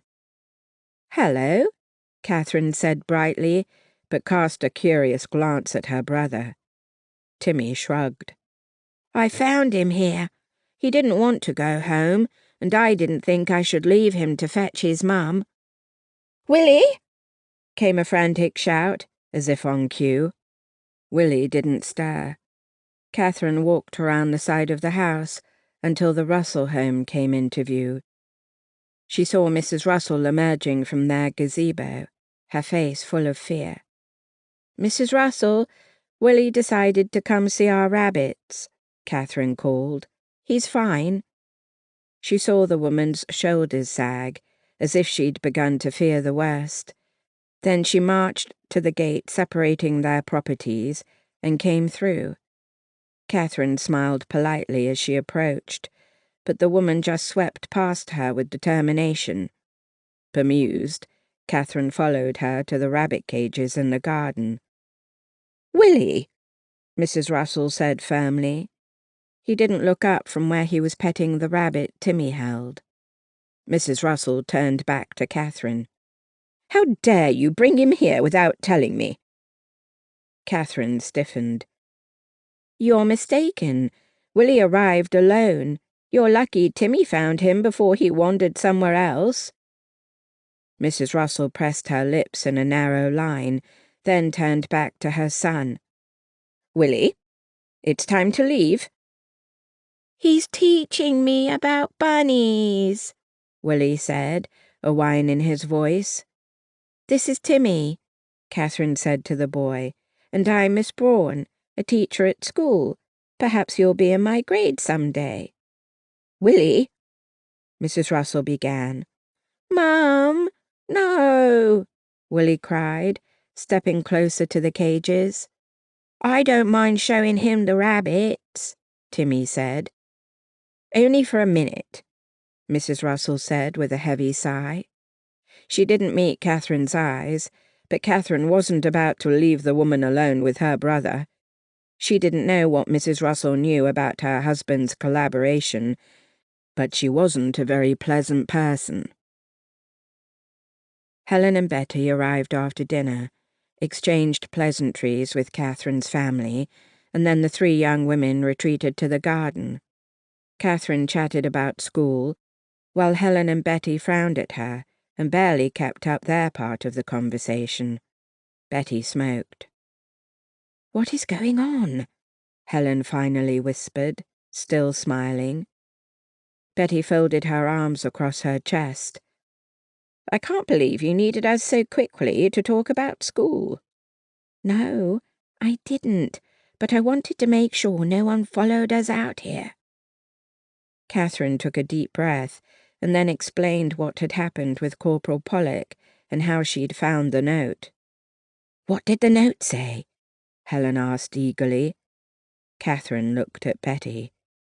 "It's about a German weapon. Captain Lunenborg wrote it." Helen frowned. "Mr. Russell knows the captain." "I saw them speaking together at a party," Betty said slowly. Catherine stared at her. "Why didn't you tell us?" "I didn't think much of it, except that it was more proof to me that Mr. Russell is a traitor." "I don't know what good it is to have proof," Helen said bitterly. "It depends on the proof," Catherine said. "Apparently, Mr. Russell is altering weapon schematics for Captain Lunenborg." "He's helping Germans with weapon research. From Guernsey Island?" Helen asked with confusion. "Why wouldn't they take him to Germany?" Unless they have some kind of laboratory in the underground rooms they're creating. Maybe. Because it's not meant for the Germans? Betty asked. She took the note and examined it. The Germans are smuggling it to someone in the British government. Catherine frowned. Mr. Russell altered a German weapon, and they're deliberately giving it to their enemy? Then she gasped. Oh. Betty nodded grimly. It sounds like the military is supposed to believe they are stolen plans for a new German weapon. They'll work to develop it quickly for our side, Helen said, wide-eyed, but it won't work correctly. And men will die, Catherine whispered, the cruelty and horror almost too much for her mind to contemplate. Someone in the British government is allowing this to happen, Betty pointed out, flicking cigarette ash to the side. He's an accomplice, not someone who thinks he's helping Britain win the war. There was a long moment of shocked silence. Catherine felt her chest squeeze. I can't believe we're right about this. Why not? Betty asked. The Germans are doing everything they can to win, and if they don't do something big, now that the Americans have joined the effort, it could be too late. Catherine held out the paper. Jack needs to see this. He does. Helen took the paper, folded it, and put it into the pocket of her trousers. They all looked at each other, and in that sober moment, a spark of triumph moved between them with just a glance. Catherine had never felt such a communion of purpose, of understanding, outside of her family. The three of them had set out to find some way to help the British cause, and perhaps succeeded. Jack has to get this news off the island, Betty said, and Catherine's excitement faded at the reality of the situation. Soldiers could die if he can't get away. If we're reading this correctly, Helen pointed out, but regardless, yes, he needs to leave, and he'll forget about being angry with me. Betty eyed her curiously. Why is he angry? He's upset with me because I delivered the news leaf last night. What? Catherine said. Just then, Lieutenant Schaefer stepped through the door to light a cigarette. Though Sergeant Dupkin joined him, the lieutenant made no pretense of ignoring them. He watched them and smoked, as if they were as interesting as a radio program or newspaper, while he enjoyed his cigarette. Sergeant Dupkin kept up a conversation they couldn't make out, and the lieutenant answered occasionally. Just keep talking, Catherine said. Since we can't hear them, they can't hear us. This was the first she'd seen the sergeant since his crazy request for help, and she felt even more flustered than normal. Look at you, Betty said, unafraid of the Germans. Catherine blushed. Oh, that's not true. I'm trembling inside. But Helen, why did you deliver the news leaf? As Helen told them the story, including the scary part where Jack grabbed her from behind, Catherine couldn't help noticing that Lieutenant Schaefer was watching Helen. Though she kept her voice down, Helen spoke with a liveliness that she didn't often display, especially not in front of a German officer. I was glad to accomplish something for the war effort, because my hospital spying has failed miserably, Helen continued.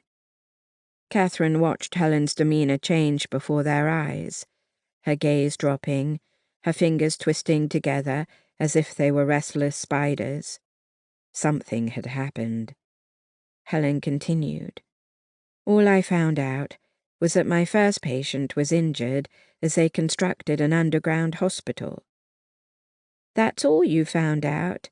Catherine asked, leaning toward her. Why don't I believe you? And to her surprise, Helen quietly began to cry. Catherine wanted to enfold her in a comforting embrace, but didn't want to alert the German officers. "What's wrong? Please tell us." "Lieutenant Beering saw me discussing him with another German patient. Then he tried to kill himself, because of me." Betty slipped her a handkerchief, and Helen accepted it, trying to hide that she was dabbing her eyes. "Surely not because of you," Catherine said gently. "Hasn't he been worried about his injury?" "No. I mean, yes, but no. It was definitely because of me. He admitted it. He was saving up pills in case the pain got too bad. I reassured him I was only trying to help him recover by talking to his friend about him." "What a lie," she added, her voice harsh with bitterness. "This is war," Betty said impassively. "I know that." Helen glanced at the German officers and lowered her voice. "I keep telling myself I'm doing what I have to. He and his fellow soldiers are trying to kill our men, after all. And he accepted my excuse. But I'm surprised how sad and guilty I feel. It's been hard to let it go." "You're a good person," Catherine said. "Of course you feel bad. But he didn't die. And is he feeling better about it? Did he believe your reasons?" "I think so." "Then let it go," Betty said. "You can't change it now, and you just have to live with the knowledge that you did what you had to." Catherine studied Betty's emotionless face, and knew she wasn't only talking about Helen. Helen took a deep breath and let it out. "Back to the reason I interrogated the lieutenant. Why would they need an underground hospital?" "The island would be a logical place to bring wounded soldiers if they're planning to invade Britain," Betty said. Catherine studied her. "But the Blitz didn't succeed. The news reports say they've changed their mind about an invasion strategy." "They haven't." Betty pulled another paper from her pocket. "I found this in Franz's things. My German skills are too rudimentary, but I know the word invasion. Am I right, Catherine?"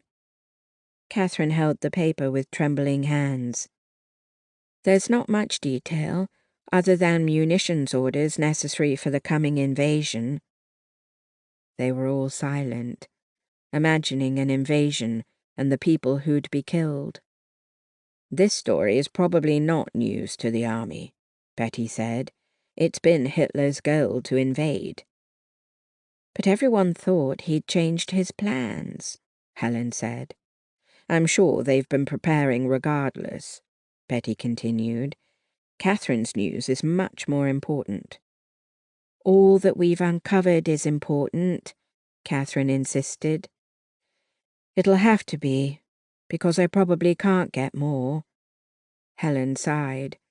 "My German patients now turn their heads away when I walk in. Word has gotten around that I ask too many questions." Catherine touched her arm. "I'm sorry, Helen. Do try to be careful." "I saw him there, too, Lieutenant Schaefer." Helen glanced at him. "He was visiting Lieutenant Beering, my patient who tried to... She gave a heavy sigh. The German soldier puffed his cigarette and continued to watch them. "Why won't they go inside?" Betty asked, her voice laced with frustration. Helen took a deep breath. "Maybe Lieutenant Beering said something to him about me." "Let's not assume the worst," Betty said. "He tried to kill himself because he thought you might reveal something he said. Why would he risk that himself? I think it's time for us to go home. We've done all we could. It's up to Jack now." "Take your invasion document back to Captain Lunenburg," Helen said. "He'll miss it, and there's nothing in it the British absolutely need." Betty hesitated. "Take it," Catherine said, holding out the paper. "You're already in too much danger."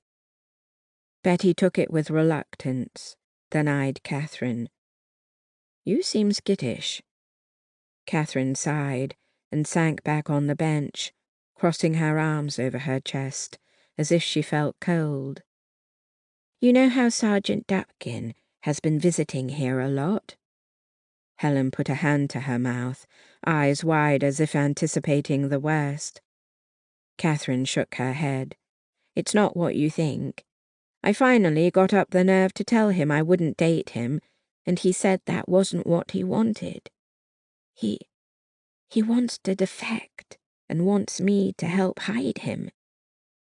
Both women gaped at her, and Catherine shot a guilty glance at the 2 German soldiers, but they were talking and smoking, for once ignoring them.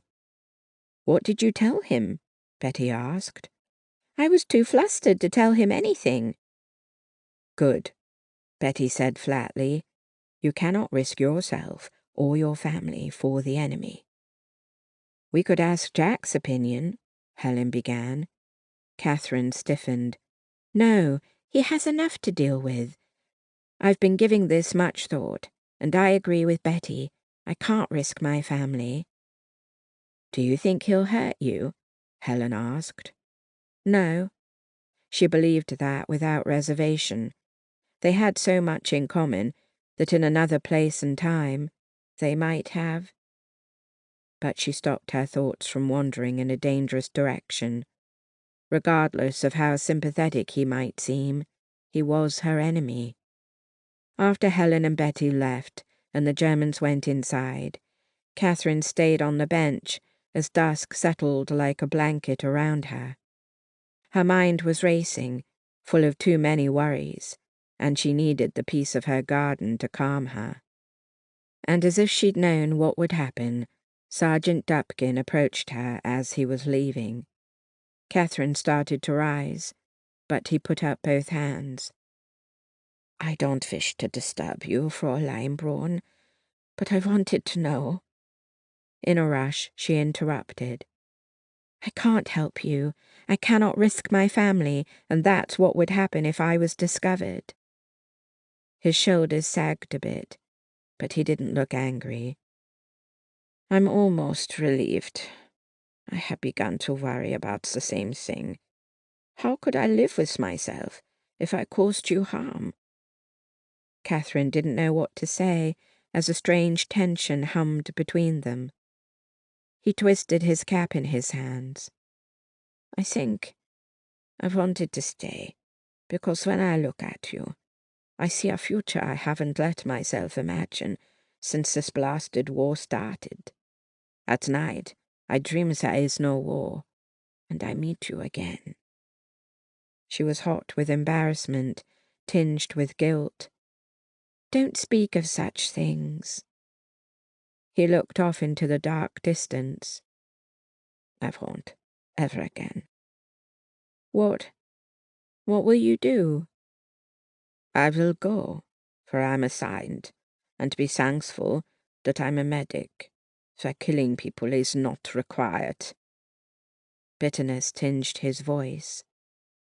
"You could give yourself up once you're off the island. The Allies will take you in."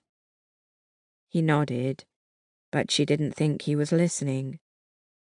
"Good night, Fräulein." He turned and started walking away before she even answered. "Good night," she whispered. 34. Helen. At dusk, when Helen hopped off her bicycle and headed for the garage, a low fog was creeping up over the cliffs, its tendrils curling around trees as it approached the house. There were no lights on in the windows. No surprise, since Jack was good at pretending he wasn't there. She hurried inside, tossed her sweater onto a chair, and turned on a lamp. "Jack?" He appeared from the shadows of the hallway, and she jumped with fright. Frowning, he said, "What is it? What's wrong?" "Nothing's wrong. In fact, everything is finally right. Betty found a letter in Captain Lunenborg's briefcase about the munitions for an invasion. Everything makes sense now. No wonder they're building an underground hospital. Wait. Slow down. Helen couldn't. We didn't let Betty keep the paper, like you told us, but there really wasn't anything on it more important than the fact that an invasion might still happen. And there's more. Something so important that we have to get it off the island. Jack watched her warily. You sound so shaky that I'm concerned. Sit down. Have some tea. No, you have to listen. But she did sit down after pulling the paper out of her pocket. She spread it on the table, smoothing the wrinkles out. Read this, and tell me if we're crazy, thinking that the Germans are using Mr. Russell to alter the schematics for a new weapon. He bent his head to read. She watched his face, unable to hide her fascination with the furrowed lines of his brow, the way his hair swooped over it, the intelligence lighting his eyes. She was giving something that would make him leave the island, make him leave her. As the implications of that dawned on her, he looked up and met her gaze, and they stared at each other for a long time. You have to go, she whispered. He nodded. I stole a boat a while back and have been slowly siphoning enough gas for the trip. Her mouth dropped open. You didn't tell me. I didn't want to get your hopes up, but now you've got my hopes up. This is the final information I needed, and you and your friends helped me get it. Her lips trembled, so she pressed them together. He reached across the table for her hand. And then they heard an engine coming down the road. Helen tried to ignore it and focus on this connection with Jack, who'd soon be gone. But his focus was no longer on her. She suddenly remembered that none of her neighbours had cars anymore. The engine stopped near her house. They both rose, and when she would have shut off the lamp, Jack held her arm and spoke into her ear. That would be suspicious. She shivered. Take the radio and go hide. I'm not hiding. Jack! Someone knocked on the kitchen door. The Germans always came to the front, hoping neighbours would see and be intimidated. I'll be nearby if you need me, Jack said. Just say my name. I won't. Do it if you need to. As the door rattled under a louder knock, Jack disappeared back into the hallway shadows. Helen made sure to stomp hard as she approached the door, as if she'd come from a different part of the house. Swallowing, she called, Yes? Who is it? Please, open the door, said a man's German-accented voice. I've broken down on the road and need to use your telephone. Could it be as easy as that? But his voice was familiar, and fear crept higher up the back of her throat. The knob turned and the door swung open. She'd been so anxious to get to Jack that she hadn't locked it. Not that that would have stopped. Lieutenant Schaefer. He stepped up into her doorway and smiled at her. Fräulein Abernathy, aren't you going to invite me in? He did not need to use the phone. He'd come here deliberately, and he slurred his words as if drunk. She tried to shut the door on him, but he held it open. Don't come out, Jack, she thought. If he sees you, it will ruin our plans. Lieutenant Schaefer, this is not a good time. He grinned, a sight she'd never seen and hoped never to see again. He took a step into her kitchen, and she was forced to back up or be too close to him. She skirted a chair and put it between them. I just wanted to pay you a compliment, Fräulein. We have a mutual friend. I don't know who you could mean. Lieutenant Beering, of course. Your patient. I didn't know you knew each other, she lied. We do. Schaefer leaned against the back of another chair, gripping the backrest. His knuckles were broad and scarred. How had she never noticed that? Beering says you treated him kindly, Lieutenant Schaefer continued. That surprised Helen, but it was a fleeting thought. A nurse is always kind to patients. It's our duty. Other nurses were cold to him. Perhaps they're frightened. You weren't frightened. She was frightened now, and it was growing worse the longer he lingered, drunkenly talking nonsense, avoiding his true purpose. She was afraid for herself, but mostly afraid for Jack. I envy Beering, Schaefer said, stepping closer to the chair between them. He has a wife waiting for him at home, who writes him long letters, who brightens his day. I have no one.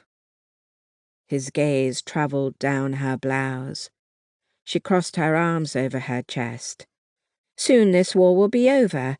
You'll meet a nice girl and get married. He cocked his head, his smile almost boyish with drunken silliness. But that doesn't help me now. I need a kiss, and then I'll be happy. You don't need a kiss, she said, her voice shaky as she tried to sound brisk. He grabbed the chair between them and tossed it aside. Helen didn't scream, only flung herself toward the kitchen cupboard, looking for something to hit him with if necessary. Schaefer laughed as he chased her. You're such a tease. She brandished a wooden spoon at him. Lieutenant Schaefer, I insist you leave. I will not be kissing you. He took the spoon out of her hand. Then we can skip the kissing. Fear consumed her, mixed with hatred at what he and his people had done. Now he thought he could rape her without consequence. Was this how Betty felt, day after day, angry and helpless, fending off a German officer? He leaned his body against her, pressing her hard against the cupboard. She reached blindly behind her, grasping at anything. Kissing her neck, he breathed alcohol fumes on her. She felt lightheaded, appalled, so afraid. And then she grasped a handle, brought it around, and slammed the hammer into the side of his skull. He dropped hard to the floor and didn't move. The sudden silence was unnerving as she gaped at him. Jack burst into the room, stared wide-eyed at Schaefer, then back up at her. He looks dead. Her legs suddenly weak, she sank into the chair she'd just used as a shield and dropped the hammer on the floor. Oh, my God, he's not dead, just unconscious. He'll wake up and I'll be arrested. You're not going to pass out, are you? She shot him a look. I just defended myself against a German. I don't faint. He bent over Schaefer, turning his head to see where she'd struck, and then feeling for a pulse at his neck. No, he's dead. He has a deep indent in his temple. Good aim. It was as if she'd been struck herself, so shocked she burst into tears. Jack pulled her out of the chair and held her. What have I done? She whispered shakily against his chest. Someone might know he came here. They'll come searching. They'll find you. I'm not going to be found out, and neither are you, he said with easy confidence. I'll take Schaefer out of here. No one will know. It's a body, not so easily gotten rid of. We don't even have a car. We have his car. We'll have to dig a grave. People will notice fresh earth. We won't dig a grave. We have the sea. Helen lifted her wet face from his shoulder and stared up at him. He was Jack, the soldier, Jack, the spy, so full of confidence and ready plans. She wanted to believe him. If they find him at the base of my cliff, we'll take him closer to town and leave his car near the shore. It's near full dark now. We have all night to accomplish this." He took her shoulders in his hands and gazed into her eyes. "We'll do this, Helen, and no one will find out. You are so brave. I need you to be brave a little longer." She frowned. "I'm not falling apart." She pushed against him and he let her go. And then she saw the body again and froze. She'd killed someone, though she'd sworn only to heal. But he'd been her enemy, a German, an invader who meant to rape her. She wasn't going to feel guilty. Then why was guilt one of the emotions that seemed to be tearing her apart? Her chest ached, her throat felt tight, her eyes hurt from suppressing more tears. "Do you have an old blanket to wrap him up in?" Jack asked. Helen flinched but whispered, "I'll get it." Together they wrapped him up, dragged him to his car, and bent him to fit in the boot. She felt ill touching him, remembering his hands on her and what he intended to do. Jack closed the boot. "We can't leave yet. We have to wait until well after midnight. My knowledge of the timing of the patrols is finally paying off. And here I thought it was useless information." He chuckled. Helen stared at him, her eyes wide. Jack's smile faded. "You get used to this, you know," he said quietly. "You tell yourself you won't, that you don't want to be a killer. But in war, you have to think of them as the enemy, not just another bloke you might have had a beer with when you visited Europe." She shuddered and hugged herself, staring at the car. "We thought he was shy and awkward when he first moved into the Brawns. Almost nice. But this war changed him. He thought of you all as his enemy, and not as people anymore. He thought of you as the spoils. It infects some men worse than others." Jack drove the car to the side of the house, out of sight of headlights that might come down the road, while she carefully washed the hammer and put it with her father's tools in the basement. To think, she'd only brought it up to pound a loose nail. Then they sat in the kitchen. She twisted her hands together, staring into the distance. "Maybe you should read a book," Jack suggested. She shot him a look in disbelief. He shrugged. "Shall we turn on the radio?" They listened to the BBC through the last news program at midnight, then sat in the dark for long minutes. "You still need to leave the island," she said firmly. "I'll be fine." Though she couldn't see him well in the shadowy darkness, she could practically feel his uncertainty. "Jack, this is war. Your information is needed. I have my friends. I'll be fine." "My brain knows that, but—" He trailed off. What had he meant to say? A tense hour later, Jack tried to make her stay behind, but she refused. She would see this through to the end. She didn't even understand her own dazed emotions as she sat in the car next to Jack. There was a body in the boot, like something out of the mystery novels she loved.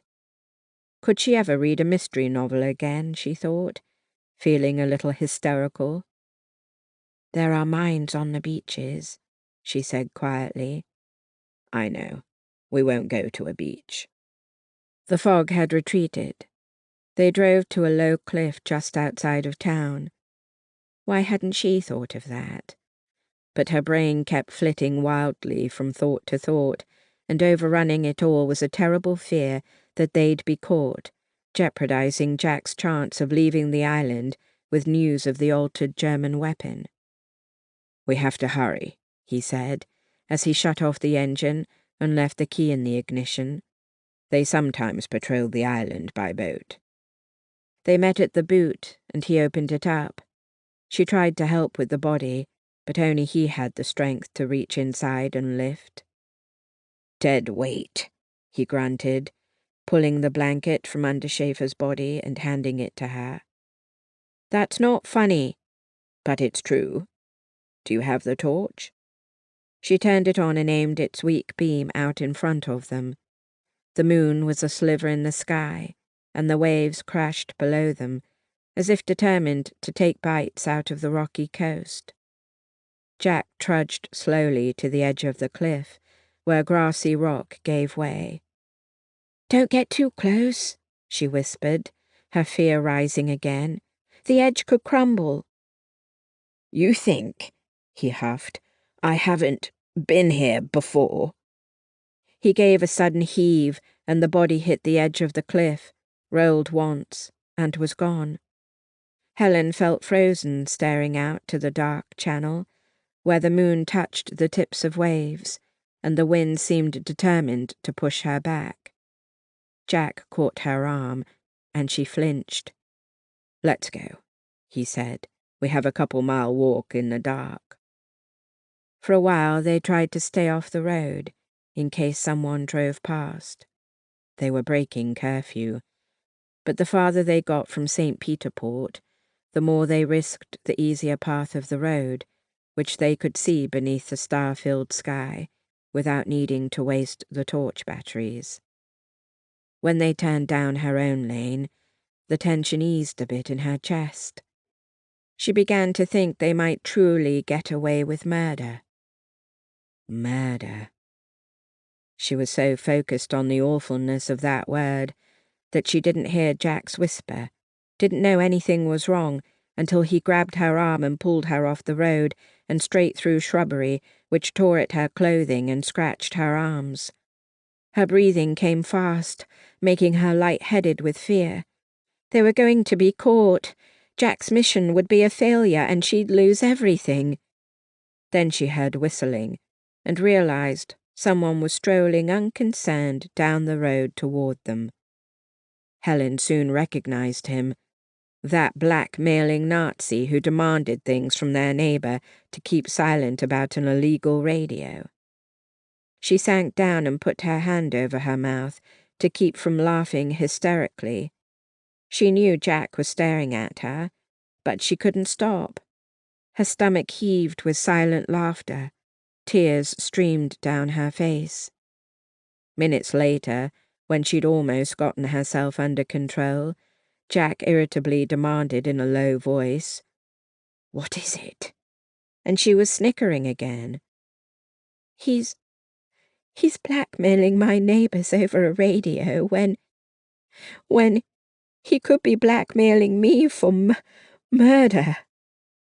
Jack didn't laugh, and she knew it wasn't funny, but something inside her felt wild with emotion, so unlike herself.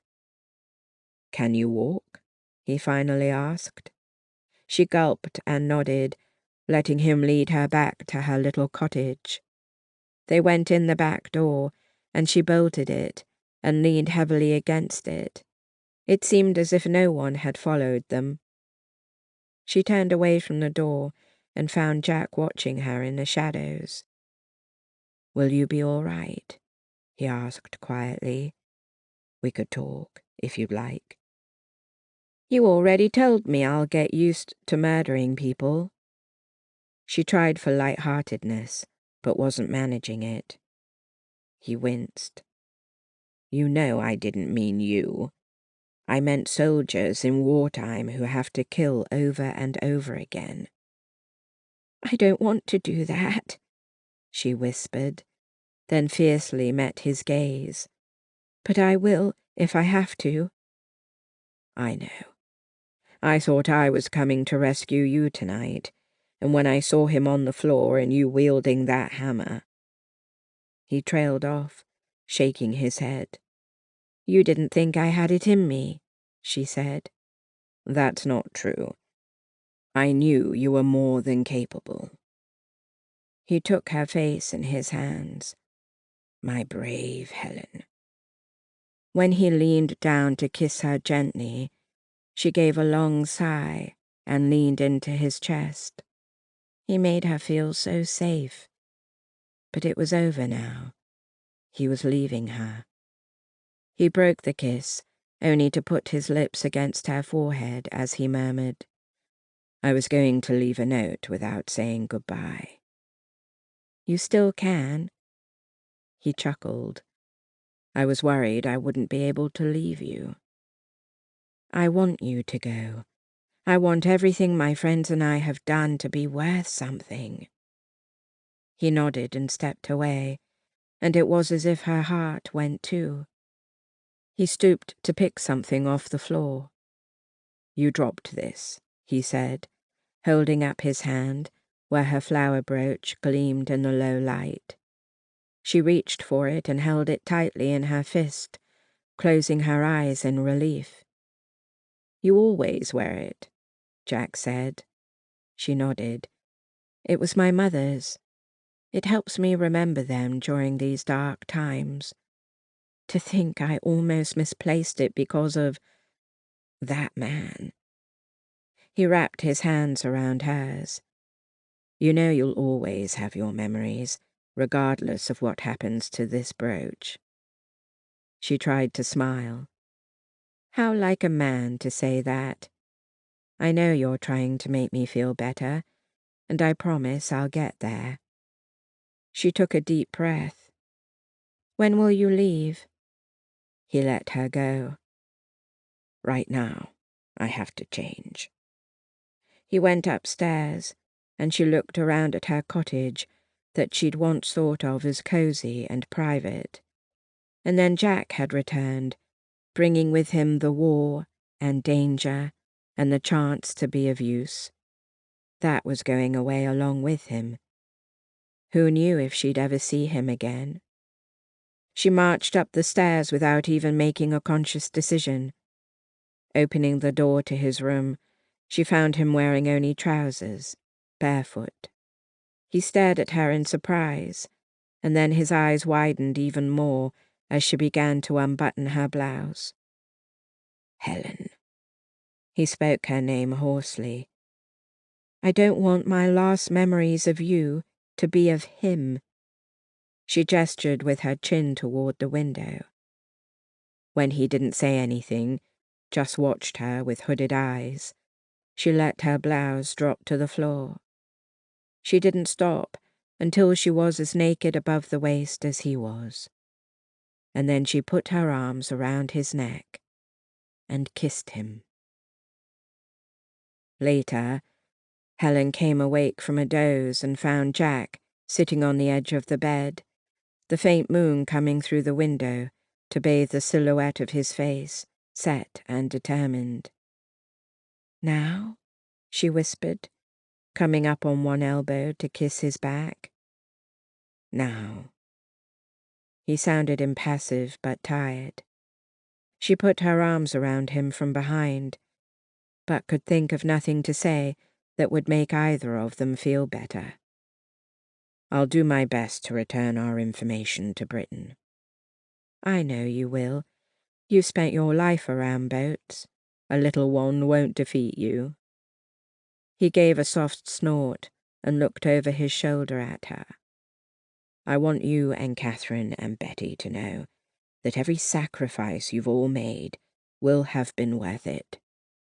She leaned her cheek against his shoulder blade, closing her eyes, inhaling the scent of him. "This war will go on a long time," he said, "and I don't know what will happen. I won't make any promises to you that I cannot keep." She opened her eyes. "If I don't hear from you, I'll know." "I don't want you to wait for me, to give up any sort of life on a chance that might never happen." "I won't." She heard herself sounding distant, certain, and thought that even Betty would be impressed with her acting ability. He briefly leaned his head back against hers, then rose to his feet. She watched him pull on his clothes. At last he stood beside the bed. "Goodbye, Helen. Promise me you'll take no more chances. What good would it do without me here to pass on whatever you uncover?" She sat up against the headboard, pulling the sheet up beneath her arms. You know I can't promise that. I don't know what will happen. Promise to stop trying to find out more German secrets. I'll try, and that I can promise. In the shadows, she saw his mouth quirk in a half-smile. He leaned down, kissed her lips swiftly, and was gone. I love you, she thought. 35. Catherine. Early in the morning, Catherine was out in the yard feeding the rabbits. Her mind was distracted, unsettled, darting in 1,000 directions at once. It was hard to believe that something so crucial to the war could be happening on Guernsey.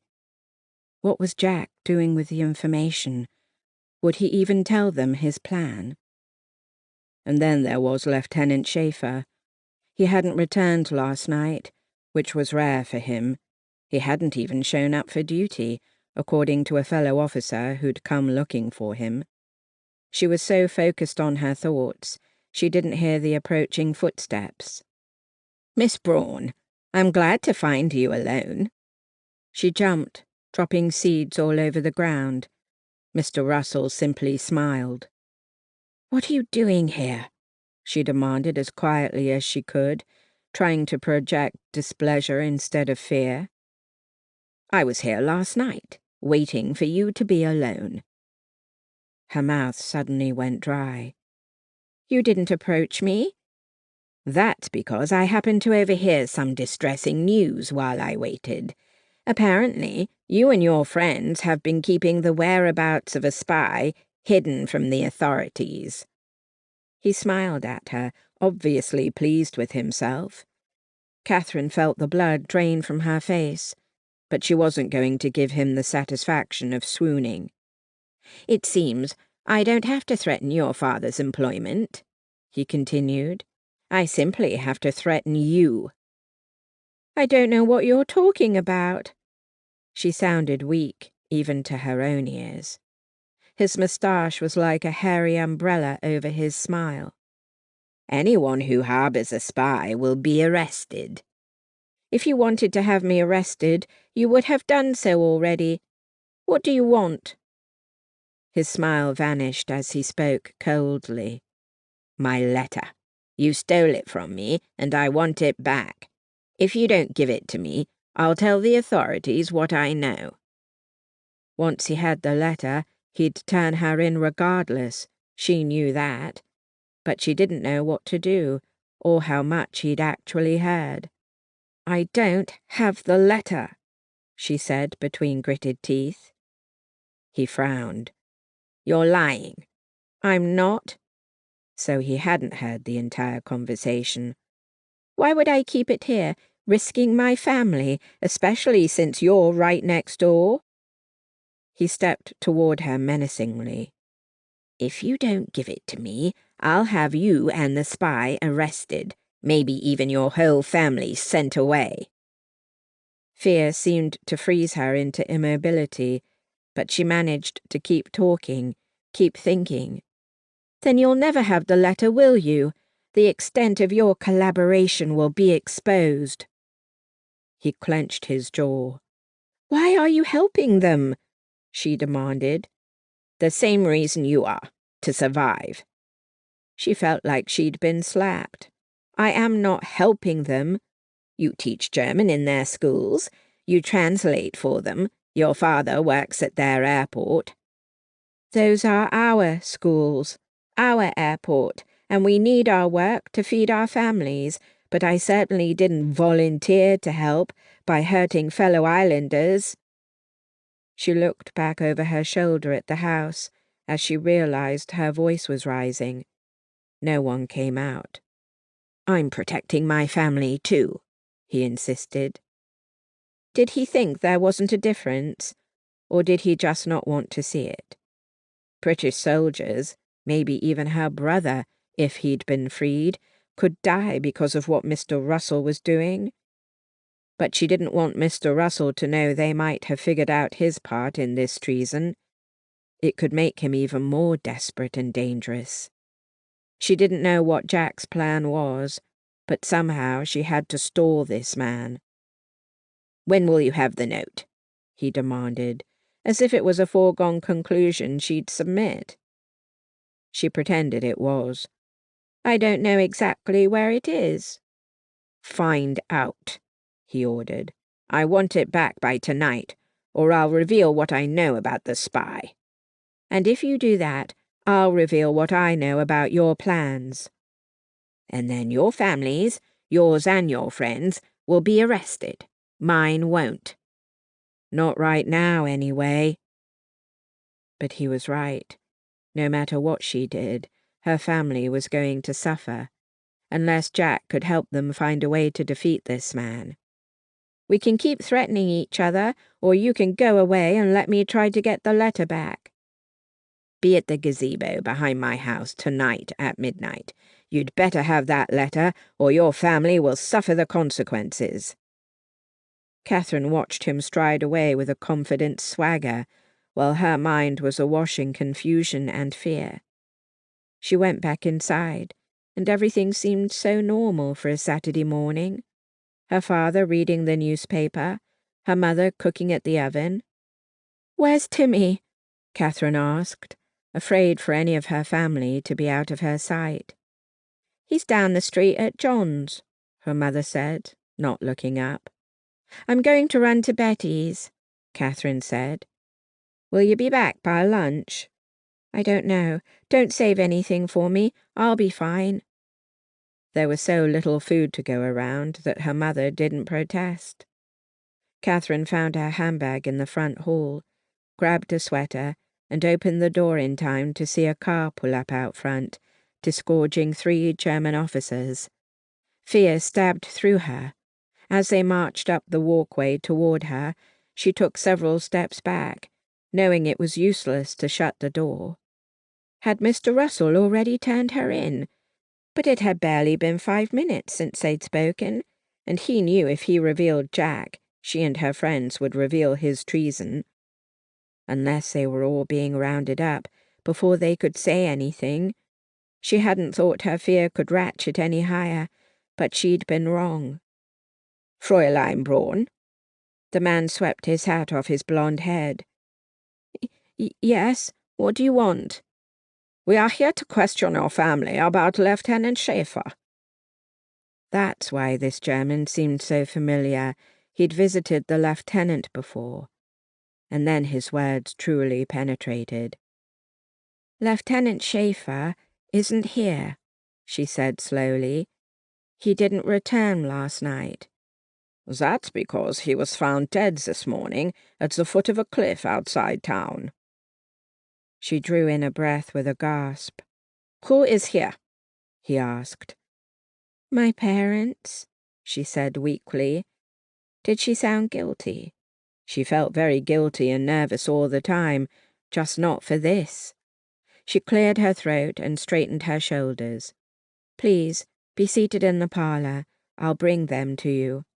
"We'll accompany you." Did he think she and her parents would run out of the back door to escape? Or did they think her family had something to do with Lieutenant Schäfer's death? She turned to lead the way, but her parents were already coming through the kitchen doorway. Her father's expression stern, her mother's worried. "I'm Mr. Braun. What is going on?" The German gave a brief nod. "I'm Captain Moller. Please be seated in your parlor. I have questions for you." When Dad gave Catherine a worried look, she said, "They found Lieutenant Schäfer dead at the base of a cliff."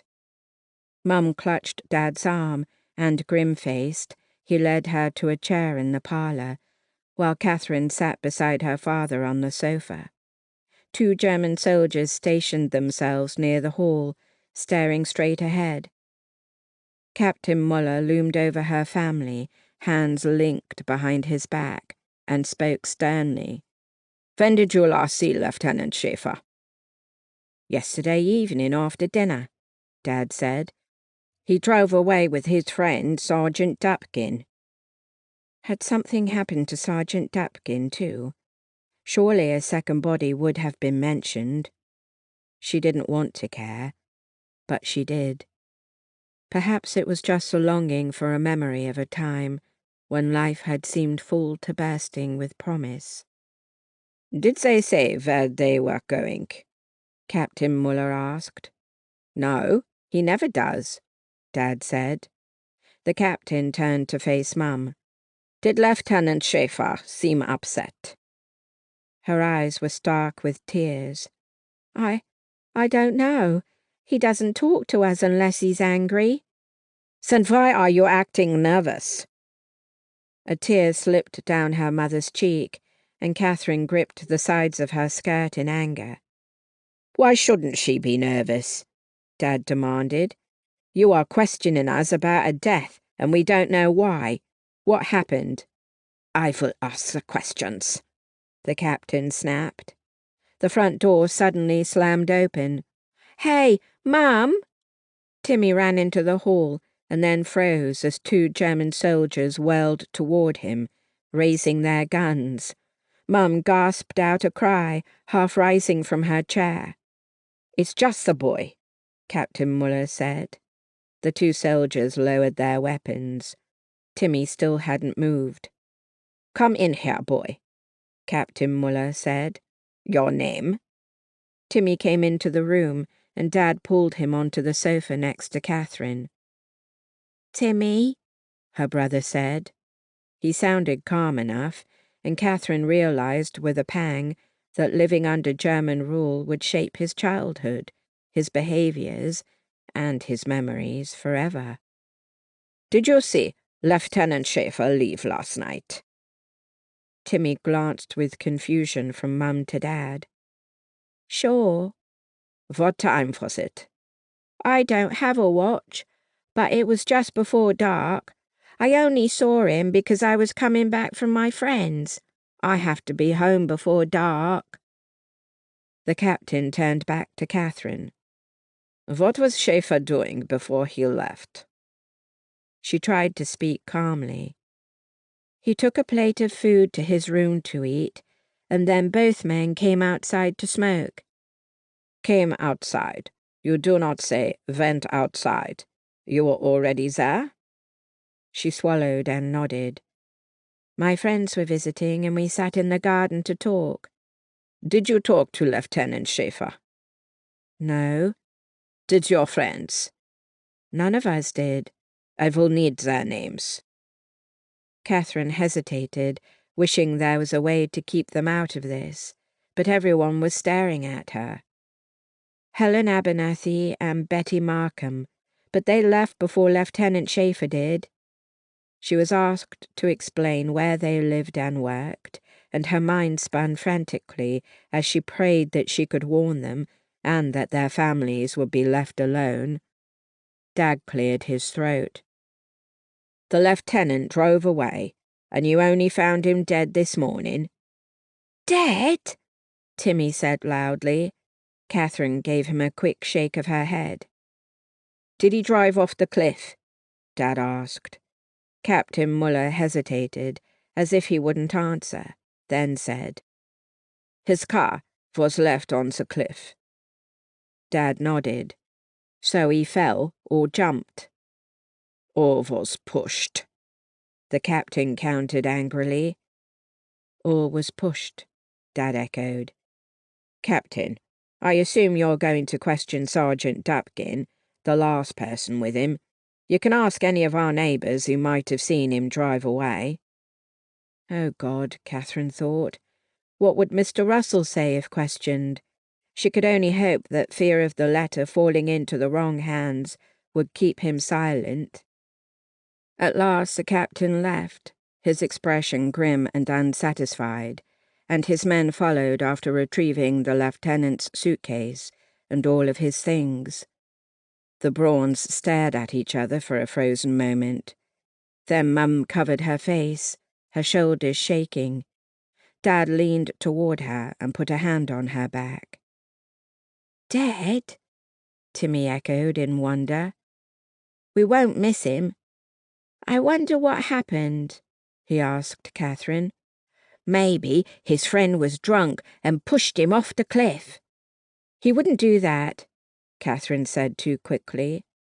Both her parents stared at her. She jumped to her feet. "I have to warn Helen and Betty." She raced for the telephone in the hallway, but when she dialed, Helen didn't answer. Betty was at home but on her way to the restaurant. "Might I come over afterward?" Catherine asked, then lowered her voice. "Can you make sure your mother isn't there?" Betty agreed, without even asking why. 36. Betty.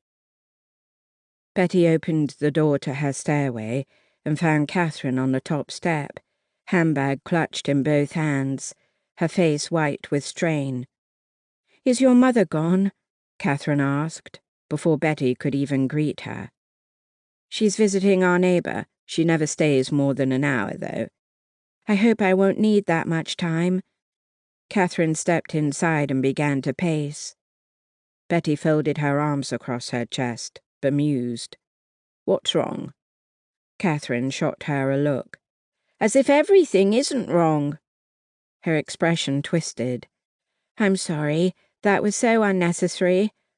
Lieutenant Schaefer is dead, and the Germans might interview you, since we're some of the last people to see him alive."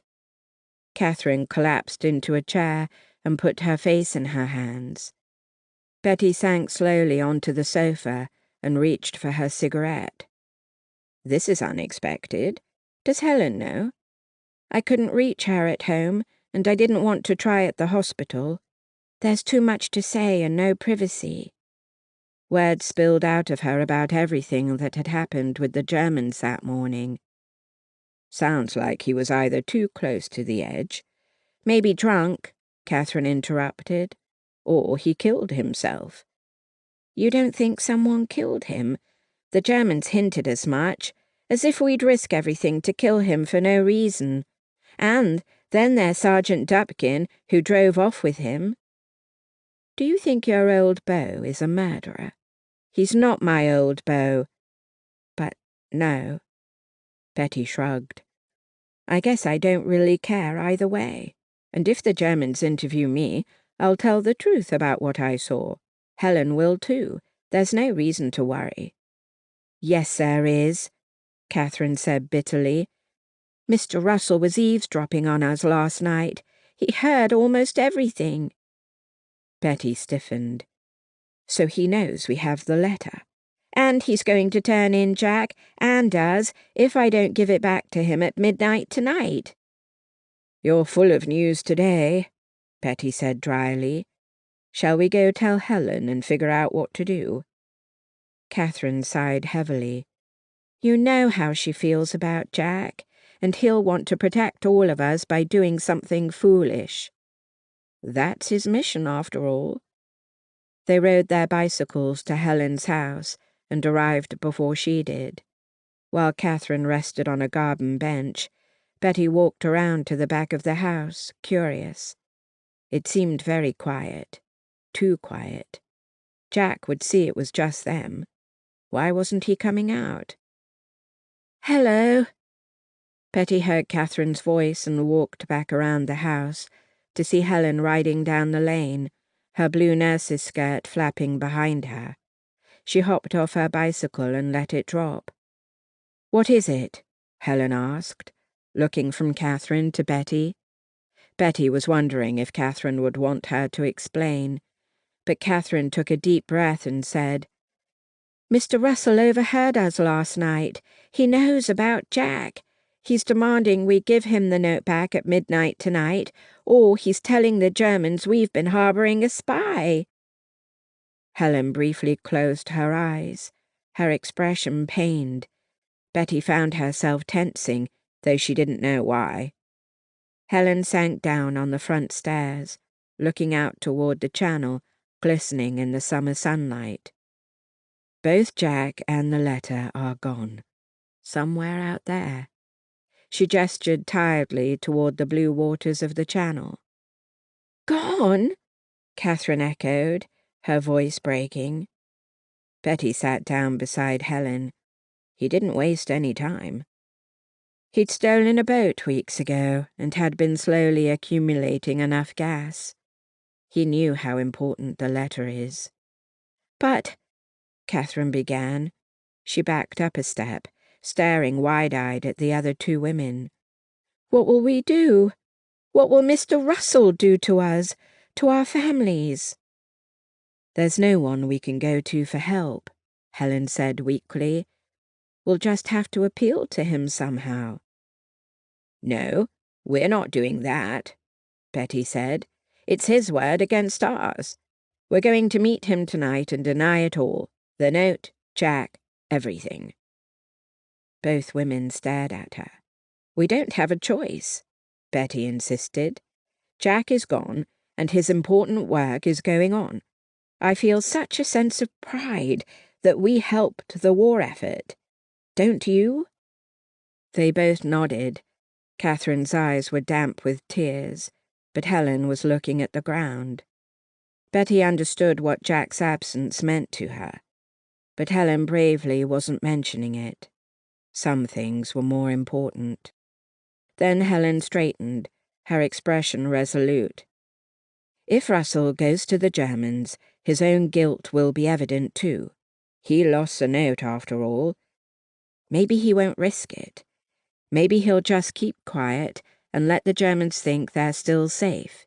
We know he cares about money and himself more than either country. Good point, Betty said, feeling the first stirrings of relief. And the longer we can delay the Germans knowing anything about Jack, the more chance he has to make it to the mainland. It's only 70 miles. They each looked at Catherine, who was trembling.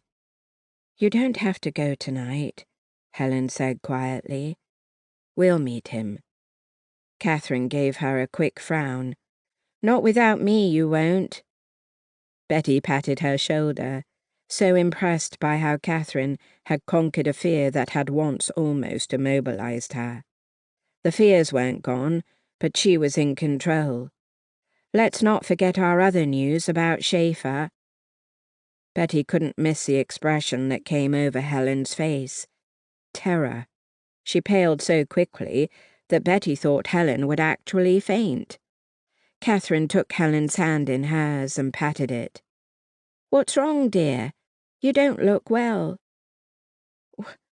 What about Schaefer? Helen whispered. The Germans came to my house this morning, Catherine began, and said they found Schaefer's body at the base of a cliff, his car at the top. They're talking to all of us who saw him last night. You were with us, so all you have to say is the truth. Her voice trailed off. Helen pulled her hand from Catherine's and briefly covered her face before taking a deep breath. Her face was blanched white, her eyes glistening. She pressed her lips in a firm line, as if to stop them from trembling. Just tell us, Betty said quietly.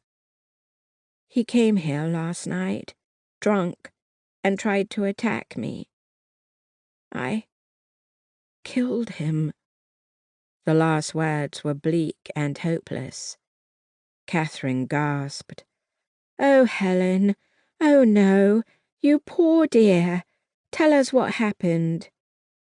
The story spilled out of Helen, hesitant at first, until her outrage overcame her fear.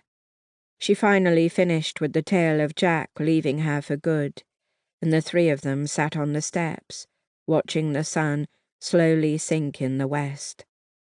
Betty thought there might be a bit more to Jack's final hours with Helen, but it wasn't any of her business. So I've broken my oath to heal. Helen spoke with tired resignation. You know it was self-defense, Betty said. This is war. I know, but I still don't feel any better about it. You're safe and unharmed, Catherine murmured. That is more important than any of it. But you said they're going to question us, Helen asked. Catherine shrugged. All we need to do is tell the truth about him watching us in my garden." "Do you think you'll be able to remain unemotional?" Betty asked. Helen gave a faint smile. "So as not to make them suspicious?" "I hope so. Do you have any acting tips for me?" "Only to believe in the truth of what you're telling them, and don't think about what happened later." "You mean create a character who's innocent?" she asked with sarcasm. "You aren't a murderer, Helen," Betty said. "You are innocent." No one said anything for long moments. "Should we just wait here until we have to meet Mr. Russell?" Catherine asked. "I don't think I could face my family, and someone might see me try to leave at such a late hour." "Let's go to my flat," Betty said. "We should ride while there's still daylight. I'll get my gun, and then it's an easy walk to your house." 37. Helen. Helen felt incredibly awkward at Betty's flat. Mrs. Markham kept bringing tea as they played cards, and would have tried to feed them from her bare kitchen, except they kept insisting they were full. Helen couldn't stop staring at Betty, who had no real explanation for how she'd gotten a gun, and wouldn't be dissuaded from bringing it to protect them.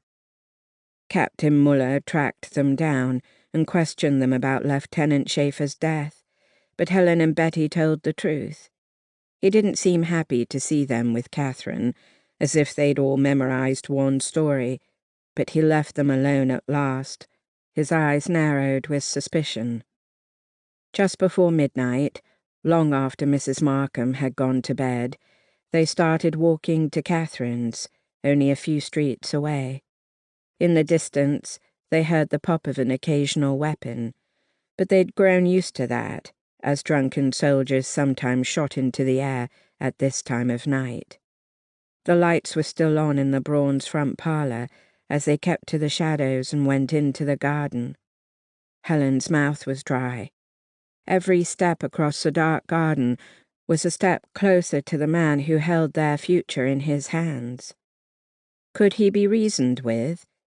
There was no way of knowing. She hadn't realized how much she'd relied on Jack until he was no longer there to help or protect them. She kept asking herself what he might have done in their place, but her mind was too frazzled to think of anything other than their impending confrontation and Betty's gun. Catherine led them across the back of the lawn and over the half-wall into the Russells' garden. The white wooden gazebo seemed to glow in the shadowy moonlight. Helen glanced at the house with apprehension, but there were no lights on in the back. "Should we wait inside?" Betty whispered. "I feel pretty exposed, even in the dark, and we can't use a torch." Suddenly they heard a low moan coming from inside the gazebo. Betty leaned near the arched doorway. "I think there's someone lying on the floor." Helen peeked over Betty's shoulder at what seemed like a pile of rags, until it moved. Catherine gasped. Betty stepped inside. "Don't get too close," Helen urged. "It could be a trap." The moan echoed again, and then a weak voice said, "Betty." It wasn't Mr. Russell. When Helen heard Betty fumble in her pockets, she tensed, but when she only clicked on her torch, they all stared in shock at Captain Lunenborg, lying on the ground, his torso stained with blood. Helen glanced swiftly at Betty's face, which only showed shock. The light clicked off, and Helen could see nothing until her eyes adjusted to the gloom. She heard Betty drop to her knees and say, "Franz, what happened?" Captain Lunenborg cradled his stomach, and the darker shadow on his fingers was obviously blood. "Russell told me you were involved," he wheezed between pained gasps. "I didn't mean that to happen. He bungled his assignment, lost the orders. I told him he was done, that I'd Report him. He wouldn't be paid. He had a gun. I tried to get mine. He shot me." Russell wasn't just a collaborator, Helen realized. He was a killer. "Where is he?" Helen glanced in fear at the house, but didn't see any movement. He could be anywhere. "Franz, do you know where he is?" Betty demanded. "The house. Talking to his wife. Consults her about everything." His breathing seemed to rattle in his chest. "Go now, Betty. Save yourself." His pleading eyes glistened in the faint moonlight. Helen couldn't help wondering if he loved Betty in some twisted way. "Too late," Russell said from the doorway. Shocked, Helen crouched. The blaze of a shot from Captain Lunenborg made Russell grunt and jerk back, but not before he got off a shot of his own.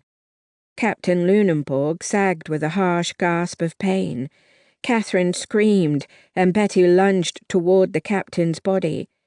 When Helen realized Betty was going for the gun to defend them all, she shouted, "No!" But it was too late. Russell shot again. Betty fell back, and it was the captain who whispered, "No," into the sudden quiet. As Catherine wept, Helen thought that nothing could possibly be real in this nighttime realm of shadows, thick with the smell of blood. And then she remembered how to move again. After a quick look outside, where it seemed like Mr. Russell had disappeared, she fell on her hands and knees beside Betty. She didn't know where the torch was, couldn't see where Betty was hurt. "Betty! Betty!" she cried. "Where are you shot?" She could hear Betty breathing harshly with pain, and that was some relief. Catherine was still crying, but she'd come down beside Helen and tried to quiet herself. "I don't want to die," Betty whispered. "You're not going to die. Where are you shot?" Helen cried with desperation. "Catherine, find the torch." Catherine rummaged on her hands and knees as she tried to stifle her sobs. Helen began to run her hands over Betty's torso and felt the blood. There was so much of it already, from her chest to her stomach, as if an artery had been ruptured. The realization of what that meant made everything inside her seem to grow still, calm.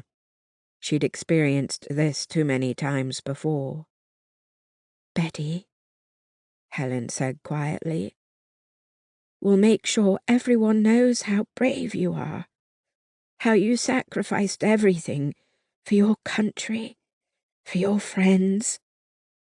The moonlight gleamed briefly on Betty's face as her grimace eased, and her expression turned peaceful. "My final curtain call," Betty whispered, her smile crooked. "Tell my mother I love her." Helen watched the life fade from her friend's eyes.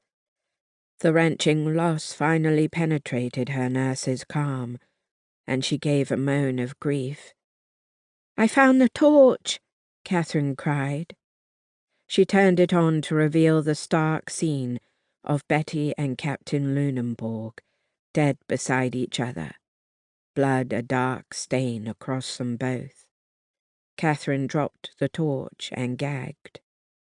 Helen sagged back onto her heels, her arms and her head too heavy to lift. "We have to call an ambulance," Catherine whispered. "It's too late." "Oh, no," Catherine said, tears in her voice as she reached out to touch Betty. "She can't be. Not Betty. Oh, Helen, no." The danger of their situation was beginning to penetrate the fog in her brain, and Helen realized that Russell could be back any moment. "We have to go," she said dully, then with more force. "We have to go." "We can't leave her," Catherine said, her voice aghast. "How will we explain this if we stay?" Helen grabbed her arm and pulled them both to their feet. "She won't want us to get caught, and we have to be free to tell her story." They both knew how this tragic scene would look, a lover's quarrel gone wrong. "We're in the middle of a war, Catherine, and Betty would understand. I want to live long enough to tell people what she tried to do." Catherine was still crying, but she didn't protest. "The gun," she said. "Should we take it, in case Mr. Russell—" "We can't take the captain's gun. It has to look like he used it. But Betty's gun, I don't know if she was going for it or for France's gun when she—" She couldn't go on speaking, even as she felt in Betty's trouser pocket and found the weapon. Betty was so still, as if she was only sleeping. "What are you doing?" Catherine hissed. "I'm keeping this for our protection." With a last look at the shadows of Betty and the captain, Helen pulled Catherine out of the gazebo, and they stumbled over Russell, who was lying just outside in the shadowy darkness, unmoving. Helen felt for his pulse. "He's dead," she whispered. "We have to go before his wife comes out." At dawn, Helen and Catherine were still huddled together on the sofa at Catherine's house after a night of crying. They'd heard the police and the German authorities arrive at the Russells' home almost an hour after they left. Mr. Braun had woken up with the commotion and gone outside, only to return white-faced. One of the hardest things Helen had ever had to do was listen to Mr. Braun tell them their friend had been murdered and pretend she knew nothing. But their tears were real. When the telephone rang just as the sun was coming up, Catherine answered, her voice dull. Helen watched her eyes widen and fill with new tears. "Of course we'll go," Catherine said at last. "I'm so sorry, Mrs. Markham." She hung up the phone. Helen winced. "I never thought about how Betty's mother would hear the news. I wish we could have told her." Catherine drew in a shuddering breath. "She sounds terrible. At least it was the police who notified her, rather than the Germans. She wants us to go to the hospital because she can't. We need to see if the hospital will release Betty to the undertaker and bring home her things." Biting her lip, Helen nodded. "Let's go." At the hospital, Helen and Catherine sat in the emergency ward. As Helen's co-workers passed by through the morning, they gave her sympathetic or curious stares. One offered to let her department know that she couldn't work that day. When Mrs. Russell came down the corridor, Catherine silently gripped Helen's arm. Mrs. Russell's face was pale, her eyes bloodshot, though she wasn't crying. A minister was walking with her, speaking in low, comforting tones. The woman's gaze passed over Helen and Catherine, as if she didn't see them. All Helen could think about was what Mrs. Russell might say to the authorities. How much did she really know? Before he'd died, Captain Lunenborg had said that Mr. Russell had gone to discuss the situation with his wife. But at that point, Mr. Russell hadn't seen Helen and Catherine. Helen imagined Mrs. Russell hearing more gunshots and coming out to find the bodies. She'd obviously felt like she had to call the police. Or had the sound of gunshots made someone else call? Helen's stomach twisted with guilt and shame for thinking about their welfare when Betty was lying dead in the morgue. Tears continued to stream down her cheeks, much as she tried to staunch them with her soaked handkerchief. Two policemen, their uniforms with shiny buttons down the front, their helmets sporting a badge, paused before entering the room where Mrs. Russell was waiting with her minister. Helen recognized the men. Constable Venn, the portly middle-aged husband of one of her fellow nurses, and Constable Hillard, a grey-haired officer past retirement, who used to oversee the Guernsey Grand Hotel patrol before the war. They'd both known Betty. Everyone had. The two men kept their heads together, talking in low, solemn voices, but Helen was able to hear some of it. References to Mrs. Russell's shock at discovering the gruesome scene, her belief that her husband must have surprised Captain Lunenborg and Betty in a rendezvous that had turned deadly. There was skepticism about why they'd meet in the Russells' gazebo. The police even brought up the recent death of Lieutenant Schaefer, as if a fourth body during a war was so unusual. At one point, they spoke about Betty as if she was the cause of it all. Helen couldn't help gaping at them, and Mr. Venn at least had the decency to blush. The men walked away.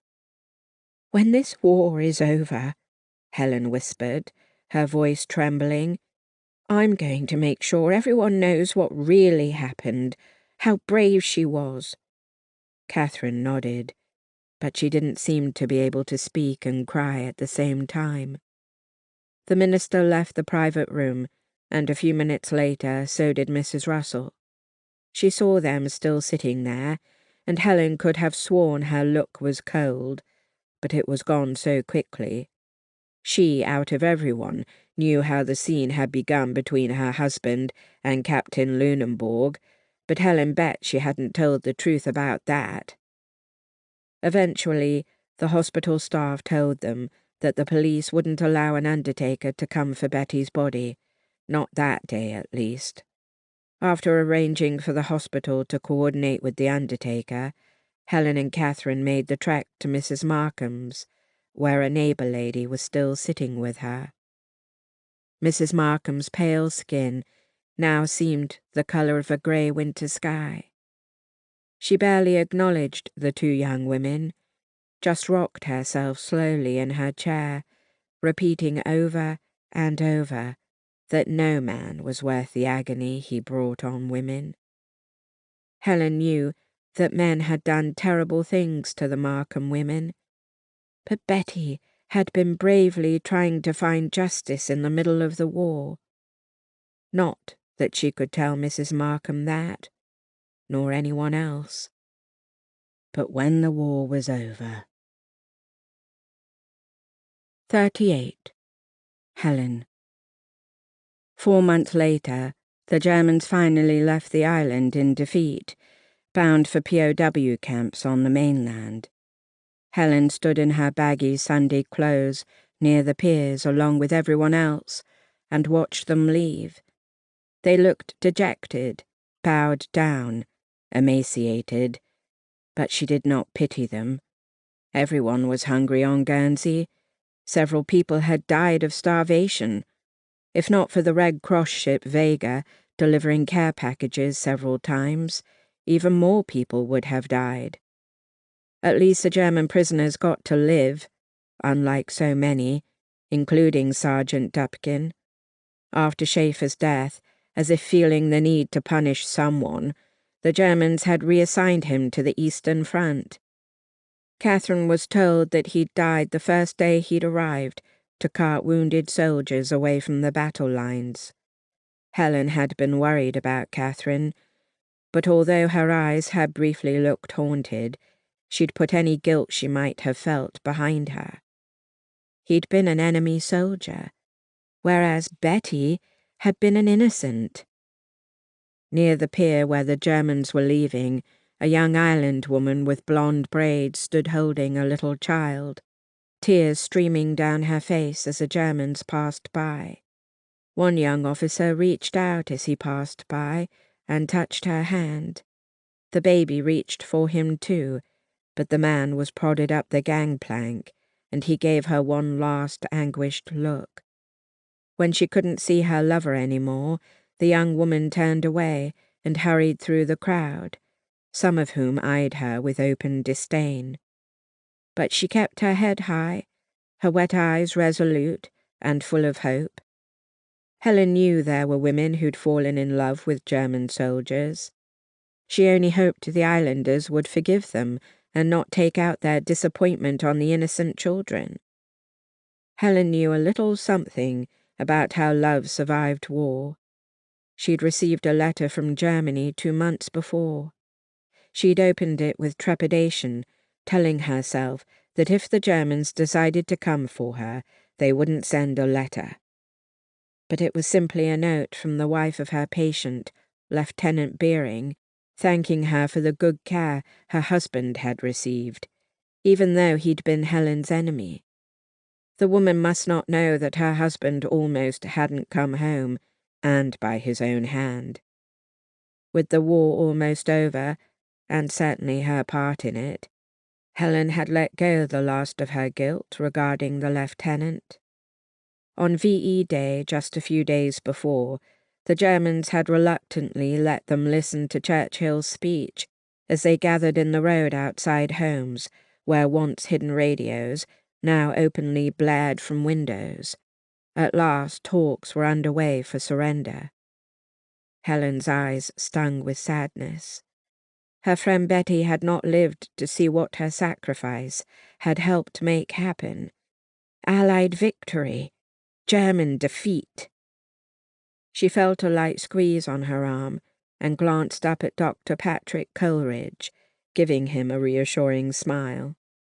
When more doctors had been needed on Guernsey a few months ago, the Germans had transferred him from the island of Jersey. He was in his early 30s, with auburn hair and a perpetually cheerful face, a man who'd decided to make the best of every situation. They'd become friends, which was all Helen would let herself contemplate. She had been the one assigned to make him familiar with the hospital and its routines. Patrick had arrived when Helen was still overcome with grief, and his obvious attempts to make her smile had been tolerated and, eventually, welcomed. He had a good heart. "So, does life just go back to normal?" Patrick asked ruefully. She shrugged. "Will it ever?" "Perhaps a new normal." He looked around at the harbour, bare of German ships. "It will be so good to make our own decisions without worrying about offending Germans and getting ourselves thrown in jail." She chuckled. "I kept telling you not to contradict Herr Doctor, but you wouldn't listen. A night in jail was not a bad thing. It taught me humility." She looked into his laughing eyes and shook her head. "And yet you didn't learn your lesson. Time after time you came so close to disrespecting him. He was itching for a chance to put you in jail again, or perhaps send you to Germany." "Bah! The hospital needed me too much." He eyed her with teasing speculation. "Did you worry for me, Helen?" She actually blushed. "Of course not." He hesitated, then said, "Why don't you come with me later today? Some of the staff are going to inspect the underground hospital the Germans were building." Underground hospital? Her voice was hoarse as memories flooded back, and with it the clutching pain of grief and loss, of everything Betty had sacrificed to keep that hospital from being used by a force invading Britain. "The Germans are gone now," he said quietly. "They can't hurt you." "Helen!" came a woman's voice. Helen was glad for the distraction. Catherine came running toward her, pushing aside the Gurkhas who watched the Germans depart. Helen smiled and waved. Catherine hugged her, and Helen felt her friend's thinness, but her strength too. "Hello, Patrick," Catherine said, then turned to Helen with a wide grin, her eyes shining with happy tears. Helen knew what had happened before Catherine could speak. "Your brother's home?" she cried, and hugged her friend hard. "He's home," Catherine whispered. "He surprised us at lunch. You should have heard my mother scream." Patrick smiled. That is the best news I've heard in a long time." "Thank you." Catherine pulled a handkerchief out of her pocket to dab her eyes. "He says we look terribly thin, but so does he. He fit right in." Though Catherine was smiling, her tears didn't stop as she glanced at the departing German troops. "I can't believe it's finally over." Helen started to cry too, and they hugged again, long and hard. Patrick continued to gaze at the ship, as if trying to give them a moment's privacy. He was always so thoughtful. Catherine stepped back and held Helen's shoulders, looking in her eyes. "More of our soldiers came back today, dozens and dozens of them, spilling out of landing craft." "I missed it," Helen said. "I was at the hospital." "Did Jack—" Catherine began, her voice trailing off in hope. Then she glanced at Patrick, as if realizing what she'd said. Helen knew Patrick would never be offended. She shook her head. "I've heard nothing." She beat back the rise of despair. Catherine gave her a sympathetic glance and turned back toward the pier. "More and more soldiers will be arriving." Her voice held encouragement. Was all Helen said. Patrick studied his watch intently. "Ladies, the hospital needs me. I'll see you both later." To Helen, he said, "I'll call you." He strode off and she waved fondly. Catherine lowered her voice. "I think you need to write to Jack. You can't expect Patrick to wait forever." "What?" Helen said, startled. Catherine rolled her eyes. "You know how he feels. I would never put him in such a position. We have never discussed such a thing." Helen felt hot with blushing. "Of course not, because he's a gentleman. You know he doesn't date anyone." "I have introduced him to so many nurses who would have loved to have dinner with him." "Uh-huh." Catherine shook her head. "You need to write to Jack." I don't know." "I want to know what happened with Mr. Russell's note," Catherine said firmly. "We deserve the truth, and then we can take it to Mrs. Markham and tell her everything." "We don't have to wait for that. Let's tell her now. If she talks about it to someone, it will no longer matter." Mrs. Markham's health had slowly deteriorated since Betty's death. Sometimes she thought Betty was at school or work, and other times she remembered everything and mourned her all over again. Maybe knowing the truth at last would bring her some comfort. But it wouldn't bring back Betty. Mrs. Russell and her son were on the first ship away from the island. Not that Helen blamed them. Though Mrs. Russell had a small group of friends who professed her innocence, most islanders believed she and her husband had been collaborators, and that Mr. Russell had hardly stumbled unaware into his gazebo the night Betty died. After that, Mrs. Russell had to queue for food like the rest of the islanders, dressed in black, clutching her son's hand, her head tilted proudly. Helen hated to judge a person without all the facts. For all she knew, Mrs. Russell had tried to talk her husband out of his German sympathies. But she'd certainly been well fed when her husband was alive, with new stockings and lipstick whenever she wanted them. Helen couldn't help wondering how many Reichsmarks Mrs. Russell was able to exchange for British sterling with no questions asked. The British had already shown a startling propensity to ignore complaints against collaborators, claiming that without proof, nothing could be done. They didn't want to see proof, Helen thought bitterly. They wanted the war and its uglier consequences to be over. A week passed, and the King and Queen's visit briefly stirred up the island. Helen heard nothing from Jack, and word spread that his family did not plan to return. They had been her last hope. She was beginning to fear that Jack was dead, leading her to walk through the hospital in a daze of grief. True, he'd made her no promises and could very well have met someone else.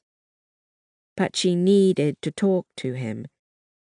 She discovered his family's Wiltshire address from a neighbour and wrote them a letter. One afternoon, Catherine showed up at Helen's kitchen door, out of breath from riding her bicycle too fast.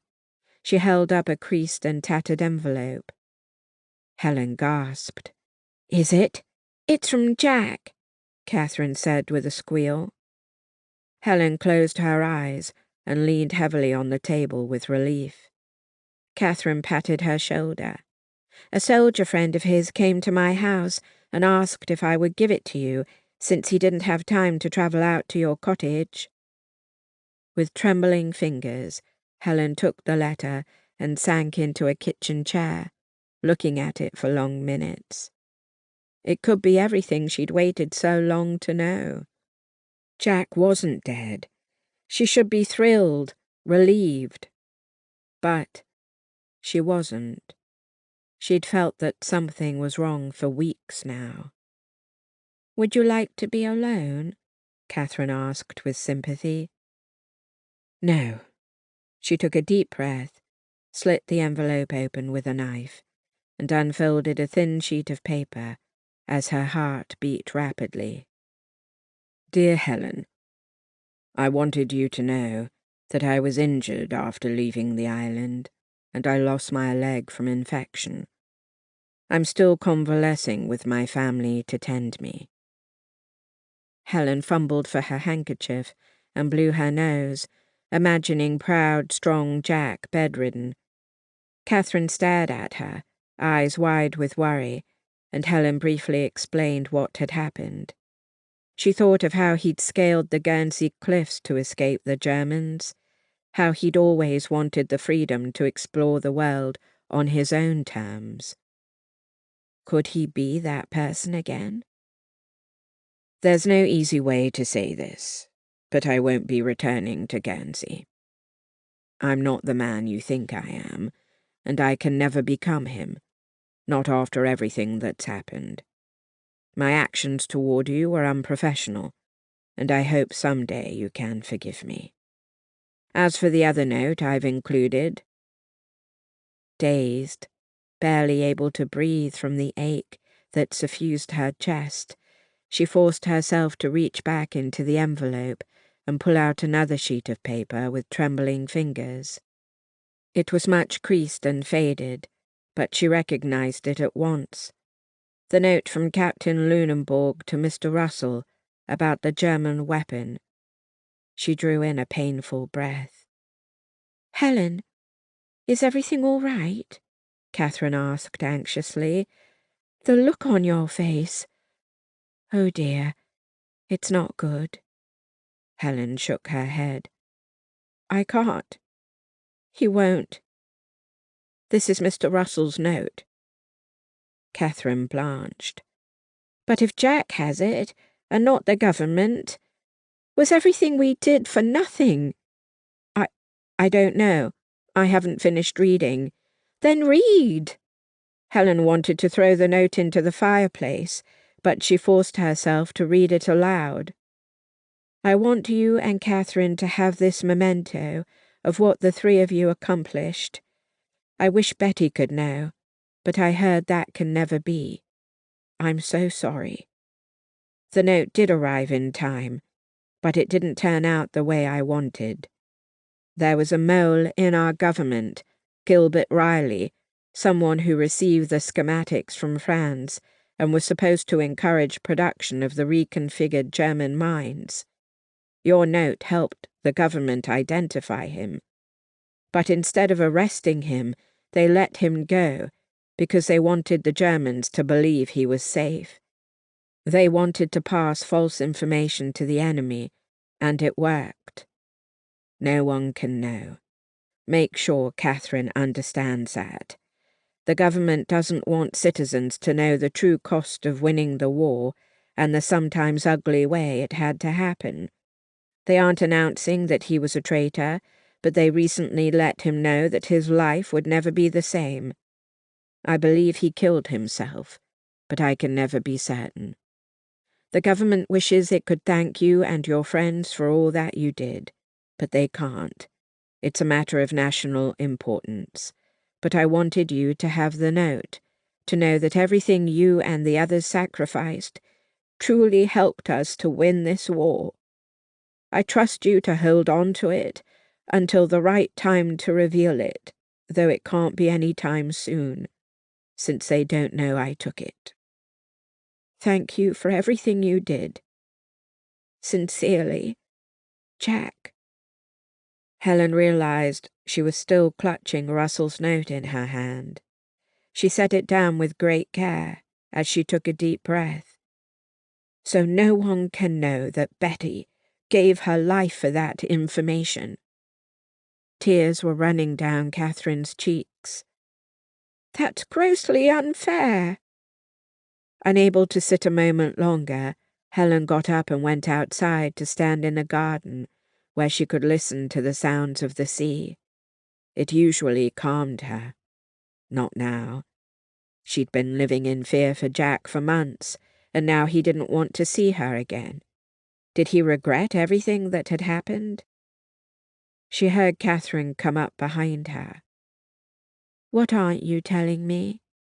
The pain of heartbreak made her gasp aloud as she lowered her head and hugged herself. He's not coming back, Helen whispered.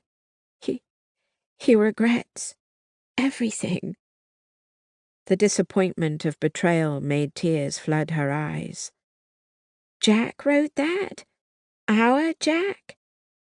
He says he can't be the man I need. Oh, Helen. Catherine hugged her hard, absorbing Helen's tears the way only close friends could. He always warned me that we couldn't have more together, but I refused to believe him.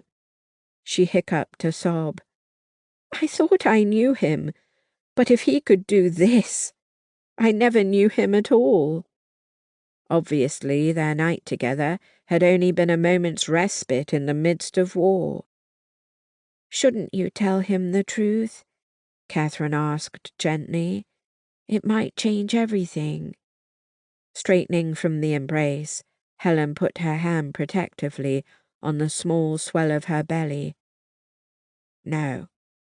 Helen, if he loved me, an amputated leg wouldn't have stopped him from coming back. I'm not going to force him to return and ruin all our lives. This baby deserves a willing father. But, Helen, I have my position at the hospital. I hope, she thought bleakly. I'll get by. There have been many babies born during this occupation under questionable circumstances. What's one more? Her voice broke. Catherine hugged her again, and they stood together for a long moment. I'll be here for you. My whole family will. Helen managed a smile. I know. Thank you. Her smile faded as she thought of the friend who could only be with her in her heart. I'm going to talk about Betty's attempts to find out information for the war effort. I want people to know she wasn't a jerry bag. We can't provide any details. The frustration might be worse. I'll take that chance. But I promise not to speak about the note. I will keep it safe and always know we were a part of the victory, even if it has to be a forgotten part. For now, Jack says we can reveal it someday. Helen sighed. Can we? He's obviously angry with the government. I don't want to get him in trouble or get ourselves in trouble. Catherine looked toward her bicycle with regret. I have to go. My family. Of course. Go be with your brother. I'll be fine. She had to be, for her child. Why don't you come with me? No, but thank you. I can't be with people right now. Catherine seemed to know that insisting wouldn't work. After watching her bicycle down the lane, Helen turned to stare at the cottage that always made her feel the warmth of home. Now it just seemed so lonely. That evening, as Helen was washing her supper dishes, she heard a knock on her kitchen door. A stab of fear went through her, until she silently reminded herself that the Germans were gone and no one could hurt her any more. No one but Jack, it seemed, she thought bleakly, and he'd hurt her in a way she'd never imagined him capable of. She wiped her hands on a towel, went to the door, and called, "Who is it?" Years ago, she would have opened it without asking, but no more. "It's Patrick. May I come in?" Frowning, she opened the door and stared at him in confusion. Although they were friends, she'd never invited him to her cottage before. "Hello, Patrick. This is a surprise." "I know." His usually cheerful face was drawn in sober, serious lines. "May we talk?" "Of course." She stepped back, and after he stepped inside, she shut the door. "Would you like some tea?" "Yes, thank you." He seemed awkward and uncertain in her kitchen, words she'd never associated with him. "Please sit down, unless you'd rather sit in the parlour." "No, the kitchen is fine. We don't need to be formal with each other." He said it in a questioning tone of voice. She smiled. "No, we don't." He didn't say anything more as she put the kettle on to boil. She watched him in confusion, surprised and worried about his change in manner. When at last they each had a cup before them, he took a fortifying sip and said, "Catherine came to see me an hour ago." The air left Helen's lungs in a rush, and she sat back with dismay. "What did she say?" she asked tightly. "She told me that you're pregnant," he said, "and that the father isn't coming back." She realized her hands were covering her belly, not with shame but with protection. That was my story to tell. Or not. "Did you think you could keep it a secret?" he asked, wearing a faint smile. "Or did you intend to leave?" She sighed. "I didn't intend to leave." "Good. This might not be what you want to hear, but I need to say it.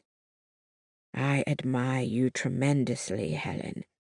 You are far too perceptive not to know how I've felt about you." Her cheeks hot with embarrassment, she stammered, I don't know what to say."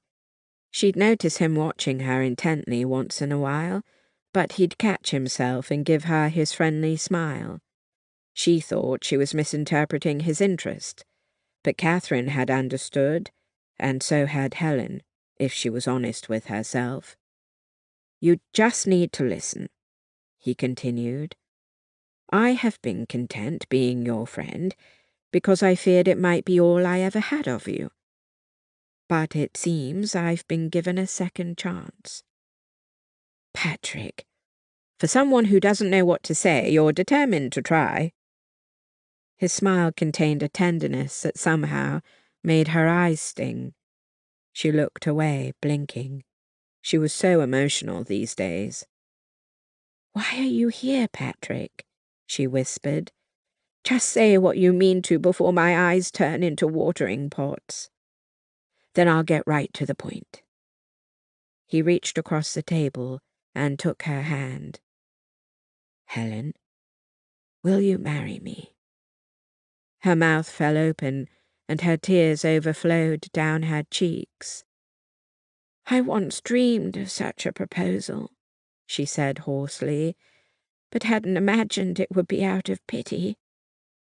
"Pity?" His eyes widened with shock, then narrowed in determination. "This is not pity, and if my words don't convince you, then let my heart do so." He stood up and came around the table, dropping to one knee before taking both her hands. I never thought I would be lucky enough to propose to you, much as in my dreams I did so many times. Patrick, we've only known each other for a few months. I know all I need to know. I know how devoted a friend you are. I see how you give everything to your patients, regardless of the emotional cost to you. I know your courage to outlast a German occupation. And Catherine hinted to me that you're even braver than I know, not that I would press you. I want you to feel that I deserve your confidences, that I've proven myself. But this baby won't be yours. How will you bear that? A baby I am privileged to help raise will be mine in every way that matters to me. I was adopted as an infant, so I know that love can grow and endure without a biological bond. He bent his head and kissed the knuckles on each of her hands. I will spend each day showing how much I love you, Helen, and I hope someday that you will feel the same for me. He wasn't asking her to declare her feelings, but he was openly sharing his own. He was a man who was unafraid to be vulnerable, to risk his heart. Everything she and Jack had experienced together swamped her memories. The tense nights when he'd been hiding in her house and might be discovered. The unease of wondering what he was doing or when he'd be caught. The longing to be in his arms, and the last sadness and joy of finding such fulfillment and then losing it. Those crazy emotions she'd experienced with Jack were not the things one built a life on. He'd proven untrustworthy. Melancholia was like a brief caress of a past that she would put behind her. Patrick was a man one could trust. He searched her eyes, and she gave him a tremulous smile. "I'll marry you." His expression was full of such joyous disbelief that she almost chuckled. He snatched her to her feet and hugged her, before suddenly pulling away and staring at her stomach. "I could have hurt you." "You're a doctor. You know better." "Well, it's different with the woman who'll be your wife." He put his hands on her shoulders. "I know we won't have the grand wedding of your dreams, but being together will be all that's important. We have so many plans to make, and if you decide you'd rather put painful memories behind you and leave Guernsey, I would do that too. My family comes first." Family. It was such a good word. She stood on tiptoes and kissed him, and the expression on his face was as if she'd given him the greatest gift. She would work hard to give him the loving family he deserved. A sad chapter of her life was over. She was glad that the next one was already beginning. 39. Chelsea. One moment, I'd been sitting in a chair next to Grandma's hospital bed, wiping my eyes over Betty, but now I was just staring at her, my stomach clenched in disbelief, my mouth so dry I didn't know if I could speak. Everything I thought I knew about myself whirled around in my head and resettled into new and unfamiliar patterns. My mind was full of childhood memories. Fishing with Grandpa on a sunny day in his canoe, working with him on the little village in the middle of his train set, where he let me paint my own house any color I wanted. He came to every play, every lacrosse game, and all that time he was loving me out of the goodness of his heart, not because I was related to him. What had it felt like to marry a woman pregnant with another man's child, wondering if she could ever love him the same way? And then, they'd never had any other children. Had it mattered to him? Did he mourn in some private way? Grandma watched me, biting her lip, eyes wide. "Talk to me, Chelsea," she said softly. "How do you feel about—" She gestured lamely, as if trying to encompass the enormity of what she'd told me. I let out my breath as I leaned back, away from her, clutching the chair arms. I wanted to say, "You lied to me, my whole life. My mother did too. Am I supposed to ignore that?" Instead, I murmured, "Grandpa wasn't my grandpa." "He was your grandpa," she said, her voice firm. "He married me and treated your mother as his own. At first, I thought he was just being honorable and perhaps pitying me. But I came to understand that he loved me with his whole heart, and your mother was a part of me, more for him to love, he always said." Dazed, I murmured lamely, "It was good to hear about how you met. I still miss him." "I do too, every day. But it's been 10 years now, and my missing him is mostly filled with the joy of our marriage, the good memories, rather than the sadness of losing him." "Oh, don't cry again, my dear." I wiped my tears with the back of my arm. Somehow I had to digest this new revelation, find a way to accept that she'd done what she had to do, just as she'd done 50 years ago. I reminded myself what it must have been like to be pregnant with the child of a man who'd abandoned her without even returning to let her down in person. Not that my biological grandfather knew the truth of what he was really losing when he made that decision. Or maybe I didn't know the whole story. Did you ever see Jack again? No. If he came to the island while I still lived there, he never visited me. Did you ever consider telling him about Mom? She sighed, plucking at the blanket repetitively. Many times. But it was a different world then, Chelsea. He told me to forget about him, that he didn't want to be with me. So that's what I did. Could I blame her for not tracking down a man who didn't love her? She said, "I thought that contacting him later would have been a betrayal of your grandfather and everything he'd done for me, for us. Did I make the right decision? At the time, I thought I did, and it never haunted me. But in recent years—" She let out a sigh. "I don't know, but I can't change the past." "When did you tell Mom the truth?" "When she was 18 and old enough to understand. And she didn't think I deserved to know when I grew up?" I reached for a tissue and blew my nose, angry at the never-ending tears.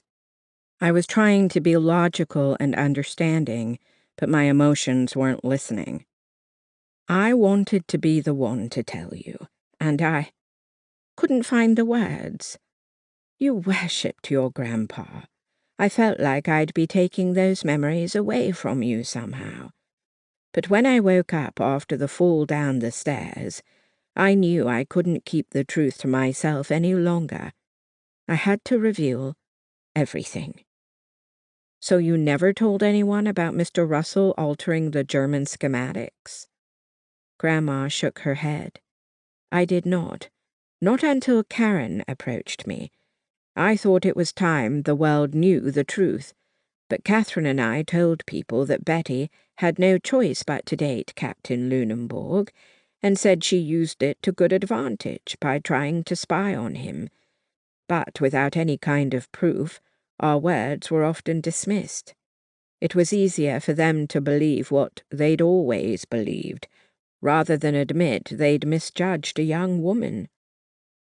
It's still an incredible story. Did you tell Grandpa? I asked. I told him everything. When you love someone, you trust him with all your secrets. Speaking of memories.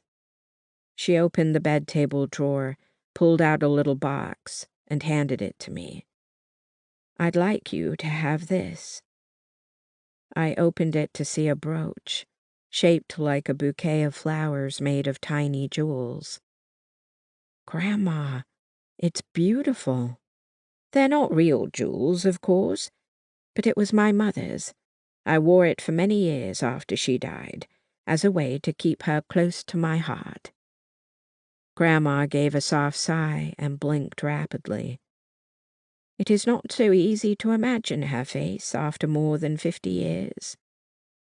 But I remember the essence of her, and how she loved me. That brooch comforted me throughout the war. I want you to have it now. I was surprised to find my hand trembling as I lifted it out of the box. At first it had almost felt like a bribe, but then I chastised myself. That wasn't Grandma's way. I knew her. The truth of her story couldn't change everything about her. Thanks so much, Grandma. It's kind of like I'll have a part of you. And I wanted that. She'd done the best she could in a terrible situation, and I could never judge her for it. I pinned it to my shirt. She chuckled. It's not exactly in style, I know. I don't care. I hesitated. Thank you so much for trusting me with your story. Why wouldn't I trust you? Her eyes narrowed thoughtfully as she regarded me.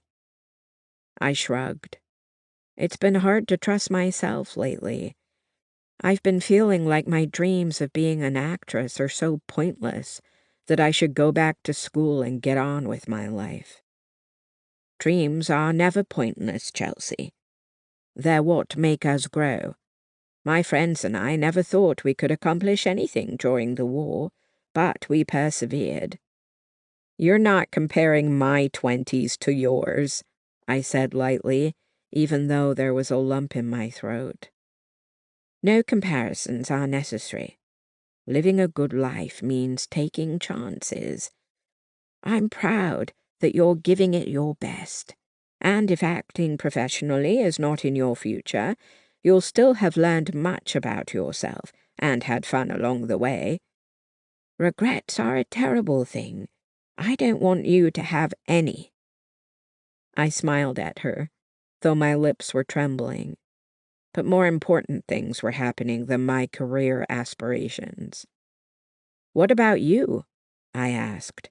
Someone knows you have the note and they don't want it to come out. I was tempted to destroy it many times. I guess I should have.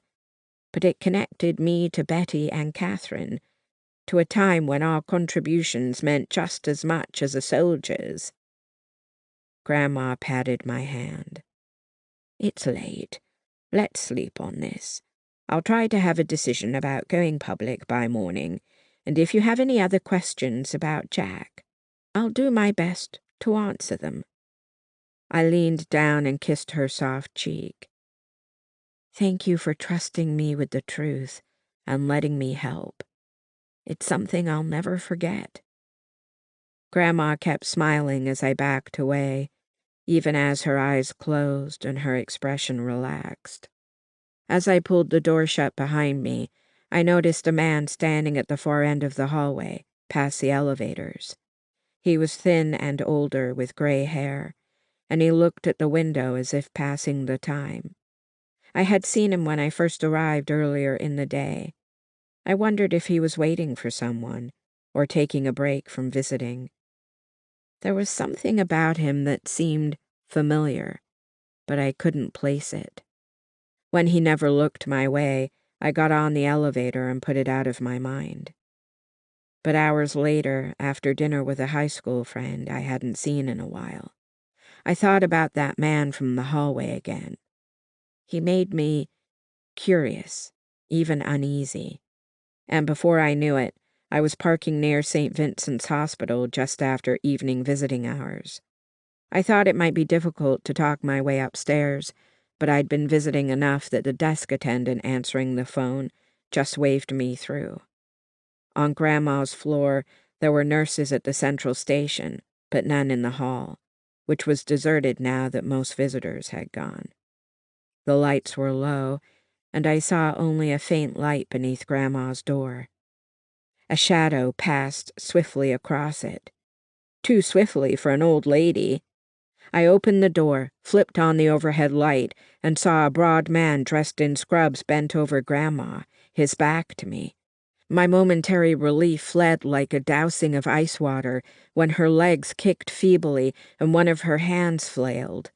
After crossing the room in 2 strides, I realized he held a pillow over her face. I gave a horrified cry, and the man whirled, dark eyes wide over a scruffy beard. Grandma gasped for air as the pillow released. "Get away from her!" I yelled. I lunged for his arm and he flung me sideways, where I hit my head against the wall. My vision briefly blurred, and when it cleared, I saw that another man had entered, the same one I'd seen lingering in the hallway that day. And he had a gun. He pointed it at the man trying to kill Grandma. The first man raised his hands away from the pillow and took a step back. Gasping, Grandma came up on her elbow, her face pale with strain, her eyes streaming tears as she stared at her rescuer, the lean old man with close-cropped hair, silvery gray in the light. "Jack," she breathed. The way she said his name, full of shock and relief and wonder, I knew this was Jack Dupuy, my grandfather. I gasped aloud, then covered my mouth with both hands. I couldn't risk distracting him. But his eyes, so vividly blue, were my mother's eyes, my eyes. He didn't look at either of us, but spoke to the stranger. "Move away from the bed." The man stepped back, hands still raised. "The woman who hired you is dead," Jack said. "This is finished." The woman, I thought. I saw Grandma's eyes widen in surprise as she took deep lungsful of air and trembled. I couldn't imagine how she felt, seeing the man who'd rejected her over 50 years ago, now standing in her hospital room, holding a gun on a stranger. "Come with me now," Jack said to the man. "I see no reason to make a scene that will draw the police." "Sounds good, mate," the man answered with a London accent.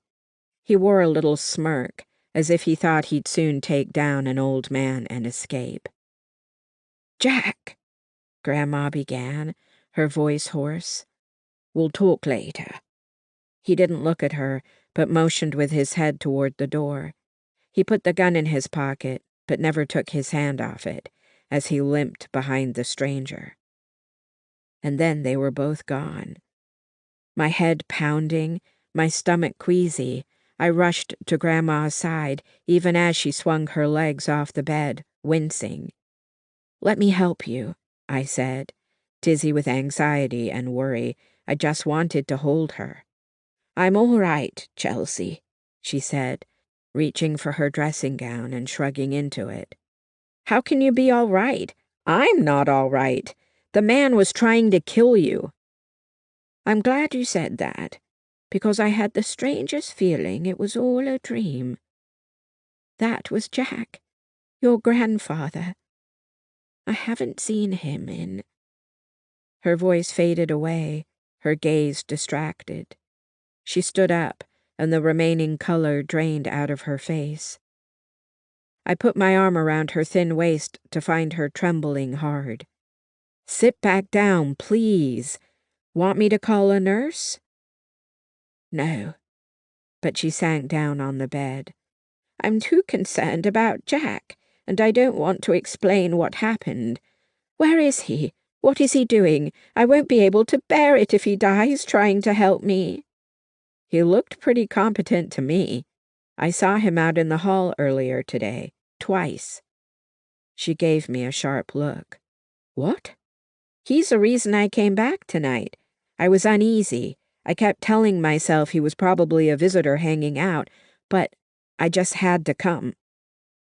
Maybe something about the way he carried himself, or the tilt of his head, something had made me notice him in the hall when his back was to me. Had I subconsciously known we were connected? "You could have been killed," she whispered, hugging me close. "So could you." We clung together for a long time. "We should call the police," I said, settling next to her on the edge of the bed. "No, we can't get anyone else involved, not yet. It could put Jack in danger. I mean, your grandfather. Oh dear, I don't know what to call him." "Jack's fine," I said, giving her a weak smile. She seemed to search my face. "I never thought to see him again, but I can't imagine how you must feel, as if a ghost has come to life." "Ghost or man, he saved your life, and I'm so grateful." 10 minutes later, a nurse came in and did a double take on seeing me. "It's past visiting hours, young lady." Grandma smiled. "I couldn't sleep, and I asked her to stay. It'll just be a few more minutes." She frowned, checked something on a monitor, then put her hands on her ample hips. "Make sure you're gone before I come back." I nodded vigorously. When she'd gone, Grandma said, "It'll be hours before she comes back. You're fine." A half-hour later, we were still sitting side by side on the edge of the bed, my arm around her waist, when Jack stepped back into the room and shut the door. Grandma let out a whoosh of air, as if she'd been holding her breath the whole time. I stared hard at him as he took us both in. Though his skin was lined with age, there was a vitality and alertness about him that let me know he wasn't a grandpa who sat around and watched TV. He pulled up a chair and sat down in front of us. After a cursory glance at me, he spoke to Grandma with a dashing British accent. "Helen, are you all right?" She nodded. "Your breathing is rapid," he said. "You could have died." To me, he said, "Why didn't you call a doctor?" "She wouldn't even let me call the police," I protested. "No," Grandma said hoarsely, then cleared her throat. "Where is he? That man who—" "You won't have to worry about him anymore." She sagged back a bit and stared at him, as did I. I didn't think Jack meant that a killer had seen reason and left of his own accord. "But," Grandma began. "Don't ask, Helen," he said. "I may be retired, but I still do things in the name of my country now and then." My mouth sagged open. Was he saying he'd— Jack looked directly at me for the first time, and I flinched at the probing directness of his gaze and the strange echo of my mother's eyes in his. "I saw you earlier today," he said. "Who are you to Helen?" Grandma straightened a bit and said calmly, "Chelsea is my granddaughter. Your granddaughter." Jack stiffened, and we stared at each other. With everything I knew about him, I believed he wouldn't give way to emotions easily. He'd been a soldier and a spy, after all. Those blue eyes studied me with intensity, then widened, perhaps with shock, as if he was working his way past all his defenses and finally letting himself believe the truth. "I just found out today, too," I said lamely. His face went a bit florid. His eyes grew moist, and that touched me more than I could have imagined. "It's good to meet you." He spoke with a hesitancy that seemed foreign to him. I smiled. "I feel the same. Thanks for tonight." He nodded, studied me for a few more seconds, then turned back to Grandma. For a long time, neither of them said anything, their gazes locked on each other. I thought of all the things they could be thinking. The regrets, the anger, the sadness, the disbelief, as they remembered what they'd been to each other, and how Jack had left her alone. "I'm so sorry," he said at last, reaching for her hand, then pulling back as if he didn't have the right. But Grandma caught his hand. "I am too. There's so much I want to explain, but we can discuss this another time. That man, the person who hired him, was it Mrs. Russell?" Jack hesitated and glanced at me. Would they try to send me out of the room like I was a child? "You can speak in front of Chelsea," Grandma said. "I've told her everything. As far as I know, Mrs. Russell never had to explain herself or her husband's actions." Jack nodded. "It was her. I've kept an eye on her through the years. A very old connection of mine in the government told me about a journalist digging into the past who'd discovered a collaborator who'd once lived on Guernsey. When the journalist ended up dead, I knew who had to be behind it." "But why? Mrs. Russell was able to leave the island and any past German collaboration behind." "Did you know she'd remarried?" Grandma shook her head. "Do you recognize the name Althea Theobald?" "Isn't she in the House of Commons, representing a London constituency? What does she have to do with our situation?" "She's also the long-ago Mrs. Althea Russell," he said coldly. "And do you know what position her name is being mentioned for?" "Prime Minister." Grandma sounded stunned. My gaze moved between them as if I was following a tennis match. Jack continued. "And what happens when an ambitious member of Parliament discovers that her deepest secret might come back and spoil her ultimate prize?" "She has an innocent journalist killed," Grandma answered, "and comes after me for the proof that could reveal her past to the world." He nodded in grim satisfaction. It was like a James Bond movie, I thought in disbelief, but real, and with such deadly consequences. That woman thought she was so above everyone that she could live in luxury during a war while others starved. She could rebuild her life consequence-free while others lost a leg, like Jack, or their life like Betty. She'd built a political career while hiding the biggest secret of all, and instead of seeing it crumble when her true nature came to light, she'd doubled down on her villainy and orchestrated murder. Grandma frowned. "You told that man that Mrs. Russell, Mrs. Theobald, was dead." "And she is. Another suicide by a coward who didn't want to face what she'd done, especially when I told her the government planned to indict her for war crimes. I imagine it'll be in the papers today." Jack's gaze was steady, but I wasn't certain how much of that was true, and I didn't care.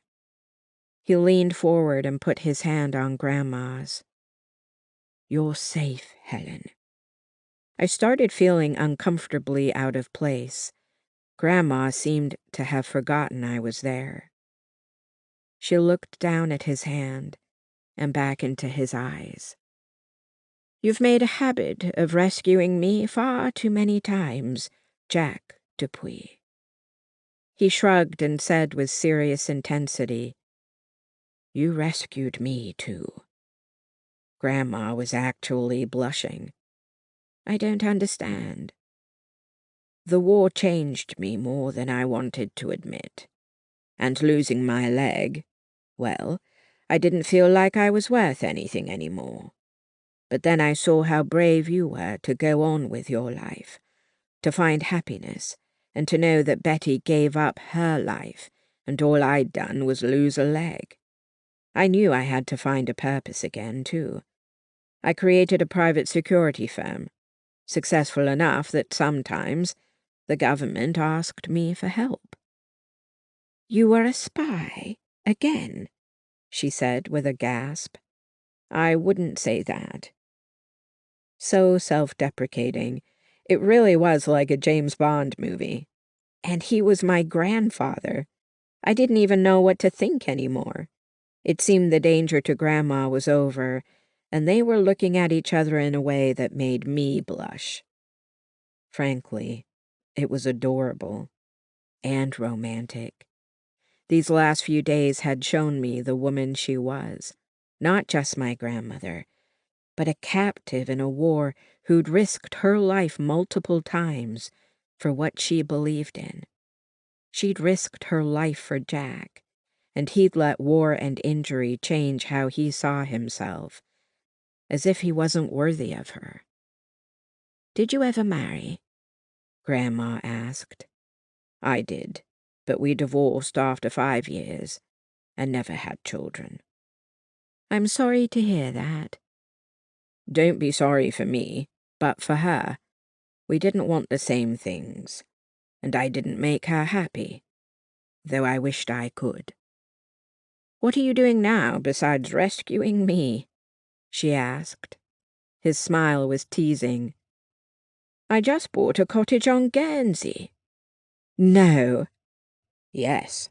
I plan to spend at least winters there, or maybe the whole year. I can't picture you settled down. I don't know. It might be time. Do you think you'd come visit me? I saw the hope lighten his eyes, those blue eyes that connected us. I imagined his life had been a lonely one. What was he saying, or not saying? Grandma shrugged, her expression sweetly uncertain. I don't know. I'd like to renew our friendship, he said quietly, then glanced at me. I'd like to get to know you, Chelsea, and your parents. My mom especially, I said. You'll really like her. He grinned, and I saw the man Grandma had once loved. What do you think, Helen? He asked. Grandma smiled. I did always love Guernsey in the winter. This concludes The Daring Girls of Guernsey by Gail Callan, narrated by Jane Entwistle. Copyright 2021 by Gail Cloaca Callan. This unabridged audiobook is published by arrangement with Gail Callan, care of Book Sense Literary Agency, LLC, and was produced in the year 2022 by Tantor Media Incorporated, a division of Recorded Books, which holds a copyright thereto. Please visit tantor.com for more information on our growing library of unabridged audiobooks. Audible hopes you have enjoyed this program. Here's a recommended preview based on your listening. To listen